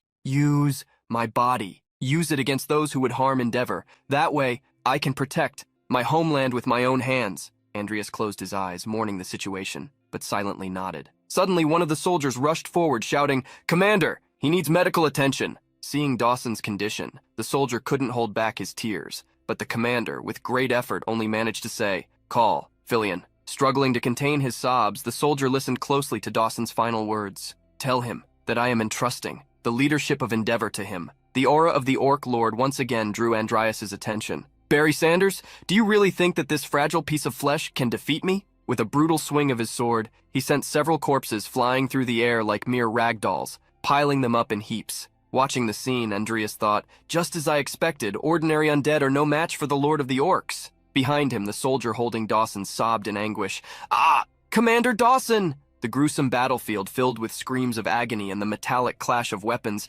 seemed endless. Andreas's mind buzzed with thoughts. It will be difficult to turn the tide against the orcs while my cooldown is still active. In that case, determined, he began advancing toward his formidable opponent. With a swift motion of his hands, he activated multiple dark portals behind him and commanded, Timur Nickel, stop the orc lord, Rudo and Malene, take care of the remaining orcs. Further away, explosions illuminated the battlefield against the darkness of the night. From atop the fortress wall, Filion analyzed the situation through binoculars, murmuring to himself, turning fallen enemies into allies. I knew a necromancer was a formidable force on the battlefield, but for someone to be so incredibly powerful as to shift the course of battle? Look at the undead he has summoned. The soldiers around him were in complete shock. Each one of them is unbelievably strong. To Filion, it felt as surreal as a dream. He remarked, to think that just 2 undead could completely hold back an Aura Master. His speech and analysis were abruptly cut short when someone shouted, Sub-Commander Filion. Everyone turned around, surprised, wondering what had happened.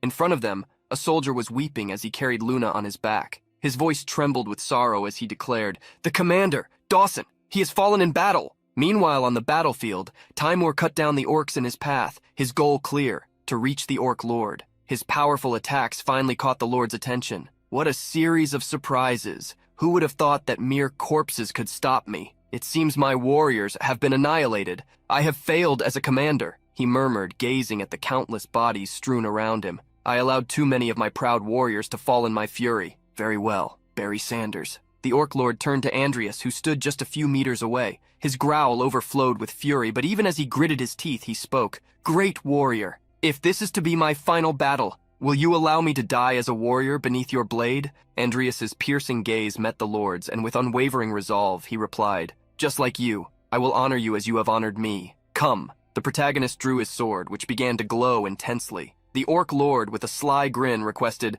then guide me to the great Valhalla. And so, the two warriors charged at each other. Andreas's sword, now resembling a spine of bones, slashed through the air toward his opponent. However, the lord's powerful aura caught it as if it were nothing more than a mere thread. With a precise strike, he unleashed a golden slash that struck the center of the blade, managing to sever even Andreas's arms. Yet the necromancer's shimmering mana was still present, leaving the lord bewildered. The real Andreas was beneath the sword, ready to block the attack. Debris scattered through the air, and a deafening impact rang out as their weapons clashed. Dust surged in all directions, obscuring visibility. From a distance, Nickel watched in confusion, unsure of what was happening. The Lord Orc's sword clashed repeatedly against hardened bones, producing a trembling resonance with each strike. Andreas had raised a wall of bones to protect himself. Then his feet began to be coated in bone plating as he chanted, bone armor. In his mind, he reflected, one wrong step and he'll cut me in half. The armor rapidly covered his entire body, forming a protective shell. The Lord Orc, impressed, grinned at the transformation.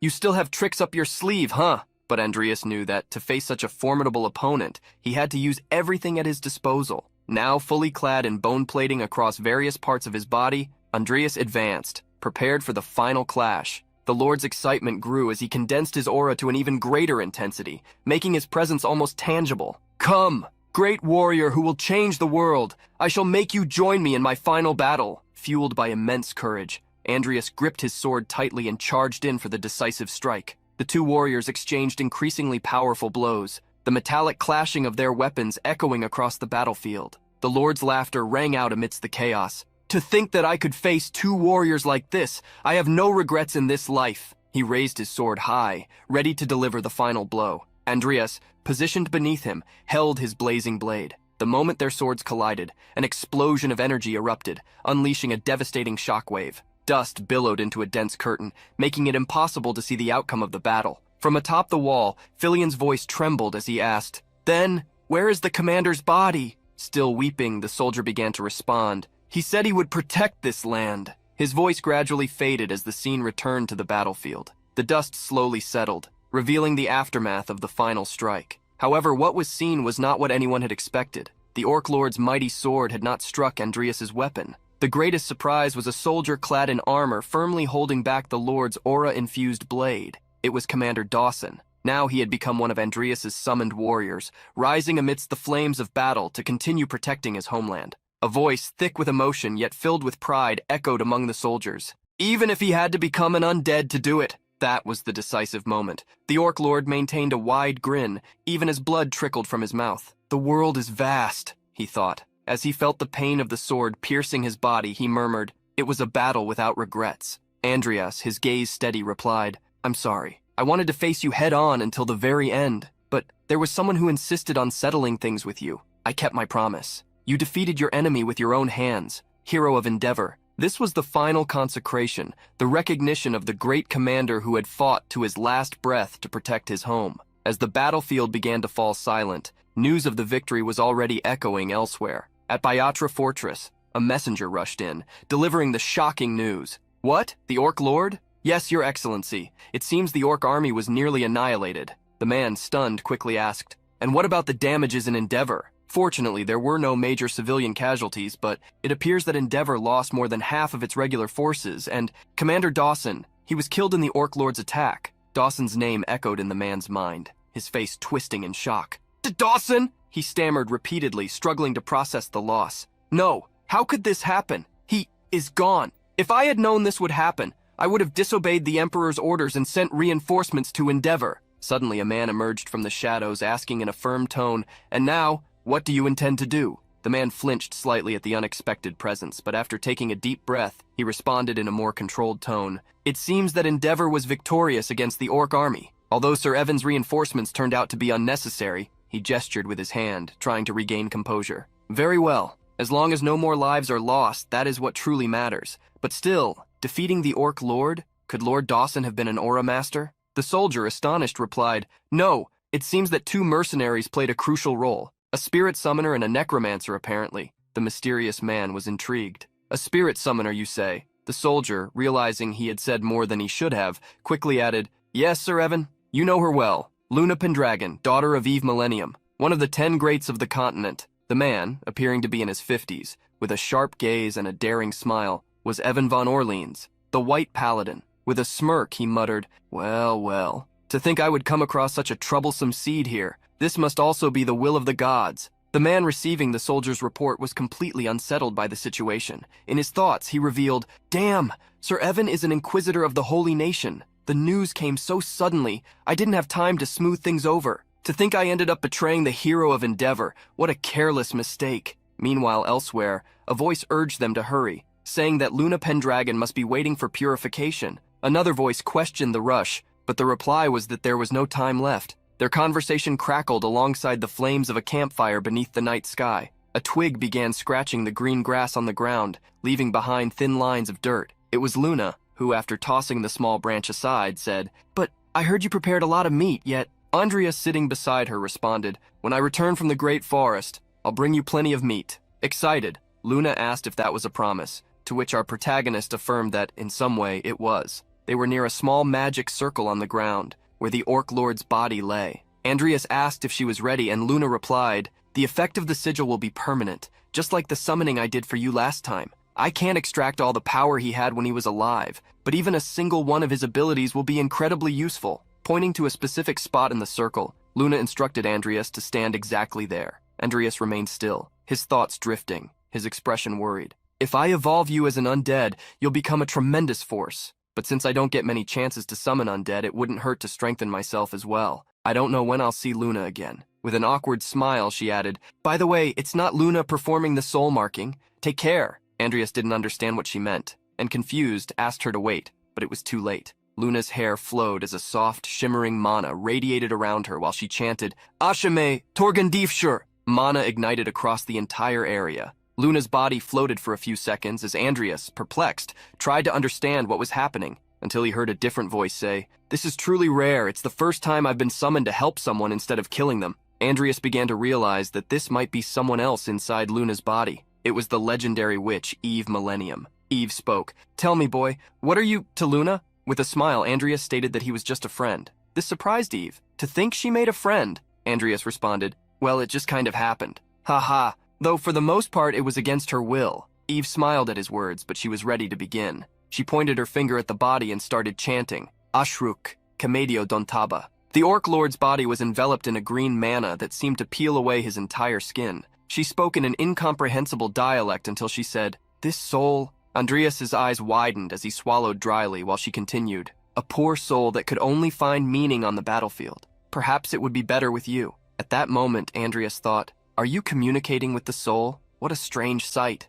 His thoughts were interrupted when Eve placed her hand on his forehead. With gentle eyes, she warned, "I should warn you. This is going to hurt. A lot." Andreas's eyes widened as he felt something reach into his very soul. A scream of terror and pain echoed through the forest. He cried out endlessly, tears streaming down his face, his body trembling violently. Eve watched him thinking, "He's still conscious. Most people pass out the first time no matter how strong they are." The Lord's soul, like a shadow, loomed behind Andreas. The same movements, the same pain Andreas felt, the soul experienced as well. Eve smiled gently as she observed. Andreas let out his last groans of pain until his eyes regained focus, now brimming with tears. Eve stated, "You did well. You should have just passed out. It would have been easier." Andreas struggled to stand, still feeling the pain, while Eve laughed at his suffering. He couldn't stop thinking about how close he felt to death. Before him, the system screen displayed, "Unique skill, possesses the strength of many in one. Mana recovery rate increases during battle, 0.1% per enemy, up to 1000%.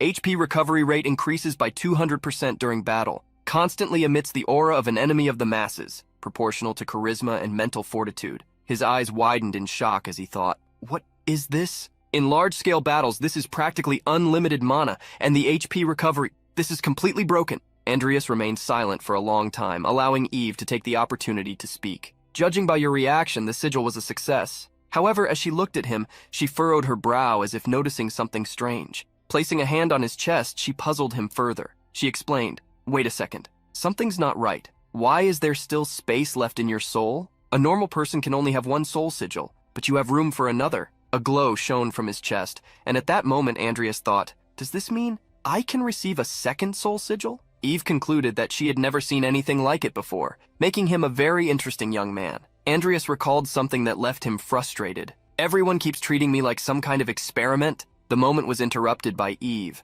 who mentioned that Luna was probably worried and that she needed to withdraw. Andreas bowed, thanking her for the soul marking. Eve smiled and said, take good care of this child, who has suffered loneliness because of her unfortunate birth. I'm counting on you. Andreas found the statement strange but chose not to question it. Of course, she's my friend after all. Eve was relieved to hear that and soon bid farewell. Stay well until we meet again, boy. As Eve's spirit left Luna's body, Andreas caught her in his arms, watching as all the surrounding spiritual energy slowly dissipated. The great Bayatra forest, with an area comparable to the size of the Empire. This giant forest is a more hospitable environment for other races than for humans. Finding a specific place within this vast and immense forest was no easy task for Andreas and Luna. As Andreas looked at a piece of paper, Luna pointed in a direction, saying, Luna's wild instincts say it's this way. However, Andreas had fortunately purchased a map in Muriel, allowing him to find the place he was searching for without much trouble. He grabbed Luna by the arm, dragging her in the exact opposite direction,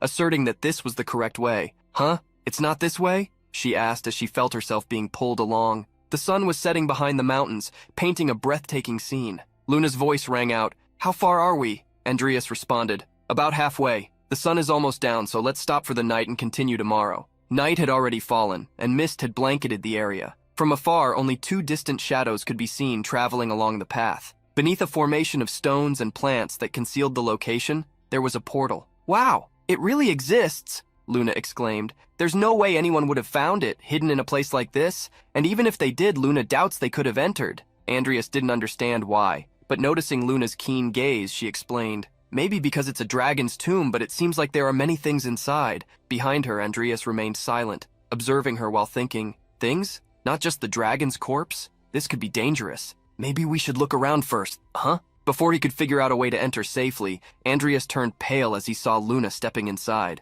That girl went in without thinking again, Andreas exclaimed to himself. He rushed after her, passing through the portal while cursing under his breath, muttering to himself, damn it, whatever happens, happens. And so he moved forward, regardless of the outcome. The moment Andreas arrived at the location, a notification appeared before him. A place where a dragon died. The scream of Krav Maha has been discovered. As he walked carefully, Andreas thought, looks like this is the right place. Where is Luna? Andreas continued walking until another notification appeared, informing him that he had entered a hidden dungeon, the repeating nightmare. The scenery changed completely, and a loud bell rang ceaselessly. In the distance, the sounds of children laughing and running echoed, give that back. No way. Get it back yourself if you want it. Andreas widened his eyes as if waking up from a dream or something similar. Startled, he thought, wait. He was sitting at the edge of a water fountain, watching children chase each other. He slowly stood up, wondering where he was. Looking around, he saw what seemed to be a small, ordinary village. It said this was a hidden dungeon,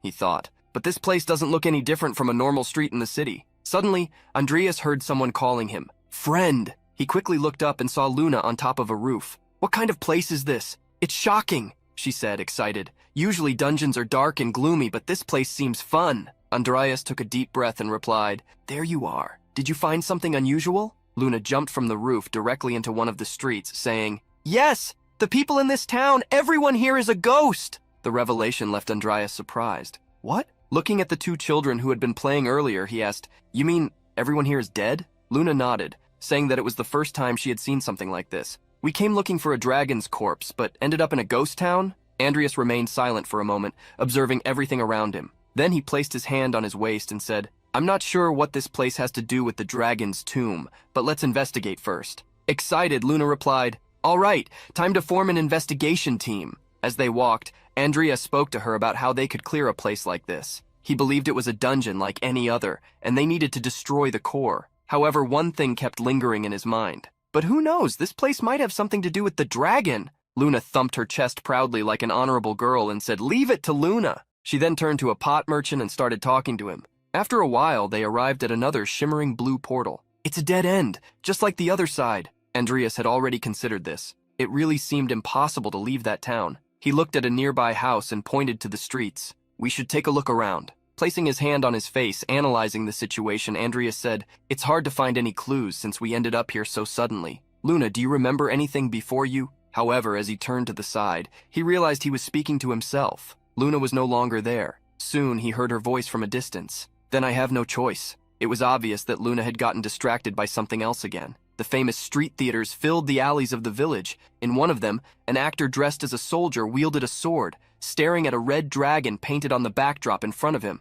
"I'll kill you, you evil dragon!" That was charming to Luna. A show about the dragon. Andreas thought it might be essential to watch, as it could offer some clues. Suddenly a voice caught his attention. "Hey man, never seen you before. Are you a mercenary?" Andreas turned around and saw a man with a slightly reddened face, probably from drinking. He nodded in confirmation. "Yes, I'm a mercenary." The man, still holding his drink, continued. "What a shame. You came a little too late if you wanted to join the Fire Dragon Subjugation Squad. They left a few days ago." Andreas furrowed his brow, confused. "Sorry, what is the Fire Dragon Subjugation Squad?" The man, still hugging his drink, seemed surprised. "You really don't know anything?" "Yeah, I haven't been a mercenary for long." The man took another large gulp of his drink before commenting. "Well, maybe it's a good thing you don't know. It could have been deadly for a rookie like you." After wiping the liquid from the corner of his mouth, the man looked behind Andreas and pointed. "Ah, perfect. They're doing a play about the Fire Dragon Subjugation Squad right behind you." The actor playing the fearsome dragon was growling and acting as the man explained.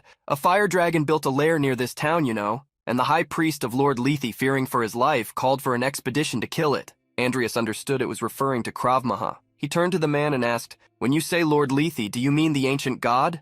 However, the man didn't understand what he meant by ancient. So the drunk man explained, "Lord Lethe is the guardian deity of our town. That's why, before the squad left, they received his blessing." Andreas was surprised, lost in thought. The blessing of Lethe for a dragon hunting expedition? Could it be, this town is a place from the ancient era? Hidden dungeons are often associated with ancient ruins, so there's a good chance this place is one of them. The drunk man continued, "Anyway, wait a few more days and you should get news from the expedition. And no matter how strong the dragon is, they're accompanied by 3 knights of supreme warrior rank. They even have Lord Lethe's blessing, so it's practically a done deal." In the play, the fearsome red dragon was embarrassed to be defeated by a mere human, and the acting brought joy to everyone, including Luna, who, with tears in her eyes, said, "Whoa, that was so emotional." Andreas looked at her in shock as she finished, with mucus running from her nose. It's the first time Luna has seen a play. The man turned to leave, smiling cheerfully and saying to Andreas, "Maybe you missed your chance to join the expedition,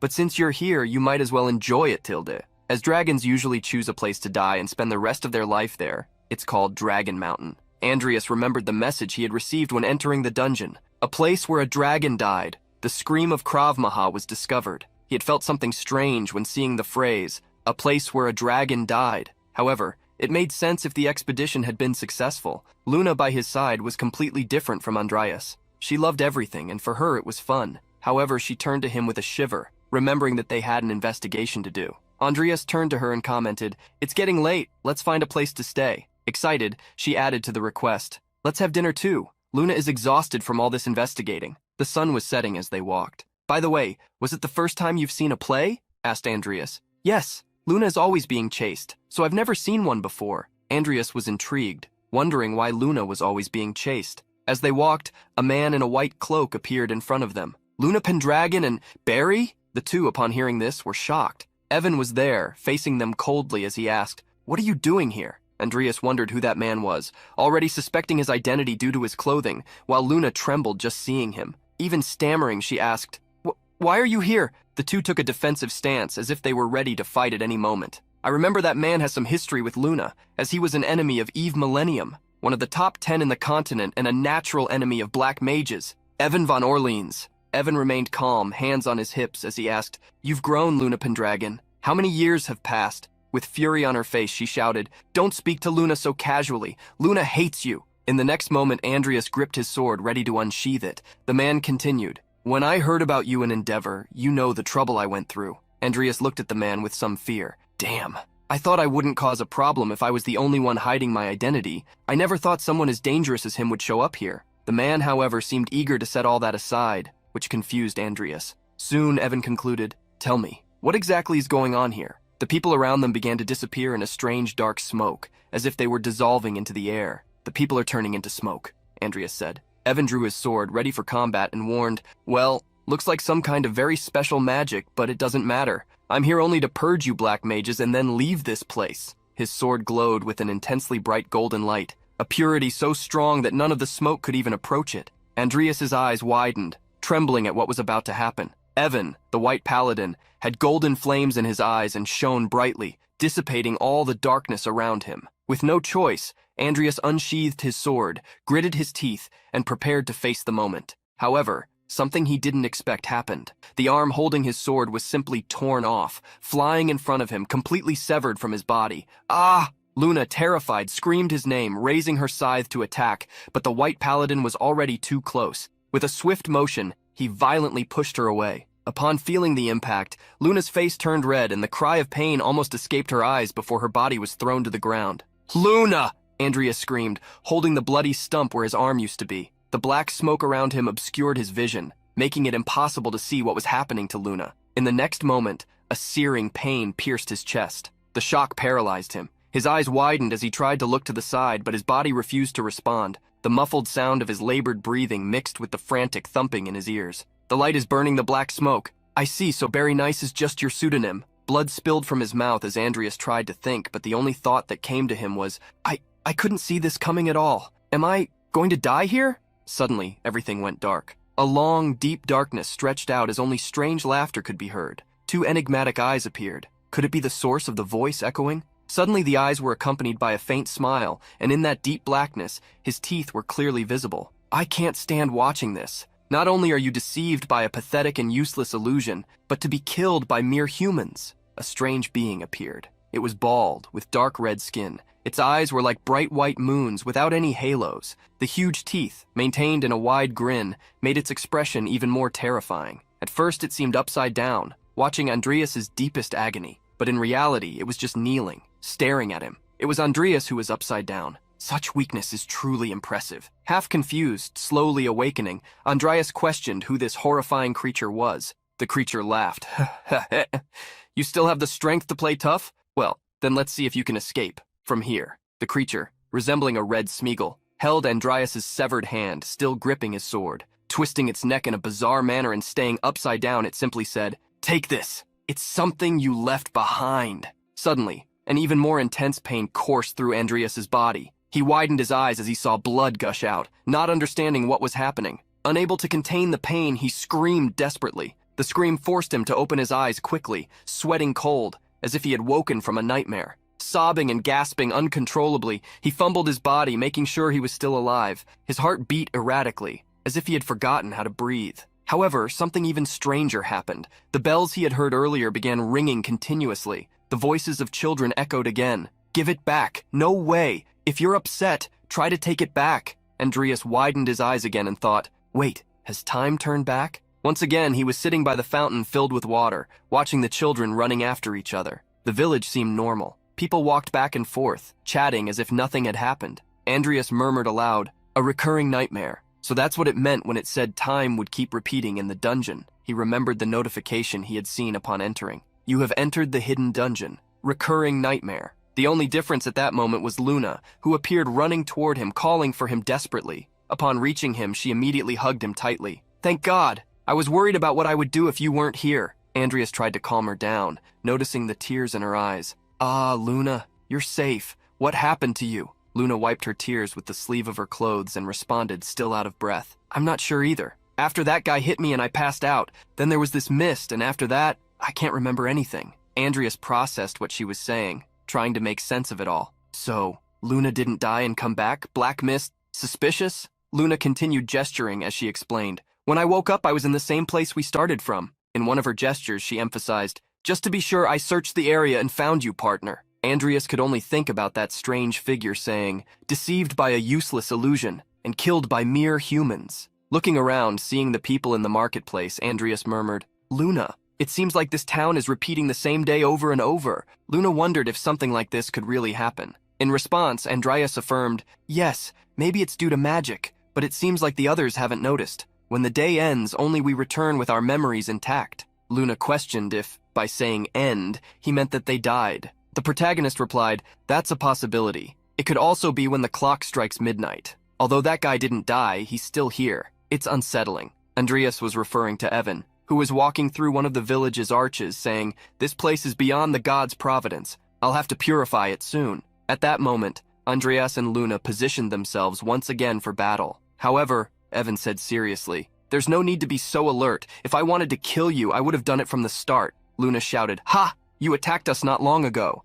Andreas refused to understand what he meant. "So, until we leave this place, are you proposing a truce?" Evan replied, "A reasonable response from someone who's impure, it seems." At that moment, Andreas asked a bold question. "How about each of us investigate this city, and then meet here to share information when the day starts?" Luna wanted to question him. She didn't trust Evan. However, just as she was about to explain, the paladin interrupted, saying, "What a strategist, huh? Adriphus?" Andreas didn't understand what he meant, looking at him confused while Luna gritted her teeth. Evan explained, "What guarantee do we have that you'll share all the information? If you find an exit, won't you just escape with both of you?" Andreas suggested that maybe Evan should have been more of a gentleman during their first meeting, because now it would be hard to work with him the way he was. With a suspicious smile, he thought, "Suspicious guy. Just let it slide this time." Evan glanced sideways and said, "Oh, heavens. Looks like you're under a misunderstanding." The paladin turned back to him with an even more intense gaze and continued, "If I wanted to, I could kill both of you the moment you wake up every day." That statement took both of them by surprise.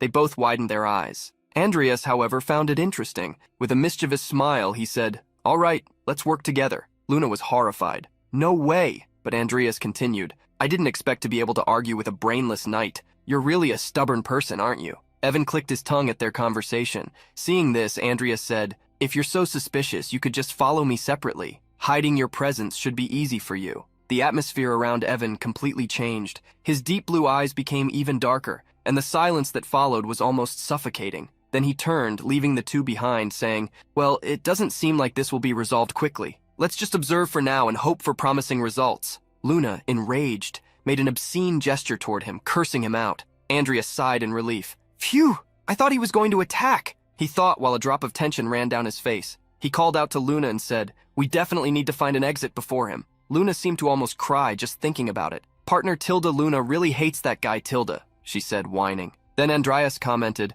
"We're just forming an alliance out of necessity for now." They started walking through the ruins again, and the curious Luna asked where they were going. Andreas had heard that the priest of Lethe had requested a dragon hunt, which reminded him of the place they had passed through the previous day. They arrived at a large, imposing temple. Behind them, like a shadow, Evan was keeping an eye on them until he spoke. "Ah, the temple? Oh heavens. Should we have decided on our search areas first?" Luna and Andreas looked back and saw Evan continue. "Otherwise, splitting up to investigate is useless." The protagonist commented, "But we thought this place looked the most suspicious." Meanwhile, Luna just muttered that the man had followed them the whole time and, irritated, said, "Let's check this place, then go to another." Suddenly, a man standing at the temple door interrupted the conversation, asking if she could be a priestess of Lord Nyx. Luna was confused, about to say no, but Andreas quickly placed his hand over her mouth and with a smile, said he was completely right. The man then commented, "It seems like you came to meet our priestess." Andreas didn't waste any time and asked if they could have an audience with her. The man replied, "I'm afraid she doesn't see visitors who aren't followers. Could you ask your guards to wait here for a moment?" Luna was surprised, looking at Andreas not knowing what to do. It seemed like they communicated only with their eyes. Luna thought, "I really don't understand, but I just have to go, right?" Whispering, Andreas responded, "Yes, go in and find out who she is." Luna ran into the temple while Andreas thought, "Even that gatekeeper has eyes like Luna's. The priestess of Nyx. What is Luna's connection to her?" At that moment, Evan spoke. As expected, dark mages are good at lying. Andreas raised an eyebrow, turned to face him, and said, "Stop provoking each other in this situation." Evan replied, "Oh, I wanted my words to be kind. I'll be careful. As soon as we leave here, I will fulfill my duty as an inquisitor. I regret not being able to purify that child and her mother with my own hands." Andreas looked at him with skepticism and mild irritation, stating, "Well, I won't comment on your duties, but I'd prefer dealing with a lying dark mage than a killer relentlessly chasing a child." Evan narrowed his expression, furrowed his brows, and commented, "Those words are blasphemy against the gods. Suddenly, the doors of the temple opened with immense pressure, causing Andreas's hair to fly. The two looked to see what was happening. Andreas quickly ran, holding his sword and calling out Luna's name. The guards drew their knives and shouted, "Step aside! Unauthorized people cannot enter!" The aura of the Lord Orc surged with a great growl behind Andreas. The protagonist was overtaken by it, now even stronger. His eyes glowed red as he said, "Get out of the way!" The guards, startled, screamed with wide eyes, but when Andreas passed by them, both fainted, unable to withstand the pressure of that power. Andreas ran desperately, thinking, What the hell is going on?" A golden cedar stood amidst dense black smoke. Andreas had arrived at the location with wide eyes, completely shocked. The smoke threw Luna away violently. As she tried to break with her own body, she ended up landing directly on top of Andreas, who asked, "Are you okay?" Luna smiled, full of joy upon seeing him. "Huh? It's you, partner. Looks like we hit the jackpot here." Ahead of them, the black smoke spread out. An old man gritted his teeth, saying, You impure beings, how did you manage to infiltrate this sacred city ruled by Lady Lethe? Leave now!" He pointed his staff at them, veins bulging on his face. Luna turned to the protagonist as if wanting to gain an advantage or reveal a secret. "Partner, that's a real human," Andrea smiled. "I see, so it was you. You're the one messing with time in this city?" The man began to stutter. What are you talking about? I don't have that kind of power." He laughed uncontrollably as he exclaimed, "It's all thanks to Lady Lethe's power. Worship her. Lady Lethe granted us eternal life." At that moment, Evan began to slowly enter the temple, saying, "So, that black smoke, is it all the work of God?" The man seemed confused by the term black smoke, but soon laughed. "Ha ha ha! It's proof of a miracle where humans are blessed, manifesting as the sacred work of God." Evan disagreed seriously, stating that God is light itself and could not create something so dark and evil. The man became even angrier with Evan's words. "Evil, you say? You—" Evan didn't let him finish his sentence and interrupted. "The one blaspheming against God is actually—" Andreas cut him off. "Evan, let's start by gathering information from that guy." The man didn't seem to care much about the conversation but shouted forcefully, "I won't hand over this city, even if it all started because of my own mistakes. In the end, it's thanks to me that they're all alive." The information shocked the three of them. The man looked up confidently and stated, "There's nothing you can do to me." The stone in his staff began to glow an intense red. Andreas, surprised, thought, "This guy, could it be?" Suddenly, the man collapsed. The staff fell beside him. But what was most shocking was the amount of blood that spread as it hit a nearby stone. The man was dead. After some time, still in shock from the event, Luna knelt before his body, stating, "It's no use. His soul is already gone, leaving nothing behind. We can't find anything this way." Andreas responded, "You mean his soul has already returned?" Evan, who was right behind, commented, claiming that people live because of him. "It seems this priest is the cause of the repetitive time in this city." Luna didn't want to admit it, and rolling her face in disapproval, muttered, Yes, I understand. Humph." Evan continued, "But we still don't know how he managed to reverse time. Claiming it's the power of God might be absurd, but going back in time is certainly a transcendent power. Still, it doesn't seem like this person has the ability to control such power, so there must be some kind of device or special artifact somewhere." Evan looked around as if searching for something before Andrea said, "It's probably the dungeon's core, but we don't have enough clues to find it." Luna, squishing her cheeks, asked what they could do at that moment, even suggesting they visit places they hadn't been to yet. However, Evan stated that it would only be a waste of time. Luna looked at him, confused as to why, and Evan replied, "Capturing him alive after a reset and extracting information from him would be the quickest way." Evan positioned his sword against his own neck and finished speaking. "Until next time." Luna and Andreas were shocked to see him fall to the ground, dead. Silence took over the place in an awkward manner. Luna crossed her arms, irritated. It's satisfying, but somehow also annoying. Andreas just thought, waiting until evening is definitely a waste of time, but there's no hesitation in you. Soon after, Luna grabbed her scythe, which gleamed with a sparkling green hue, and asked, "So Luna, should we start working too?" Andreas broke into a cold sweat, thinking, "Why do I feel like I'm having fun? Honestly, you don't think about anything, do you?" Embarrassed, he said to her, "Let's continue searching the temple for now. Evan, we need more information." Luna's eyes sparkled. "Partner, you're a genius." The afternoon passed, and the bodies still lying in front of the temple remained as if nothing had happened. "We're not finding many clues, are we?" Andrea said, approaching where Luna was. "It's fine. If we fail tomorrow, we can just look again after Evan dies." Facing her, Andrea stated, "We can't keep doing this forever." However, Luna didn't understand why. "Huh? Why not? Time will just go back again anyway." People began to transform into smoke as Andrea said, "We don't know what's happening with time outside the dungeon. Luna questioned whether that was really important, but Andreas knew that outside the dungeon, he had people to protect. That surprised her, leaving an awkward silence. Andreas noticed that the mist was beginning to appear and said his goodbye to Luna. The next day, they met again and decided to rush to the temple. Luna, excited, said, "Don't worry, Luna will definitely catch you, partner." When they arrived at the site, the two guards at the door were already lying on the ground. That was definitely Evan's work. When they stood before the door, everything seemed to be in complete silence. Ahead of them, Evan stood like a statue. Luna commented, "Come on, why did you kill him without even asking for information?" Andreas stared at him, thinking, "It looks like he took his own life before we could reach him because he realized we were here." Luna, frustrated, exclaimed firmly, "You can't just act without thinking." Andreas, however, said, "It wasn't Evan. It looks like—" Evan took a deep breath, cutting off the conversation between them, and added, "This will be a long battle, until we meet again." The next day, Andreas and Luna had arrived at the same location. The girl was furious. "That guy passed us again." Meanwhile, Andreas thought that maybe they were planning to continue until one of them gave up. So straightforward. "But I can't afford to stay still either," he finished thinking. Andreas looked at Luna and said, "I want to find a smarter way. But for now, let's try a faster approach." Once again, they said their goodbyes. The day passed again, and there they were in front of the temple, repeating the cycle countless times. The third time,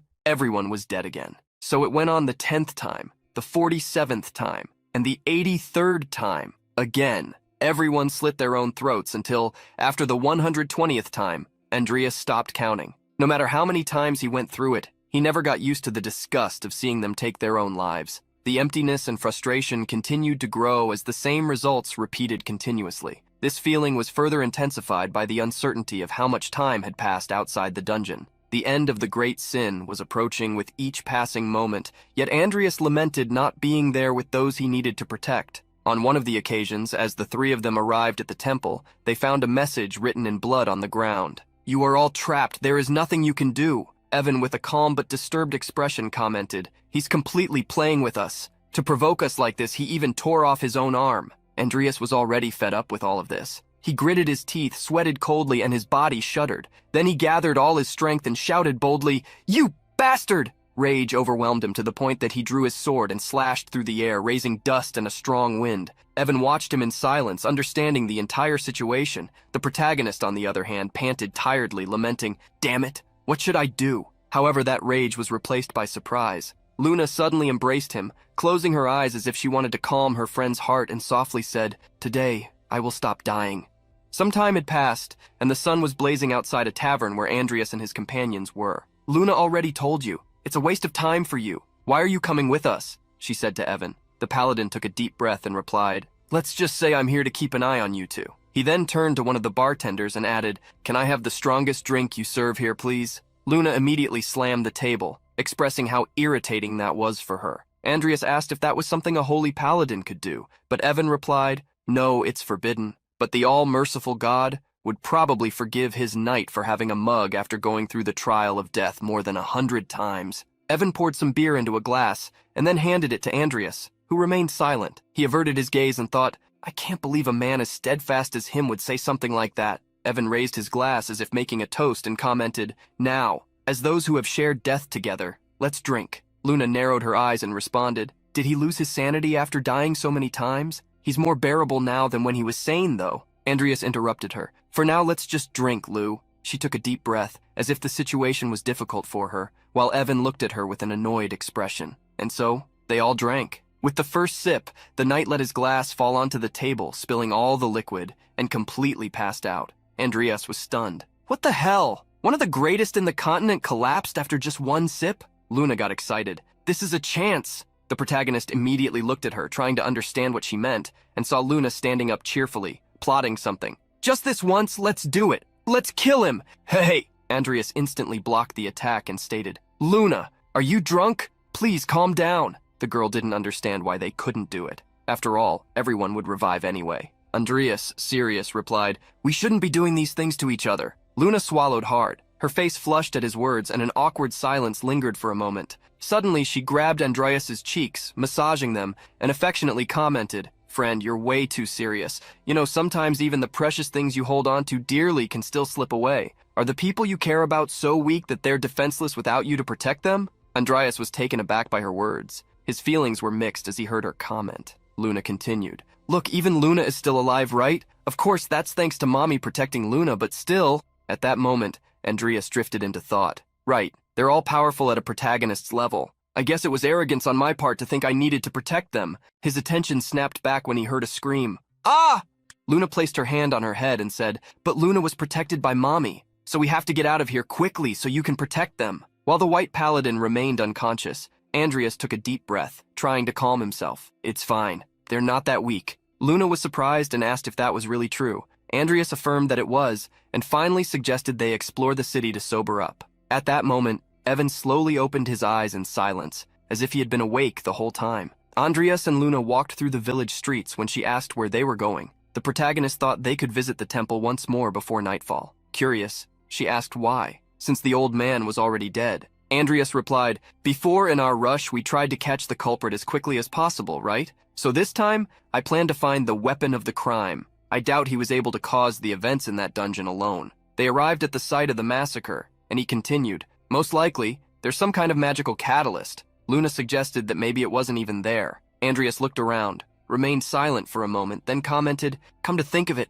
no matter how quickly we try to get here, he's already dead, right? That means this place is both his point of rebirth and where the magic was activated. There's a high chance that this place holds that secret. At that moment, Luna interrupted, startled. Look, there's black mist coming out of the spot you destroyed before. A dense black mist began spreading throughout the area. Immediately, Andreas grabbed his sword and told her to stay back. He smiled confidently and declared, looks like we made the right choice coming here. Luna, overjoyed, cheered. Go for it, friend, break it! A powerful explosion erupted. As the smoke gradually cleared, Andreas and Luna started noticing something peculiar. Stairs leading down to a lower level. The place was shrouded in thick, dark smoke. Without much thought and without fear, Luna rushed ahead. Bingo, let's go down! At the same time, Andreas intervened, telling her to wait. Let's wait until the mist clears a bit. This mist might be responsible for the loop. They began discussing the amount of mist in the area and how it might dissipate with Evan's light. Andreas fell silent, his expression tense, thinking, light, huh? If I'm not mistaken, the spell is...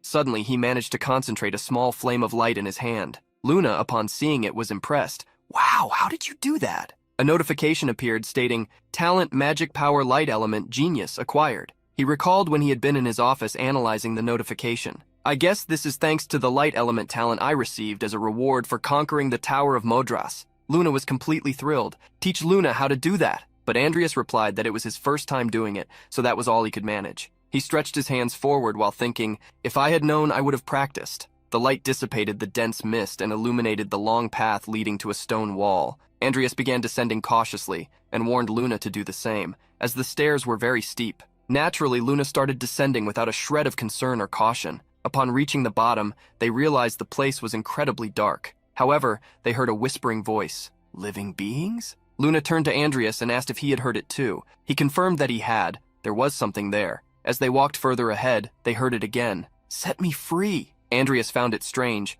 but Luna, astonished, responded, there's someone up ahead. She turned to Andreas and asked, can you make the light a little brighter? Andreas, pushing himself to the limit, wasn't sure if he could, but he decided to try. He clasped his hands together, straining even more while thinking, just keeping the light on is hard enough. Can I do it? Remove the heat from the fire magic spell. Refine the light by reorganizing it. Repeat this process multiple times. His hands became surrounded by magical circles as he executed each step. Suddenly, a burst of light exploded, dispersing even more of the mist and illuminating the area. Wow, incredible, Luna said, amazed. Andreas could hardly believe his eyes. Before them, a massive red dragon lay dormant.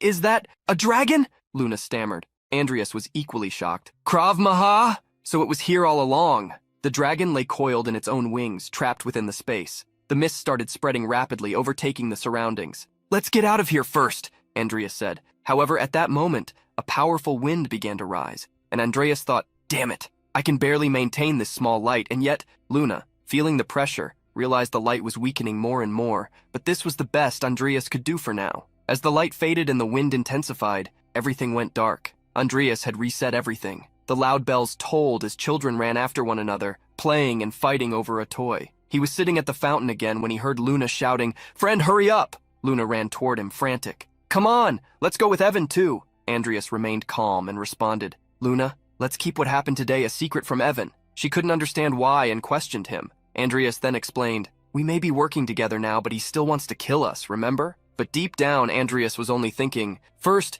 we need to find a way out of here ourselves. The light was so intense that it could be seen from outside the cave where they were. The priest's body and Evan's lay on the ground. Luna, shielding herself from the strong light, urged Andreas to keep going just as he was. With a smile on her face, she exclaimed, "The light is much stronger than before." They could see the dragon's body still coiled, but she noticed something strange. She turned to Andreas and said, There's something on the dragon's chest." Andreas then stated, "That must be its core. Destroy it." She nodded and leaped forward, raising her scythe directly against the dragon. A loud crash echoed, and the impact stirred up a dense cloud of dust. Luna swallowed hard as Andreas called out to her in concern. The core lay before her, glowing red, completely intact. Andreas was pushing himself to his limit, feeling like he couldn't go any further than this. "Looks like we'll have to leave this for next time."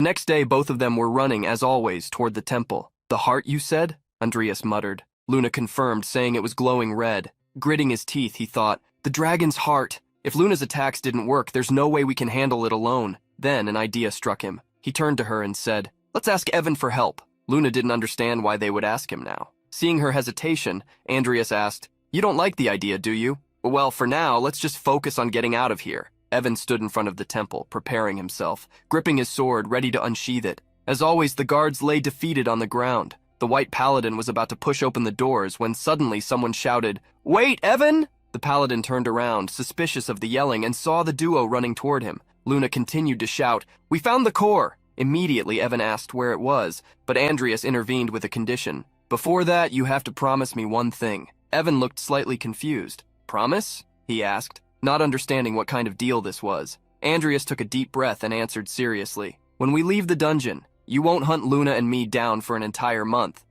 Stared at him in silence, thinking and analyzing his words. Luna, noticing the delay in his response, covered her mouth and whispered to Andreas, "See, I told you, it's impossible. Look how much he hates the idea." However, Evan suddenly agreed. "All right." Both of them widened their eyes, not expecting him to actually accept. Andreas smiled, wanting to hold Evan's honor above all else, and said, "It's a promise with a holy knight, after all. I'll trust you." The trio stood at the entrance of the place, but something was different from the other days. "No, here, a priest's body?" Luna pointed at the entrance and commented, "It doesn't matter if he's here or not. All we have to do is destroy the core, right?" Evan grabbed his sword, agreeing with Luna. "Exactly. The priest must have fled as soon as he realized there was no hope." However, Andreas's expression seemed to indicate that he wasn't entirely satisfied with that. He thought, "That's true, but..." Suddenly the three of them heard a voice and quickly turned around. "I gave you a chance to integrate into this world, so why do you want to destroy this city?" the priest shouted in fury.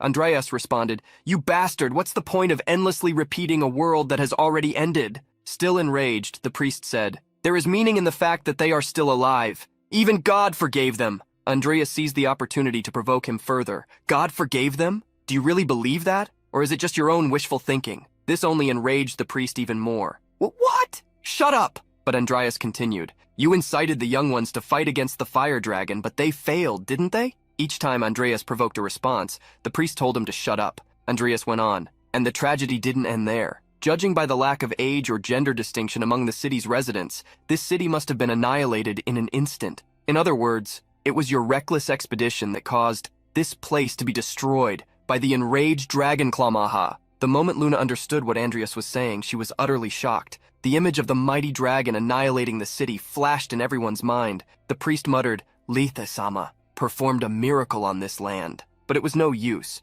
Andreas kept countering, "A curse, you mean? Like a child forever waiting for a father who will never return from an expedition." Andreas grew even bolder, making the priest grit his teeth in anger. "Lethe-sama is merciful, just and impartial." The man grabbed his staff and struck it into the ground with a loud boom. At that moment, a dense black mist surged, and soon after, the ground began to crack with a blinding light. Suddenly, the mighty red dragon emerged in a furious rage, shattering the ground and causing the trio to lose their balance. "There's the dragon!" Luna shouted. Evan, realizing the situation, asked, "Is this what we need to defeat?" Andreas confirmed, saying that the core was embedded in its chest. Then he warned, "Watch out for the black smoke." The dragon opened its mouth, gathering a tremendous amount of its flaming power. As it prepared to unleash its fire breath, Andreas rushed to Luna, telling her to be careful. The flames were released, destroying everything in their path. Andreas used his black defense while Luna raised her shield. Evan endured the intense fire engulfing the area. Suddenly, Luna was no longer Luna.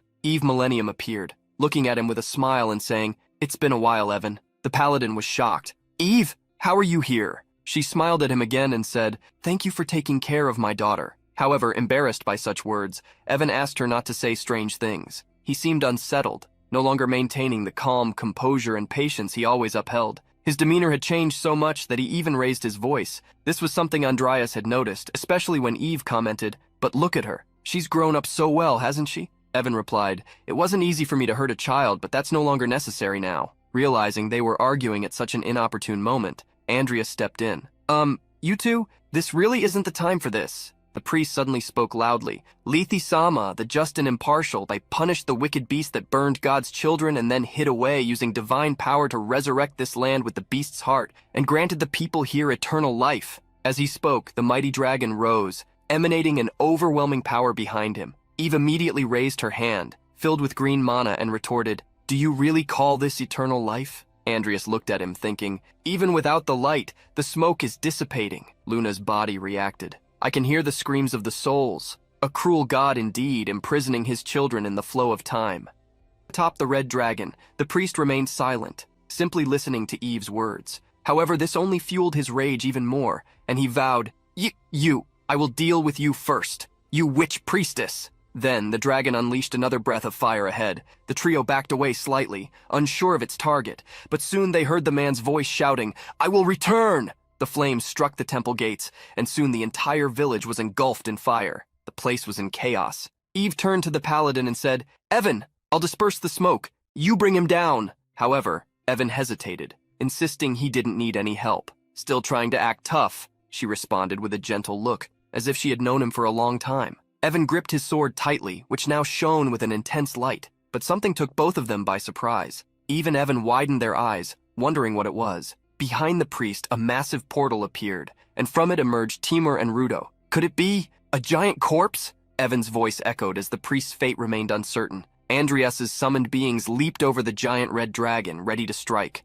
The dragon was at least 3 times the size of the already massive giants. The priest looked up in outrage. Eve was astonished by what she was witnessing. So, giants really do exist. Even the corpse of the Tiger King, Timur. Still overwhelmed by the immense surprise in her eyes, she could only wonder who exactly Andreas Cromwell was. Beside her, the protagonist received curious glances as he skillfully commanded his summons. Timur and Rodo launched multiple attacks against the dragon, but they seemed to have no effect. The priest laughed uncontrollably, knowing it was all a waste of time. "Mere corpses! They won't even leave a scratch on the dragon's body!" He raised his staff high, and a thick black smoke began to spread, leaving the two confused about what it could be. Andreas widened his eyes and swallowed hard, thinking, the mist. Something was not going according to his plans, and it left him visibly surprised. Everything seemed chaotic to those standing and watching the scene unfold. "This doesn't affect the undead?" Rodo stood in front of the red dragon, with the burning city completely engulfed in flames behind him. The priest shouted, "If the mist doesn't work on them, it's impossible to wound a dragon's skin. This won't make any difference." But Andreas seemed satisfied. "You claimed the mist was God's authority. So what is this, priest? You're nothing more than a servant of a dragon's corpse." The priest bit his lip and narrowed his eyes, nearly losing control. Andreas had a way of getting under his skin.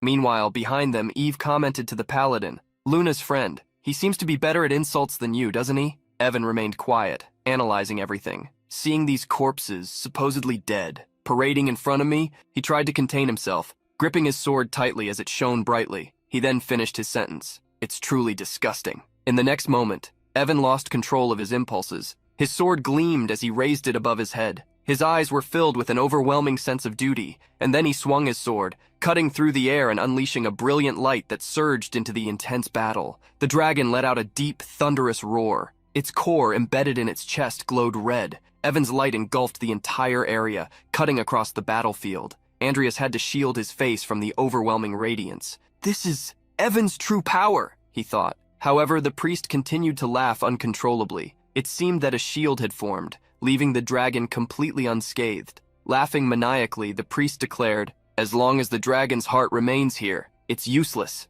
Yet deep inside, he trembled, wondering who these people were that had come so close to breaking his shield. Eve turned to Evan and said, "It's difficult, isn't it? According to ancient texts, a dragon's skin is immune to physical attacks, and its heart is practically invulnerable to aura and magic." Dissatisfied, the paladin stated that if something was that resistant, He simply needed to use more power. In a swift motion, he charged at an unreal speed, gripping his sword tightly. Andreas glanced at him, narrowing his eyes as he thought, "Damn muscle-headed fool! Timer! Rudo! Fall back for now!" The dragon lifted its enormous claw, ready to strike just as the priest shouted from above for all to hear. "I don't know what you're planning, but let's see if you can withstand this earthquake." The three were caught off guard by the threat. The dragon's massive claw slammed into the ground, producing a tremendous crash. Dust and debris were thrown into the air from the impact. Instantly, the trio managed to evade, jumping to the sides. The priest sneered. "That man, he's the most troublesome of them all." He was talking about Evan, who had leaped above him.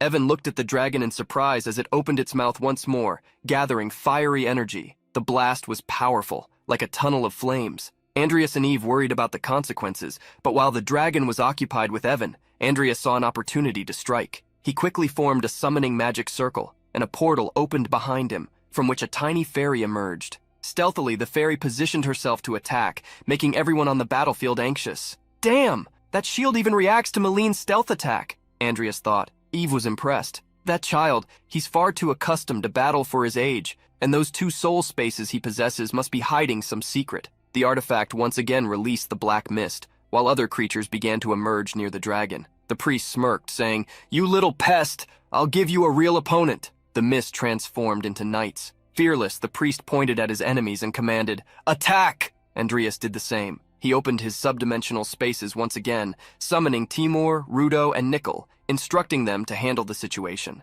Rudo swung his sword, slicing through one of the knights, which instantly dissolved back into mist. Nickel did the same with his blade, while Timur delivered a ferocious punch. Eve turned to Andreas and said, "Shall we? I'll dissipate the mist." Andreas agreed, stating that he would leave it to her. As he rushed toward the priest, the man stepped back in fear, pointing his staff at him and threatening, "Stay back!" The dragon appeared even more menacing amidst the dark smoke, its eyes glowing with an intense golden light. Eve, in Luna's body, extended her hands, releasing a wave of green energy that expanded outward, creating a clear tunnel for Andreas to pass through. The priest's eyes widened in shock and fear as the protagonist closed in on him. He raised his sword and struck, but once again the shield emerged in front of him, blocking the attack. The priest sighed in relief, smirking. "I told you it's useless." However, Andreas noticed the panic on his face. Something was definitely off. "But you're panicking? Is it because your attacks have no effect on my undead? And those knights, they're the souls of the Fire Dragon expedition. The ones who died because of you, aren't they?" The priest was stunned. "How do you know?" Andreas responded, "You didn't just send them to their deaths, you torment their souls as well." Unable to bear the truth, the priest shouted at him to be silent. "After all, they're still alive, aren't they? They weren't spared the punishment of death, were they?" However, he had failed to notice something, and when he lifted his gaze to the sky, it might have already been too late. Countless cross-shaped swords rained down from above, summoned by Evan. A brilliant light tore open a portal, and the blade struck the red dragon, causing it to roar in agony. Andreas had to dodge, shielding his face with his arms as he leaped backward. The priest was terrified, but his shield once again managed to block some of the swords. "How?" he stammered. "The dragon's skin!" The dragon had collapsed to the ground, defeated by Evan's power. Andreas clenched his teeth, furious that Evan had seized the opportunity, and had also targeted him in the process. Eve glanced at him sideways. What a sophism. Meanwhile, the priest, overwhelmed with fear, muttered, "You weren't consumed by the flames?" Evan walked through the fire, his gaze serious and piercing as he declared, "Binding the dead is nothing more than the selfish desire of those who violate the natural order. I will bring the wrath of the gods upon your folly." The priest glared at him with fury, gritting his teeth and sweating coldly as he said, "As expected, you are the greatest obstacle." The red dragon spread its wings wide, displaying its full majestic power. Andreas watched Evan, wondering if this was some kind of secret aura technique. If so, it was truly incredible to witness firsthand. However, with his usual calm demeanor, Evan simply stated, "You don't even realize that your greatest obstacle is yourself." The priest snapped back, "Shut up, I am the protector of this city. Death is too luxurious for you. I'll trap you in a cage of souls and fire, and make you suffer for all eternity." The battle raged on. Flames consumed the city's houses, intensifying the already heated conflict. As Andreas surveyed the chaos, he thought, that old man. Does he plan to turn the entire city into a sea of fire? Just how much mana does that dragon have? While he was analyzing the situation, he failed to notice that Evan was preparing another attack, one that would place Andreas directly in the middle, between him and the enemy. When he finally looked ahead, he was startled to see the attack already coming his way. Andreas leaped into the air, managing to evade it just in time. The attack, millions of swords collided with the priest's shield, proving ineffective. He's deliberately aiming at me again, Andreas thought, glaring at Evan. The protagonist looked ahead and questioned, "Are you unable to aim properly at your target?" In response, Evan remarked, "You're quite agile, so I gave you a chance, but your perception can't keep up with your movements." That put Andreas on high alert. He couldn't quite grasp what Evan was implying. He recalled Evan's last move, trying to analyze the situation. "That wasn't harassment, but rather an attempt to create an opening for me to attack?" Evan interrupted his thoughts, stating, "Well, since it seems like you can't keep up, I'll just have to do it myself." Andreas smirked mischievously. "If that's the case, you should have just said so from the start." As the two argued over what had happened, Eve, still inside Luna's body, shouted, "Watch out, it's coming again!" The jet of fire obliterated everything in its path. However, Evan questioned why the enemy kept repeating such a simple attack. As he ran, analyzing the dragon's movements, he failed to notice the creature's tail swinging toward him. The impact sent him rolling to the other side. "This is bad," Andreas muttered as he saw the dragon move.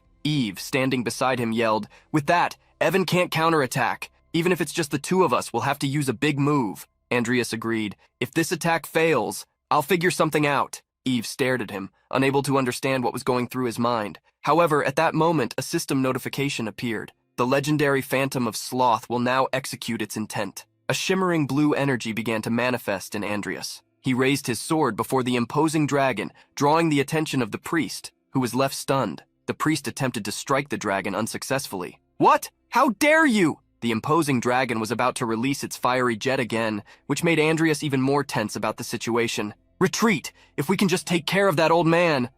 Andreas leapt, raising his sword above the priest, and as he descended to try to make an impact on the battle, the priest repeatedly claimed how useless all of it was. Eve also prepared to help, intensifying her power and raising her energy to the skies, preventing the black mist from reaching her. "That brat again!" the priest shouted. However, Eve was caught off guard. Her eyes widened as she looked to the side, thinking, "Damn, I dropped my guard!" Seconds later, the mist engulfed her. Andreas called for her, but there was nothing he could do at that moment. Suddenly he heard someone say, "Secret aura technique." A golden sword began to fall from the sky toward them. That was the execution of light. Andreas couldn't take his eyes off of it. That previous move, wasn't it a secret aura technique? He remembered Evan mentioning how his perception didn't match his movements. And then, seeing the disaster before him, the protagonist focused his gaze and thought, "This time I won't dodge. I'll follow the path Evan opened." Andreas positioned himself firmly in front, realizing that the dragon's core was beginning to suffer damage. He steadied his sword, his eyes filled with unwavering determination, and shouted,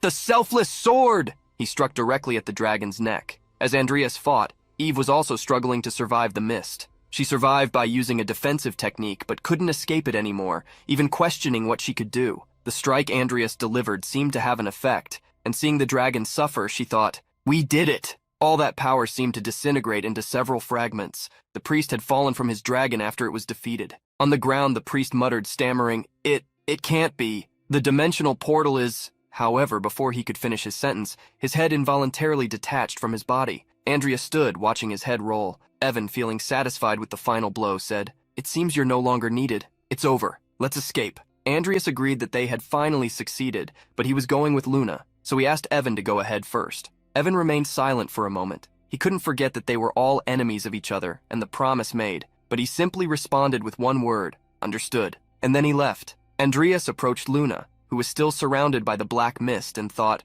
although the old man is dead, the smoke. He asked if she was all right and said they needed to get out of there quickly. Luna smiled gently and said, "Partner, Luna cannot come." Andreas found that strange. What did she mean she couldn't go? He wondered if she was trapped and said he would use light magic to dispel the smoke. However, panic overtook her as the smoke wrapped around her even more. "It's impossible! The shield is already at its limit! Just go!" Desperate, Andreas shouted, "Don't say something like that." A powerful explosion of light filled the area. Andreas was desperate to save Luna at all costs. He reached out his hand to her, and she looked at him, stunned. Tears streamed down her face as she wondered if this would really work. Andreas tried to hold his light and shouted, "Quick, take my hand! If you stay trapped here, you won't even be able to die and will wander for all eternity." Her hand reached out to meet his, still holding the shield. Just as he was about to reach her, she started losing her energy. Eve at that moment spoke. "It's okay, partner." Her smile and tears mixed on her face as she tried to reassure him. "I'm used to things like this." Then a black sphere formed,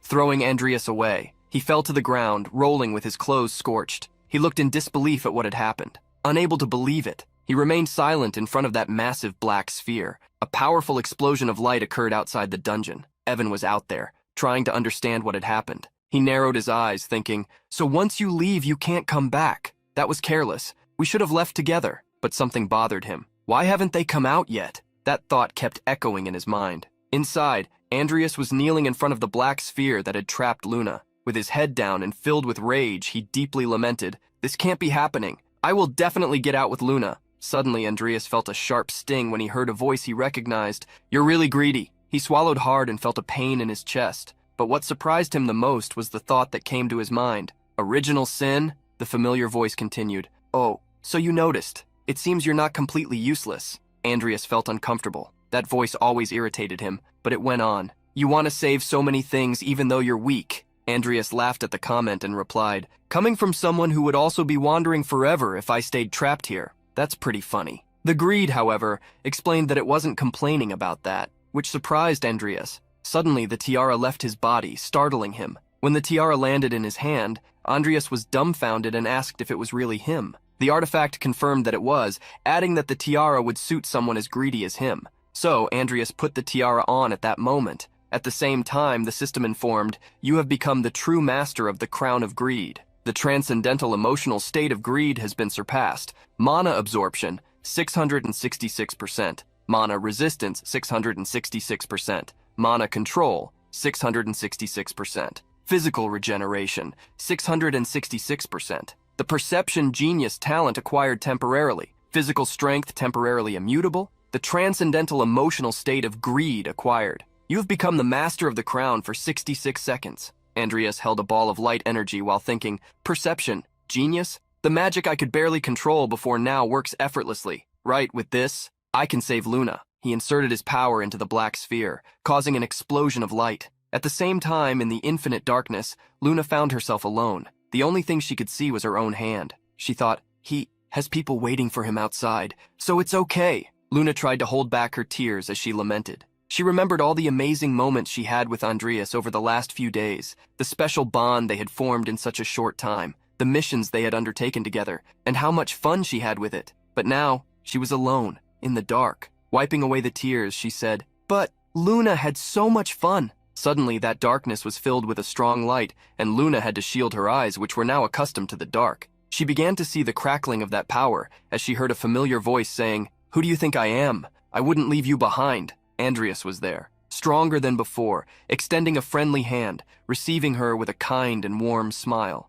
Luna, who had been trying to hold back her tears, could no longer. Her tears flowed as she said, but if we were trapped here? Andreas interrupted her, reaffirming what he had said a long time ago, even before all of this happened. We're friends. This phrase echoed in her mind, something she treasured with all her strength, and unable to bear it, she gave in to her tears. She quickly hugged him, emotional to have her partner back. Greed flashed a sinister smile, saying, here it comes. Suddenly that moment of tenderness turned into something unexpected. Andreas felt an unbearable sensation and pressure. Luna, who was in his arms, fainted instantly. Andreas's blood began to spill from his mouth and nose, and Luna, worried, widened her eyes. Andreas kept his gaze fixed, his pupils wide open, while thinking, what is coming? Greed, savoring the situation, said, you know who it is. It's Lethe. Andreas collapsed to the ground as a massive, enigmatic figure made of light and fire appeared before him. He looked up, thinking, what is this pressure? I don't know if it's truly a god or not, but it's definitely a dangerous entity. The figure stared at him with a reddish gaze and said,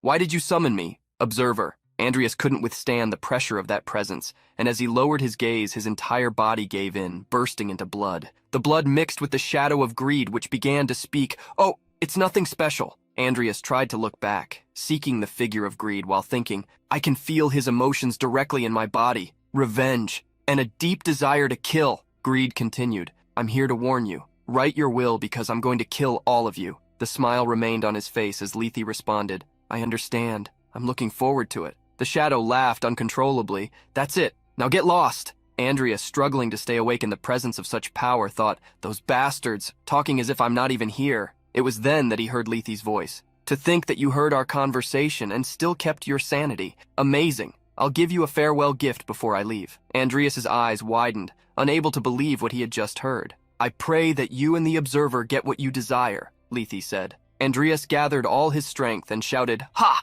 Immediately, a system screen appeared. A blessing has been granted by those beyond memory. The blessing will manifest automatically when the conditions are met. Gradually, Andreas wiped his mouth, laughing and wondering what kind of blessing this might be. In the end, he was left surprised. Was that really a god? He looked at Luna, who was still unconscious in his lap, and began to gently touch her to check if she was alive and safe. After confirming this, he turned his attention to another objective. Behind him, the dragon's body was still there, and his next step was to awaken it. Evan was outside waiting for them, a little concerned and anxious. That was absurd. What I just saw, such a gigantic mana consumption. Inside the dungeon, Andreas remained determined, gathering all his energy. If it weren't for the power of the crown increasing my mana, this wouldn't be possible. The system informed that the dragon's heart was still being summoned. Around Andreas, the energy was floating unstable. He thought, the dragon's heart remains? How much energy does it need to extract? The system continued. Intermediate necromancy, skeleton summoning successful.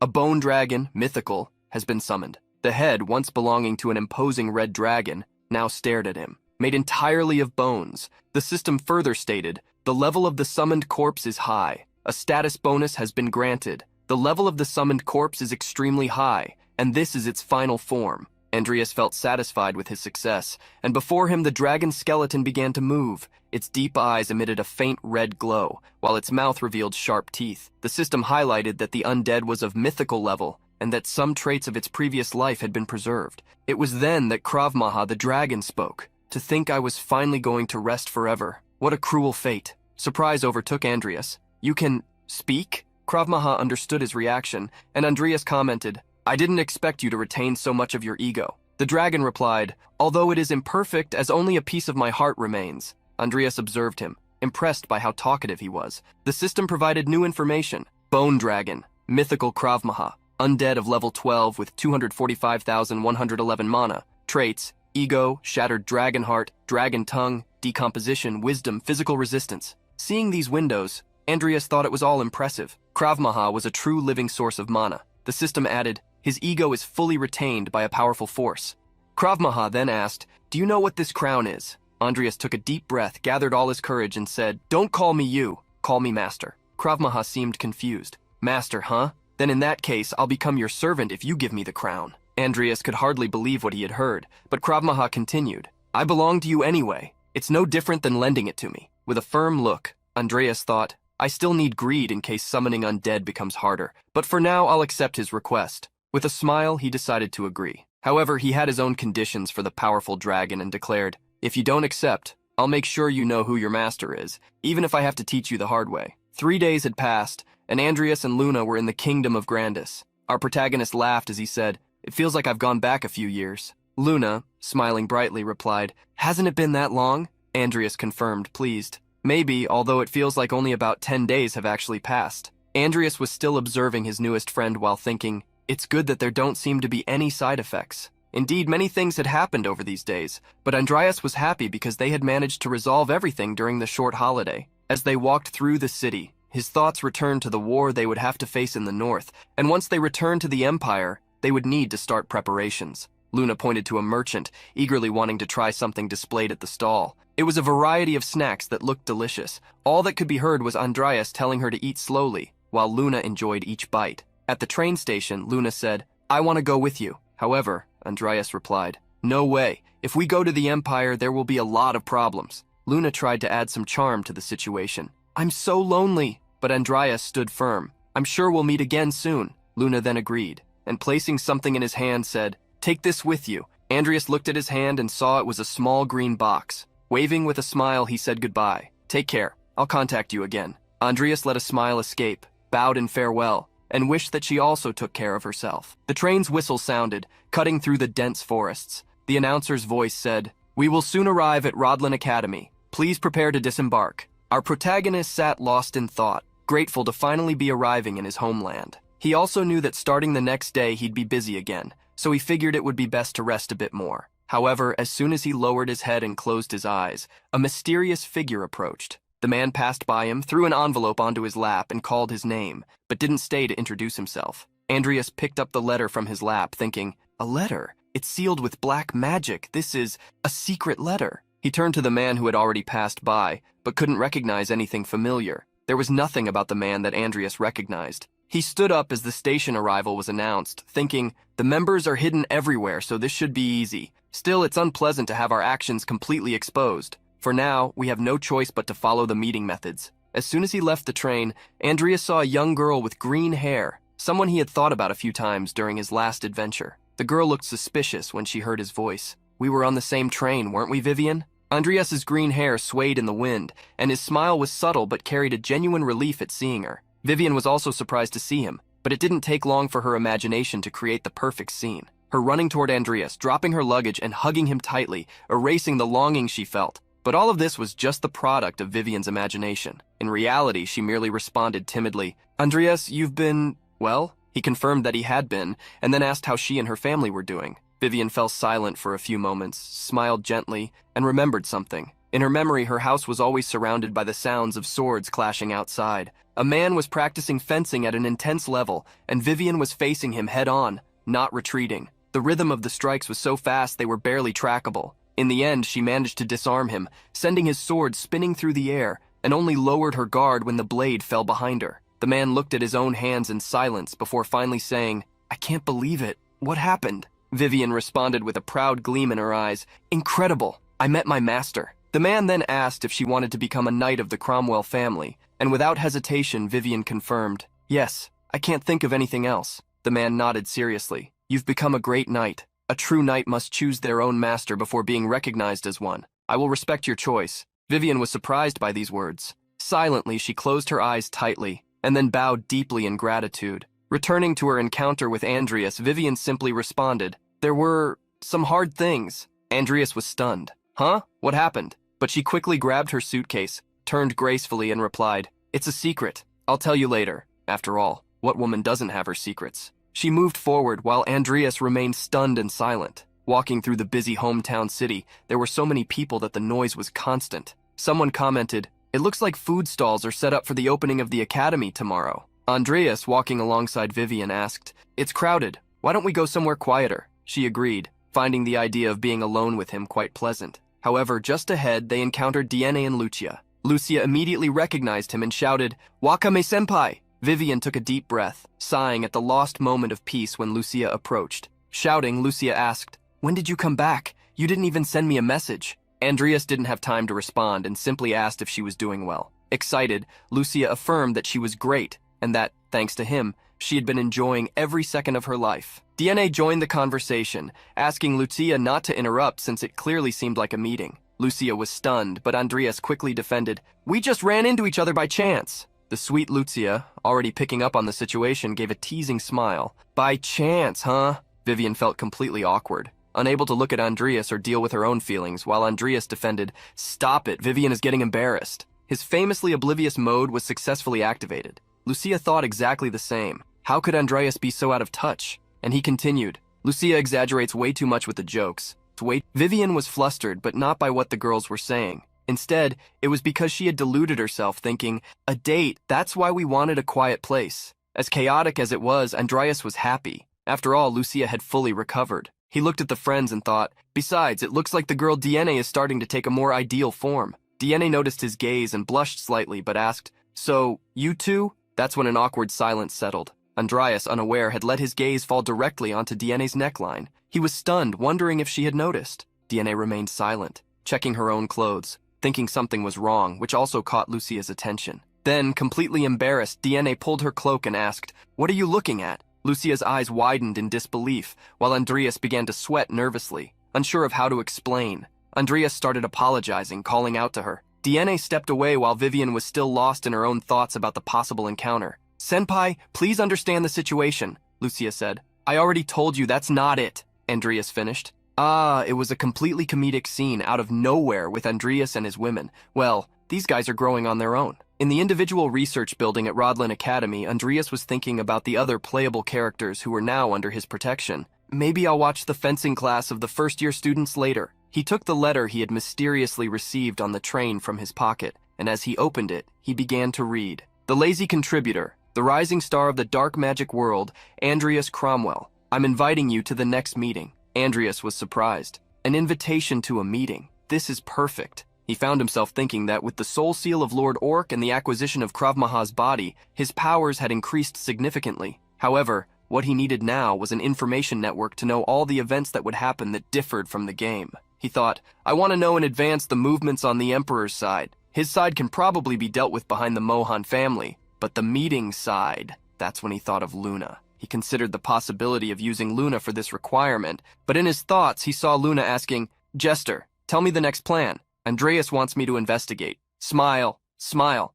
Andreas stopped imagining, believing that it wouldn't be a good idea. He set the letter on fire to burn it while thinking, no, there's nothing. In that case, I can't let them interfere with me. I'll gradually expand my influence in the meeting. As the paper burned, destroying all the clues linking Andreas to the congregation, he was determined to take control of this next meeting. Meanwhile, in a place even farther and unknown on the map, Evan was walking in silence when he heard something. Several hooded people in white robes pointed their swords at him. He was surrounded. They were 3 masters' prey. A man who appeared to be the elder and their leader emerged from the depths of the dark forest and said, this level of capture is necessary for this. Answer me. Why did you defy the will of God? Evan von Orleans. It was then that the white paladin removed his hood, revealing his identity, and replied, I wrote this in the report. I achieved enlightenment. However, the man interrupted him. Have you been tainted by dark magic? For you, the symbol of the holy nation, to write such a report. Evan observed the hooded soldiers positioning themselves for a possible charge. He commented,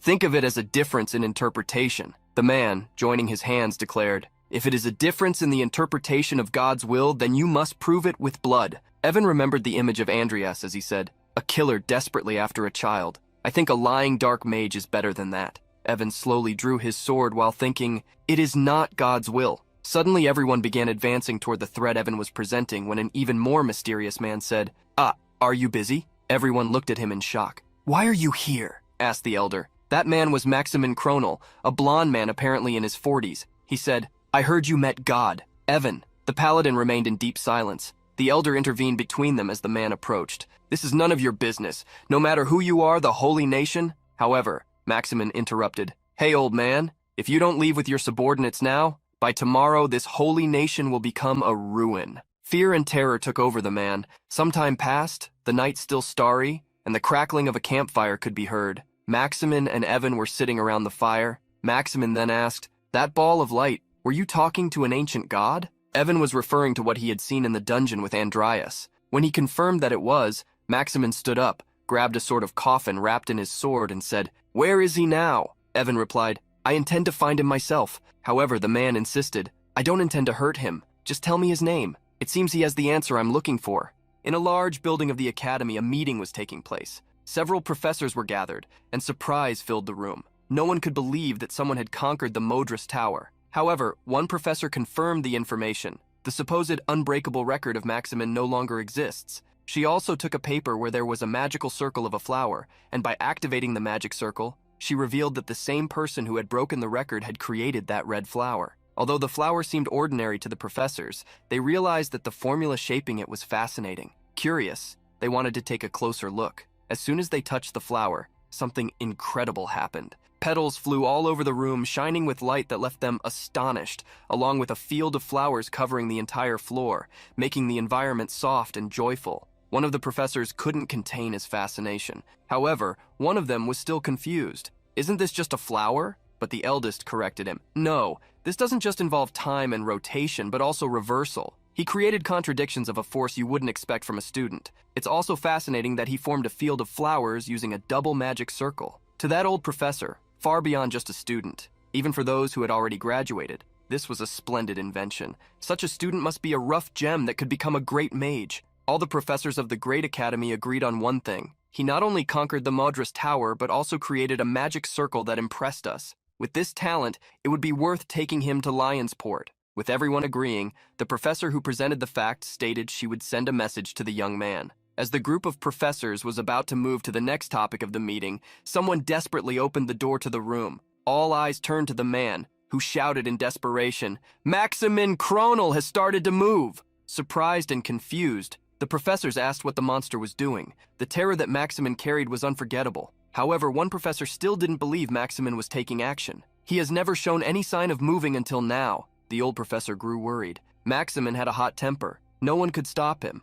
The young professor also agreed. This is a man who became the most wanted in Rodland because of past incidents. With all the concerns raised by the professors, the messenger who had delivered the warning was asked if he knew Maximin's objective. The man stammered for a moment, telling the whole room they were still not sure. However, he revealed something desperate. According to the report that just arrived, he has already crossed the Rodland border. The professors couldn't believe Maximin was going to Rodland of all places, because if he reached the academy, it would make the situation extremely serious. Everything seemed calm at the academy, and in an open-air training arena, Luis showed a surprised look. Before him, an unexpected fight was happening. Selena gritted her teeth, raising her sword. The young woman's weapon clashed against another sword, sparks flying from the metal collision. Luis couldn't believe his friend could fight so well, especially against the senior Andreas. While defending Selena's attack, the protagonist looked back. "What's wrong, Chris? Aren't you going to join us?" Chris's eyebrows raised at the sudden question. He then warned, "We're not on the same level as during the entrance ceremony. Aren't you underestimating us too much?"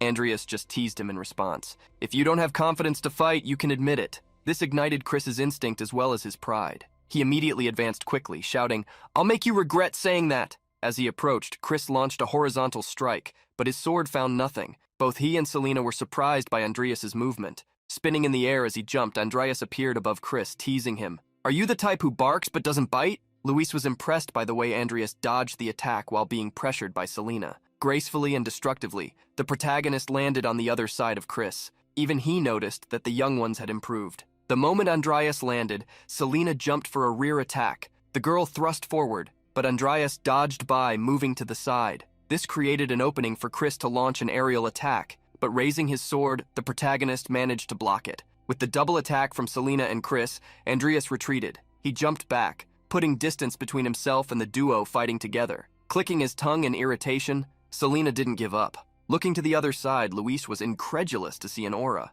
Chris held his sword raised in front of his body, breathing deeply as a crimson aura was released from him, showing he would use powers far beyond fencing. Chris moved quickly, alerting Andreas. The protagonist saw something approaching fast, but surprised Chris by blocking his attack, sword against sword, while pushing Selena's hand down to avoid her attack. Since the two were so close to him and were taking things so seriously, Andreas smiled maliciously, thinking about how to punish them. Immediately, a circle of white light appeared beneath Andreas's feet. This frightened the duo, attacking him. Before they could defend themselves, they had already been disarmed, their swords flying into the air, and with a crossed slash of energy launched by Andreas, they were defeated. Luis stammered upon seeing magic being used. Falling to the ground, Chris growled, refusing to accept defeat. "Hey, it's not fair to use magic." But Andreas mocked him. "Can you say the same on the battlefield? I think it's a great idea to gain some fighting experience against those who use magic, got it?" While Chris tried to argue, Andreas ended it, surprising them. "Putting everything aside, you two really have become stronger." Andreas first addressed Chris,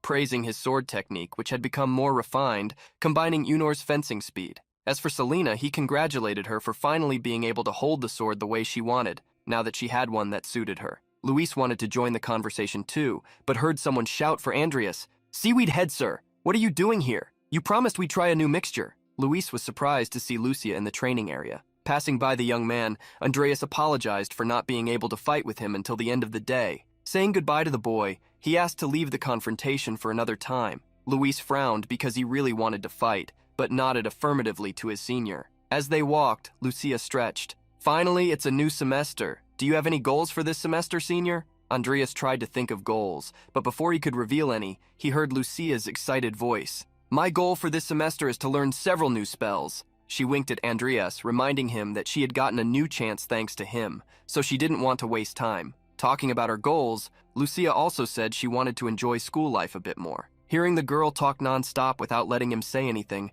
Andreas rolled his eyes. Lucia put her hand in front of her body, closing her eyes as she spoke. "There are so many things I couldn't see when I was sick, so many fun things." Andreas ended up looking at the girl, contemplating her innocent, youthful desires. After saying everything she wanted, Lucia asked Andreas what his goal was. The protagonist thought for a moment. He would like to participate in the congregation meeting, but was just waiting for the day to come. Based on the information he had obtained from Morheims, there was still some time before the war caused by resentment in the north would begin. Putting all that aside, Andreas answered, "I think I'll do some research on magic." Surprising his friend, he said he wanted to try using techniques that combined various magic attributes with fencing. There were many situations where he couldn't use undeads, so it wouldn't hurt to prepare for them. Hearing that Andreas wanted to learn more magic, Lucia cheekily commented, "So that means you're my rival. I'm also planning to focus on learning magical combat." The girl proudly declared that the only reason Andreas was getting so much attention from everyone was because she had been too sick to show her superior skills. With a slight look of disbelief and disgust, Andreas let her think whatever she wanted. However, the girl noticed his look and argued, upset. While the two joked around, a small dust cloud hovered in the air in the garden outside. Andreas's gaze was drawn to the nearby building, where the dust came from. Lucia noticed the surprised look on Andreas's face, and before she could ask what was happening, a huge explosion occurred, creating a gigantic fireball in the building next door. Shocked, Lucia shouted, "What's going on?" Seeing all the dust and smoke, Andreas realized the main gate had been the first place to suffer the explosion. Immediately, Andreas moved while telling Lucia to run to the gate behind the school, which was on the opposite side of the explosion. The girl extended her arm, worried, trying to understand what Andreas was going to do. As he ran toward the courtyard outside, Andreas tried to imagine what had happened, since he didn't remember attacks on the academy at this time of year. He wondered if it was some attack launched by the congregation. Approaching the explosion site, Andreas was stunned by what he saw. Amid the dust and smoke, several people lay unconscious on the ground. The first person Andreas identified was Director Zeos, who frowned even while unconscious. On the other side, even Professor Ivy had been hit. While the protagonist tried to wake the professor, someone approached from behind him. Feeling the presence, Andreas heard his name called. Behind him, a man carried a coffin on his back, and in his hand, a professor spoke darkly to him. A man wearing a magic college robe and a sword on his hip. "It seems the man I was looking for has appeared." Looking up, Andreas came face to face with none other than Maximin Cronel. The protagonist hurriedly wondered why Maximin was there, and pretending not to know him asked, "And who are you?" Releasing the man he was holding, Maximin revealed he was there looking for him. Andreas frowned upon hearing this, and suddenly saw Maximin disappear. The sinister man reappeared behind Andreas, challenging him. "First things first, let's see if you're really good." The protagonist reacted in time and dodged Maximin's fist, which struck the ground, tearing everything in its path. Having evaded, the protagonist asked what Maximin was doing. Maximin did not answer.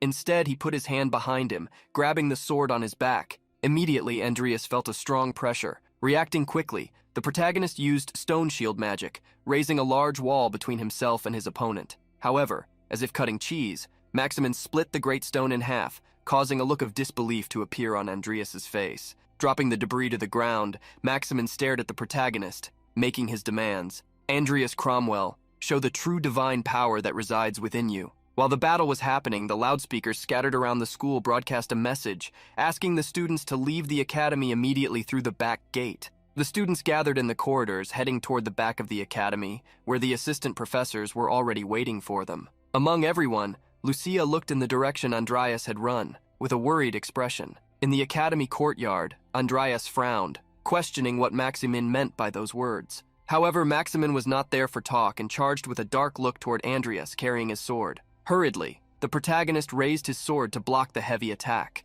However, the force behind the blow was not something he could resist. Andreas was thrown far away, bouncing on the ground every meter, destroying everything in the path where he was thrown. In the end, Andreas hit a wall which cushioned his body. Gritting his teeth, he cursed the attack that, even blocked, had made him suffer greatly. Frowning, the protagonist wondered why Maximin demanded such a thing from him, among all people. When Andreas got up, Maximin stopped to speak for the first time. "Just like Evan said, you only use your powers when your life is at risk." This time, Andreas gritted his teeth, cursing the damn Evan and his big mouth, which couldn't be hidden even by that damn mustache. Wanting to see Andreas's powers, Maximin said he would help him reach the desired condition. Swinging his arm, Maximin launched an energy strike toward Andreas. The protagonist barely had time to block the attack when the man carrying a coffin on his back jumped toward him. A torrent of attacks fell on Andreas, who could barely keep up. Even Maximin, swinging his sword seemingly at random, was hard to match. Faced with the man attacking him expressionlessly, Andreas saw no other option but to summon Nickel. It was the only way to stay alive. However, before he could do anything, an evil entity, the original sin, spoke into his ear. "Get even closer to him." Andreas questioned what the evil being hiding behind him meant, as his hands were already busy blocking Maximin's attacks. Smiling maliciously, the dark being asked, "What are you afraid of? You got something interesting from Lethe, don't you remember?" Finally, Andreas remembered the blessing granted to those beyond remembrance, a blessing that would manifest automatically when ideal conditions were met. The protagonist gritted his teeth, making a decision, believing that this condition depended on his life. A slight surprise appeared in Maximin's eyes. He saw the boy who had been retreating advance toward him with a manic look, as if giving up his own life. Maximin accepted the challenge and raised his heavy sword to confront him. At that moment, an energy seemed to overflow from the coffin Maximin carried. A notification appeared for Andreas. Blessing those beyond remembrance detected traces of another divine being. Conditions met. Andreas felt a pain that made him grit his teeth as a light energy began to gather in his hand. The blessing seed of the divine hunter was activated. Maximin, who was about to attack the young man, only extended his sword, confused to see him fall to his knees. With a frustrated look, Maximin asked if he was giving up. While Andreas looked at the energy in his hand, he received the notification that he would temporarily suppress the presence of that known as a divinity. Even with difficulty, Andreas raised his gaze, staring at Maximin. "The reason you looked for me? I can feel it's in the coffin. It's because of the traces of the divine, right?" Trembling, Andreas lowered his sword, putting it away on his back, and coldly asked, "Can you awaken the person inside the coffin?" However, the protagonist said he had no reason to fulfill his request, especially after being attacked. Looking around, Andreas said the guards would arrive soon, so besides not wanting to help him, he was also not in a position to do so. Andreas's words gave Maximin the certainty that he could help him, since he was not denying it. Still, the protagonist ignored the man and turned, asking him to leave. "You can go. I have to take care of my wounds." Before Andreas could walk away, however, Maximin asked him a question. "What do you want?" Seeing Andreas stop, Maximin continued, "I will do whatever you want, as long as you awaken the person inside the coffin." Seeing the most powerful and insane person in this world humiliate himself before him made the protagonist smile. The protagonist turned, as if questioning him. "I'm not interested in hearing anything from someone I don't even know." Seeing that he had not presented himself, Maximin Crenel officially revealed his name and warned, "I will be waiting in the golden maple forest." Then, he transformed into an energy of light and disappeared. Again, Andreas thought Maximin didn't have much choice. After all, that coffin was the only reason Maximin lived. That night, the 3 moons seemed to gather in the sky, illuminating the forest of golden leaves below. Inside the forest, a young man walked until he found a man sitting on a rock in front of a coffin. As he approached him, Andreas declared, "3 times. When I need you, no matter the situation or who I am fighting against, you must help me 3 times.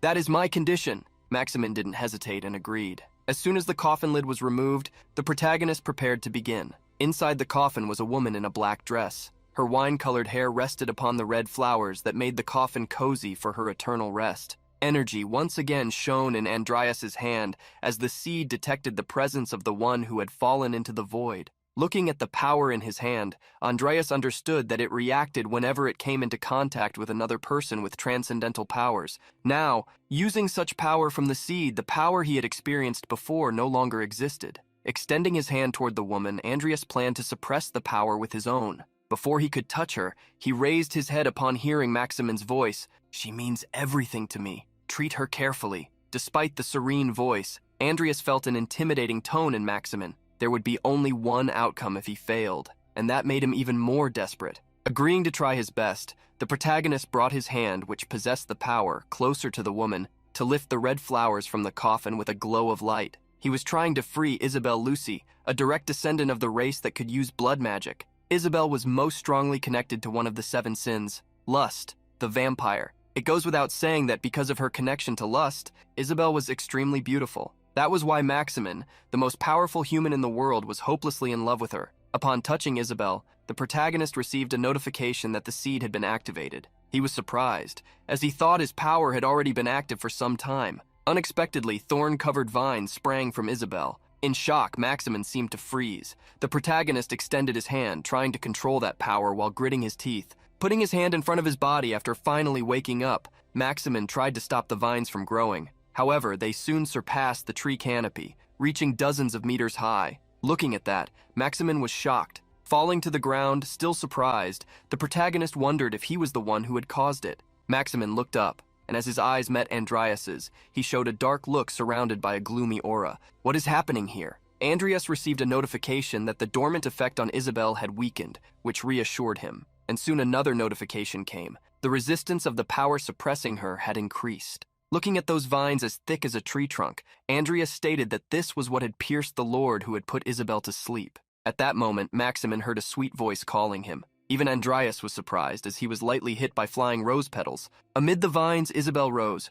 Maximin, I'm sorry. The man who was supposed to be the most powerful in the world began to cry before the miracle. His sweet beloved had awakened after a long time. In a cathedral of the academy, the director snorted, "Of all times, just when I was absent, that Maximin acted as he pleased." Irritated, he would rather have a war break out than have to deal with that man. Worried, he asked the professors in front of him what damage had been caused to the academy. One of the professors stated that many people had been hurt, including Director Zeos and Assistant Professor Ivy, although no one was in life-threatening condition. Another professor, with an injured arm, recalled something he had seen only from a distance since he was hurt. He had seen Maximin talk with the Tower Conqueror, Andreas, before quietly leaving through the main gate. The comment left Bart Alvin surprised and confused. He wondered what on earth the Empire's most wanted man and that scoundrel boy had to talk about. He knew it would be a problem if the Emperor found out. Worried, he asked the professor if anyone else knew about it, but the professor denied, saying the other team members were busy evacuating the students.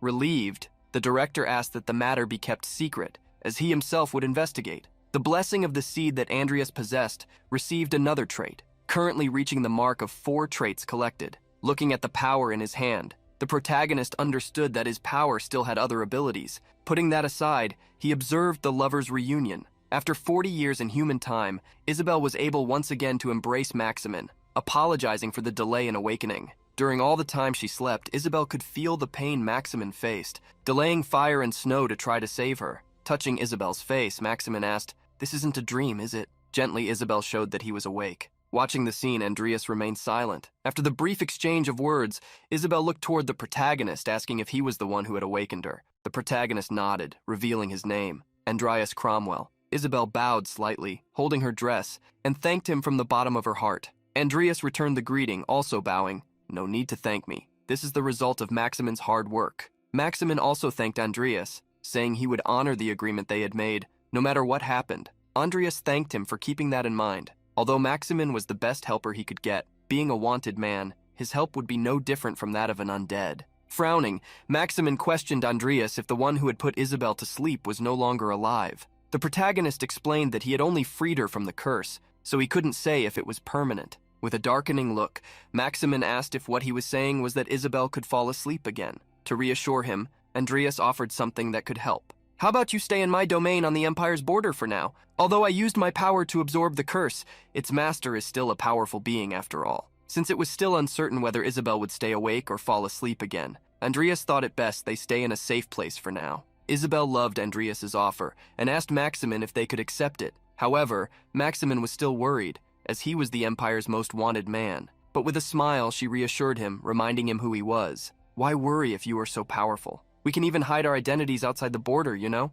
Isabel really wanted to live a normal life for a while, and as an ordinary woman asked Maximin to fulfill her wish. Although she seemed normal, Isabel had almost become the vampire queen, but by following that path, she meddled in matters she shouldn't and became a victim of the sleep curse. Andreas imagined that if he could keep her close to him, he might somehow find the whereabouts of the capital Sinlust. Convinced by his wife, Maximin asked Andreas if they could really accept the offer. There was no reason for Andreas to disagree. With the two in his territory, he wouldn't have to worry about Amy's safety for a while. Suddenly, Isabel's eyes widened as she sniffed the air. She approached Andreas, sniffing him lightly, although he tried to step back. Then she smiled slightly, remembering his name. "Andreas Cromwell, isn't it? What a nostalgic scent. I see you are that girl's favorite." The protagonist was confused, so Isabel revealed who she was talking about. "Angela Lucy. You have met her, right? My little sister." Remembering the woman who bit him on the neck, the protagonist was surprised. Far from that golden maple forest, there was a cabin almost buried in the snow. Inside the cabin was Andreas, sitting at a wooden table, thinking of Angela, whom Isabel had mentioned. Angela was the first subject he had developed, and the one who had sucked his blood. Angela, being Isabel's younger sister, was a big surprise to him. If this relationship was friendly, it would even increase his chances of getting close to lust. The only problem was not knowing Angela's whereabouts. While his food was served, the protagonist thought about that vampire. The only thing he could do to find her was to ask Isabel, her sister, about her whereabouts. Still confused, the protagonist wondered why they had requested a meeting with him in such a remote place. Currently, Andreas was in the northern province, Volgien. He himself had no idea that the feudal lord of this province was involved with the Dark Mages. Not only because of the remote place, Andreas had been called despite his involvement with the capital sins. In the letter he received, he was recognized as the new face of the Dark Mages in the world, being invited to the congregation. Trying to trace a connection between the northernmost province and the capital sins, Andreas ended up thinking of something, but soon his thoughts were interrupted. A pot-bellied man approached him, asking if they could share the table. The protagonist just took a sip of his drink, nodding. Laughing that he wasn't much of a talker, the man sat across from him. Seeing him drink and eat, the man smiled. Drinking before a big event? If I were you, I'd drink only afterward. The protagonist spoke for the first time, arousing the man's curiosity. Putting a piece of his large steak in his mouth, the protagonist warned him, "Be quiet while you eat. You're embarrassing the congregation. We may be in the middle of nowhere, but how can you be a dark mage with such a big belly?" Humiliated, the man widened his eyes. While the young man in front of him kept eating as if nothing had happened, he gritted his teeth. "You little piece of trash who got a bit lucky. You think you're special, brat?" The protagonist only replied with one thing. "You're Brown, from the Jester faction, right?" Brown almost jumped out of his chair, afraid of being recognized so easily. Seeing his reaction, Andrea smiled. "What's with the surprise? Why don't you do your job and show me the way?" Irritated, the pot-bellied man stood up. "Arrogant bastard, just wait for the congregation." Seeing how even an idiot like that was at the event, Andreas imagined there would be many other idiots as well. Amid the snowstorm, the protagonist followed Brown until the man suddenly stopped. In the distance, Andreas could see stone walls. Soon they and other groups arrived at a castle in the middle of nowhere, right next to the main city. That place was impressive, even though isolated. Upon entering the castle, many people could be seen everywhere. In the center of the hall, a candle-lit chandelier brought a melancholic light to the dark environment. As soon as he entered the place, Andreas encountered a man wearing a hat, who greeted him. "Long time no see, fearless boy." Dragan looked him up and down, as well as the surroundings. "Looks like you're not with Salem this time. Have you gone mad?" Showing his sheathed sword, Andreas replied, "I came because I was invited." Upon hearing this, Dragan scratched his chin with a disdainful look. "I don't remember us being so short-staffed that we'd invite you to replace Karen, right? I can guess whose idea that was." Seeing how Dragan had been on his case from the start, Andreas guessed the man had been watching him since the sloth incident. The protagonist glanced slightly upstairs and answered, "If you ask me who invited me, it must be no one other than Master Jester." Dragan snorted as he looked toward Jester, saying the man either couldn't read the mood or was doing it on purpose. In the end, he cast a sharp look at Andreas. "Welcome to the congregation. I'm looking forward to this, boy." From the upper floor, Jester stared at Andreas from beneath his dark attire, like all the others looking in his direction, guided by Dragan's voice. "Let's see if this time you'll come out alive." Just as Jester stared at Andreas, everyone in the hall did the same. They murmured among themselves upon seeing the boy who had dared to threaten the congregation. It was impressive that the young man had the courage to show his face. Some irritated mages gathered, questioning how much the congregation had fallen to become a laughingstock for a mere boy. Andreas didn't care about the wild stares surrounding him and wore a cold expression. However, amid those looks, someone was pushing each of them aside to approach Andreas. The protagonist turned upon hearing someone call him. Luna cheerfully raised her hand, waving, "Hey, Luna knew it was you." Everyone was shocked to see Luna approach the boy. She practically jumped into his arms, grabbing him. "Long time no see. Have you been well?" Trying to step back a little from the clingy girl, the protagonist stammered, Yes, I'm also glad to see you're well." Luna was extremely happy, saying that since this was the life he had given her, she was enjoying it to the fullest. Smiling, she pointed to a corner of the hall, trying to drag him along. "Come on, there's lots of delicious food over there." The eyes that had already been on Andreas showed surprise upon realizing he knew Luna Pendragon. Luna was someone who didn't belong to any faction, so they wondered what that meant. The protagonist knew that the fact no one tried to attack him showed how significant Luna's presence was in the congregation. Moreover, the congregation's 4 factions kept each other in check. Jester, who had already exchanged looks with Andreas, Ika Imp, who had a black tattoo near her face, Fade with his mask covering his entire face, and the old Morn Dworsky. Each ruled a part of the congregation. None of them took initiative because Luna was beside Andreas, especially those from Jester's faction. They might seem calm, but in reality, they intended to eliminate Andreas at the earliest opportunity. As for Ika Imp, Andreas noticed she wasn't attending the congregation and had only sent Dragan to represent her. While walking among the mages, the protagonist spotted Fade among them. However, as soon as Fade saw him, he looked away. The protagonist had lost count of how many times Fade had eliminated him while playing that game, yet the man remained a mystery to him. Besides being a faction leader and a powerful black mage, Andreas knew almost nothing about him. As the protagonist walked, a female voice called him. With hands on her hips, Morshe frowned. "How dare you show up and stay so quiet after all the mess you caused last time?" Instead of falling into a pile of provocations, the protagonist simply bowed, greeting her. "It's been a while, Miss Morshe." Morshe gritted her teeth, her eyes turning red with fury as she spoke to the boy. It seems you don't understand the situation you're in. Here, I can easily turn you to ashes forever. The protagonist was extremely irritated with that damned jester, who didn't even teach his subordinates properly. Keeping a smile despite his anger, he warned Morshe that he was at the congregation by Master Jester's invitation. Suddenly, Brown raised his hand, pointing at Andreas, startling even Morshe. As Miss Morshe said, that brat must be judged immediately for challenging the congregation. But amid his shout, Brown felt a tremendous energy pressing down on him. Behind Brown appeared a skeletal armored being, carrying a sword larger than Brown himself and exuding a bloody aura. Everyone was shocked to see a dark knight, as only one person in the entire congregation could control an undead of that magnitude. A hoarse old voice arose among the mages. "Boy, be careful with your actions." Brown, being reprimanded, looked back. Old Morn was the last of the 4 leaders and the mentor of Karen, whom Andreas had defeated. Old Morn Dworsky, the one who controlled the Chaos Knights, was at the peak of necromancy. Morsha was furious and growled at Morn. "Why are you siding with that kid?" Calmly, the old man asked Morsha to understand that the boy was like one of his pupils. However, Morsha refused to accept that. She wanted him to remember that Andreas had stolen from him. Smiling slightly, the old man reminded her he had already said it was fine, but soon his smile turned to irritation, questioning, "Or do you harbor ill thoughts about me giving him my possessions?" With irritation in Morn's eyes, his knight displayed a cold energy. At that point, Jester was forced to intervene. "Leave things as they are. The boy is my guest." Despite being irritated, Morsha could not go against her master. Raising one hand and striking her staff on the floor, Morn began to dissipate his knights. "Actually, especially in the presence of so many important guests, please forgive this old man for reacting so aggressively."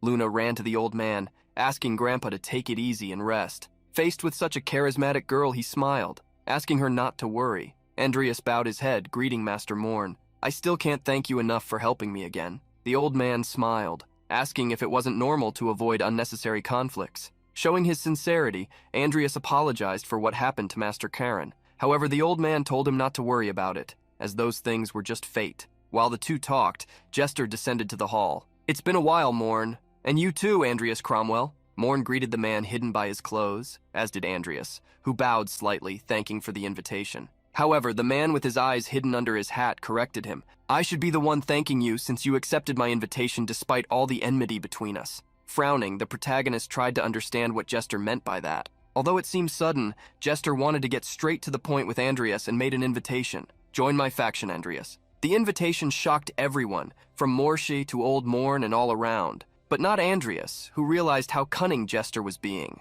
By making him join his faction, Jester could keep an eye on the academy again after what happened with Kyler, and at the same time strengthen his influence in the congregation by using the connections Andreas had with Salem. Seeing the young man silent, Jester asked if that wasn't a good offer. However, Andreas knew Jester only wanted him to become a lackey. His next actions would cause a commotion, but he had no other choice. The protagonist bowed slightly, thanking for the offer, but revealed, "I'm already planning to form my own faction in the congregation." His words scared everyone present, although they excited the girl, Luna. From side to side, people thought they had misheard, but quickly Luna jumped and shouted, "That's right! Luna will join her friend's faction!" While Jester was still confused by Andreas's words, Morshe shouted, "The congregation is not a game!" Even Morn warned him, "Boy, I'm not sure that's a wise idea." Stomping his foot on the floor, Jester warned him, "Andreas, do you understand the implications of what you said?" He extended his hand, showing a ring. "To form a faction in the congregation, you must take possession of this ring, proof of a faction leader,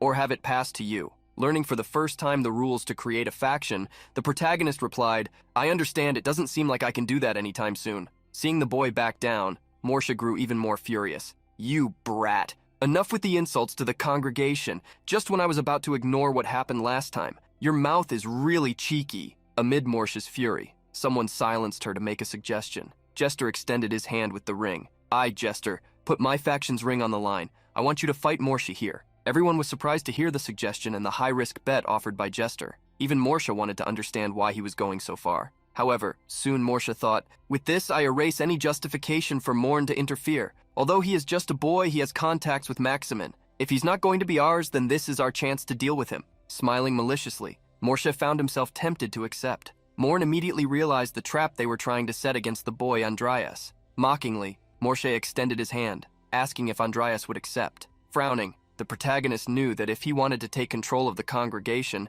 he would have to walk that path sooner or later. He imagined in his mind what it would be like to fight Morsha. Morn was about to try to intervene to cancel the challenge when Andreas began to speak. This is an exceptional offer. If I didn't accept, it would be rude of me. Seeing his future little boss accept the challenge, Luna celebrated. Her eyes sparkled at the thought that a fight was about to happen. Arrogantly, Morsha declared, "Let's go outside. I'll show you how formidable this congregation is by carving it into your body." The duel between Andreas and Morsha was going to take place in front of all the congregation members. Regardless of the outcome, any act of retaliation or unfair treatment would not be tolerated. In an arena near one of the castle's exits, the two competitors already faced each other, with the congregation group standing beside the arena. Morsha, as always, showed a haughty side. "There's no Salem or anyone who can come to intervene. You still managed to act tough despite that?" In silence, Andreas tried to analyze Morsha. He didn't know her true strength. The only information he had was that, although she wasn't at the level of a warlock, she was undoubtedly stronger than Karen and Kyler.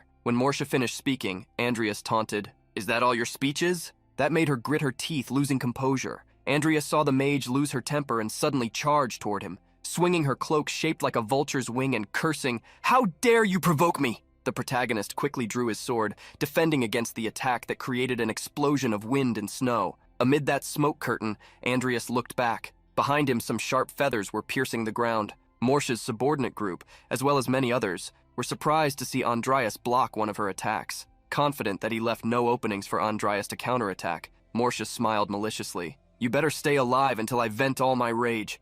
Andreas, raising his sword, panted lightly. The attack he had suffered felt like facing a metal wall, or even something stronger than metal, which showed Morsha's strength. Andreas knew he could defeat her if he showed all his powers, but it wasn't wise to reveal them in front of so many people. A careful approach was necessary. Seeing the young man so tense and possibly even afraid, Morsha advanced once again. She jumped in front of the sunlight, trying to dazzle Andreas's sight, like a crow before its attack. A great explosion happened, raising snow and gravel from the arena in all directions as Morsha's kick struck the ground. Andreas gritted his teeth, feeling the impact of the blow, and at the same moment his opponent removed one of her black feathers, moving behind him, mocking. "Or did you underestimate me?" Morsha smiled maliciously, about to use her final attack, but Andreas's cold gaze showed how pleased he was that she had come close, entering the range of his skill. A skeleton carrying a sword appeared behind Morsha through a portal. She felt the presence of the new enemy and was surprised. Andreas might have been holding back,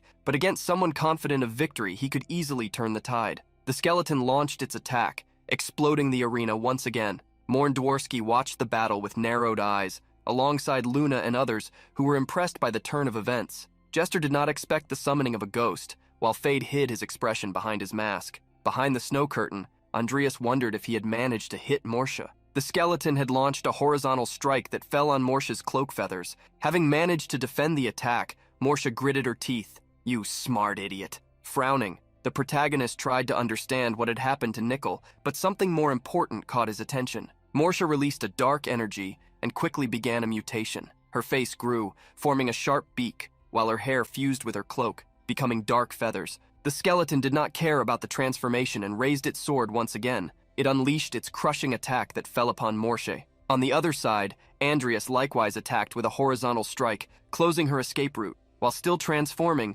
Morsha received both attacks, both extremely dangerous. However, amid the snow raised by the powers of Andreas and the skeleton, a giant crow cawed deafeningly. Crow Morsha raised her face upwards, opening her sharp beak and releasing a sonic wave that could rupture the eardrums of those nearby. Andreas quickly put his hands over his ears, trying to prevent the sound from affecting him further. Even Luna and some others who were not faction leaders did the same. Although they were many times farther from Morsha than Andreas, they were also affected. The skeleton would not allow the crow to act freely and brandished its sword toward her foot, which was as large as itself. Suddenly, a second undead struck the crow's head, throwing it to the ground to silence it. Many were shocked to see a second undead. Even Jester, who had proposed the bet, fell silent, hiding his surprise. Even with narrowed eyes, Morn expressed surprise at how Andreas had reanimated the Tiger King with such perfection. However, Andreas was still startled to realize that two of his undeads were not enough. Seeing Morsha counterattack, he quickly ordered the Tiger Timer to dodge.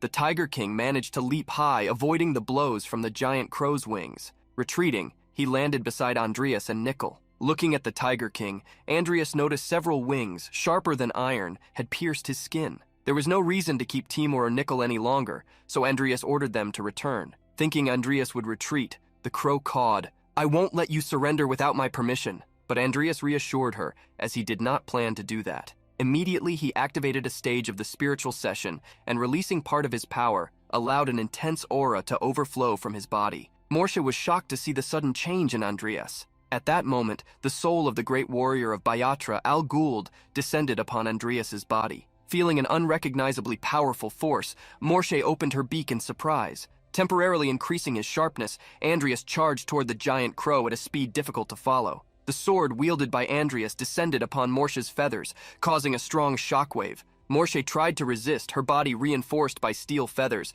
but Andreas was not willing to give up. The protagonist stepped back slightly, and still in the air launched a burst of attacks like a rain of blades toward the crow woman. The attacks overwhelmed Morsha's resistance, who fell to the ground with her immense size. The congregation's mages were shocked to see Andreas's movements. Is he still a mage? These attacks are extremely fierce, even for a swordsman. However, Morsha did not surrender. Opening her beak, she began to gather a large amount of energy. The crow launched a devastating lightning attack, wiping out everything in its path. However, Andreas had already moved and approached her, dodging the attack. Swinging his sword, he delivered a wide strike that tore through the air toward the crow. Morsha furrowed the feathers on her brow as she saw how quickly Andreas was reacting to her attacks. In a new advance from Andreas, she folded her wings, creating a barrier of feathers in front of her body. With special vision, Andreas managed to see at the last moment Morsha's true intention. Suddenly, she opened her wings, launching her feathers at Andreas like sharp spears being shot by giant crossbows. Several of those feathers flew toward Andreas, who was already prepared to defend against them. However, before even touching them, the protagonist saw something happen. Shocked, he realized he could perfectly see a path through the feathers to continue advancing. Andreas gave up the idea of destroying them and instead advanced, dodging each one and smoothly sliding through them on his way toward Morsha. That made him truly understand what the Master Aura state was. With Al Ghuld guiding him, he showed a performance he had never even imagined. Holding the sword firmly, Andreas felt the recoil from Al Ghuld's invocation begin as damage started to appear on his skin. His mouth filled with a red liquid, but he wanted just a little more to experience this world. For the first time, Old Morn widened his eyes since the beginning of the fight. From side to side, even those who were against Andreas, like Jester, watched the boy's movements with surprise. Andreas used all his energy to advance at least a little further. Andreas managed to reach his target, enveloping Morsha in the energy of his sword. The crow seemed to lose the remaining energies that defended her body,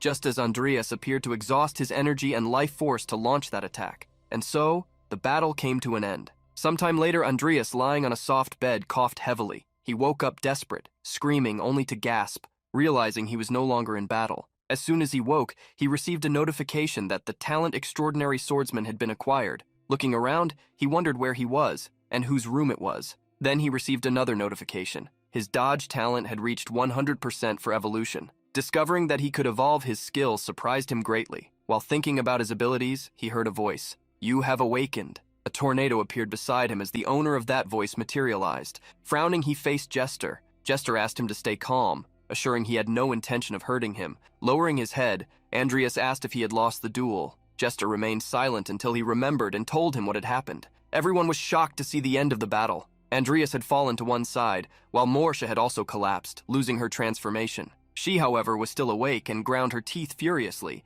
but before she realized it, the blow she had suffered revealed its effect, exploding within her body. Morsha's subordinates were shocked to see their mistress wounded but calmed down. The ground was painted red. Morsha stood, placing her hand over the wound. Her voice had become weak, but she ground her teeth furiously. "Damn! Forcing me this far! As I thought, you cannot be left alive." Morsha's only intention was to end Andreas so that he would not become a future threat. However, before Morsha could make a move, something fell between her and Andreas, throwing snow and stones into the air, forcing her to protect herself. Two giant undead knights blocked her path, and Morn's voice echoed from all sides. "Enough. From this moment on, if anyone wants to hurt him, I will consider it an act of war against me." Everyone was shocked by Morn's statement, who was willing to move his faction for Andreas. Morn saw that someone agreed with him, Luna, who had rescued Andreas, protecting him with her scythe. Holding back, Morsha shouted at Morn through the giant undeads, "Are you crazy? Do you really want to make the entire congregation your enemy because of this boy?" The old man, however, stepped forward and raised his faction ring. "I, Morn Dworsky, hereby pass this ring to Andreas Cromwell and join the Cromwell faction." Hearing the story told by Jester, the protagonist was surprised. Jester crossed his arms, stating he never imagined Morn would go so far. Thus, he wanted to change his terms and make a new and final offer to Andreas. How about we unite our factions? The protagonist sighed, asking Jester why he was so fixated on him, even sending one of his allies to duel him. Disinterested, Andreas asked the question but was surprised by the answer. Because we share a common goal, that is wrath. Wrath, unlike benevolent greed or diligent sloth, was a capital sin that took the form of a human child. Born from the son of the bearded northern chief, wrath, failing to escape its destiny, was taken by the great emperor and met a tragic end at his hands. Enraged by the loss of the great chief's son, the barbarians launched a desperate resistance. After underestimating the barbarians' power, the empire suffered great losses, but in the end, none were left alive. Of all the capital sins, wrath was especially linked to the end of life. The emperor sacrificed wrath to obtain his power. Andreas, however, had decided to extract the power of wrath without letting it perish. Jester's goal was unexpected. Andreas had imagined he had managed to buy some time, but clearly he had not. Seeing the boy silent, Jester asked what his answer was and stated, "I believe it will be simpler to join forces since we share the same goal." Slightly smiling, the protagonist tried to dismiss Jester's interest. "What if I say my goal is not wrath?" Andreas didn't know if Jester was monitoring him or simply casting a bait, trying to catch a big fish. Jester was silent for a moment and asked if he should consider that the boy was rejecting his offer. Sighing, the protagonist declined the proposal, apologizing. Jester, however, asked him not to apologize, since it was his choice. Amid the whirlwind of energy that would make him disappear, Jester concluded, "Face the consequences that will come with your decision." As Jester vanished, Andreas thought about wrath. He had imagined the Emperor would be the first to make a move after Bloody Dan's elimination. In the game story, Jester showed no interest in wrath, so Andreas wondered why there had been a change. However, a realization came to his mind. There was a strong possibility that Jester was working together with the Emperor. If that was true, Andreas imagined all his actions had already been exposed to him, so it would be necessary to be even more careful with Jester. Suddenly, the door of the room where Andreas was opened by Luna, who ran toward him. "Friend, you're still sleeping!" But Luna suddenly stopped when she saw Andreas sitting on the bed. Trying not to drool, she put her hand before her eyes to avoid seeing Andreas's bare chest. But her excitement was huge to see him alive. With Luna was Morn, who showed a smile through his beard. "I'm glad you're well." Settling on the bed, Andreas said he had heard what Master Morn had done and asked why he had made such a decision. The old man looked confused, and Andreas reminded him, "I'm talking about the ring and about you joining my faction." Morn extended his ring to give it to Andreas, declaring, "It is yours. I see the possibility of a new era in you." With Morn extending his hand with the ring and Andreas remaining silent,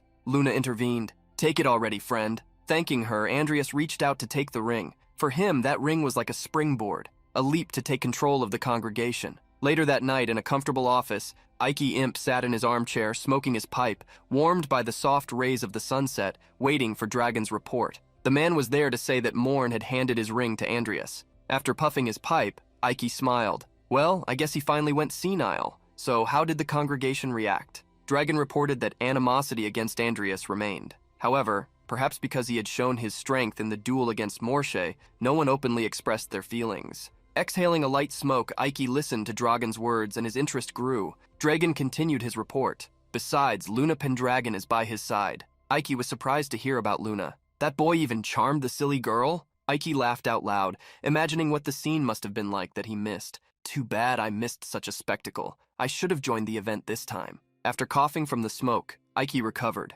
showing a serious side as he thought about the new faction leader, Andreas Cromwell. I would love to meet him someday. At the same time, Andreas and Luna followed Old Morn up the mountain inside a snowstorm. The duo, following the old man, wanted at least to understand where they were going. Andreas complained, "You told us to follow you, but didn't even say where we were going." The old man's steps continued forward while he recalled, "I was just impressed by your undeads. However, I thought your defenses left a little to be desired." Remembering how Timur's skin had been easily pierced by Morshe's feathers, the protagonist couldn't help but agree. After making the young man recall what had happened, Morn continued, "That's why we came here. I thought it would be good to introduce you to a skilled blacksmith."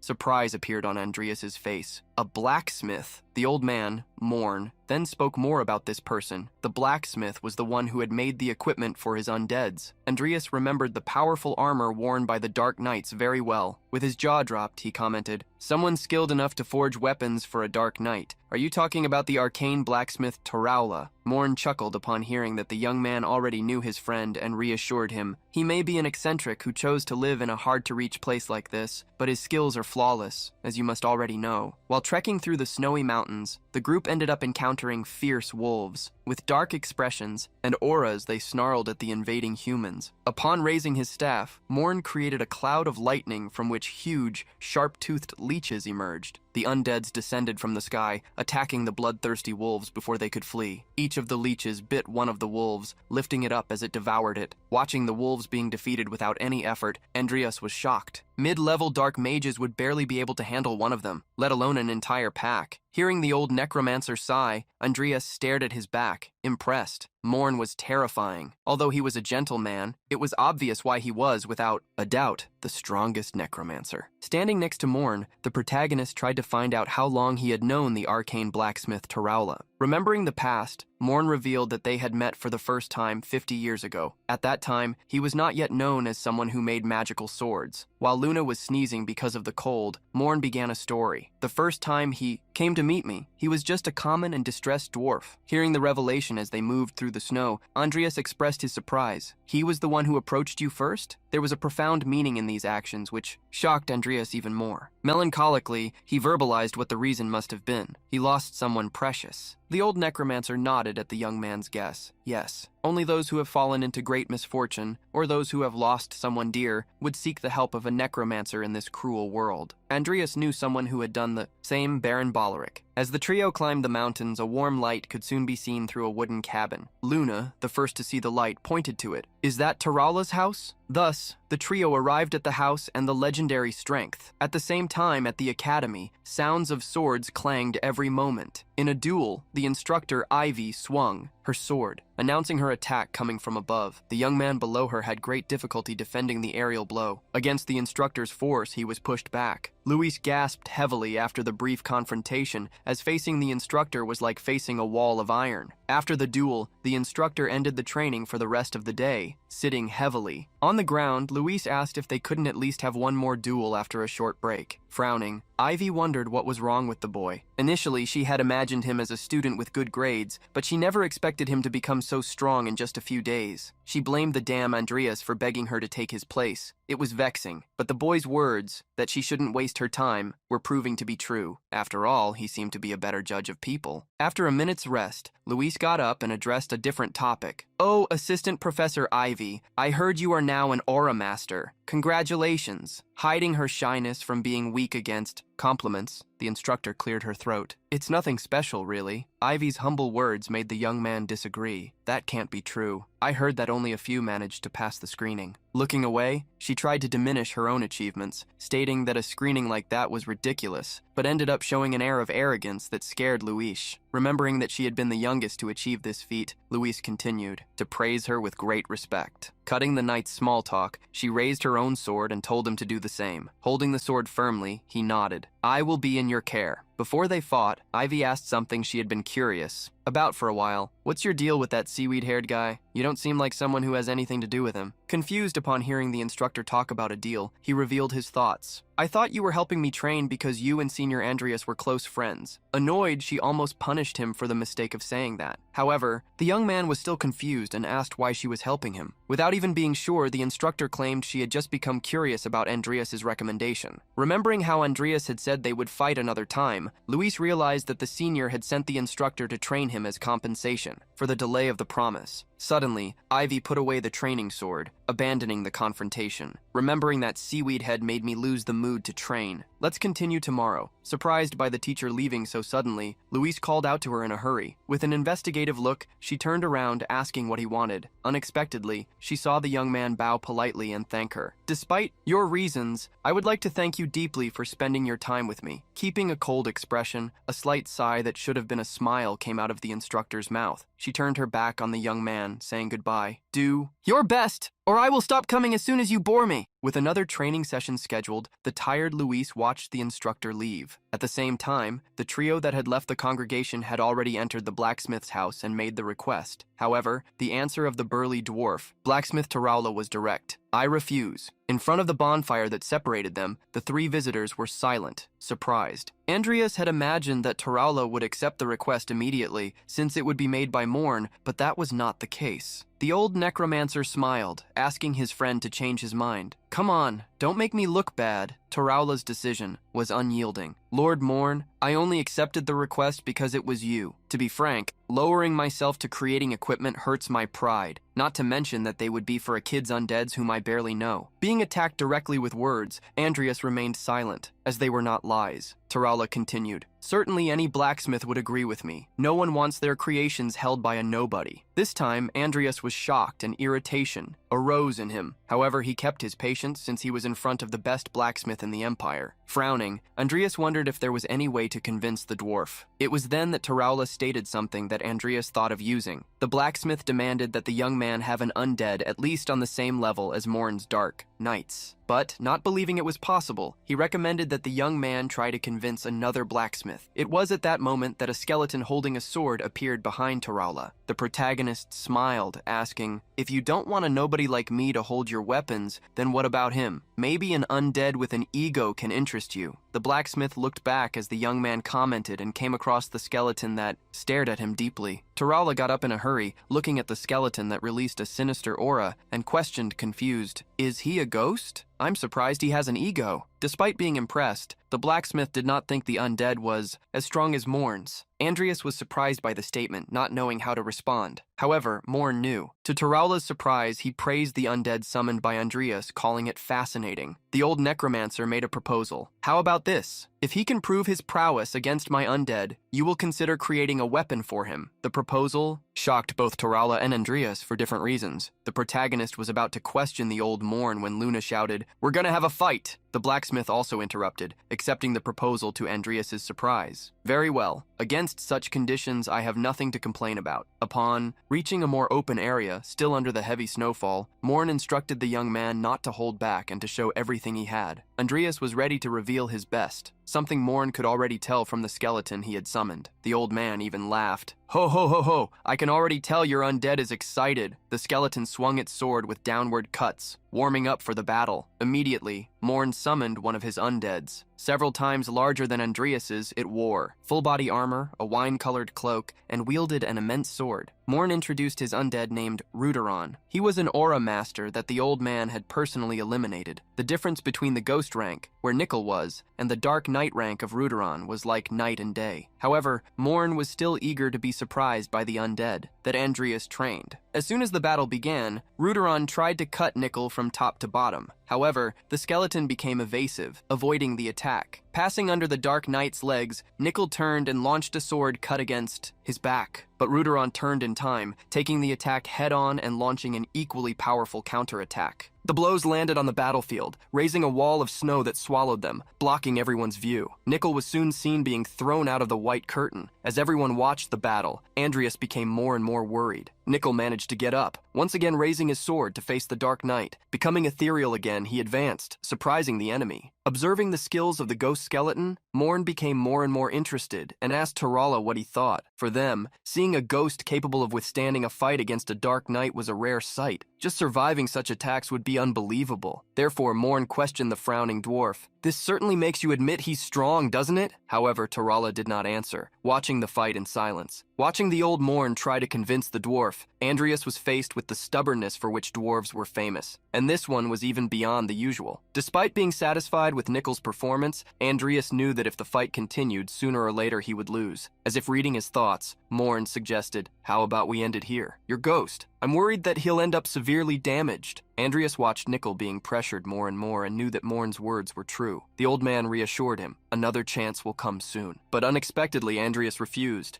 "No, I said I would do my best. I have to live with that." Despite losing, Andreas knew that would only happen if things remained the same. At that moment, an energy surged within Nickel. The legendary rank ghost of Sloth used Sloth. Morn, who always had his eyes closed, widened them in surprise. The impassive and arrogant dwarf was shocked by what he saw. A powerful energy overflowed the battlefield, cheering up Luna, who was addicted to combat. In everyone's eyes, the skeleton used an aura technique. Morn still couldn't believe what he was seeing, but momentarily composing himself, he mentally ordered Ruderon, "Get ready." In front of him, the Dark Knight's aura also began to grow, releasing its own power. Andreas was surprised to see that the enemy still had a card up his sleeve. Ruderon launched his attack first, cutting through the icy snow and advancing towards Nickel. The skeleton faced the blow and, filled with energy, remained impassive, raising his sword. A large barrier was created around Andreas, Morn, and Tarala, taking the impact that almost destroyed it. Luna, who was further away from the group, was thrown like a kite without a string. Andreas shouted for Luna, worried about the young woman. However, Tarala's shocked attention was elsewhere. Ignoring the fight, Andreas ran to Luna. He held the girl in his arms, who was only a little dizzy. Looking at the battle area, Andreas saw the Dark Knight still standing, cursing life. He wondered if Nickel had been defeated. At that moment, Morn shouted, "That's enough!" Andreas showed an upset look because he already knew he had lost, for having underestimated a Dark Knight. But unexpectedly, he heard something strange come out of Morn's mouth. "Well, it looks like you got me this time." The ghost skeleton had passed by the great Dark Knight, and in that sword attack made him lose what he used to wield a weapon. As the sun set on the distant horizon, everyone saw the scene where the Dark Knight was defeated. Impressed, Luna shouted, "Amazing! You won against Grandpa Morn." Recalling the Dark Knight, Ruderon, Morn commented with a smile, "I was wondering what secrets you had kept, but I didn't expect anything of such caliber." Seeing the old man fix the Dark Knight with just a snap of his fingers, Andreas was more focused on how much stronger the old man could be. Tarala observed the ghost skeleton. Approaching, he commented, "I still find it hard to believe what I saw, and even less that he is an aura master." Looking at Andreas, the dwarf revealed he was curious to know what other undeads he possessed. Thus, he made a decision. "I'll start working as soon as I see the others." As Andreas thanked him animatedly, Luna jumped to his side. "Make one for Luna too." The dwarf blacksmith suddenly stopped as he noticed something. He saw the sword at Andreas's waist and asked where he had gotten it. Hearing the young man reveal that he had won it through an acquaintance, the blacksmith asked if he could take a look at it. The protagonist took the sword and handed it to the blacksmith. Upon drawing the blade and seeing its damask steel pattern, he showed his surprise. "This is wonderful. It's made with a technique impossible to find today, and yet it seems to be sealed by an unknown power." Morn was curious and confused by the power mentioned by Tarala. Observing the sword carefully, the blacksmith commented thoughtfully, "It's possible that it is divine power." Everyone was silent, listening to the blacksmith tell what he knew. This sword is definitely sealed by the power of an ancient entity. In a city where there wasn't even snow, a hooded person walked, talking to himself about the books of the ancient entities, something he had never believed in. However, it was Andreas who had told him where to find such a book, which was why he was there. A young woman with green hair was reading peacefully when she noticed someone approaching. Greeting the hooded person, the girl was soon questioned,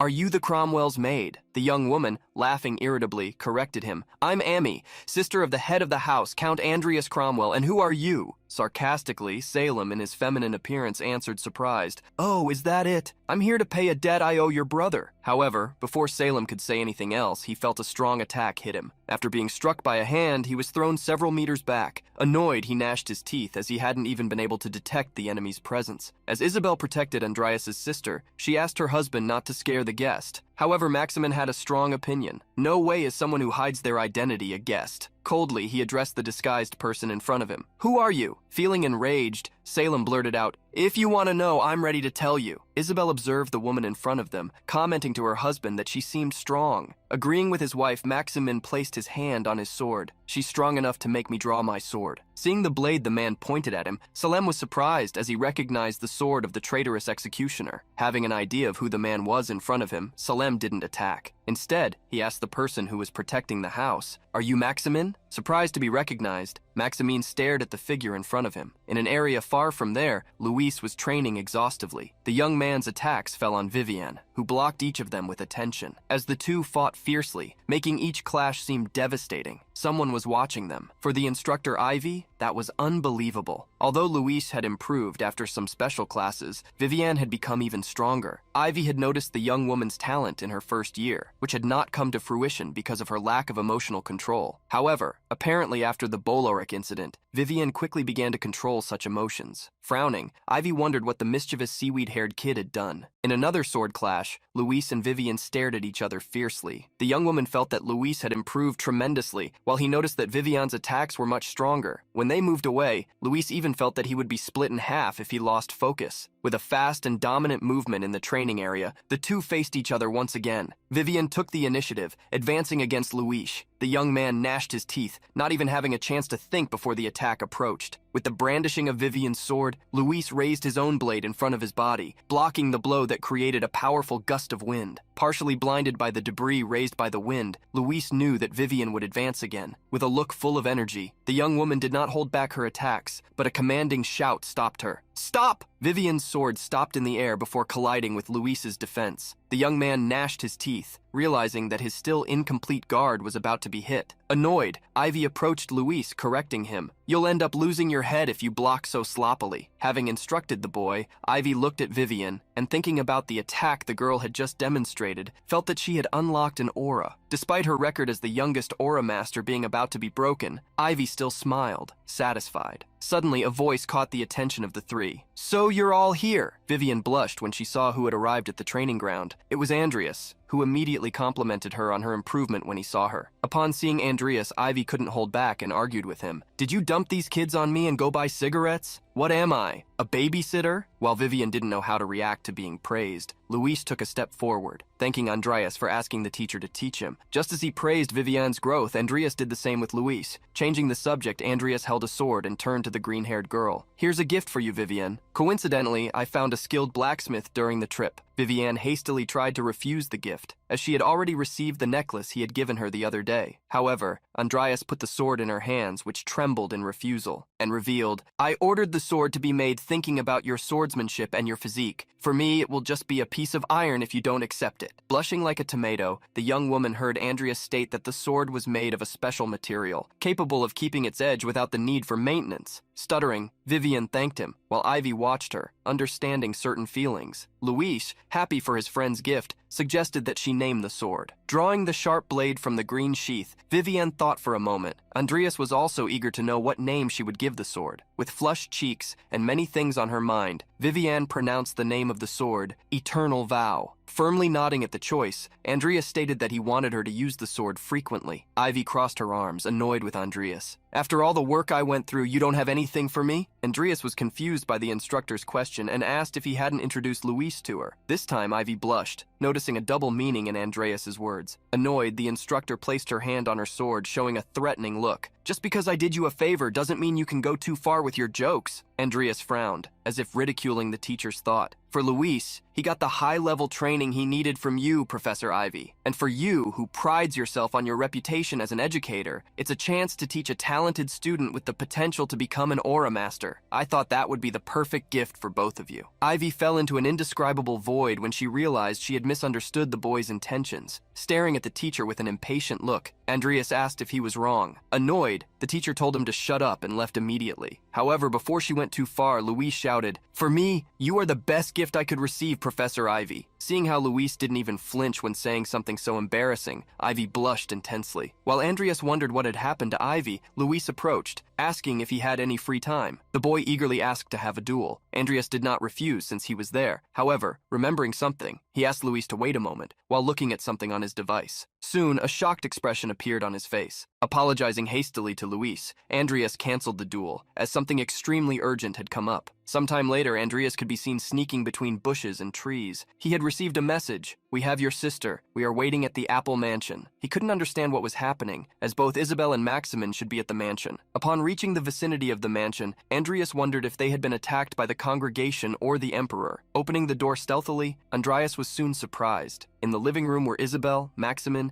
Amy, and a grumpy old man who laughed when he saw him enter. "Ha ha ha, I told you! He showed up completely ready to fight." With his sword in hand, Andreas showed disbelief when he saw Salem, who was laughing. "Your face looks like someone threw a brick at you." "Ha ha ha ha!" Annoyed, Amy shouted at her brother, telling him to explain himself. When Andreas finished explaining the situation, it was already getting dark. Amy couldn't believe he was involved in something so dangerous, which worried her. The grumpy Salem reassured her. "Don't worry, dear. Despite appearances, your brother is very capable. He even solved Maximin's old problem. Isn't he amazing?" Andreas understood the presence of Isabel and Maximin at the mansion, as they had been invited, but questioned why Salem was there. Salem was surprised by the sudden question. Scratching his head, he asked if Morn had become senile enough not to say that he had asked him to protect him. Andreas was surprised to learn that Master Morn had made such a request. Salem confirmed, revealing that the request had been made due to the great confusion caused by Andreas in the congregation, which led countless crazy people to have the idea of hunting him down. Hearing about something called the congregation, Amy became even more confused, but did not ask for more details. Changing the subject, Salem thanked him for the document mentioned by Andreas and reported, "I heard that Jester has already started acting openly. He has already found the ambition." At the same time, in the snowy mountains of the north, a great attack was taking place. A group was attacked and their leader, an old gray-bearded man, was eliminated by gloomy thorns. Jester had finished off everyone in that group, leaving only one child alive. He then instructed a subordinate to write a confidential letter to the Emperor. Curious, the man in gray robes asked Jester what he should write in the letter. Looking at the boy on the ground, Jester ordered the subordinate, "Tell the Emperor that we managed to find him." The blizzard made advancing through the Rocky Mountains extremely difficult. However, a group had managed to gather in a cave protected from the snow. There, on an altar, Jester kept the boy motionless with magic circles, while a red energy, which he considered interesting, floated in the air. The boy, some time ago, cried rivers of tears, but now he was staring at him with a sharp look, loaded with a truly malicious intent. This was what Jester hoped to find in wrath. Underneath his hat and cloak, Jester murmured, "Son of Kyrak, chief of the barbarians, aren't you afraid?" Instead of fear, the boy showed confidence and replied, "Fear? No way.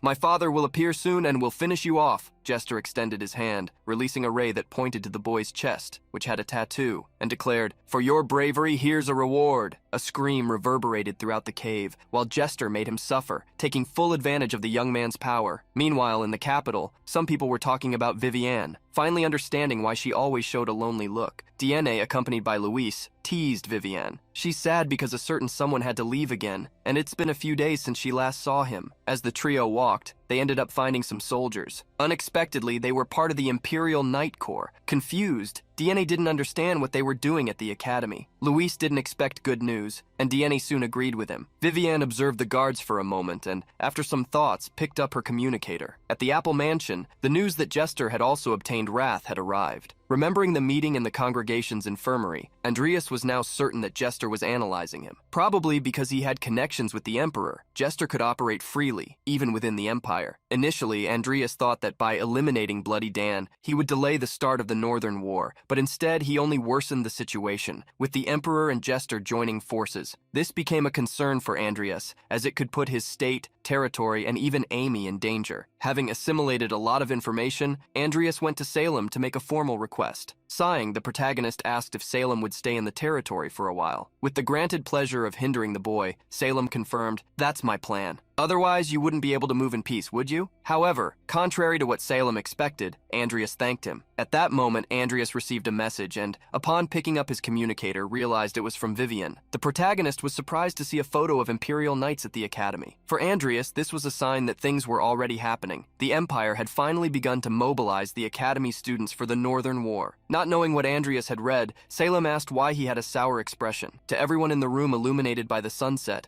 Andreas revealed, "It is likely that there is an imminent war." His words caught the attention of Salem, Isabel, and Maximin, leaving Amy surprised and confused. With a serious look, Andreas asked his sister and the group to listen to him. "As soon as the war begins, we will be forced to follow the rules of the Count's house and provide the Empire with 5 knights and 500 soldiers. However, since we don't have this amount of people, we will need to raise a war tax of 1 billion every month." Amy was stunned to hear her brother, not knowing how to react. When she asked in a weak voice if she had heard the amount correctly, Salem laughed with contempt. Hey, those greedy idiots, that's exactly why I became an anarchist." Looking at his sister, Andreas stated that it would be difficult to raise that amount of money, even with the value she could obtain from the commercial groups. When the young man was about to suggest that he would create a new potion, Amy interrupted him. "It's possible." Surprised, Andreas listened to his sister speak. Thinking aloud, Amy commented, "This means I'll have to expand the business, but I think it's possible to get 1 billion a month." Andreas avoided showing his surprise upon discovering that his sister had managed to expand the commercial groups to such an extent. Although Amy said she could do it, Andreas's concern did not end. He revealed that he believed what she was trying to do might work for a few months, but when the war dragged on for years, it it would become even more difficult. Hearing the reality projected by her brother, Amy was stunned, realizing she had forgotten something so important. Andreas reminded her of several cases in which commercial groups went bankrupt because they ran out of money to keep operations running and, for this reason, advised his sister to continue keeping the commercial group operating as it currently was. Entering the conversation and changing the subject, Maximin asked Andreas if he and Evan had really met in the Great Forest. He wanted to know if Andreas had met the elves there. Andreas was surprised, but heard the reason why Maximin was asking. When I visited the elves' territory in the past, I saw many valuable items that were rare in the Empire. The protagonist was surprised by Maximin's idea. Understanding the knight's intentions, Amy stood up animatedly. We could do business with the elves through the commercial group. Salem cried with laughter upon hearing Maximin's idea. You just forgot to mention what kind of people the elves are. Ha ha ha! Amy was confused by the old man's words. Isabel, who understood the situation well, explained to the young woman, it can be difficult for humans. They are a race that regards humanity with hostility. However, Isabel and Maximin's attention was drawn by Andreas, who thought otherwise. He wanted to state that if they established an exchange with the elves, they could create a market monopoly that no human possessed. Maximin thought for a moment about Andreas's idea. In the end, he got up. Very well, we need to go now. We have to clean the garden. Seeing Maximin and Isabel head for the exit, Andreas was confused. Smiling at the young man, Isabel asked him to continue talking, so the couple left the house. Confused, Andreas asked his sister, still looking at the closed door, Amy, did you make those two start cleaning the garden? Amy quickly tried to explain herself, stating that she had never forced them to do anything. Worriedly, she stated that the couple had insisted and would not accept refusal as an answer. Salem, who was already laughing at all costs, opened his mouth and shouted for everyone to hear, ha ha ha ha! I can't believe this girl turned those two into gardeners. How about I become the butler then? Thus, the day grew dark. The next day, near the entrance of the Great Forest, there was a movement. A person with a cloak walked among the trees, following a trail. On the branches, raccoons watched her, expressing irritated looks. They passed the information to each other about the invaders, and what's more, they were humans. As Andreas entered a wooden queue, the raccoons quickly ran to inform Melkor that they had found a target. While walking into the village, Andreas was thinking about the war, which could no longer be avoided. The chance to extinguish the embers of the conflict had passed, and they became strong flames. With the intention of preparing himself, Andreas was ready to do what was necessary, including fearlessly entering the village where tall mushrooms served as sunshades and countless tree houses were scattered, allowing raccoons that hid in the trees to live. As soon as he advanced to a deep point in the village, the raccoons, armed with spears and axes, surrounded him. Get out of the forest, human! Some even shouted more. Attack him! Don't let him live! Andreas had gone to such a place because Maximin had told him that a raccoon dog named Melkor could help him. Despite believing Maximin's words, Andreas was not very excited about what he had found. Having come so far, Andreas was not intimidated and shouted, I'm here, on the recommendation of Maximin Cornell, to talk to Melkor. Where's Melkor? The raccoons on the aerial bridges of the village could clearly hear the human's words. Immediately, they jumped from the trees, surrounding Andreas on the ground with ropes, axes, and spears. The raccoons swung or maliciously licked their battle tools, and, while gnashing their teeth, one declared, It's been centuries since we had the chance to flex our muscles. Let us take you to Melkor.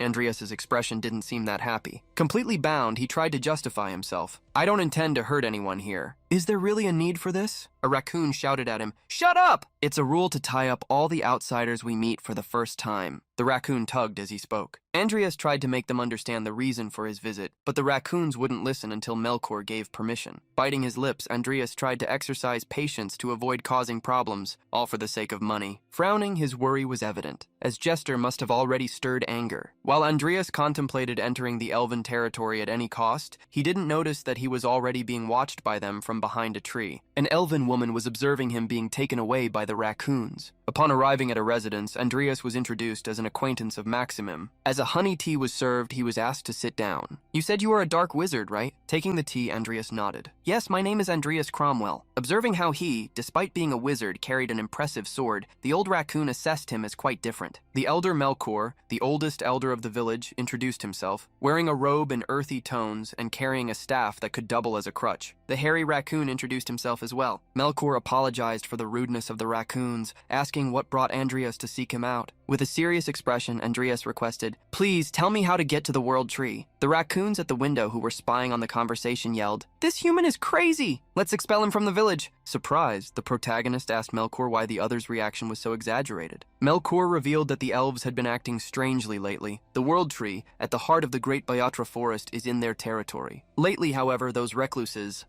who refuse to interact with other races have become more active outside their region. The news made Andreas furrow his brow. In other games, elves were often friendly with humans, but in this place it was different. Suddenly, a raccoon burst through the door in a hurry. "Melkor! Melkor!" the elder asked. "What's the problem?" Stammering, the raccoon pointed outside. Many elves had appeared. A group of warriors was waiting outside Melkor's house. Leading the pack, the only elf without a helmet greeted, "It's been a while, Melkor." With an unfriendly expression, Melkor asked what brought him to the village. The archer, with thick eyebrows, apologized for the sudden visit, revealing that he had received news of a human in the village. Inside the house, Andreas listened to the conversation. Melkor responded to the visitor directly. "A human has really come. Although I recall you pretending to be blind when someone powerful like Maximum came last time." Surprised by the humiliation, the soldier furrowed his brow. He quickly cleared his throat, claiming that the situations were different. The elf revealed the reason. Currently, a turmoil is forming outside the Great Forest. Tension is rising between the Empire and the barbarians of the north. The leader of the elves stated that they were indeed taking precautions due to the appearance of a human at such a suspicious time. Feeling this, Melkor questioned, "So that's why you are aiming your arrows at my own territory?" The elf chief clicked his tongue upon seeing how sharp the old raccoon's eyes were. Raising his voice, Melkor warned, "Don't act recklessly. Out of respect for your elder Hogun, I will overlook your actions this time." Shaking due to the pressure of hearing Hogun's name mentioned, the elf quickly raised his hand. "Archers, leave the village." At that moment, Andreas stepped out of the wooden house asking, "Have you been watching me since I arrived here?" Ignoring the question,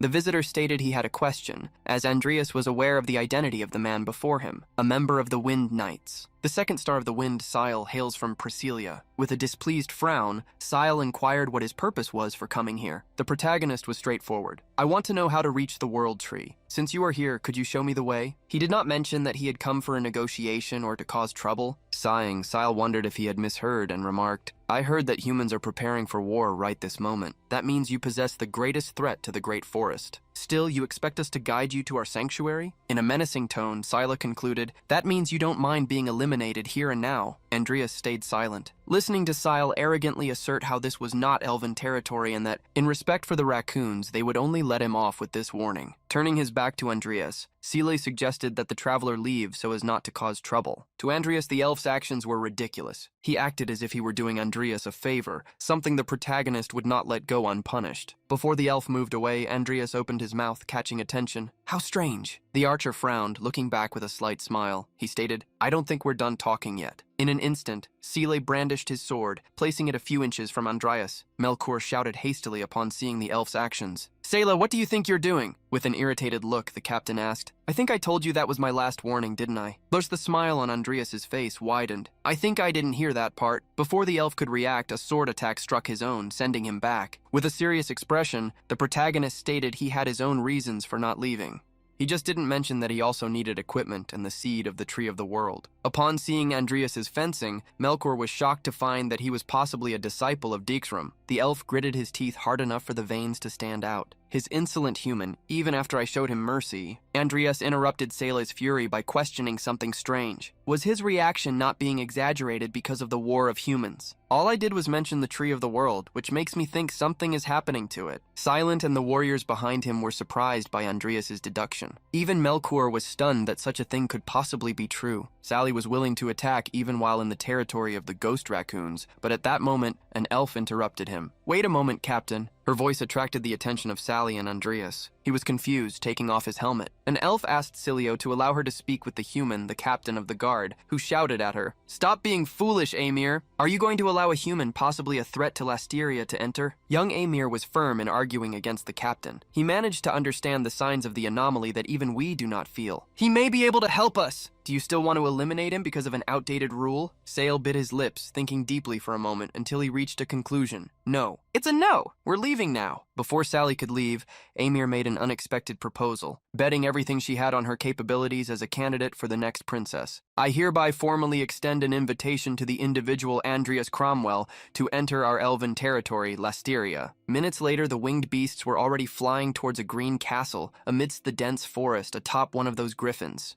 Andreas was sitting behind Amor. As they landed, they headed towards the entrance of the castle with its tall towers. The protagonist was awestruck as he looked up. Even when he had visited such a place in the game, he had felt the majesty of the location, but seeing it in person was completely different. Amor asked him to wait for a moment to get the council's approval first before she entered. Andreas asked what the young woman's name was. Attentively, she revealed, "The sixth star of the wind, but just call me Amor." The captain cut short the duo's conversation. "Amor, the elders haven't given their approval yet. Don't say unnecessary things." Seeing how Syl kept butting in, the protagonist almost rolled his eyes at the mention of the elders. Andreas sensed they could be as stubborn as Syl, which would complicate things. Meanwhile, Melkor was watching the village from the height of the platform where his house sat, seeing the old raccoon deep in thought. Another raccoon approached. "What's wrong, Melkor?" Worried about the human the elves took, the raccoons didn't believe Melkor was concerned about a human. One was licking a knife. "Oh, there goes my chance to eat meat." Another questioned, "Are you kidding? Didn't you say you were vegan?" Smiling at the young ones playing, Melkor asserted he wasn't worried about the boy for a few reasons. He was trained by Bexram and is friends with Maximum. One of the raccoons agreed. "They are amazing." This made his friend shout, "You haven't even fought them to know." The old raccoon then revealed what truly concerned him. The boy's words about what might be happening to the world tree, the tree at the heart of the great forest. In his heart, Melkor hoped nothing was happening, but worry filled the old raccoon's mind. At the entrance, where there were even some fountains, the protagonist felt the gazes of the elves pierce his mind.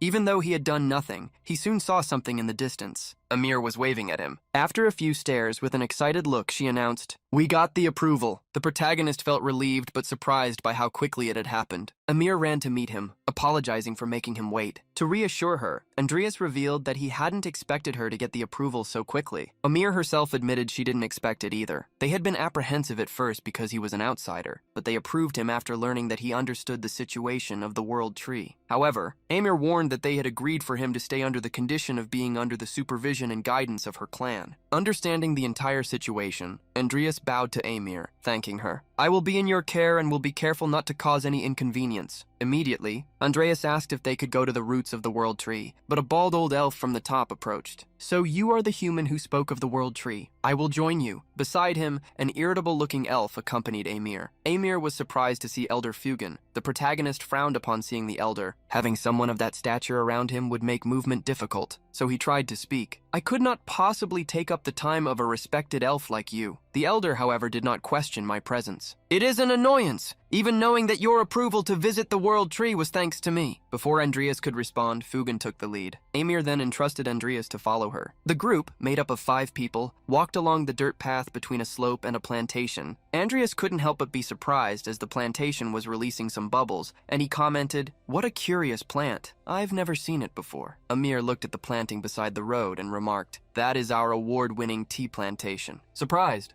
the protagonist asked if the rich tea he had drunk earlier was made with them. Excited, Amir confirmed, "That's right. We love tea so much that we drink it 12 times a day." Learning about the elves brought a slight smile to Andreas's face, who was being observed by the innocent elf as they drew closer to the world tree. Andreas heard the elves speaking of the tree as a sacred being that lived among them. Fujin revealed that lately, an unsettling presence had been felt within the aura of the world tree. Having said that, Fujin asserted that it would be reckless to enter the world tree. However, with Andreas's arrival, they would conduct a proper investigation. The protagonist understood the elf's intentions, to use him as bait. Yet, upon discovering that he could not enter the world tree, Andreas realized that the event of the corrupted tree had already begun, and the sacred land of Lasteria might already be destroyed. Andreas felt that it could be too late to do anything. However, if he could resolve the event, he might gain the trust of the elves and finally stabilize the trade agreement he sought. Upon reaching the roots of the great tree, hundreds or even thousands of times thicker than a human, they saw an entrance guarded by 2 guards. The guards greeted Elder Fugan, allowing him entry. As they approached the entrance, Andreas immediately felt a strange presence. He found himself wondering, while looking at the great tree reaching towards the heavens, whether an unknown group had interfered in the corruption of the world tree. Still at the entrance, Fugan warned, "Andreas Cromwell, outsider from beyond the great forest, know that for you, a mere human, to enter the world tree." Amir put her clan's honor on the line. Frowning, the protagonist wondered what the old elf meant.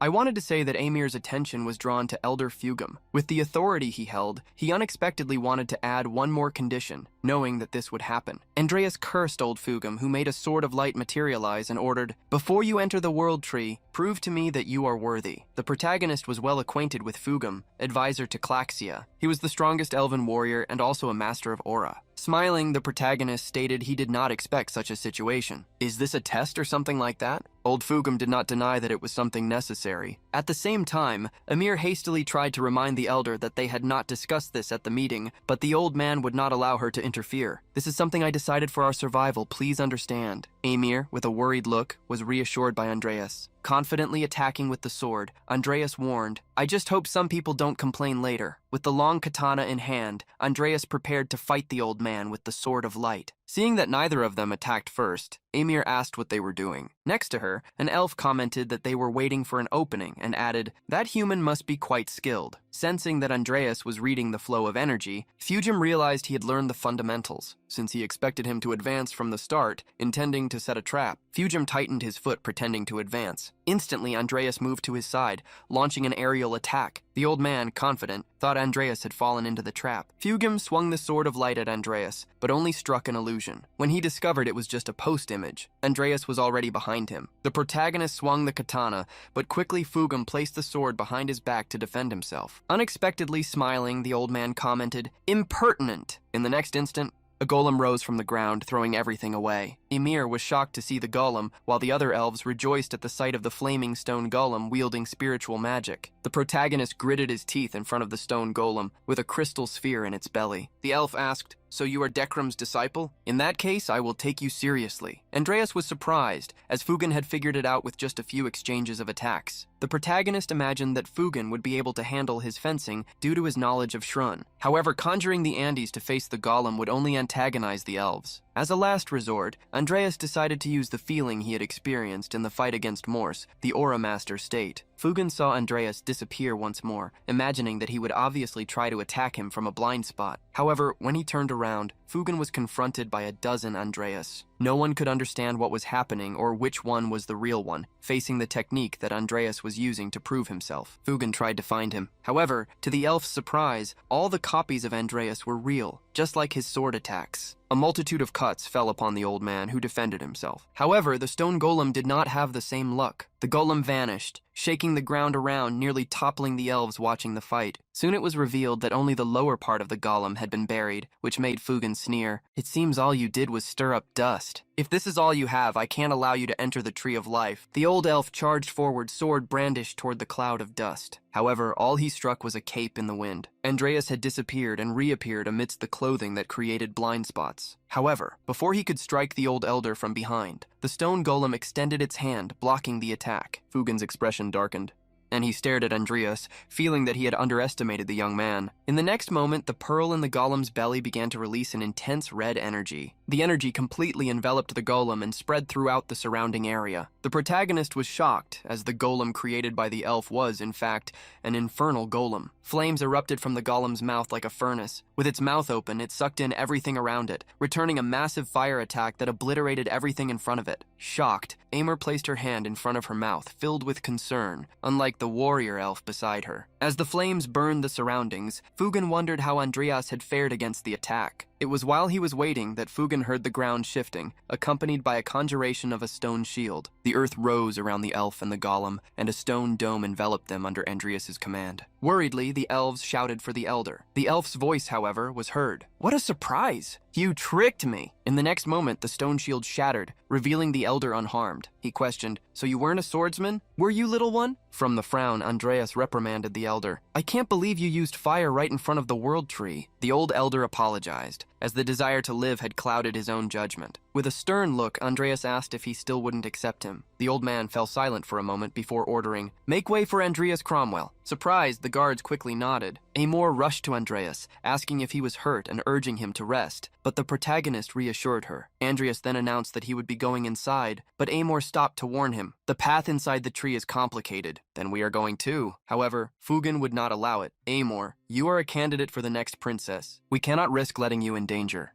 Therefore they went, and I would be with him before they entered the tree. One more person interrupted them. "Please wait." Completing the meeting, Sally approached. I, the second star of the wind, Sile Mora of Praesila, was ordered by the Council of Elders to join the investigation of the World Tree. Fleeing Franzel, without the astonished Andreas, observed the situation. Sile and Forum would be accompanying us, which showed that the elves were growing impatient. This was normal, as they were responsible for the state of the World Tree. Suddenly, the original sin whispered in Andreas's ear, "You should give up, or you will regret it." Before Andreas, the being of darkness seemed to smile, as if he truly wanted such a thing to happen. At that same moment, notifications roared. The blessing, the seed of the divine hunter, detected the presence of a divine being, the presence of the one who carves the times in the stump. The inability to control the divine relics came into effect, as did the inability to gather traces. Far from giving up, the protagonist smiled eagerly. A huge surprise had volunteered to him. Since the original sin was concerned about appearing, it meant there was something beyond his control within the tree. However, the original sin warned, "What afflicts the world tree is a part of me. Since I chose you as my host, I cannot simply leave you in peace." As this was the part of the original sin, Andreas imagined he could find a capital sin. He already possessed greed in hand, while wrath and sloth were with the congregation. The emperor possessed pride, while lust was with the vampires. Perception. Andreas discovered that the sin present in the world tree could be gluttony. As Andreas had ignored the warning of the original sin, it vanished with a smile after saying, "You were warned." Andreas wondered why the original sin desired.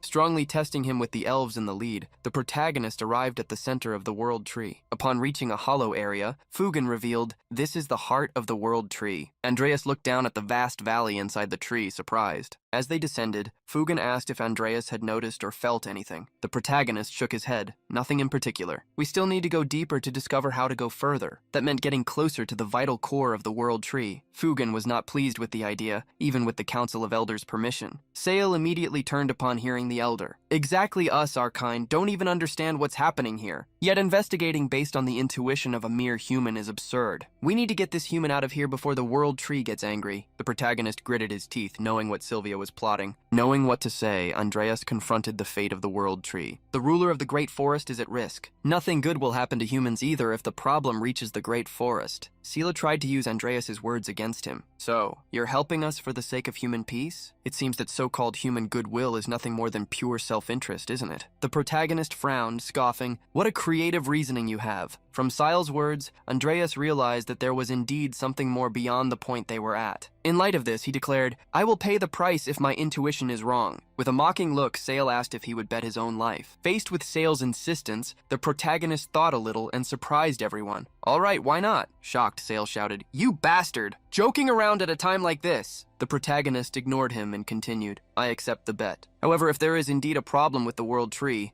I will have your life." "Run quickly!" He interrupted the two so they wouldn't fight. Foren patted Andreas on the back, asking him to calm down. "This is a serious matter for us, so excuse us if we seem a bit too worried." Internally, Andreas cursed Foren for acting as if he were familiar with him, and stated aloud, "I am not treating this matter lightly." With the pat releasing a small worm onto Andreas's back without him noticing, Foren hid his smile. "All right, I got it. So why don't we go down a bit further?" He stormed out irritably but secretly smiled. They continued to descend until suspended material began to appear in the air. After some time, they reached the deepest part of the World Tree, where twisted roots could be found. While Andreas observed the ecosystem inside the tree, Fugen asked what he thought and if anything had caught his attention. The protagonist looked up, commenting, "There's a slight trace of impure mana here." The elder was confused by what had been said, frowning. Andreas wondered if this trace of mana had started to be sensed when he was arguing with Silly. Setting that aside, he added, "It's weak, but still concerning." Looking at the vast area, the elder asked if they would really need to investigate every route, as it would be difficult. Just as Andreas intended to start the investigation, he was attacked. Fugen looked around worriedly, while Foren and Silly smiled maliciously, their eyes gleaming. Several roots had attacked and ensnared Andreas, not giving him a chance to free himself. Fugen quickly ran towards the human to rescue him, but several roots attacked his path, preventing him from advancing. The roots had swiftly covered Andreas almost completely. Seeing that he had been caught, Andreas disappeared beneath them. Shocked, Fugen asked what had happened beside him.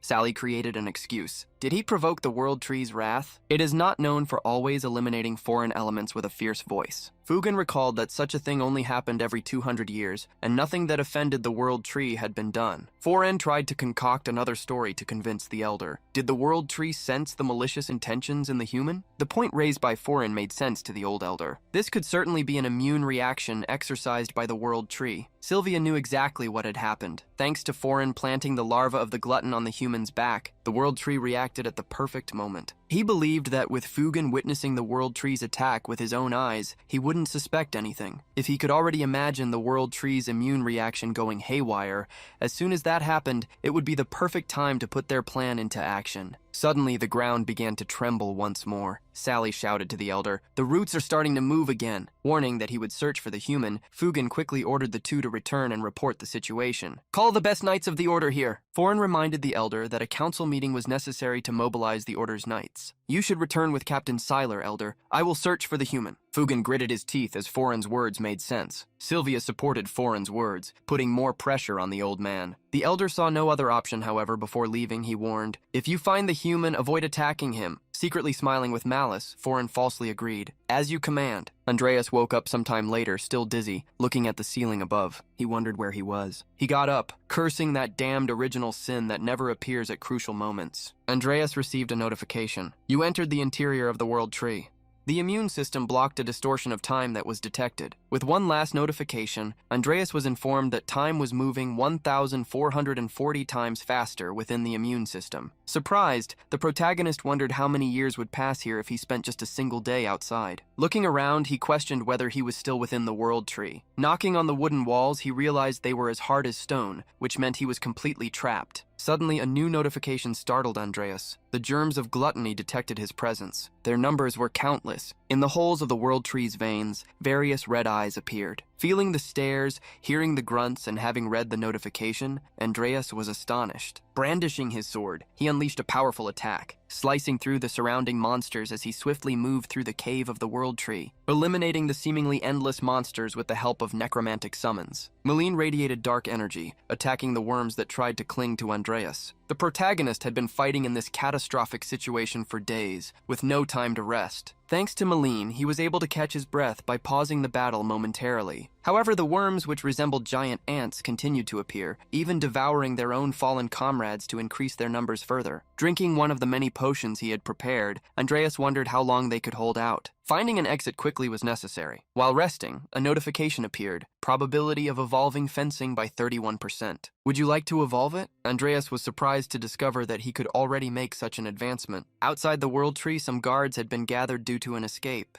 Who has been giving a speech for decades? The World Tree has shown signs of anomalies. Today we were investigating with a human when an anomaly was felt, but the World Tree Tapio swallowed him. The soldiers were surprised and hastily asked Fugen if he was speaking the truth. Not about the human, but about Tapio being in trouble. Before Fugen could say anything, Sai stepped forward, stopping him. There is nothing wrong with Tapio. The frog punished the human because she discovered the evil intentions he possessed. Frowning, Fugen quickly alerted Celia to stop making assumptions. Furious, Celia shouted at the elder, "You didn't see with your own eyes!" Taking up the tone of voice, the elder warned him, "Until we know exactly what happened, refrain from making hasty claims." Amir also joined the discussion. "That's right, I didn't feel any malice coming from him. Neither I nor the high priest received a prophecy from Tapio." The soldiers began to murmur among themselves until Fugen shouted, "Calm down!" Bringing order, he commanded, "Stick to the original plan. Through investigation, find the human and the cause of the anomaly." Internally, Sai held back his tongue but smiled, for although he didn't know how long it would take, everyone would soon discover the cause of the anomaly. At the very moment, the ground began to tremble. Everyone looked towards the great World Tree and saw it vibrating. Excited, Sai finally awaited the event, the fall of the World Tree. 100 years ago, the Tree of Life seemed perfectly fine until a battle occurred in the forest. Sai confronted a great orc, but he eliminated him, just as his companions dealt with other monsters. Sai hurriedly asked if everyone was all right. A soldier reported that the entire perimeter had been cleared. An elf warned, "Captain, we confirm that the orcs have retreated to the east of the forest, also winning the battle."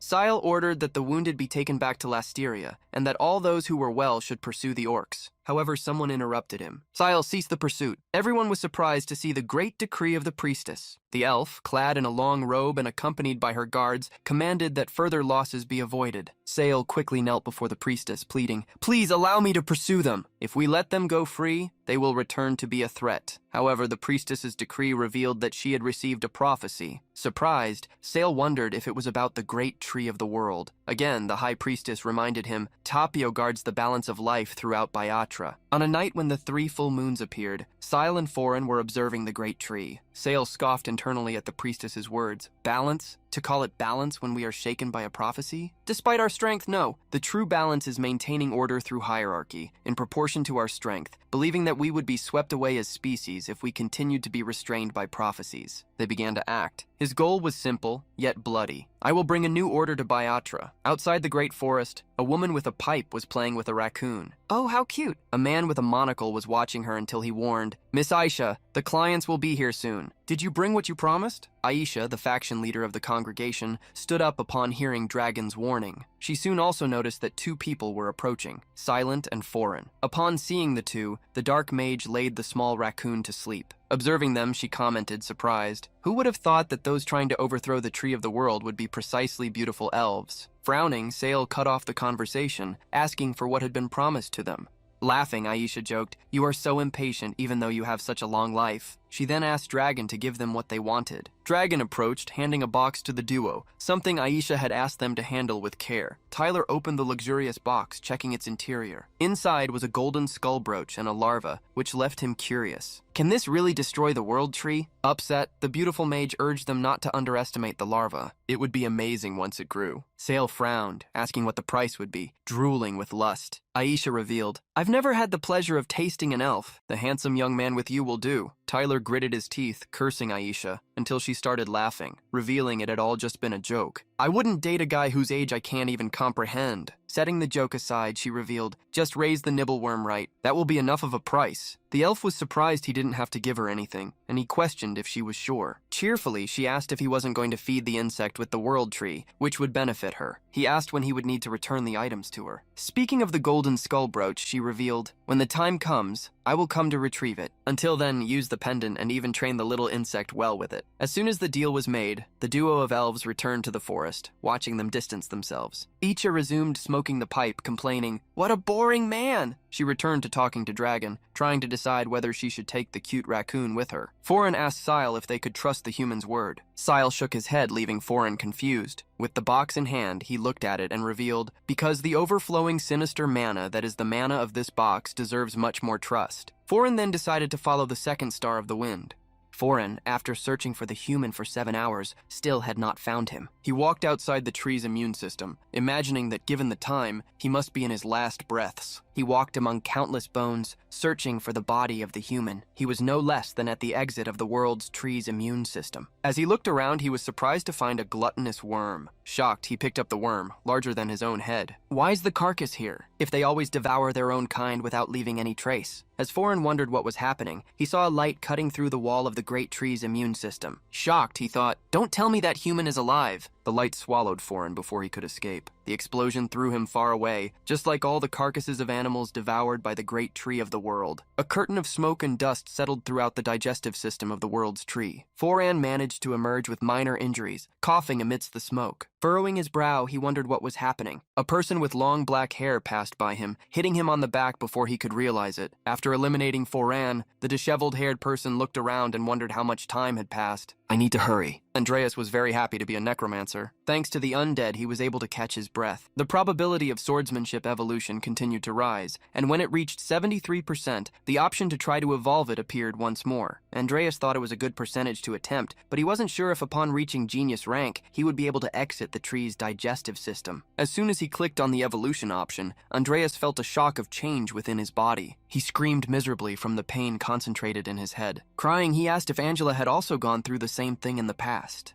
So far, evolution felt like a gentle breeze compared to the tornado raging inside him due to the pain that tormented him. Andre knew he had caused something horrific to Angela. He ended up fainting and missed the notification that his fencing was evolving to genius level. Time passed like stars in space. Several hours were needed for the skill to evolve, but when there were only 2 minutes left, the evolution failed. A penalty would be imposed for that. A shock alert appeared with the penalty, waking Andre up while making him scream in pain. The evolution probability returned to square one as punishment. While all of this was happening, the battle of the Andides against the worms became more intense. Gasping heavily, Andre wondered how much time had passed. He blamed himself for being impatient and wasting so much time taking a potion to recover. Andre got up and decided that he would do things the right way this time, slowly, until he reached 100%. Sighing, the protagonist thanked Nickel, Timur, and Malene for their good work. The Andides continued to fight while they expressed their gratitude, but Andre announced, "It's time for us to switch." With a swing of his sword, the protagonist quickly dispatched a giant worm and executed several attacks that cut through the entire digestive system of the tree, eliminating the worms that plagued it. As he continued to fight, an unknown amount of time passed, to the point where Andre's hair grew to completely cover his face. Finally, the chance to evolve his fencing skill reached 100%. With tired eyes, Andre saw that he had reached the point he desired. New monsters appeared, causing explosions in the digestive wall of the great tree. The protagonist summoned Nickel and Timur to deal with them. Opening the evolution option, he wished, "Please let me find the answer that will allow me to escape this place." After evolving, the evolution process started once again.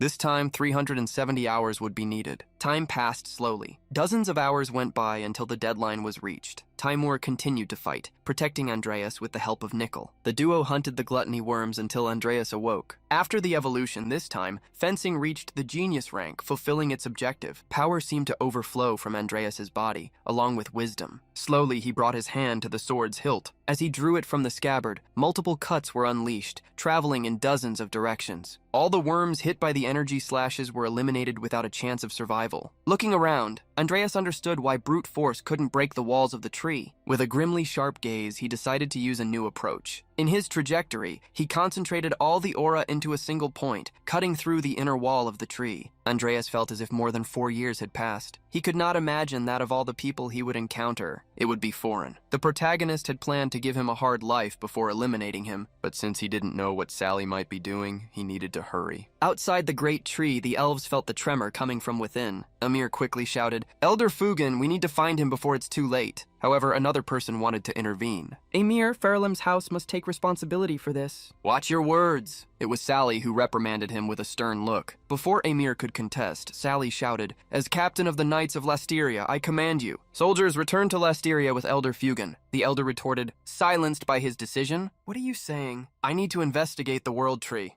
Syl had an argument to counter the Lord of Elves. If Paran is risking his life to find the human, if what the elder said about the tree is true, even we elves could get hurt. Sai treated him as if what had happened to the human could also occur to the elves. Internally present, he celebrated as soon as Farana found the human's body and hid it. He could place all the blame on him and gain the trust of the people. All he hoped for was the fall of the world tree and the chance to obtain gluttony. At that very moment, a gigantic root burst forth from the earth. Everyone's attention was drawn to it, and new explosions occurred as more and more roots tore through the ground to dominate the world. As the roots of the tree seemed to go mad, Boca Aberta fled and wondered what was happening. The roots surged to the surface and swayed like tentacles. They attacked the group of elves, who had to jump to dodge the massive blow. Gritting his teeth, Sale wondered if this was the fault of gluttony, as it was too early. He quickly tried to look for the pendant that the human witch had given him to control it. However, to his surprise, the skull-shaped pendant had shattered in Sale's hands. It crumbled, leaving him in shock as he did not know what was happening.